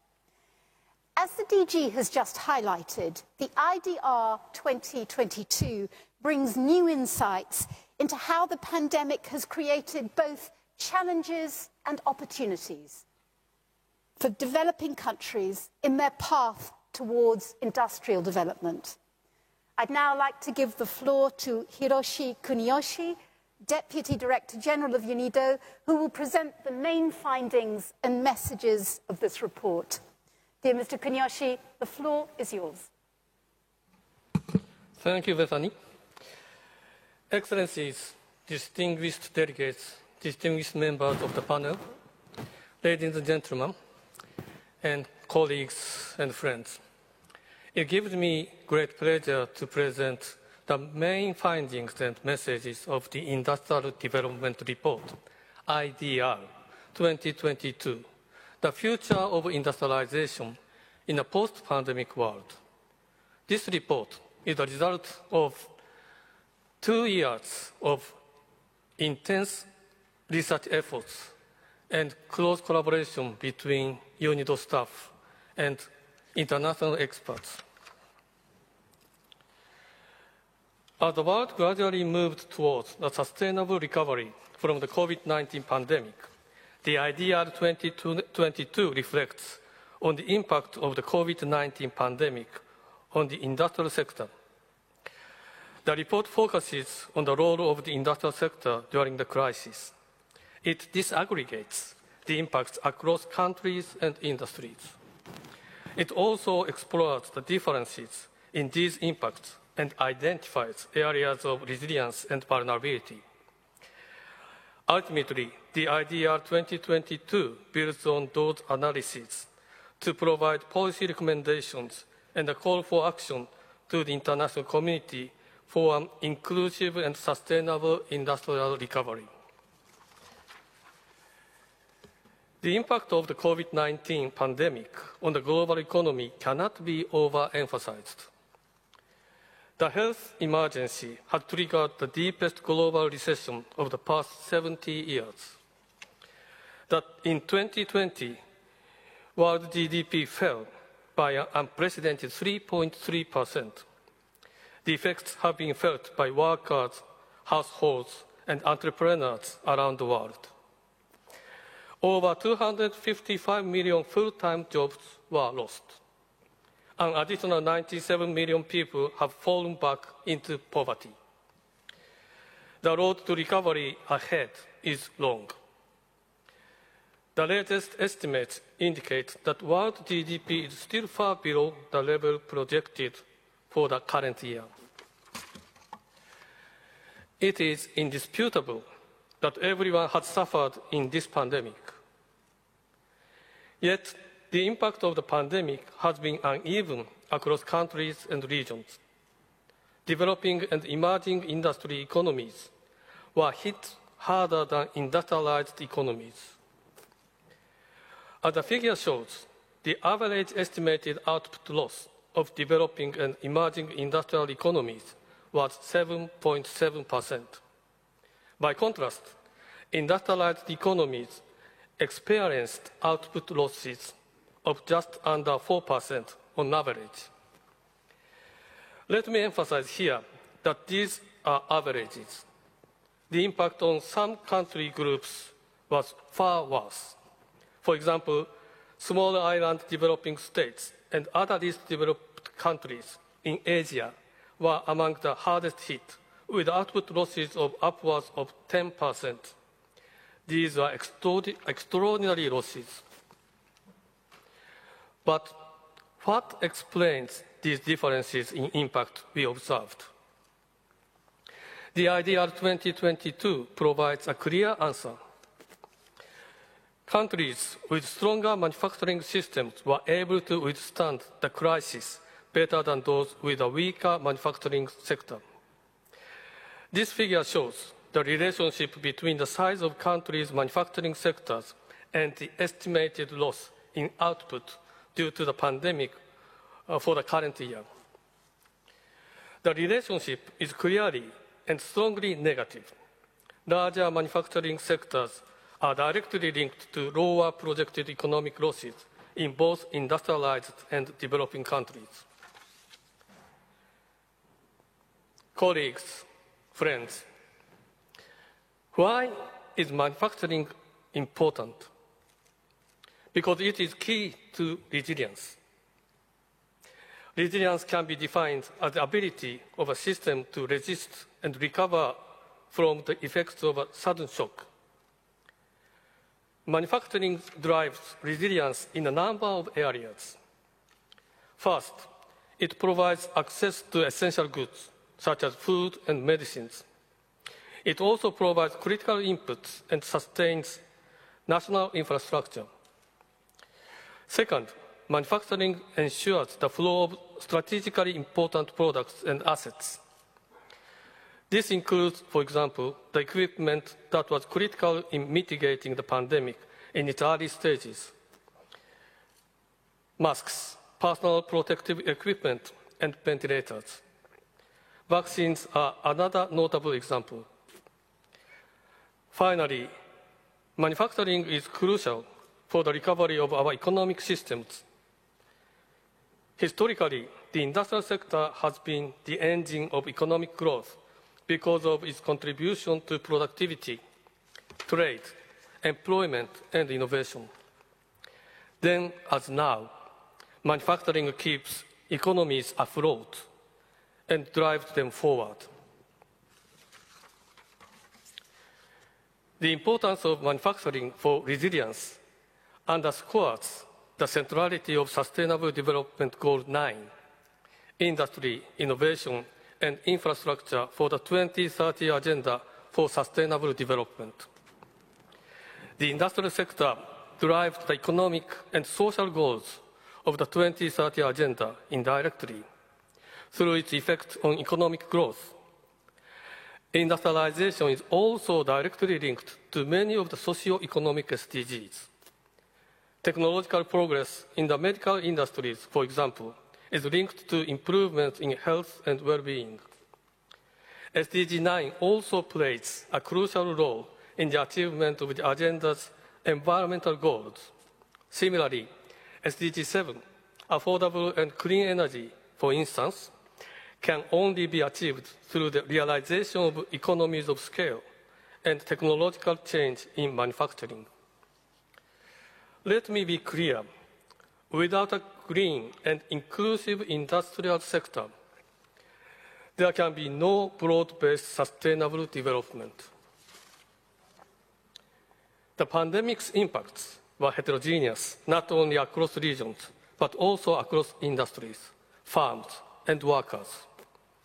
As regards industries, the IDR 2022 identified two broad groups of industries.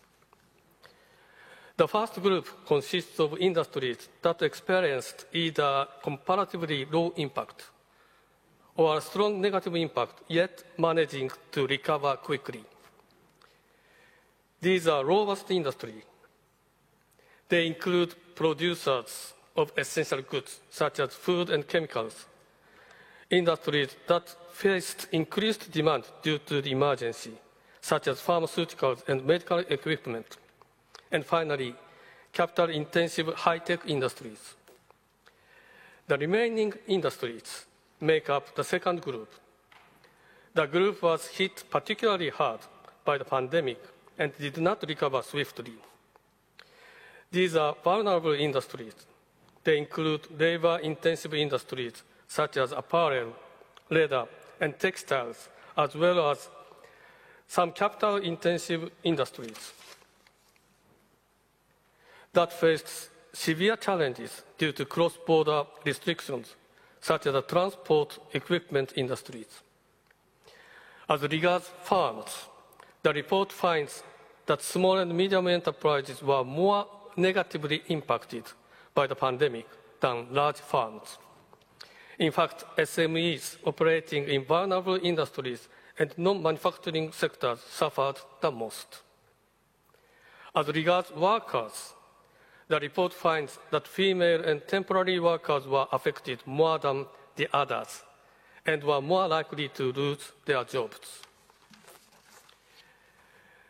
The IDR 2022 provides an analytical framework to better understand why some countries, industries, and farms fared better during the COVID-19 crisis. The notion behind this framework is that the pandemic's asymmetric impact is attributable to differences in the contexts within which economic actors operate. These differences also affect the capacity of these actors to effectively respond to crisis. Contexts differ for structural reasons, but also because firms and governments respond differently to crisis situations. Among the factors analyzed in the IDR 2022, two are of particular significance, both analytically and in terms of UNIDO's mandate. The first factor is the level of industrial capabilities, and the second is the extent of digitalization. To understand the drivers of resilience at the country level, the IDR team carried out an analysis of the determinants of projected output losses across countries by 2021. The study included three factors expected to amplify the pandemic's economic impact: the severity of the health crisis, the stringency of containment measures, and the reliance of countries on COVID-19 vulnerable industries mentioned earlier.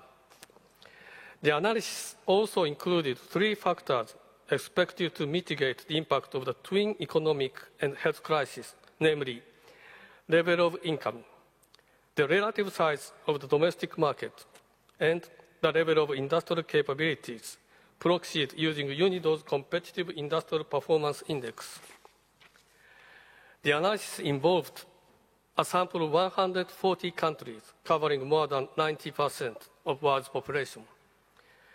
The points below the black zero line on this figure are associated with the lower impact of the COVID-19 crisis. The report finds that the level of industrial capabilities was both negative and highly significant. In other words, a country's industrial capabilities were the most important factor in mitigating the socio-economic impact of the crisis. Let me turn from country to farm-level data. For this edition of the report, the IDR team collected data of over 4,000 farms in 26 developing and emerging industrial economies. The collection of primary macro-level data is fundamental to understanding the impacts of the pandemic on the ground. The analysis examined several widely used indicators of enterprise performance, including farm survival, changes in sales, profits, and employment. Digitally advanced farms, represented by the bars in red in this figure, are those farms that use the latest vintages of digital technologies in their production process. These farms are better able to weather the pandemic's impact on sales, profits, and employment relative to non-digitalized farms. For example, the drop in sales experienced by digitally advanced farms was more than 3 times lower than that of non-digitally advanced farms. In sum, digitalization has been crucial in supporting farm resilience in the face of the crisis. The IDR 2022 goes beyond the analysis of current impacts. It also examines the relationships between these impacts and other forces that were already in full swing before the COVID-19 outbreak. Understanding the prospects for an inclusive and sustainable recovery hinges on understanding these forces.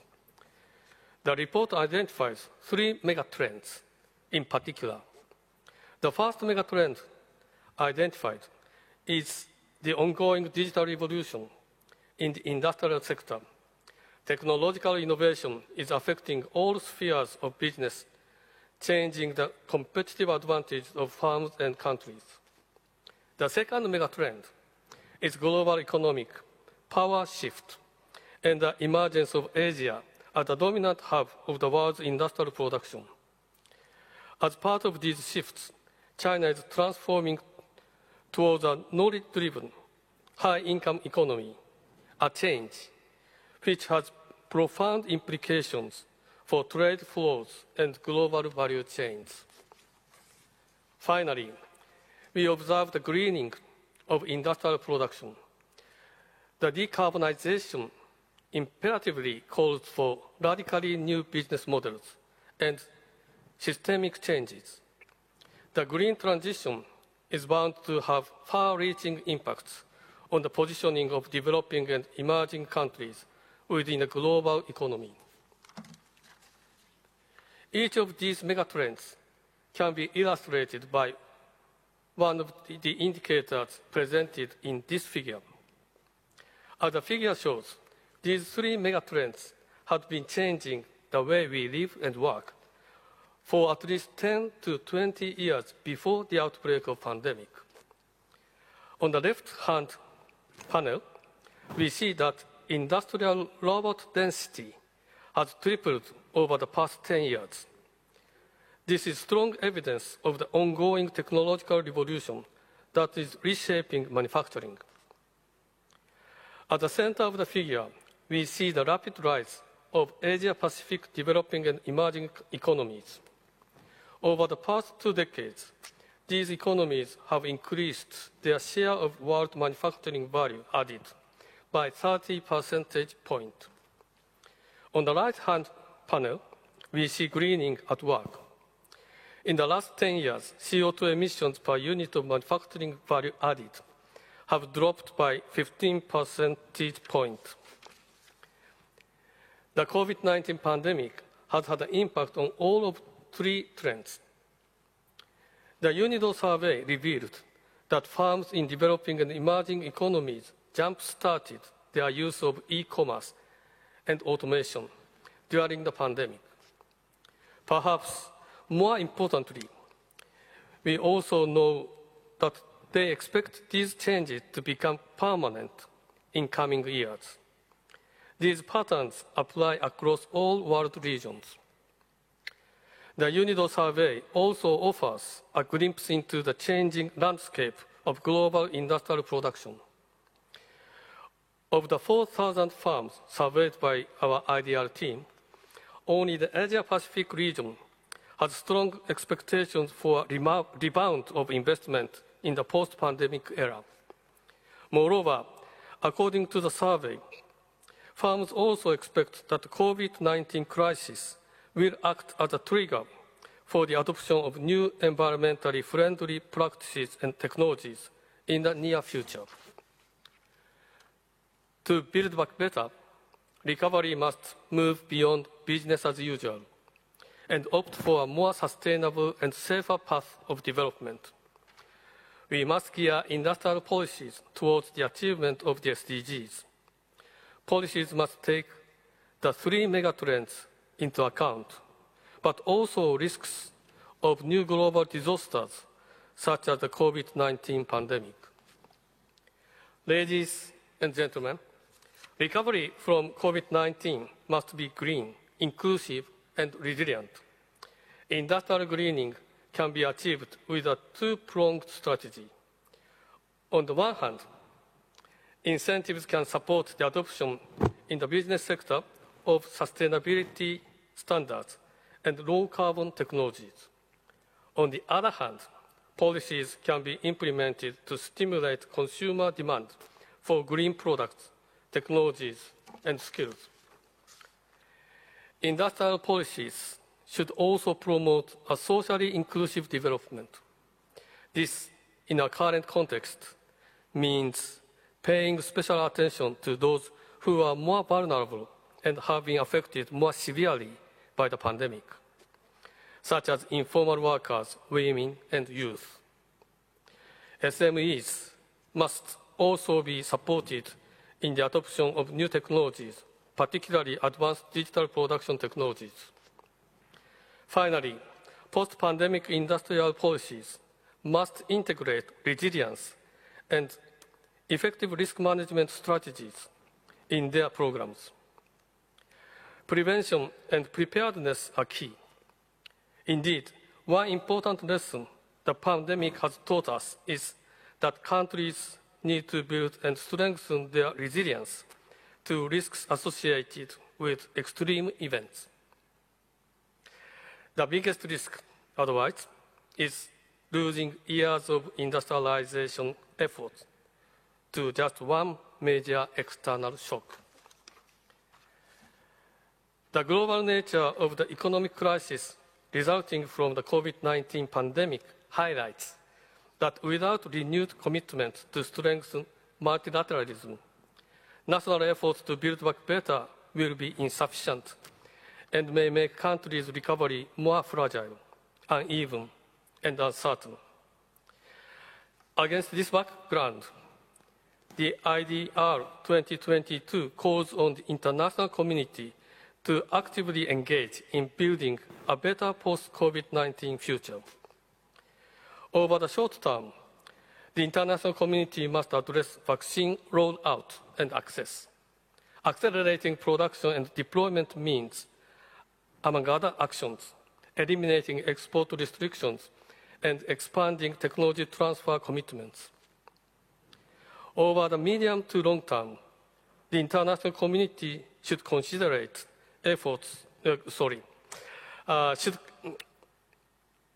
the international community should coordinate efforts to expand the policy and fiscal space for developing countries.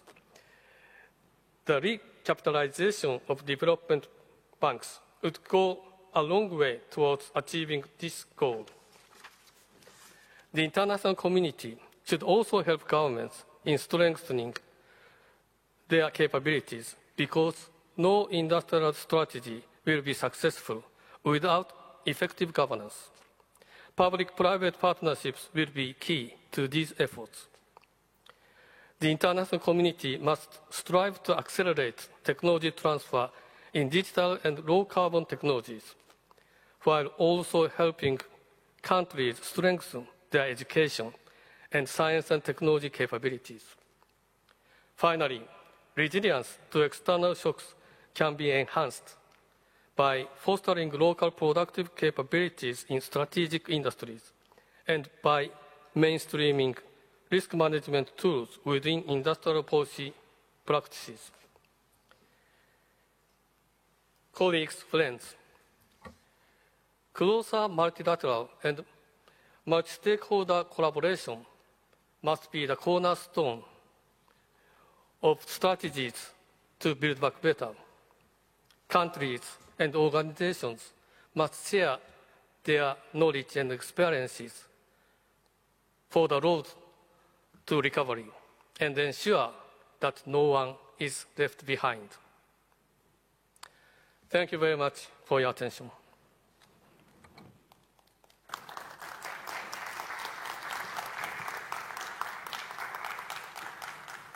Thank you. Thank you very much, Mr. Kunyoshi, for this very insightful summary of the main findings and messages emerging from the IDR 2022. Now, taking this summary as a background, we'll move to the second part of this session, and it is my pleasure to introduce a panel of distinguished experts who are joining us virtually to discuss these findings in the particular context of the developing countries, in the context of the post-pandemic. It is my pleasure to present to you the members of the panel. Her Excellency, Ms. Hernandez Mora, the Minister of Economy, Industry and Commerce, Costa Rica. Mrs. Xiaolan Fu, the Founding Director of the Technology and Management Center for Development and Professor of Technology and International Development at Oxford University. And Mr. Jeremy Sachs, the Director of the Earth Institute at Columbia University and President of the UN's Sustainable Development Solutions Network, who will be joining us shortly. Ms. Bogolo Kenewendo, the global economist and former Ministry of Trade and Industry of Botswana, unfortunately is not able to join us today. So I'm going to sit down and then start the panel discussions by posing the first question to Your Excellency, Ms. Hernandez Mora. Ms. Hernandez Mora, one important lesson from the IDR 2022 is that countries with stronger industrial capabilities weathered this pandemic better than the rest. This is particularly the case in countries with a solid basis in health-related industries like Costa Rica, which also feature as an example in this report. How did Costa Rica manage to develop its health-related manufacturing sector? And to what extent has this industry helped the country's efforts to fight against the pandemic?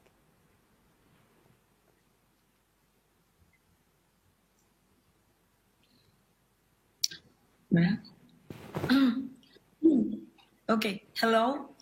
First of all, I want to say hello to everybody. It is a pleasure to share all this report, all the important results of this report in this activity. So it's an honor for me and for Costa Rica that we can share with you some of these specific points. I'm just saying hello in English, and I will do my explanation in Spanish in order I can explain myself in a better way. But thank you very much. Primero que nada, si bien es cierto, la pregunta está orientada a temas que tienen que ver con la parte de dispositivos médicos, yo quisiera primero, antes de entrar a ese tema, hacer un par de acotaciones con relación a los resultados que hoy nos presenta este informe. Hoy, no solamente para el sector de dispositivos médicos, sino en general, el sector industrial de Costa Rica, el sector que nosotros llamamos mediana escala, que probablemente es pequeña escala en otros países, fue el menos afectado con la pandemia. Tuvimos una acción proactiva y tal y como se presentaba ahora en el reporte, de la mano con el sector privado, en una alianza estratégica, nosotros iniciamos generando lo que llamábamos los protocolos de contingencia, digamos, el plan de continuidad del negocio, con la idea de que la pandemia iba a durar 3 o 4 meses y que en la eventualidad de que una persona saliera contagiada, la industria no tuviera que cesar. Características geográficas del sector industrial de Costa Rica, el hecho de que estén muchas fuera de la gran área metropolitana, ayudaron a que el contagio fuera más retardado. Como vimos el impacto de la pandemia, el plan de continuidad de negocio, de un momento para otro, de la mano con las cámaras y con el sector, se convirtió en el protocolo de continuidad de negocio. Ya no era un tema de si una persona se contagiaba o no, era cómo hacíamos para salvaguardar que el sector industrial no cesara sus funciones. Entonces, yo creo que ahí bien se plantea, esa alianza público-privado fue muy clara porque nosotros, desde el ámbito de la política pública, podíamos ver el problema y entenderlo, pero estos planes se hicieron con especialistas en seguridad ocupacional y con las personas del propio sector que nos iban dando una línea muy clara donde podían ellos ver y mitigar el efecto de los contagios. Entonces, bueno, primero quería hacer esa acotación. Con relación al desarrollo de la industria de los dispositivos médicos en Costa Rica, que indudablemente es un caso de éxito, no es casual. Nosotros surgimos como un centro mundial de dispositivos desde la década de 1980, con más de 70 empresas especializadas, entre las cuales encontramos importantes multinacionales como Baxter, Medtronic, Pfizer. Y desde entonces, la industria de dispositivos médicos se ha venido expandiendo, diversificando y modernizando sustancialmente, pasando de centrarse en dispositivos médicos de clase 2, como los desechables, a los de clase 3, como son los instrumentos quirúrgicos. Hemos pasado de ser un centro de fabricación de baja tecnología a un ecosistema de investigación y desarrollo y de fabricación avanzada. De hecho, entre el 2007 y el 2018, las exportaciones de dispositivos médicos se triplicaron hasta convertirse en la mayor exportación del país.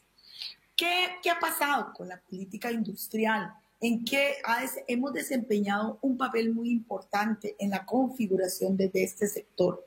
¿Por qué? Porque el gobierno de Costa Rica le ha apostado, primero, a atraer la inversión extranjera directa en estas empresas. La empresa, por ejemplo, de equipos médicos como Baxter, instaló una planta en Costa Rica en 1987 e Intel eligió Costa Rica como uno de los 3 lugares más importantes para fabricar microprocesadores. Pero poco después, el gobierno y la Agencia de Promoción y Atracción de Inversiones, que se conoce como CINDE, se alejaron del tema electrónico porque vieron que había una enorme volatilidad de esta industria y bajos márgenes para los ensambladores. Además, en algún momento, cuando tuvieron que emigrar en este modelo de solamente ensamblar, obviamente Costa Rica ofrece una condición de garantías y derechos para sus trabajadores que realmente no era como muy conveniente cuando usted está en una industria de tanto retail y usted tiene que producir a muy bajo costo.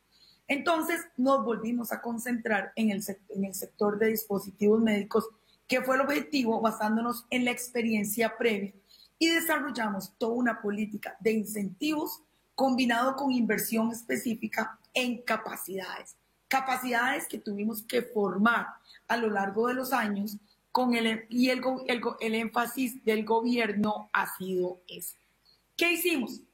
Generamos educación universitaria en la parte ingenieril, en la parte de procesos, de alto proceso, en la formación de posgrados, pero también en la formación técnica profesional. Se generó todo un paquete de incentivos para las zonas francas, el tema de atracción de inversiones y la parte tramitológica, ¿verdad? Que es algo que nos concierne directamente también en este ministerio, ha sido esencial. Un tema que mencioné al principio, tanto la industria que llamamos de régimen definitivo, que es la que no está en zona franca, como la de zona franca, está ubicada geográficamente fuera de la gran área metropolitana. Y eso genera varios elementos detonadores. Primero, genera fuerza de trabajo y desarrollo en zonas que no precisamente son urbanas.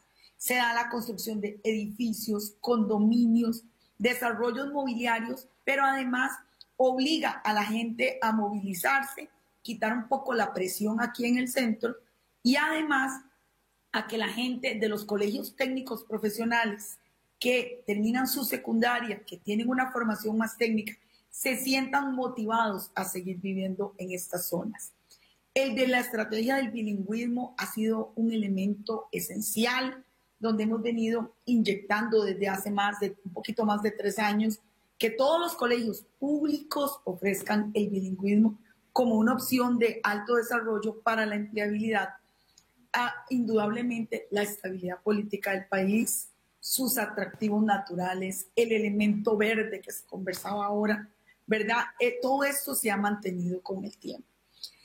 Además, el tema de que la población costarricense es una población, aunque no lo crean, de altos niveles de nutrición.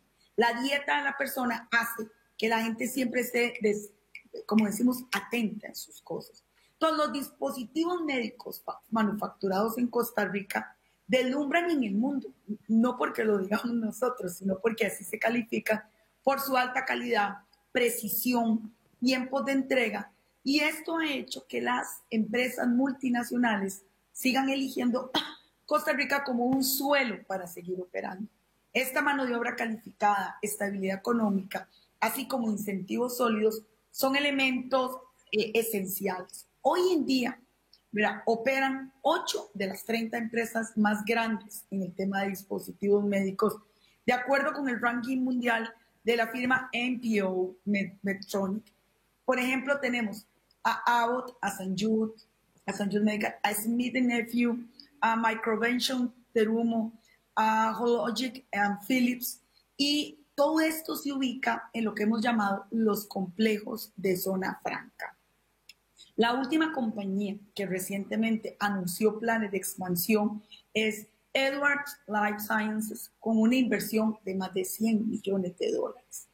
El sector de ciencias de la vida hoy representa uno de los principales empleadores de este nivel de población, dinamizadores de la economía, y recientemente tiene un posicionamiento importante en lo que es la exportación de productos.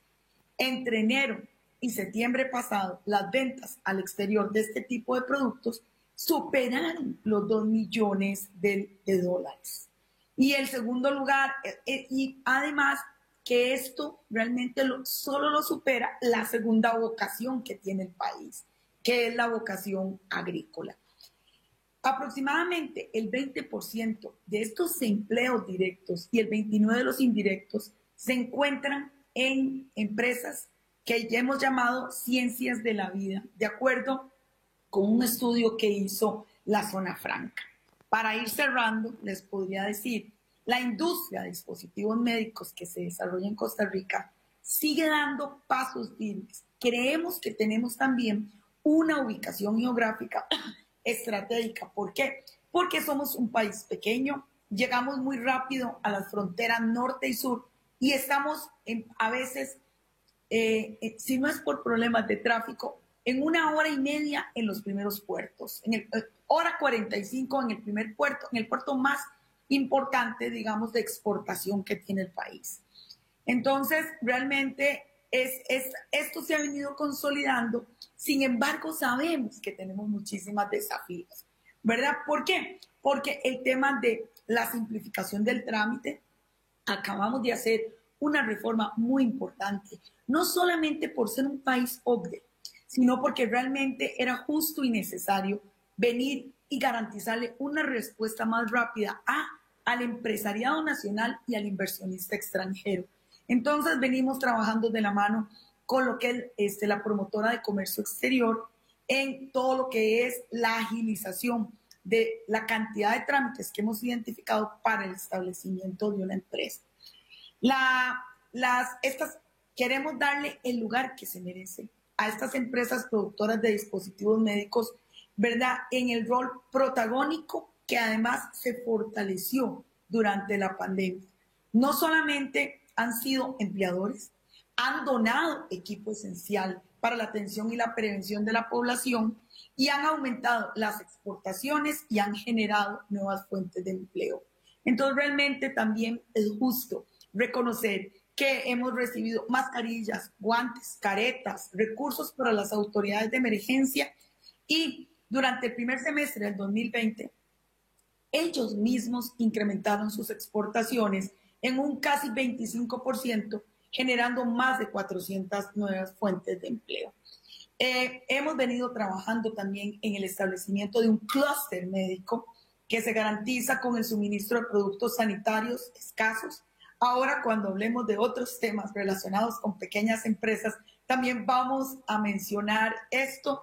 Y bueno, yo no quisiera monopolizar el uso de la palabra, pero creo que me he podido expresar bien sobre el impacto que ha tenido la industria, digamos, de dispositivos médicos o de ciencias de la salud en el desarrollo y cómo durante la pandemia su posicionamiento de alguna manera, ¿verdad?, entre tanta incertidumbre que hemos vivido todos, sobre todo desde el ámbito de tomar decisiones en la política pública y apoyar a los sectores, vimos a este sector mantenerse a paso firme, ser oportuno, ¿verdad?, y fortalecer todo ese potencial que tenía ahí guardado. Muchísimas gracias. Thank you very much indeed, Mr. Hernandez Mora, for your insights on how Costa Rica managed to develop its health-related manufacturing sector during the pandemic. I'd now like to turn to another of our panelists, Mrs. Xiaolan Fu. The IDR ends by calling upon the international community to support an inclusive, sustainable and resilient recovery. As Mr. Kuniyoshi stressed in his last slide, in the short run, this means that ensuring global protection against COVID-19 through vaccine rollout and access. What mechanisms can the international community use to accelerate technology transfer and global vaccine production? And what would be the potential impacts of these actions on developing regions? Thank you, Bethany, for the kind introduction. And thanks, UNIDO and DG Lee for inviting me to this important event. this year's UNIDO's IDR 2022, this report provides a comprehensive and valuable new evidences on the impact of the COVID-19 pandemic and the importance of industrial capabilities and the digitization in strengthening the resilience for post-pandemic recovery.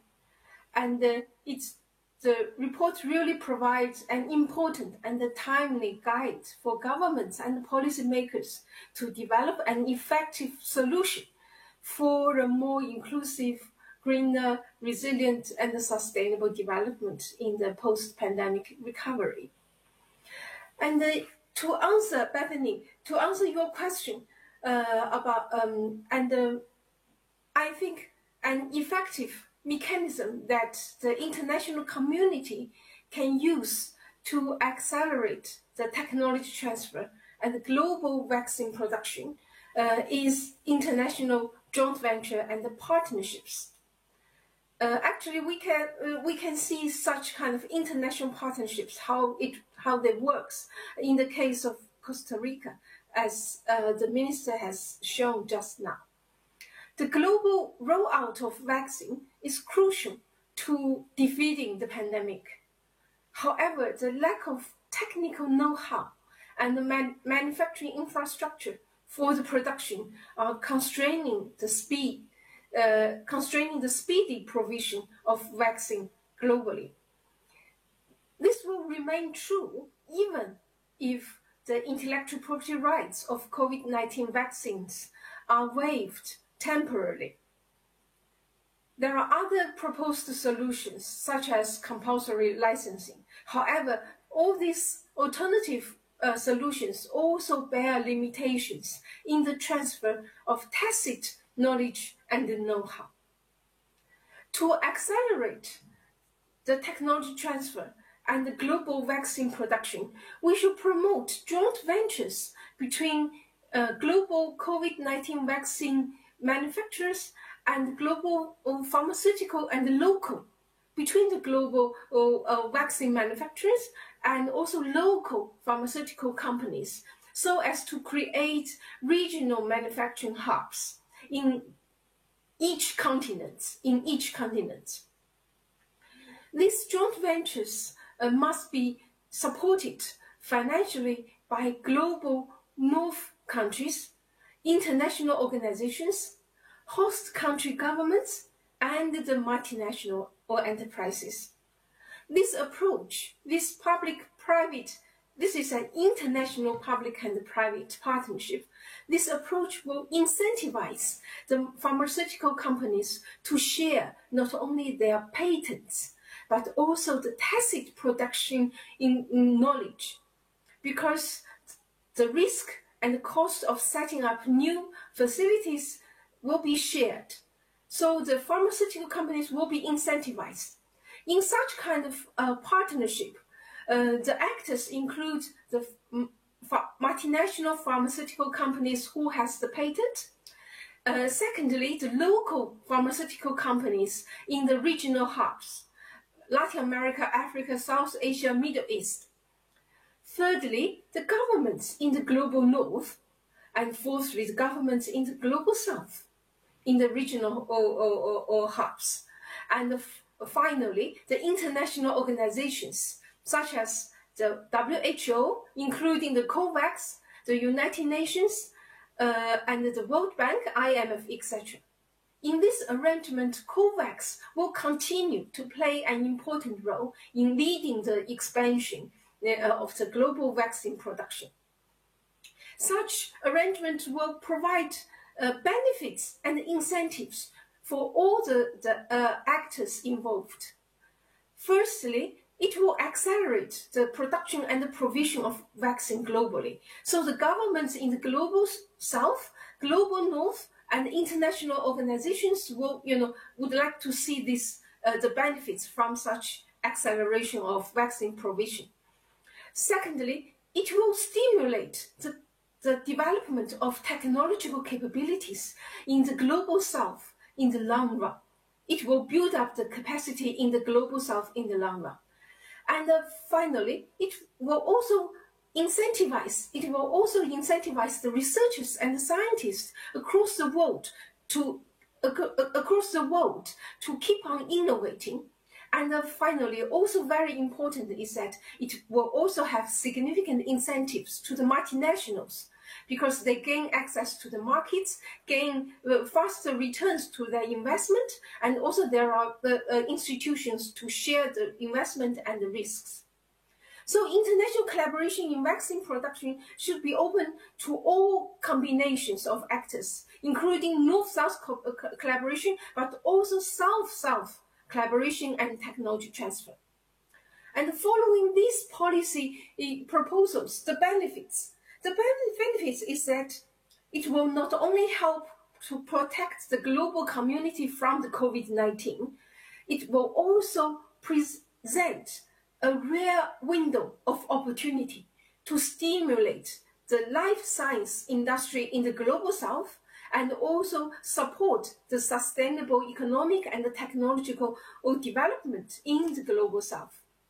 So this is the moment for us to work together if we want to overcome the current crisis. Accelerating the production of the COVID-19 vaccine through joint ventures and other collaborative mechanisms, and waiving the patents to these partnerships should not only allow us to end this pandemic, but also present this rare opportunity of window to stimulate the technological upgrading in the global South. And this may even pioneer a new way to enhance global or public goods provision. I think the wider implication is that this model actually will present a new way to enhance global public goods provision and global knowledge sharing, which is vital to tackle other global challenges and achieve the sustainable development goals. And we should not waste this unique opportunity. Yeah, that's all from me. Thank you. Thank you very much indeed, Professor Fu, for this reflection on how we can accelerate technology transfers among developing countries. Now, I understand we're still waiting for Mr. Sachs to join us, so if I may, I'd like to pose another question to the Minister, please.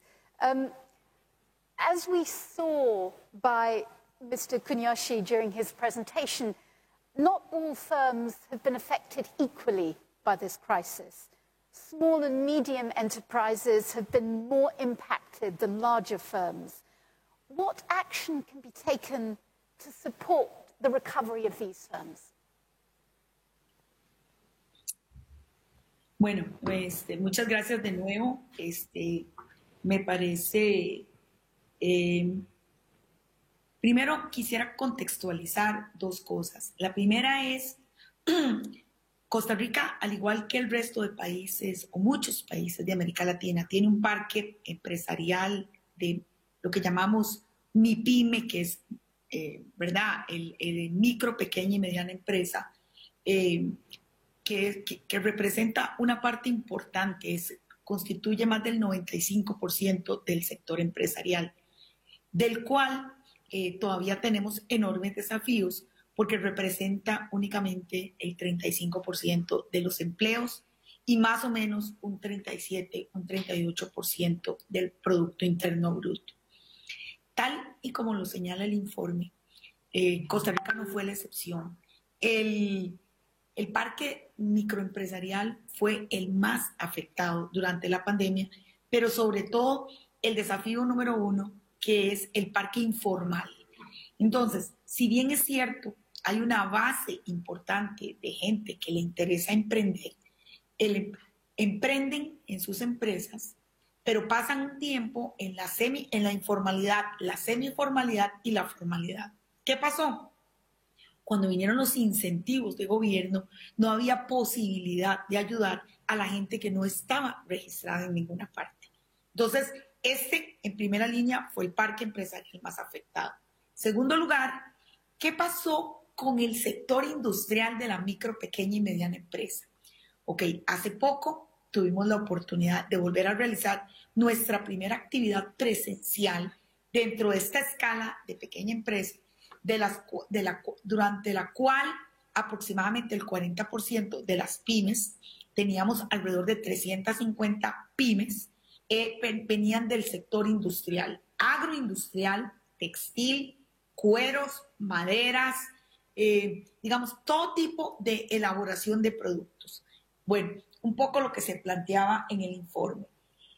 ¿Qué pasa? La revolución que se puede llamar digital, porque en esa pequeña escala, digamos, no es tecnológica, es una revolución digital, se aceleró a pasos agigantados. Entonces, hemos venido apoyando desde el día número 1, y hay que seguirlo haciendo, cómo ayudar a saltar la brecha, no solo en temas de conectividad, sino en un manejo amigable de las nuevas tecnologías. Tengo que reconocer el apoyo del Banco Interamericano de Desarrollo.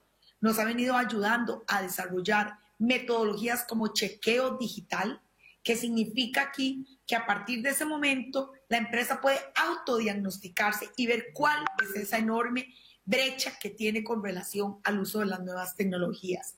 2, me parece muy importante en lo que hablamos en un inicio, las alianzas tienen que seguir siendo público-privadas. 3, hemos incentivado todo el concepto de la compra pública de toda la industria del país. Recientemente firmamos un decreto y esto alcanza micro, pequeña, mediana y gran industria para que la industria que está en Costa Rica, domiciliada en Costa Rica, tenga alguna especie de bonus, ¿verdad?, para todo el concepto de la compra pública. 4, hemos venido trabajando en todo lo que es la agilización del trámite y como comenté antes, hicimos una reforma muy potente a la ley de trámites, tanto para atraer inversión extranjera como para la formalización de la pyme, declarando silencio positivo de pleno derecho y usando la declaración jurada como un mecanismo de ley para establecer empresas en un día, por tarde en una semana.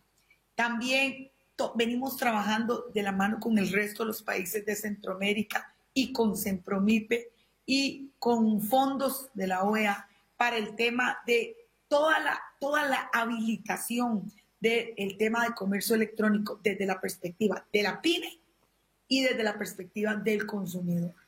Y bueno, fomentar la asociatividad, hacer empresas asociativas sigue siendo algo muy importante.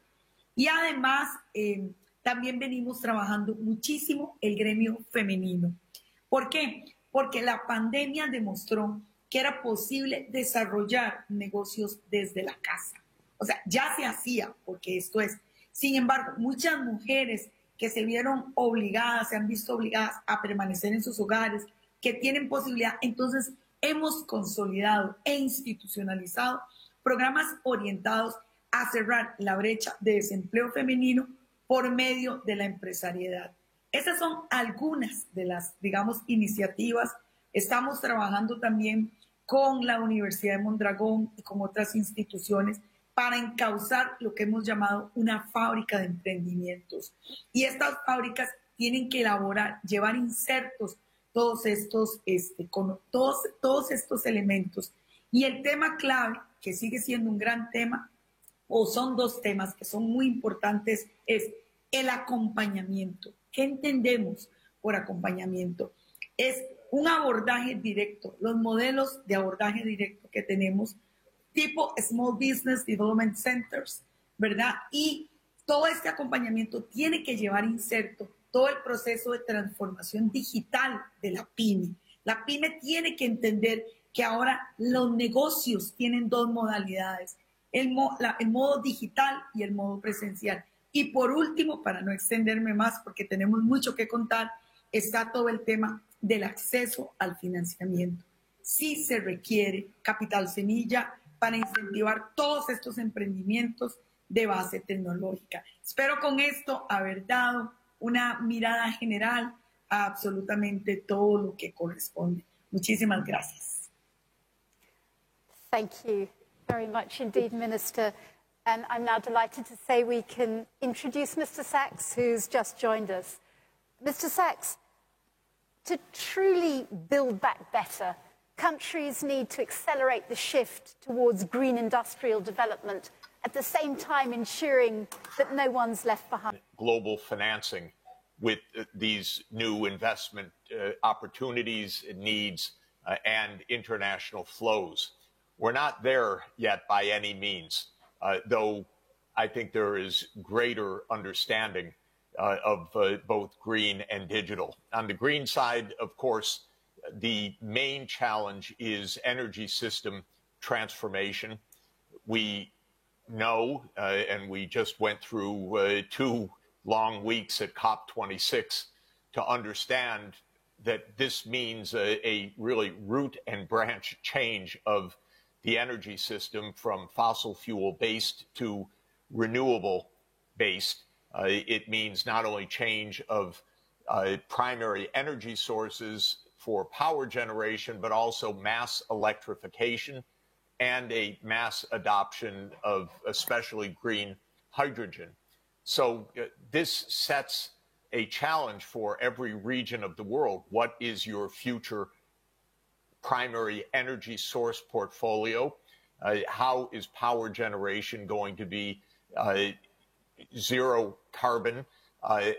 Are you ready in terms of infrastructure for electrification of vehicles, buildings, industry? And where in the global supply chains can your countries fit in for producing the underlying green technologies, whether it's in the mining sector or in processing new materials or in battery supply chains and so forth. Green also entails a change of land use, which is by itself almost a third of total greenhouse emissions.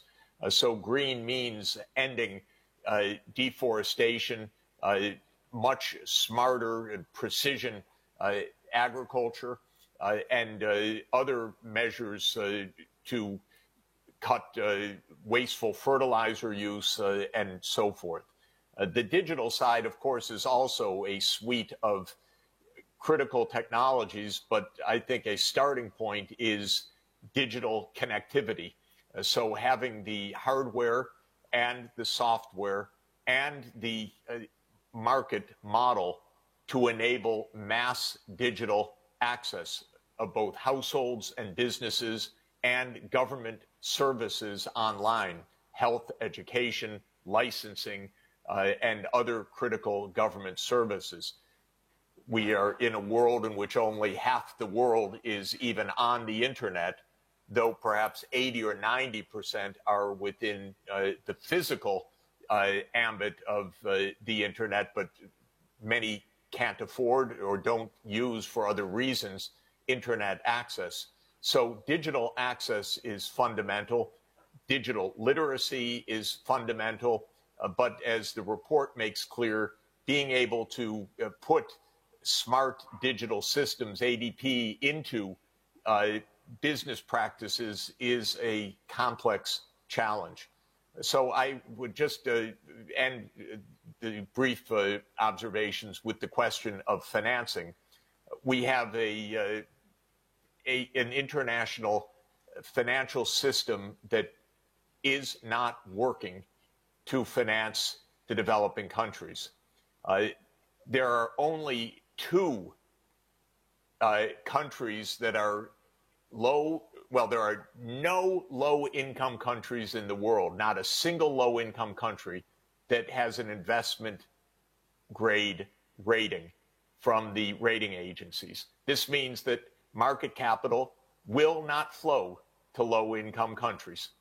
And we only have 2 lower middle-income countries that have an investment grade rating right now, India and the Philippines. The rest of the lower middle-income world also is sub-investment grade. This is broken because this means that most developing countries are paying crushingly high interest rates for borrowing on international capital markets. And they face regulatory burdens where banks under Basel rules, for example, have to set aside much more capital for holding loans to developing countries than to the richer countries. So the international financial system right now, almost by design, is channeling funds to the rich countries and not to the poor countries. This is leading to a widening gap in industrial capability, in the critical investments that are needed, in the ability of developing countries to invest in green technology. That's the essential failure of COP26, which is that it did not even come close to solving the financing question. Not only not achieving the proverbial $100 billion of promised development finance for climate action, but the much larger sums that will be needed on a market basis in order to enable the green transformation. In fact, I'm not sure that governments are even really aware of how broken the international financial system is in that regard. Thank you very much indeed. I have a question now to Xiaolan Fu. As we just heard there from Jeffrey Sachs, there is an urgent need to tackle the digital divides resulting from this highly unequal spread of new advanced digital production technologies, not only between countries, but within them as well. How can the international community support the adoption and absorption of advanced digital production technologies in developing countries? Thank you, Bethany. Yeah, this is a very important question, and I fully agree with what Jeff has said just now. And my research in Africa and Bangladesh find that this new wave of digital revolution may create a new window of opportunity for the global South. Like in Africa, we have seen Kenya has successfully introduced M-Pesa, the mobile payment system. And in Bangladesh, last year, during the pandemic, we have carried out experiments, using a mobile app intervention based on the RCT experiment. And we also find that the household, the marginalized society with access to this digital technology are, they suffer less of the economic hardship during the pandemic. And also, less people lose job. The unemployment rate is also lower in the community that's being exposed to the digital technology. And also, the income sources diversified. This is very important for poverty reduction, to diversify their income. However, they face significant constraints in terms of infrastructure and the skills. As Jeff said, the access to digital infrastructure and also the digital skills these are the two major constraints.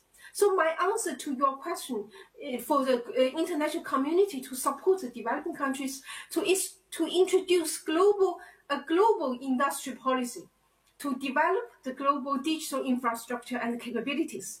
And so this is a sector, we set it as a special sector and use global industrial policy to promote the digital infrastructure and the capabilities in the developing countries, which is key for inclusive and sustainable industrial development in the post-pandemic era.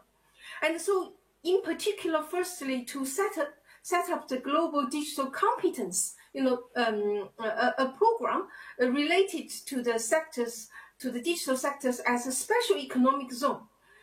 So we introduce and coordinate global investment, financing to boost the developing countries, to boost the investment into the developing countries, into the digital infrastructure and the training. So as we have done for the COVID-19, global community work together. Secondly, strengthening the existing UN-led task force for digitalization acceleration. Like, for example, like the UNIDO can lead the industrial digital transformation acceleration in collaboration with other existing UN agencies or task forces. And thirdly, to set up a digital global governance council to enhance the standards, ethics, and the regulations, and build up the trust. I think currently, because of the lack of trust and the potential global kind of technology decoupling, will make the developing country, face very difficult decision to choose sides, take sides, or they have to pay for high digital infrastructure if they are, if the lower cost provision from Chinese providers are kind of excluded. So this kind of special economic zone and the global industrial policy for the digital sector will help the developing countries to build up the infrastructure and the digital skills. This not only promote industrial development, more resilient and sustainable, but it can generate cross-cutting spillovers to accelerate the implementation of other sustainable development goals, including the climate change, or ending the hunger or other global challenges. Because the digital technology is a more fundamental technology, it can offer spillovers for us to solve and achieve other sustainable development goals. That's all from me. Yeah, thank you. Thank you very much, Xiaolan Fu. A question, if I may, now to Jeffrey Sachs. How can sustainable energy solutions, circular economy models, as well as resource energy efficient and cleaner production become mainstream? How can we ensure that this happens not only in industrialized economies, but also in developing and emerging economies? I think the very good news is that indeed renewable energy resources, especially solar, also wind, have declined in cost so dramatically that they are basically already cost competitive at so-called grid parity or even lower than fossil fuel alternatives. Of course, when one takes into account the multiple co-benefits, even beyond climate change, that is, for example, clean air, reduced pollutants, greater national security by using domestic solar rather than imported fossil fuels, the benefits are tremendous. So the barrier to adoption of zero carbon energy systems is not primarily the costs. The barrier is twofold. One is the still vested interests of fossil fuel producers that are impeding progress in many fossil fuel producing countries, because those industries have long had very favorable tax treatment and subsidy and access to government officials and policy making. So the fossil fuel lobby is one practical obstacle. The other obstacle, though, is financing. There are two aspects of the financing obstacle. One is that in general, as I said earlier, the world's really divided between countries that are deemed to be investment grade and those that are not. I think that that distinction is wrongly drawn. It's drawn mechanistically in a way that absolutely punishes poorer countries and gives high ratings to richer countries that are not so well performing. So that's one issue, is that developing countries need more access to financing. In my mind, that includes two different pathways. One is to completely overhaul these investment ratings, which are backward-looking, mechanistic, unfair, not well designed, and lead to self-fulfilling crises of poor countries. And the other is to increase the official development financing that is so important through multilateral development banks and through other official channels, long promised, not really delivered, also through development finance institutions. So I think that this investment challenge is really the preeminent challenge. Governments probably in many places are not aware of all the opportunities that they face.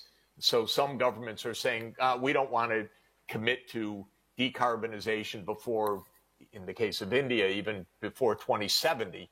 But this is actually completely wrong-headed in my view, not only deleterious for climate, but also misunderstanding how strong the prospects are. But the developing countries need access to technology and they need access to finance. And we don't have that solidaristic world that we need for that. And what Professor Fu was saying, completely right, wonderful, put her program into operation of creating a framework for the global public goods of these technology transfers, of the capacity to use the new technologies, and of the large-scale financing to achieve the new technologies. So I'm not worried about the lack of solution or even their high cost. I'm more worried about the practical steps of implementing the decarbonization pathways, taking away the obstacles, the unfair subsidies to fossil fuels, the power of the fossil fuel lobby, and at the same time ensuring ample financing for the new investments. Thank you so much indeed for those extraordinary insights. That concludes our panel discussion for this session, and it remains for me to say thank you all very much to our panelists for these really excellent insights that have been provided. And this concludes the official launch of the Industrial Development Report 2022, which we really hope you have enjoyed. For those of you who are attending here in presence, you can find copies of the report at the entrance to the room, and those who are connecting remotely will already be able to download the report at www.unido.org/IDR2022. On behalf of the organisers, I'd very much like to thank Director General Li Yong, Deputy Director General Kuniyoshi, Her Excellency Hernandez Mora, Xiaolan Fu and Jeffrey Sachs for their very valuable time and participation in this event. We also would like to thank you, the attendees, whether you're here in Vienna or somewhere digitally connected, for joining the discussion. And we really hope also that you can join the other plenary sessions and side events of the UNIDO 19th General Conference. And it just remains for me, Bethany Bell, to say thank you very much for having me as well as your moderator. Thank you.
Please take a seat.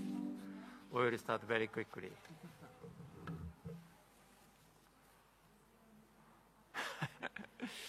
Gigi is talking together again. Yeah.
May I invite everybody to take a seat?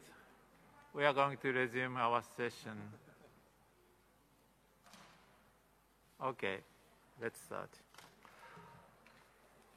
So I hope you all enjoyed the excellent session, the launching event of the Developing Report 2020. After this very inspiring, thought-provoking event, now we have to resume the general debate on item 8 to 29. And I have a good news to you. Thanks to the excellent, efficient chairpersonship of Ambassador Mezani, we only have 11 speakers on my speakers list. And if everybody stick to the rule of 5 minutes per person, we should be able to adjourn this meeting in 1 hour. I really hope that it will be the case. So with this, if everything is ready, may I invite the first speaker of this afternoon session, Her Excellency, Mrs. Gabriela Sellner, Permanent Representative, Austria. So, dear Ambassador, you have the floor. Thank you, Vice Chair.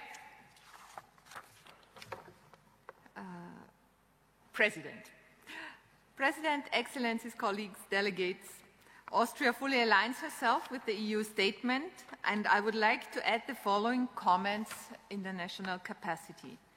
First of all, I would like to congratulate the President upon election. Let me assure you of my delegation's full support and cooperation. I would like to mention 3 areas of particular importance for Austria. 1, circular economy. We are all aware that the biophysical resources of our planet are limited, but our consumption of natural resources is growing rapidly. Therefore, a linear economy of take, make, dispose is not acceptable anymore. We urgently need to make our economy circular. We have to ensure a transition towards a fossil-free and resource-efficient economy as soon as possible.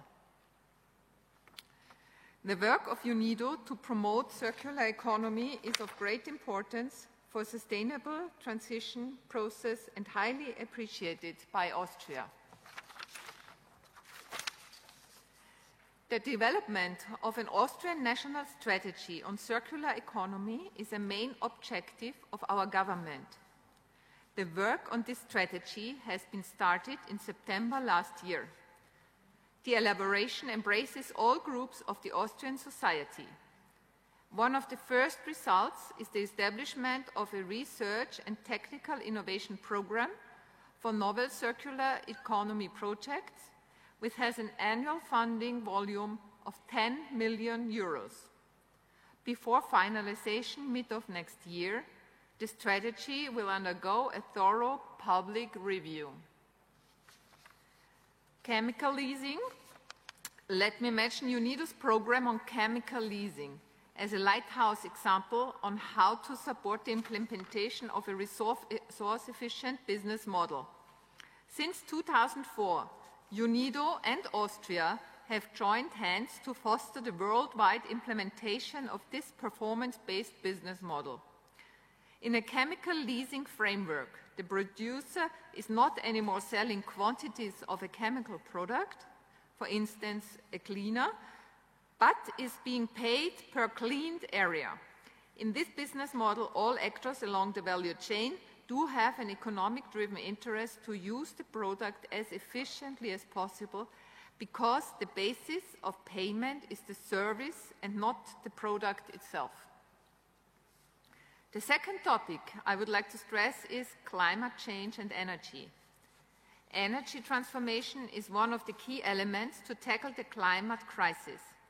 Austria welcomes UNIDO's response to climate change to make climate action part of its projects. UNIDO's Global Partnership for Hydrogen Application in Industry is an important initiative to decarbonize industrial processes. Renewable hydrogen can be a game changer for the decarbonization of certain industrial sectors. The increased deployment of renewable energy production will be key for the energy transition across all sectors.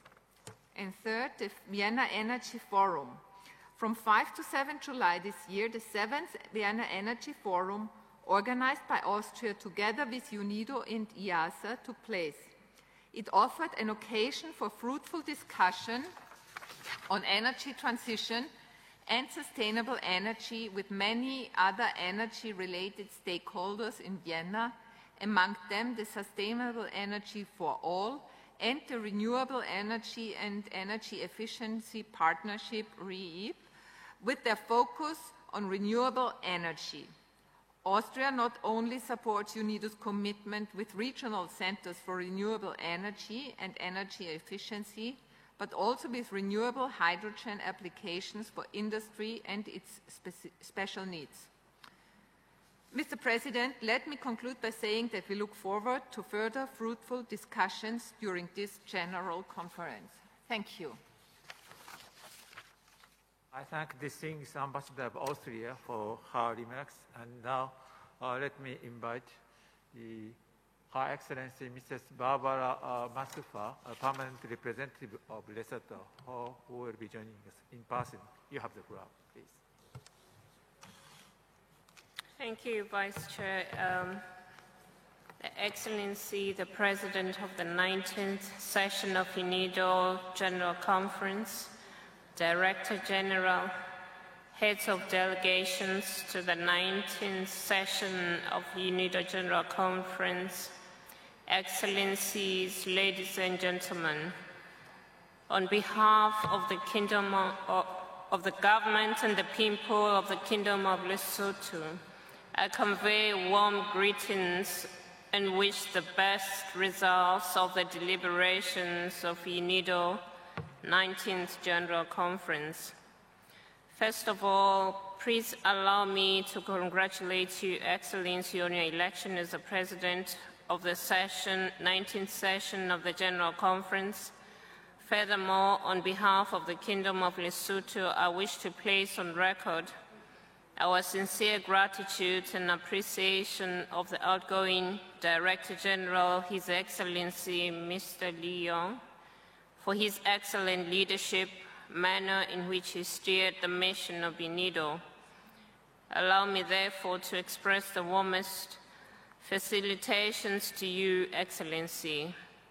The Kingdom of Lesotho also joins with the Member States in congratulating the incoming Director General, His Excellency Mr. Muller, on his election as the Director General of UNIDO. Excellency, the Kingdom of Lesotho pledges her fullest support to you and to your vision for the future of UNIDO. Excellencies, ladies and gentlemen, the world has experienced the greatest crisis in modern history during the last 2 years with the outbreak of the COVID-19 pandemic, leading to further exacerbating the challenges to multilateralism. The Kingdom of Lesotho has been successfully containing the spread of the virus with many proactive measures and a whole-of-government approach. We recognize that there are many pending tasks that is permanent to review the policies and actions to achieve the goals set. We have the responsibility to inherit to the next generations a more environmentally friendly space with long-term sustainable solutions. We must build a world with greater equality, equity, and a better scenario of industrialized world. As we gather for the 19th session of UNIDO General Conference, it is crucial to renew our commitment towards UNIDO's mission and emphasize that sustainable industrial development should not be perceived as an abstract term which simply denotes industrialized space. In order to achieve inclusive, sustainable industrial development, It is necessary to enhance trust and cooperation between all partners, and this can only be achieved by engaging in respectful dialogue and exchanges between all members of the international community, aligned with the strategic thrusts of UNIDO, namely gender equality and women empowerment, Third Industrial Development Decade for Africa, list development countries support activities, climate change and energy, trade capacity building and job creation, digital transformation and innovation, and agribusiness. The development of our people demands rational mechanisms and sustainability of the resources within our reach. Excellencies, ladies and gentlemen, the time is over for discussions amongst ourselves in the relaxed atmosphere of our conference rooms. We must constantly bear in mind the difficult realities out there and aspire for radical reaction. Let's make these general conferences that bring together great minds and skills a think tank that is tangible in the operational thrusts of UNIDO. UNIDO must be found where inclusive industrial sustainable development recedes, where human dignity is threatened, where socio-economic condition of human beings is regenerated. Being a member of UNIDO has strengthened us as a nation and has allowed us to make a contribution to the joint efforts towards our common global goals. We are keen to further our cooperation and the Kingdom of Lesotho's support to UNIDO's strategic vision. The Kingdom of Lesotho is committed to contribute to the achievement of UNIDO's noble vision, the Agenda 2030, and the principle of leaving no one behind. Thank you for your kind attention. I thank distinguished Ambassador of Kingdom of Lesotho for her remarks. And now let me invite Mr. Saiba Sida, the distinguished delegates of Senegal. You have the floor. Monsieur le Président, ma délégation voudrait d'emblée vous féliciter ainsi que les autres membres du Bureau pour le choix porté sur vous pour diriger les travaux de la 19e session de la Conférence générale. Distingués délégués, la Conférence générale de cette année se déroule dans un contexte particulier pour mon pays qui, à l'instar des autres parties du monde, connaît une reprise économique encore timide et fragile, en raison notamment de la persistance de la crise sanitaire aux conséquences désastreuses sur la quasi-totalité des secteurs d'activité. Au Sénégal, comme partout ailleurs, elle a occasionné une perte importante de la production et de l'investissement, des pertes d'emplois et de revenus, un ralentissement de la consommation nationale, portant ainsi un coup sévère à la croissance du PIB national. Afin d'atténuer les effets néfastes de cette pandémie aussi soudaine que brutale, le gouvernement du Sénégal a immédiatement conçu et mis en œuvre un programme de résilience économique et sociale doté d'un budget initial de 1 000 milliards de francs CFA. En plus, les plus hautes autorités sénégalaises ont procédé à une réorientation stratégique de leur programme de gouvernement qui a abouti à un plan d'action prioritaire, ajusté et accéléré pour la relance économique qui vise, entre autres objectifs majeurs, à réduire la dépendance extérieure par l'industrialisation durable et inclusive et la digitalisation de l'économie, accroître la souveraineté alimentaire par l'augmentation de la production des denrées de base, l'autosuffisance en produits pharmaceutiques et la promotion des produits locaux, renforcer la protection sociale et enfin promouvoir un secteur privé fort. Monsieur le Président, certes, la crise a particulièrement affecté le secteur secondaire sénégalais en raison notamment de la rupture des chaînes d'approvisionnement en matières premières et en biens d'équipement, mais nos entreprises ont tout de même fait preuve d'une certaine résilience. Cette relative résilience est sans doute le fruit des efforts consentis dans le cadre du plan Sénégal émergent dont le volet industriel bénéficie depuis 2015 de l'accompagnement constant de l'UNUDI à travers le programme de partenariat pays qui en constitue l'instrument de mise en œuvre. Monsieur le Président, épousant les lignes directrices du plan d'action prioritaire ajusté et accéléré, la politique industrielle actualisée sous l'égide du Président de la République du Sénégal s'adosse au concept d'industrie 4.0, tout en se plaçant dans la perspective de l'exploitation prochaine d'importants jugements d'hydrocarbures découverts au Sénégal et de l'avènement de la zone de libre-échange continentale en Afrique. Avec l'ambition de bâtir une industrie compétitive portée par un secteur privé national fort, préalable d'un développement inclusif et durable, la politique industrielle rénovée du Sénégal s'articule autour de 4 programmes stratégiques que sont, premièrement, la transformation de matières premières agricoles, sylvopastorales et halieutiques par la mise en place d'unités industrielles modernes, la sécurisation de l'approvisionnement local en matières premières, l'appui aux initiatives privées dans l'industrie de transformation et le développement des importations de produits alimentaires manufacturés. Deuxièmement, la transformation industrielle de ressources minérales et d'hydrocarbures. Troisièmement, le développement de l'industrie pharmaceutique et de la pharmacopée. Quatrièmement, le développement d'industries à forte intensité technologique et d'innovation en favorisant l'émergence de pôles industriels. Monsieur le Président, il va sans dire que l'atteinte d'objectifs aussi élevés requiert d'importants efforts et des réformes ambitieuses que les autorités sénégalaises ont déjà engagées pour l'essentiel. Elles requièrent tout autant un accompagnement adéquat des partenaires techniques et financiers.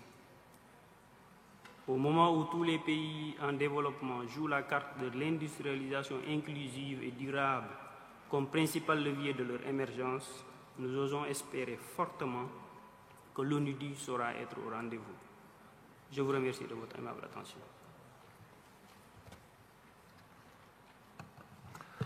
I thank the distinguished delegate of Senegal for his remarks, just in 5 minutes. And now let me give the floor to the distinguished delegate of Algeria, Mr. Khaled Bouhan. You have the floor. شكرا سيد الرئيس. اسمحوا لي في البداية أن أهنئ سعادة السفير محمد المزغني من الجمهورية التونسية الشقيقة على انتخابه على رئاسة مؤتمر العام اليونيدو في دورته 19، ولكل أعضاء مكتبه الموقر متمنيا له كل التوفيق والنجاح في إدارة أشغال مؤتمرنا هذا، وله كل السند والعون من قبل الوفد الجزائري. كما لا يفوتني أن أشكر الرئاسة السابقة لدولة الإمارات العربية المتحدة الشقيقة في إدارتهم الحكيمة للدورة 18 للمؤتمر، والشكر موصول للسيد ليونغ ولأمانة اليونيدو على جهودهم القيمة وعملهم الجاد للتحضير لهذا المؤتمر. وأود أن أشير في هذا البيان لانضمام الجزائر إلى البيانات التي ألقيت من قبل مجموعة 77 والصين والمجموعة الإفريقية والمجموعة العربية في هذا المؤتمر، وفيما يلي أعرض بعض الملاحظات والإضافات بصفة الوطنية. سيدي الرئيس، إن شعار مؤتمرنا هذا بناء مستقبل أفضل يستحق الوقوف والإشادة به، كونه يعبر حقا عن نظرة أمل ورؤية أفضل للمستقبل في ظل التحديات الصحية والاقتصادية العالمية التي يشهدها العالم اليوم، والتي تحتاج إلى ابتكار حلول مبدعة لمستقبل واعد يكون فيه للجميع مكانته ونصيبه من التنمية، وهو ما يتجلى في البنود الرئيسية المسجلة في جدول أعمال مؤتمرنا هذا الذي يسعى إلى تطوير وخلق فرص جديدة وواعدة للتنمية الصناعية الشاملة والمستدامة. إن النظر إلى مستقبل أفضل هو ذلك ما باشرت به الجزائر بإصلاحات سياسية واقتصادية هامة وغير مسبوقة بقيادة رئيس الجمهورية السيد عبد المجيد تبون، واضعة نصب أعينها استغلال مواردها المادية والبشرية من أجل ترقية الاستثمار وتنمية الاقتصاد والنهوض بجميع القطاعات. وهنا بودي أن ننوه بالسياسة الاقتصادية الجديدة التي تبنتها الجزائر، والتي ترتكز على خيارات استراتيجية مهمة أساسها بناء اقتصاد المعرفة وتسريع التحول الرقمي عن طريق إعطاء المؤسسات الناشئة ولأصحاب المشاريع المبتكرة العديد من التحفيزات الجبائية وشبه الجبائية، ووضع آليات تمويل ملائمة لهم، بالإضافة إلى تسريع عمليات الرقمنة على مستوى كافة المجالات مع تحسين مناخ الأعمال والقضاء على البيروقراطية. وفي هذا الإطار اسمحوا لي أن أوضح أهم معالم الاستراتيجية الجزائرية الحالية التي تم تبنيها في مخطط عمل الحكومة في سبتمبر 2021 من أجل تنفيذ برنامج السيد رئيس الجمهورية، والتي ترتكز أساسا على تحسين جاذبية مناخ الاستثمار، ترقية إطار تطوير المؤسسات والمقاولاتية، تعزيز اندماج القطاع الموازي ضمن القنوات الرسمية، تطوير العقار الاقتصادي وتحسين استغلاله، دعم قطاع الفلاحة والصيد البحري من أجل تحقيق أمن غذائي أفضل، تعزيز اقتصاد المعرفة والبحث والتطوير والابتكار، الإسراع في تحقيق الانتقال الرقمي، وتطوير المؤسسات الناشئة، تطوير القطاعات المساهمة في التنمية والنمو الاقتصادي. وإلى جانب هذا فقد أعطى هذا المخطط الأهمية لدعم تطوير المؤسسات الصغيرة والمتوسطة بما يسمح لها من الاستفادة من خدمات تتماشى مع البحث وأدوات الابتكار ونشر معايير ومقاييس الإنتاج والإدارة التي تشكل أهم العناصر لتعزيز التنافسية وخلق القيمة المضافة. سيدي الرئيس، لقد أحرزت الجزائر تقدما كبيرا في تعزيز نظام الابتكار الوطني من خلال دعم العلم والابتكار وتشجيع إنتاج المعرفة التكنولوجية والحصول على التراخيص وشراء التجهيزات، ومن خلال إنشاء جسور بين الجامعة والمؤسسة والحصول على مصادر التمويل لصالح المؤسسات المبتكرة، وتعزيز قدرات البحث والتطوير في الشركات، وإنشاء ميكانيزمات مناسبة للوصول إلى المعلومات ومقاسمتها عن طريق شبكة معلومات مفتوحة للقطاعين العام والخاص دون تمييز. أما فيما يتعلق بتخصيص ونشر تكنولوجيات المعلومات والاتصالات، فقد اختارت الجزائر سياسة دمج هذه التكنولوجيات داخل المؤسسات من خلال تطوير أدواتها التنافسية كتعزيز تكوين المؤسسات الموجهة نحو الإنتاج والتصدير. وفي هذا الإطار يعتبر تعزيز وتطوير الموارد البشرية من أولويات السياسة الصناعية في الجزائر، وهو ما ينعكس في تطوير أساليب جديدة للتعلم والتكوين التي تهدف إلى غرس ثقافة ريادة الأعمال بما يتماشى مع المتطلبات العالمية في هذا المجال. سيدي الرئيس، في ظل استمرار جائحة كوفيد-19 فإننا ندعو المنظمة إلى المزيد من الاهتمام بحاجيات ونقائص الدول بقدر من المساواة والعدل حتى لا تدمر هذه الجائحة النسيج الصناعي والاقتصادي في مختلف الدول. وهنا ننوه بدور الصناعة الصيدلانية في تجسيد الأمن الصحي ومكافحة هذه الجائحة لا سيما في الدول النامية. وفي هذا الإطار أود أن أشير إلى أن الجزائر بدأت في 29 سبتمبر 2021 في إنتاج اللقاح المضاد لكوفيد-19 تحت تسمية كورونا فاك على مستوى وحدة الإنتاج صيدال بقسنطينة، وذلك طبقا لرخصة إنتاج من مختبر سينوفاك من أصدقائنا الصينيين، الذي من شأنه أن يلبي احتياجاتنا الوطنية، ونتطلع للتصدير ومشاركة اللقاحات مع الدول المحتاجة.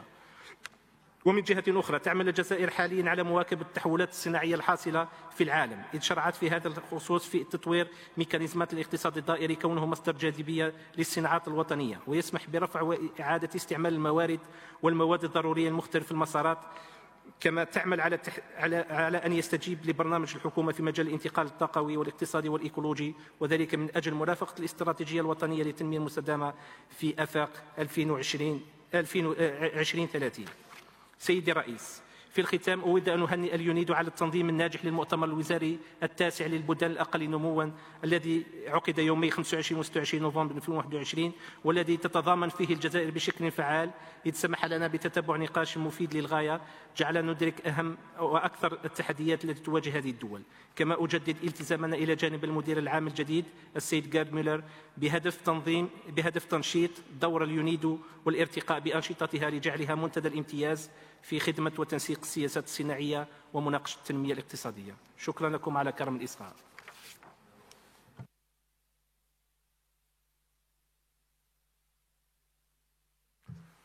I thank distinct delegates of Algeria for his remarks, and now let me invite distinguished delegates of Tunisia, Mrs. Imen Gouetiti. You have the floor.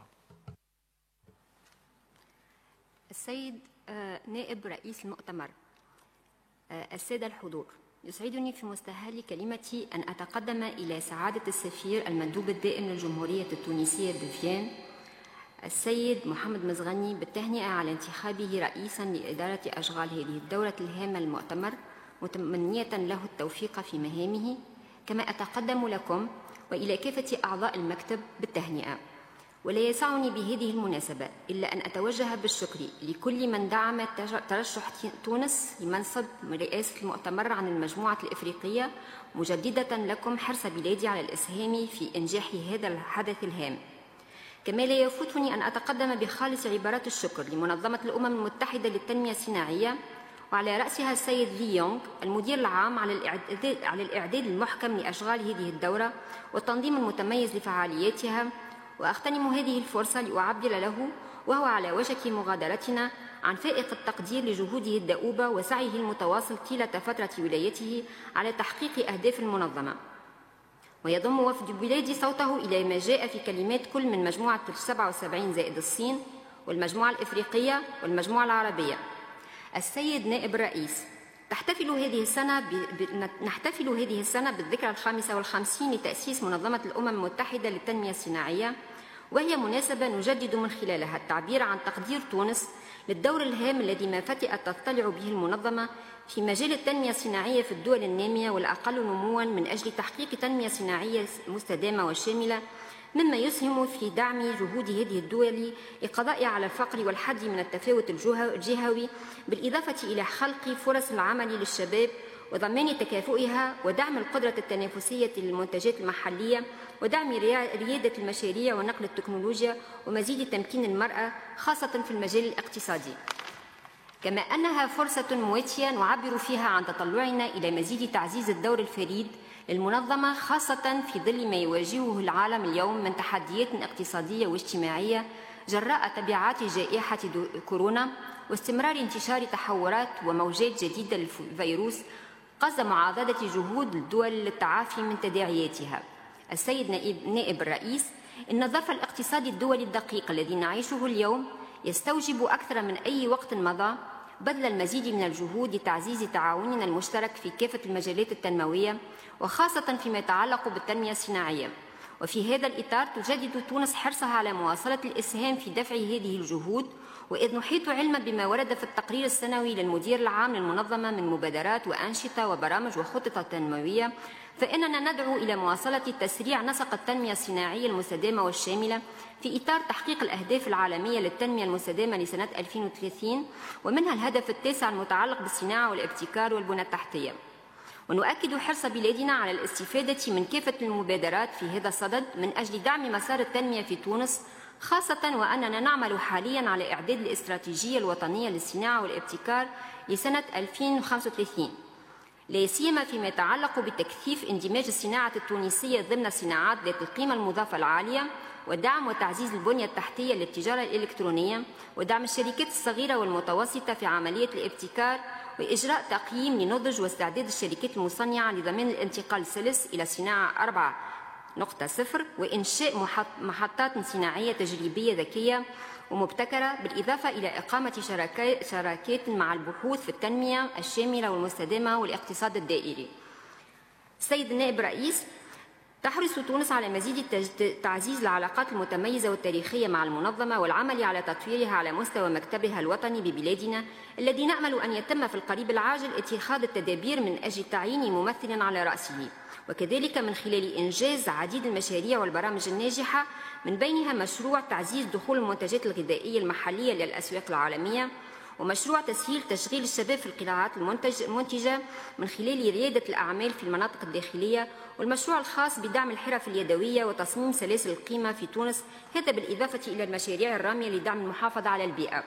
وإن تونس التي تولي أهمية خاصة لأهداف التنمية المستدامة ضمن مخططاتها الوطنية ومن بينها التنمية الصناعية، لتتطلع إلى مزيد دفع التعاون مع منظمة الأمم المتحدة للتنمية الصناعية من خلال إحداث مشاريع جديدة للتعاون الفني، خاصة في مجال تعزيز القدرة التنافسية للمنتجات المحلية والتكنولوجيات الحديثة والرقمنة، وذلك معاضدة لجهود بلادنا التنموية. وشكرا.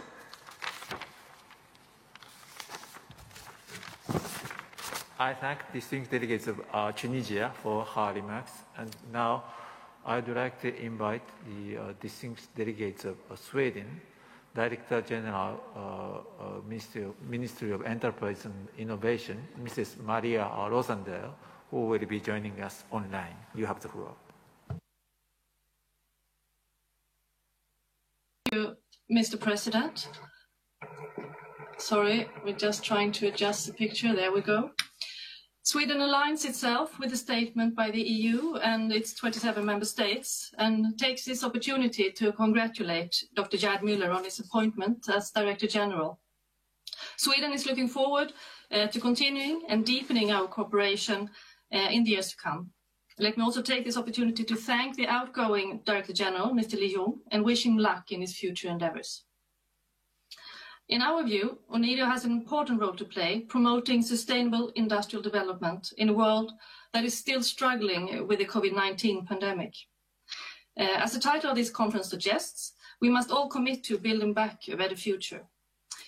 We cannot miss this opportunity to combine economic recovery with ambitious and effective climate mitigation.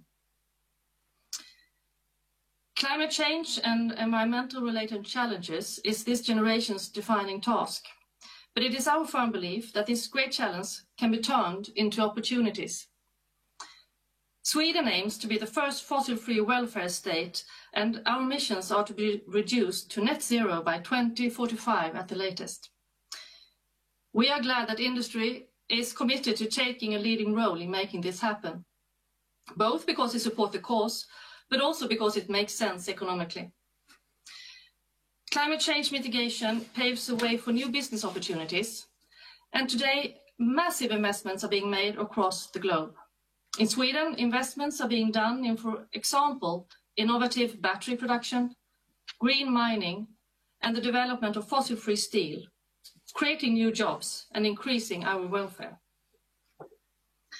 Important work is already being done through UNIDO's programmatic activities toward greener industrial development, and the organization is well placed through its expertise and knowledge to step up these efforts. Further policy development will be important, but it's also important to ensure that climate mitigation measures and risk assessments become an integral part of project activities, including how to take into account potential negative climate impact. Therefore, Sweden strongly supports the development of a much-needed climate strategy for UNIDO. The 2030 Sustainable Development Agenda will be key for us to succeed with the green transition. The agenda derives its strength from being universal. All UN member states have committed to implementing the agenda to promote development while protecting our planet and combating climate change. While the primary responsibility for the implementation of the 2030 Agenda lies with national governments, we need a global partnership and strong multilateral organizations and institutions to support the efforts of governments and other actors to ensure its implementation. Mr. President, gender equality is a key concern for Sweden, and we welcome the progress and achievements made by the UNIDO in recent years, including through its policy on gender equality and the empowerment of women, and the strategy linked to this policy. It is crucial to ensure their implementation and that gender equality is mainstreamed throughout all of UNIDO's activities. We encourage UNIDO to scale up its efforts in this regard and to continue to strive for gender parity in the staffing of the organization. We would also like to take this opportunity to give the resolution on gender equality tabled by Norway and Mexico our full support. Mr. President, over the last few years, Sweden has been one of the top 5 donors to UNIDO, with a strong focus on projects in technical and vocational education and training, as well as standardization. We have enjoyed a significant buy-in from the private sector, and this provides a good example of what we mean by multi-stakeholder partnership. It furthermore represents a very special quality of UNIDO, its ability and willingness to partner with the private sector to move industrial development forward. On the funding of UNIDO, Sweden shares the concern of others. Firstly, the organization needs a tenable long-term balance between core funding and voluntary contributions. Secondly, we encourage UNIDO to continue exploring ways of broadening its donor base and continue engaging with member states that have left the organization. In closing, we underline the importance of continuous evaluation of the organization's performance as a key tool to ensure continuous learning, efficiency, and accountability. Thank you, Mr. President. I thank distinguished delegates of Sweden for her remarks, and now let me invite the distinguished delegate of Kuwait, Mr. Abul Karim Taki Abul Karim, Director General of the Public Authority for Industry. Distinguished delegates of Kuwait, you have the floor. السيد الرئيس، الأخوات والأخوة الحضور، في مستهل اجتماعنا هذا يسعدني أن أتقدم بالشكر لمعالي وزير الطاقة والصناعة بدولة الإمارات العربية المتحدة المهندس سهيل المزروعي على حسن ترأسه وإدارته للمؤتمر العام في دورته 18. كما نتقدم بالتهنئة لسعادة السفير التونسي محمد المزغاني على انتخابه رئيسا للمؤتمر العام 19 والأعضاء المنتخبين لعضوية اللجان المختلفة. وإننا على يقين تام بأن المؤتمر سيكون امتدادا لنجاحات المؤتمرات السابقة للمنظمة. كما نبارك للسيد جيرد مولر الذي عين رئيسا لمنظمة الأمم المتحدة للتنمية الصناعية، ونتوجه بالشكر للسيد لي يونغ المدير العام السابق لليونيدو، وتقديرنا الكامل له وللجهود التي تم إثراء المنظمة فيها، متمنين له التوفيق والسداد. أصحاب الفخامة والسعادة، السيدات والسادة الحضور، نأمل بأن العام 2022 سيشهد عودة بطيئة للحياة الطبيعية مع انحسار جائحة كوفيد-19، مما يفرض علينا العمل بجدية لإعمار ما دمرته هذه الكارثة العالمية.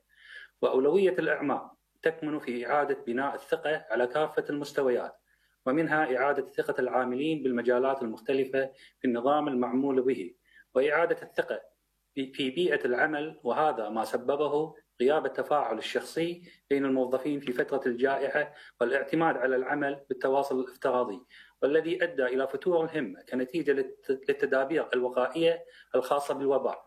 وفي ظل الخوف من فقد مصادر الرزق، ولا شك أن هذه الثقة لن تستعاد من تلقاء نفسها بمجرد انحسار الوباء، ولكن من خلال خطوات قد تتخذها الشركات لإرساء وترميم الثقة بين الموظفين، والتي نقترح منها عمل اجتماعات دورية ومنتظمة للتواصل وعرض إنجازات الموظفين خلال فترة الإغلاق، إطلاع المدراء أولا بأول على مستجدات سير العمل وتوقعاتهم بشأن الأداء ومعايير التقييم، ممارسة التدابير الوقائية بشكل لا يمنع التفاعل بين العاملين، التنسيق بين الوزارات المعنية وخاصة وزارتي العمل والصحة لتسجيل الإصابات الجديدة والإبلاغ عنها ومتابعتها والتخفيف من آثارها على بقية الموظفين في بيئة العمل. كما أن بناء الثقة مع المستثمر الأجنبي وأصحاب المشاريع الصغيرة والمتوسطة هي أحد المحركات الأساسية لنمو الناتج المحلي الإجمالي في البلدان المضيفة، مع إسهامه في خلق فرص عمل جديدة وتعزيز العلاقات الدبلوماسية والتجارية الثنائية والإقليمية بين البلدان. ولا يخفى على الجميع الخسائر الفادحة التي تكبدها أصحاب المهن والصناعات التحويلية والخدماتية والاستثمارات الخارجية في جميع أنحاء العالم.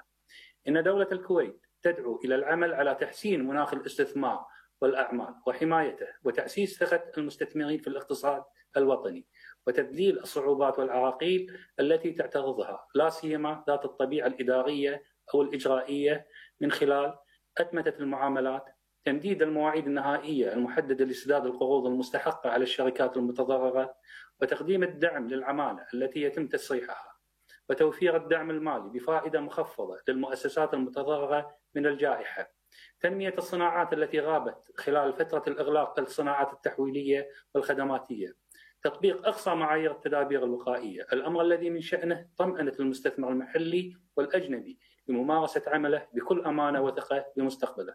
السيدات والسادة الحضور الكرام، حيث مما لا شك فيه أن التبادل التجاري بين الدول كان ضحية الجائحة، وقد تم إغلاق الكثير من المطارات والموانئ كإجراءات احترازية لمنع تفشي فيروس كورونا، كما أنه بين قصور وجود سياسات موحدة لمواجهة أي أزمات تصيب العالم، وكما أنه ومقابل ما لمسناه من هشاشة التنسيق الأممي لمواجهة الأزمات والأنظمة اللوجستية، والذي كشف ظهر العالم بسوء التنسيق وعدم وجود خطة أممية لمواجهة الكوارث الحديثة، والتي أقل إجراءاتها كانت بالقيام بعزل العالم عن بعضه وعدم وجود حلول لمصادر المعيشة الذاتية لكل بقعة في العالم.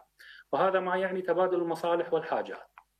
ولكن كما يقال رب ضارة نافعة، حيث قامت منظمة الأونكتاد في اجتماعها الذي عقد في إبريل 2020 بصياغة خطة عمل للدعم اللوجستي للتجارة الدولية لضمان استمرارية التبادل التجاري بين الدول.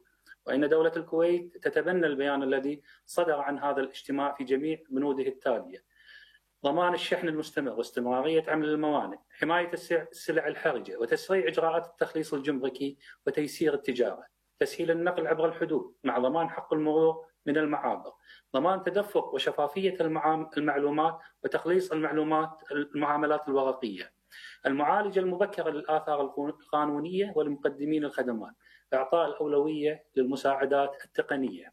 السيدات والسادة الحضور الكرام، لقد قامت دولة الكويت بجهود جبارة لاحتواء تفشي جائحة فيروس كورونا، واتخذت الإجراءات اللازمة لحماية المستثمرين وأصحاب المهن والمشاريع، كما سهلت الإجراءات الإدارية والقروض البنكية واستخدام الأنظمة الحديثة لإنجاز المعاملات، كما ساهمت مصانعها المحلية لتغذية العالم بالأكسجين ومواد التعقيم، مما يشير إلى سلامة الاستراتيجية الصناعية في دولة الكويت كاستراتيجية طويلة الأمد، وهو نموذج يحتذى به في مواجهة تداعيات الجائحة. وإننا ننتهز هذه الفرصة لدعوة جميع الدول والمؤسسات الفردية وأصحاب رؤوس الأموال إلى الاطلاع على الفرص الاستثمارية المتاحة والجديدة في دولة الكويت والتسهيلات المصرفية والجمركية للقطاع الصناعي، بإيماننا أنه يحقق الحل الأمثل للكثير من المشاكل ومنها مشاكل الأمن، ويخلق الاستقرار للعالم. وفي الختام لا يسعني إلا أن أجدد شكري لرئيس المؤتمر وللجهات المشاركة على ما يبذلونه من جهود صادقة ومؤازرة متواصلة لنجاح هذا المؤتمر، متمنيا لجميع المشاركين طيب الإقامة ولاجتماعنا كل التوفيق والنجاح. والسلام عليكم ورحمة الله وبركاته. شكرا سيد الرئيس. I thank distinguished delegates of Kuwait for his remarks, and now let me invite distinguished delegates of Indonesia, Mr. Eko Kayanto, Director General of Industrial Resilience, Region and International Industrial Access, who will be joining us on the video recording.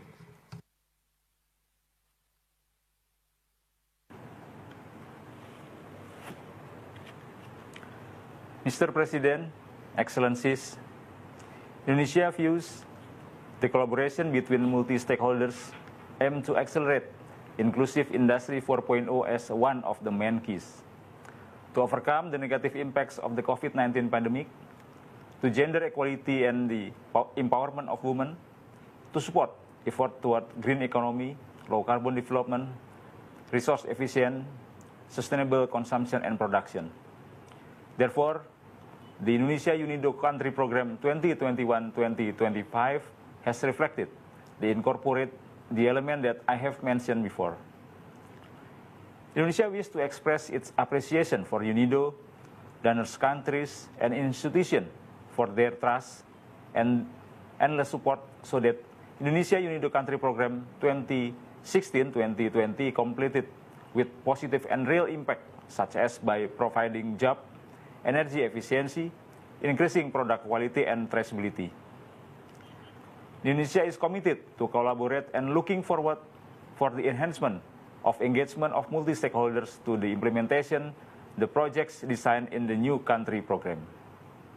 Mr. President, Excellencies, Indonesia would like to express its gratitude for the participation of 17 countries from Asia-Pacific region and UNIDO's support in conducting the second RCID or Regional Conference on Industrial Development with the theme Acceleration of Industry 4.0 for Inclusive and Sustainable Industrialization, which was held in Jakarta and virtual on 10 to 11 November 2021. The second RCID adopted the Jakarta Agenda on Industry 4.0, which recognized the challenge faced by countries to develop Industry 4.0 and reflect the aspiration for RCID to become a forum to enhance regional cooperation for the implementation of Industry 4.0. For Indonesia, the second RCID was held also as the road to G20, during the Indonesia presidency at the G20. For the first time, the issue of industry will be discussed in formal trade, investment and industry working group G20 forums, as Indonesia holds the G20 2022 presidency. We will not only raise industrial issues in the G20 countries, but also the industrial issues in the development countries, in order to together achieve inclusive and sustainable industrial development. Mr. President, Excellencies, considering the important and strategic role of UNIDO to assist members to attain the inclusive and sustainable industrial development, Indonesia's commitment is relentless to contribute to the assurance of UNIDO reliability, effectiveness, efficiency, and transparency. If Indonesia Chairman of Audit Board elected as the next external auditor, rest assured that Indonesia will uphold its reputation and commitment to provide high quality and reliable financial management and reporting, which all UNIDO member states entitled to receive. We seek your invaluable support for Indonesia Chairman of Audit Board candidacy as the UNIDO external auditor for the period of 2022-2024. I thank you. I thank distinguished delegates of Indonesia for his remarks, and now let me invite the distinguished delegate of Armenia, Mr. Arman Chakhaturian, Director of the Department of Multilateral Policy and Development Cooperation of the Ministry of Foreign Affairs of Armenia. You have the floor. Thank you, Mr. Vice President, colleagues. Allow me to congratulate first Mr. President Mohamed Mezghani and you, Mr. Vice President, on your election, and assure you our delegation's full support throughout the conference. I'd also like to once again warmly congratulate Dr. Gerd Müller on his appointment as Director General of UNIDO and assure of Armenia's cooperation in implementation of this important mission. You also take this opportunity to express our profound gratitude to our outgoing Director General, Mr. Lee Yong, for his leadership and dedication. Mr. Vice President, as this year we mark the 55th anniversary of UNIDO, deliberations in the framework of the General Conference offer a timely opportunity to reflect on achievements and discuss the challenges and our collective efforts aimed at shaping the ways to getting back on track towards the implementation of sustainable development goals.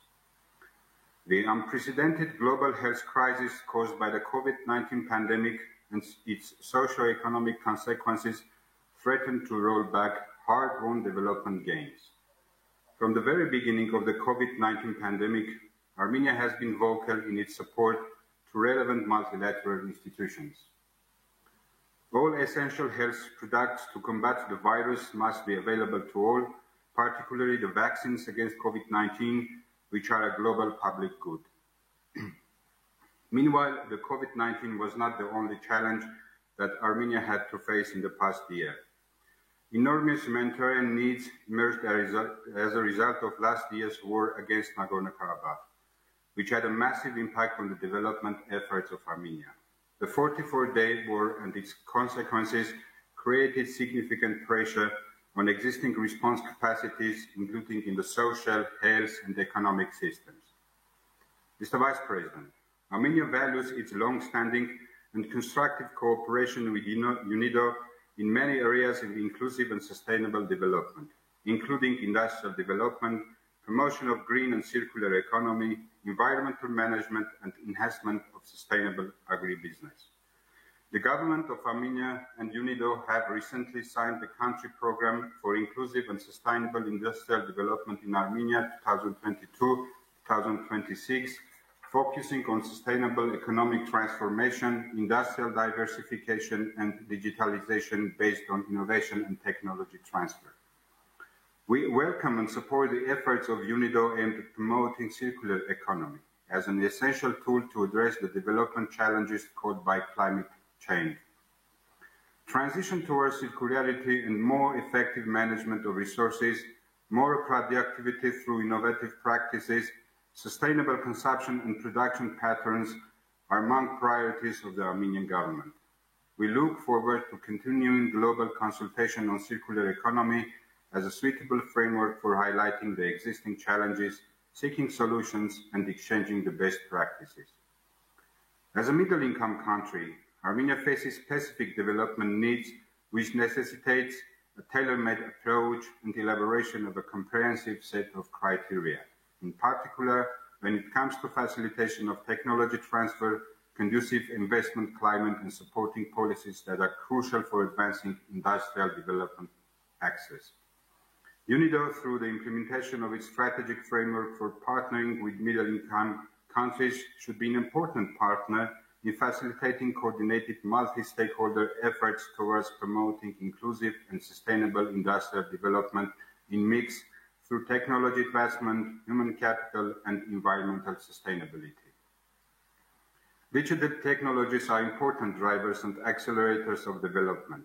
They have been rapidly transforming societies by enabling more inclusive and people-centered forms of governance and models of communication.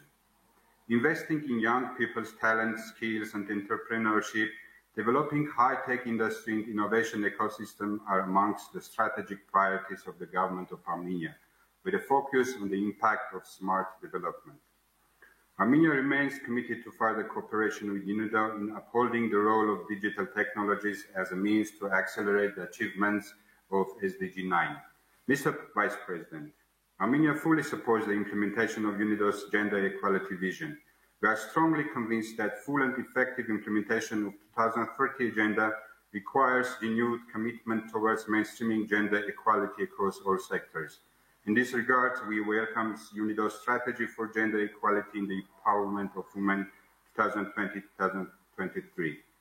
In conclusion, I would like to reiterate Armenia's strong commitment to the effective and result-oriented cooperation with UNIDO and all other partners in promoting sustainable and inclusive industrial development, accelerating the implementation of 2030 Agenda and SDGs in line with the collective pledge to leave no one behind. I thank you. I thank distinguished delegates of Armenia for his remarks, and now let me invite the distinguished delegates of Madagascar, Ms.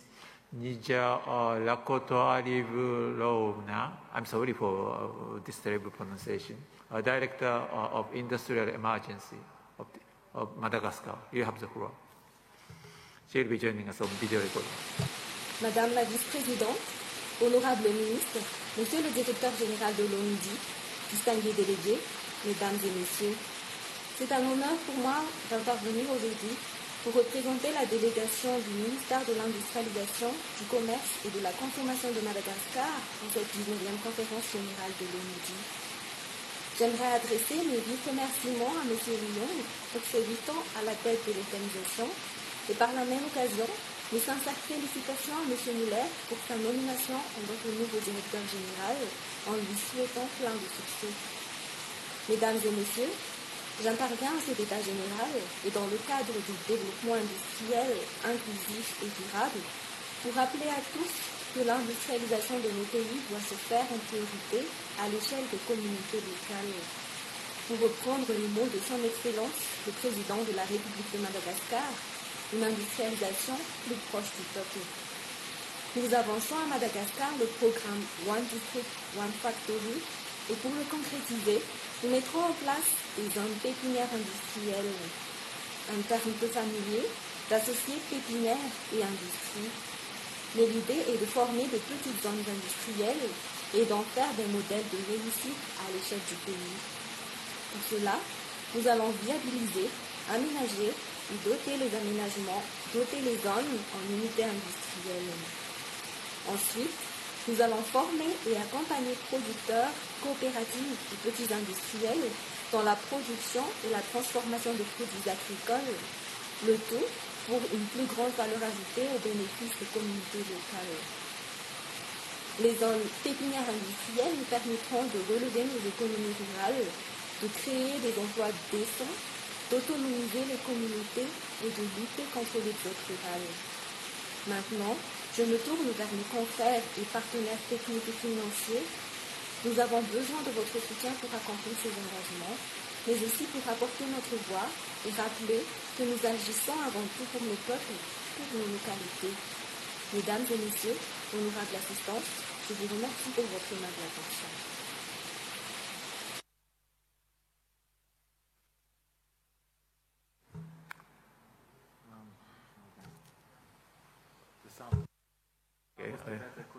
Okay. I thank the distinct delegates of Madagascar for her remarks. Unfortunately, because of not so good quality of video recording, our interpreters could not finish their job properly to the end. We are sorry for that. Now let me give the floor to the next speaker, who is also the last speaker on my speakers list, the distinguished delegates of Cuba, Ms. Marlene Redondo, Chargé d'Affaires, who will be joining us online. Muchas gracias, señor vicepresidente. Señor vicepresidente, la delegación de Cuba le felicita a usted y al resto de la mesa por su elección para dirigir los trabajos de esta conferencia. Expresamos nuestro reconocimiento y agradecimiento al excelentísimo señor Lee Young por su labor desempeñada como director general de la organización desde el año 2013.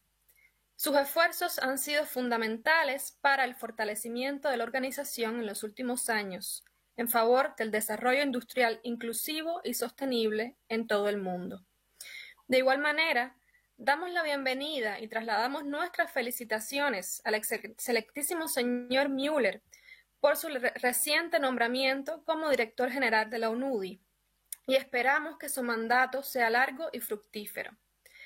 Aprovechamos este momento para ratificarle al nuevo director general, a esta conferencia y a todos los miembros de la UNUDI el compromiso de Cuba con la organización y con los objetivos de contribuir a la implementación de la Agenda 2030 y en particular al desarrollo industrial, inclusivo y sostenible para el beneficio de todos y sin dejar a nadie atrás. Cuba enfrenta grandes desafíos y obstáculos en su camino hacia el desarrollo sostenible. A nuestra doble condición de pequeño estado insular en desarrollo y país de renta media, se añaden los retos impuestos por la situación epidemiológica internacional provocada por la pandemia, que incide sobre la economía mundial y los sistemas de protección social, laboral, educacional, entre otros, y los sistemas de salud y sanitarios en todo el mundo. Además, Cuba padece los efectos de estar sometida al sistema de sanciones unilaterales más injusto, severo y prolongado que se ha aplicado contra Estado alguno, el bloqueo económico, comercial y financiero impuesto por el gobierno de los Estados Unidos contra Cuba por 60 años, recrudecido sin precedentes por la anterior administración estadounidense en el epicentro de la pandemia y que permanece inamovible hasta la fecha. Pese a ello, Cuba continúa avanzando en su desarrollo económico, social y medioambiental y redobla sus esfuerzos en pos de una recuperación transformadora y sostenible. En la base de las aspiraciones se encuentra la voluntad política del Estado y pueblo cubanos, la preparación de sus profesionales y la importancia que le confiere a las alianzas para el desarrollo. Estos recursos también están a disposición para la industrialización del país, una meta a la que no renunciaremos y en la que la innovación y el conocimiento científico juegan un papel fundamental. Esto ha permitido, por ejemplo, que aun siendo un país en desarrollo, Cuba cuente con 3 vacunas y 2 candidatos vacunales adicionales contra la COVID-19 y casi el 90% de su población inmunizable ya vacunada en esquema de 3 dosis. Además, Cuba ejecuta ya su programa de vacunación de refuerzo. Señor vicepresidente, distinguidos participantes, la ONUDI ha sido siempre un aliado del desarrollo industrial de Cuba. Contamos con el acompañamiento de la organización a través de la implementación del Marco de Cooperación de Naciones Unidas para el Desarrollo Sostenible 2020-2024. Además, en fecha tan reciente como el 14 de octubre pasado, se firmó el nuevo marco programático país correspondiente al periodo 21-25, el cual se articula plenamente con las prioridades establecidas en el Plan Nacional de Desarrollo Económico y Social hasta el año 2030 y cuenta con total apoyo del gobierno cubano.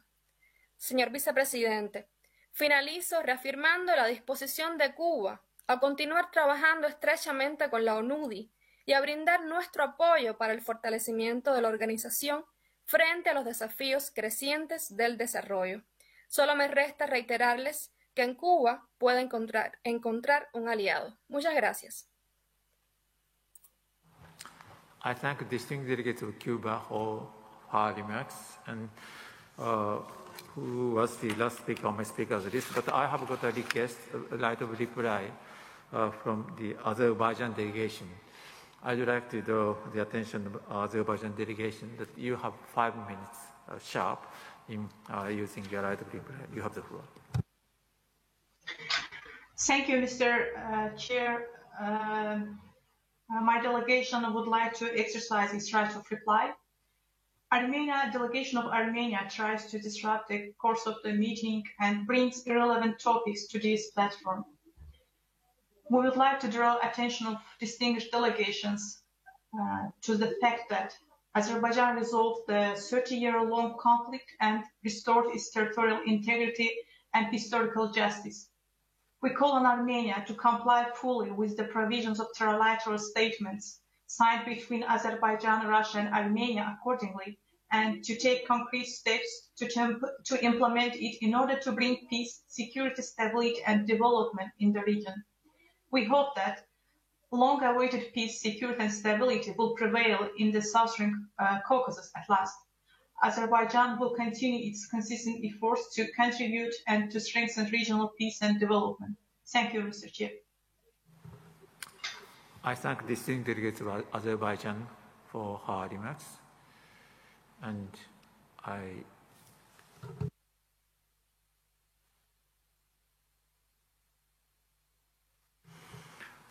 understand the Armenian delegation would like to exercise the right of reply.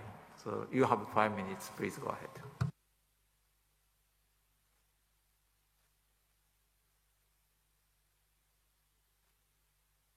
Yeah. I'm audible, Mr. Vice President? Can you hear me? Yes, we can. Yes, we can. Yes. Thank you very much. Thank you very much, Mr. Vice President. We regret that we were compelled to take the floor to react to the intervention made by the Azerbaijan delegate. Indeed, in September 2020, Azerbaijan, in violation of and total disregard to the UN Secretary General's call for a global ceasefire in times of pandemic, launched a war of aggression against Nagorno-Karabakh and its people, which resulted in thousands of people killed, wounded, and displaced. This has resulted in grave humanitarian consequences, including exasperated the already difficult COVID situation, created a significant pressure for the response capacities, including social and health, as well as impacted on development efforts of Armenia. I also would like to refer to the trilateral statement that was mentioned by the delegate of Azerbaijan, and also would like to call on Azerbaijan to implement its own obligations under the trilateral statement, especially with reference to para 8, referring to the immediate and unconditional release of all the prisoners of war and other civilian captives held in Azerbaijan. 1 year later, 1.5 years, almost 1 year later, we are still not there, and we're still waiting for Azerbaijan to implement its obligation under the trilateral statement. As for the calls for peaceful establishment to work towards peace in the region, Armenian government reiterated on a numerous and plenty of occasions its readiness to work towards peace and establishment of the peace and stability in the region. Unfortunately, this is not reciprocated because we see the actions on the ground speaks of the contrary, including the incursion of Azerbaijani army into the sovereign territory of the Republic of Armenia in May 2020, and the last flare-up happened just a couple of weeks ago on the 16th of November, which resulted in the killed, wounded, and another number of prisoners of war captured by Azerbaijan. So if someone here can call for actions to implement obligations under the statements, trilateral statement of 9 November 2020, 11 January 2021, and the last one I think signed 26th of November, it should be Armenia. I thank you, Mr. Vice President. I thank the distinguished delegates of Armenia for her remarks, and I have again got a request of exercise of right of reply from the Azerbaijan delegation. Let me recall that it is your second and last exercise of right of reply in this session, and you have 3 minutes this time. Please go ahead.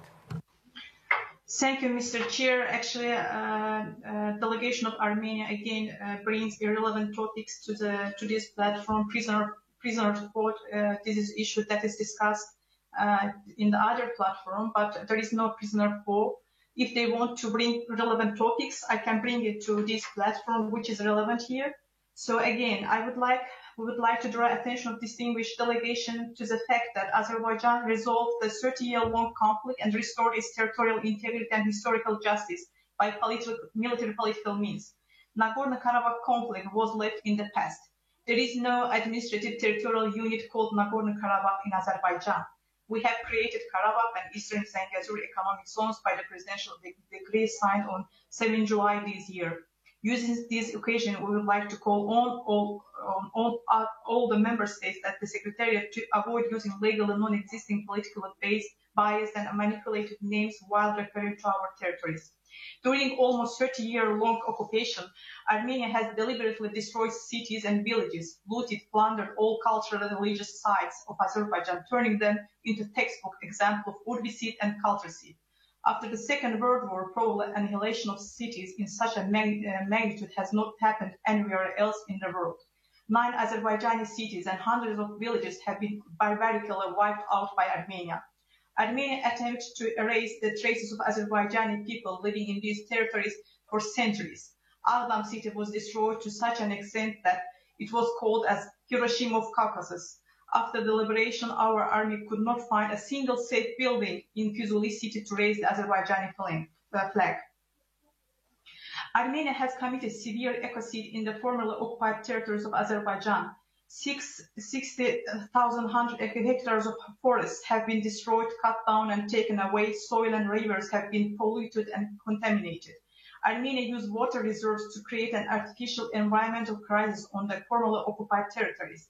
In 2016, the Parliamentary Assembly of the Council of Europe adopted a resolution entitled Inhabitants of Frontier Regions of Azerbaijan are deliberately deprived of water, demanding the Armenian authorities to cease using water reservoirs as tools of political influence or an instrument of pressure. This resolution was totally ignored by Armenia, which continued to use the Sarsang water reservoir as a tool of humanitarian and environmental terrorism. Armenia was intentionally opening the floodgates during the winter months to cause flooding in the surrounding areas and closing them in summer to deprive people and farms from water in the former frontline region. Armenia has been severely polluting transboundary river called Okhchuchay, causing irreversible degradation of ecosystem of the area along the river in Azerbaijan. Regrettably, some foreign companies are also participating in this environmental crime. Armenia illegally exploited natural resources, including gold and other precious metals and minerals of the formerly occupied lands, and exported it to the international markets.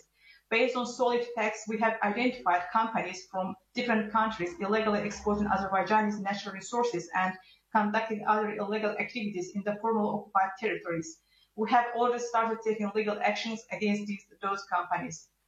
Armenia must bear state responsibility for military aggression and other great crimes committed against Azerbaijan under international law and the Charter of United Nations. As we have left the conflict behind, large-scale construction work is carried out in liberated territories. Azerbaijan is building new cities and towns from the scratch of applying the modern urban planning and utilizing the concepts of smart city and smart village. All this work is being conducted with Azerbaijan's own financial resources.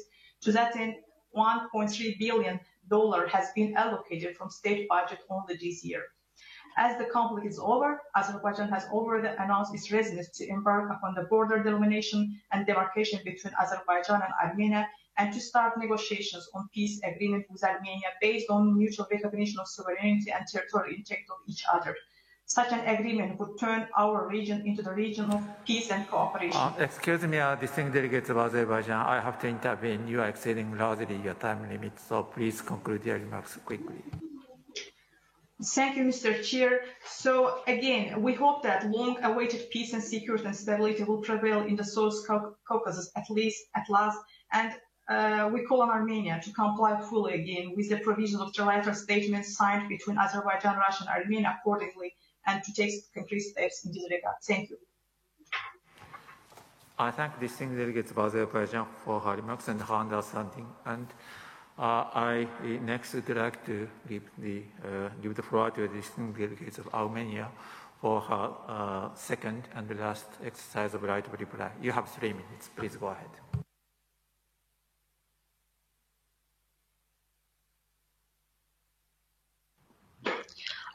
Yes, thank you, Mr. Vice President, and I'm sorry for taking the floor for the second time, but obviously I couldn't live without the reply, this lengthy propaganda narrative that was read out by the delegate of Azerbaijan. I will start with the UN Charter that the Azerbaijan delegate was making reference to, especially to the purposes of the UN Charter, where it says that people have the right to self-determination. And this is exactly what the conflict is about. And exactly the conflict is about the refusal or rejection by Azerbaijan of the right of the people of Nagorno-Karabakh to peacefully exercise their right of self-determination. Use of force or the threat of force, it's something that is prohibited by the international law, explicitly prohibited. But therefore, the use of force is a violation of international law, which is something that Azerbaijan was doing starting from the 1990s and until now. The 44 days war was a brutal war of aggression to suppress the will of the people of Nagorno-Karabakh, resulting in, as I said, thousands of killed, in refugees, in the ethnic cleansing. Also in another element that we have seen during this war, the recruitment and transfer to the region of the conflict of the foreign terrorist fighters, which was a new element added by Azerbaijan in this long conflict. The international law and the violations of the international humanitarian law, the use of the cluster munitions prohibited by the international law, the use of incendiary weapons against the civilian population, the deliberate targeting of the critical and civilian infrastructure and the cultural sites and religious sites. This is all a very well documented and presented facts presented to the international community and our partners. The Azerbaijan delegate was alleging and claiming that Armenia committed some crimes, which we resolutely reject, all these allegations and claims. We don't accept them, and this is a propaganda narrative promoted by Azerbaijani government. She was speaking about the need to have a peace and a security, then start with seizing the Armenophobic and racial discriminatory policy against Armenians. The example of the trophy park that was opened in Baku following the 44 days war even made it to the Hague International Court of Justice, where this issue was discussed within the context of the claim of Armenia of the anti-Armenian discrimination and racial discrimination by Azerbaijan. This is just a few elements that I would like to highlight and bring to the attention of the distinguished delegates of this conference when it comes to the context of the conflict raised here by the Azerbaijani delegate, because Armenian statement national was explicitly about the items and issues that are dealt with and within the mandate of the UNIDO. Thank you, Mr. Vice President. I thank distinguished delegates of Armenia for her remarks, and no more. Okay. This is the end of discussion on this agenda item. Thank you so much for your cooperation. For the rest, let me share with you the program tomorrow. From 8:20 a.m. In this room, there will be the side event on new forms of investment as drivers for a sustainable post-COVID-19 recovery, 8:20 in this room. And this event will be followed by the resumption of the plenary session of the General Conference. So you will be asked, for those who are going to participate in the session of the General Conference, to be in this room or get connected at 9:30 sharp tomorrow morning. I also would like to remind the other delegations that there will be the election of the external auditor of UNIDO, and there will be a voting process, and for which you have to be present in person. There will be no balloting online. You have to be in person, in presence in this room. And I would like to further remind you that the strict requirement to present a valid PCR test to gain access to this plenary hall. So you have to be tested equipped with a valid PCR test result. So I would like to call on all delegations wishing to vote to be present in this plenary room tomorrow morning, 9:30 a.m. sharp. And with this, let me adjourn the session today. I thank all the delegation for your cooperation. I also thank the interpreters for their excellent job, and wish you all a good evening. The meeting is adjourned.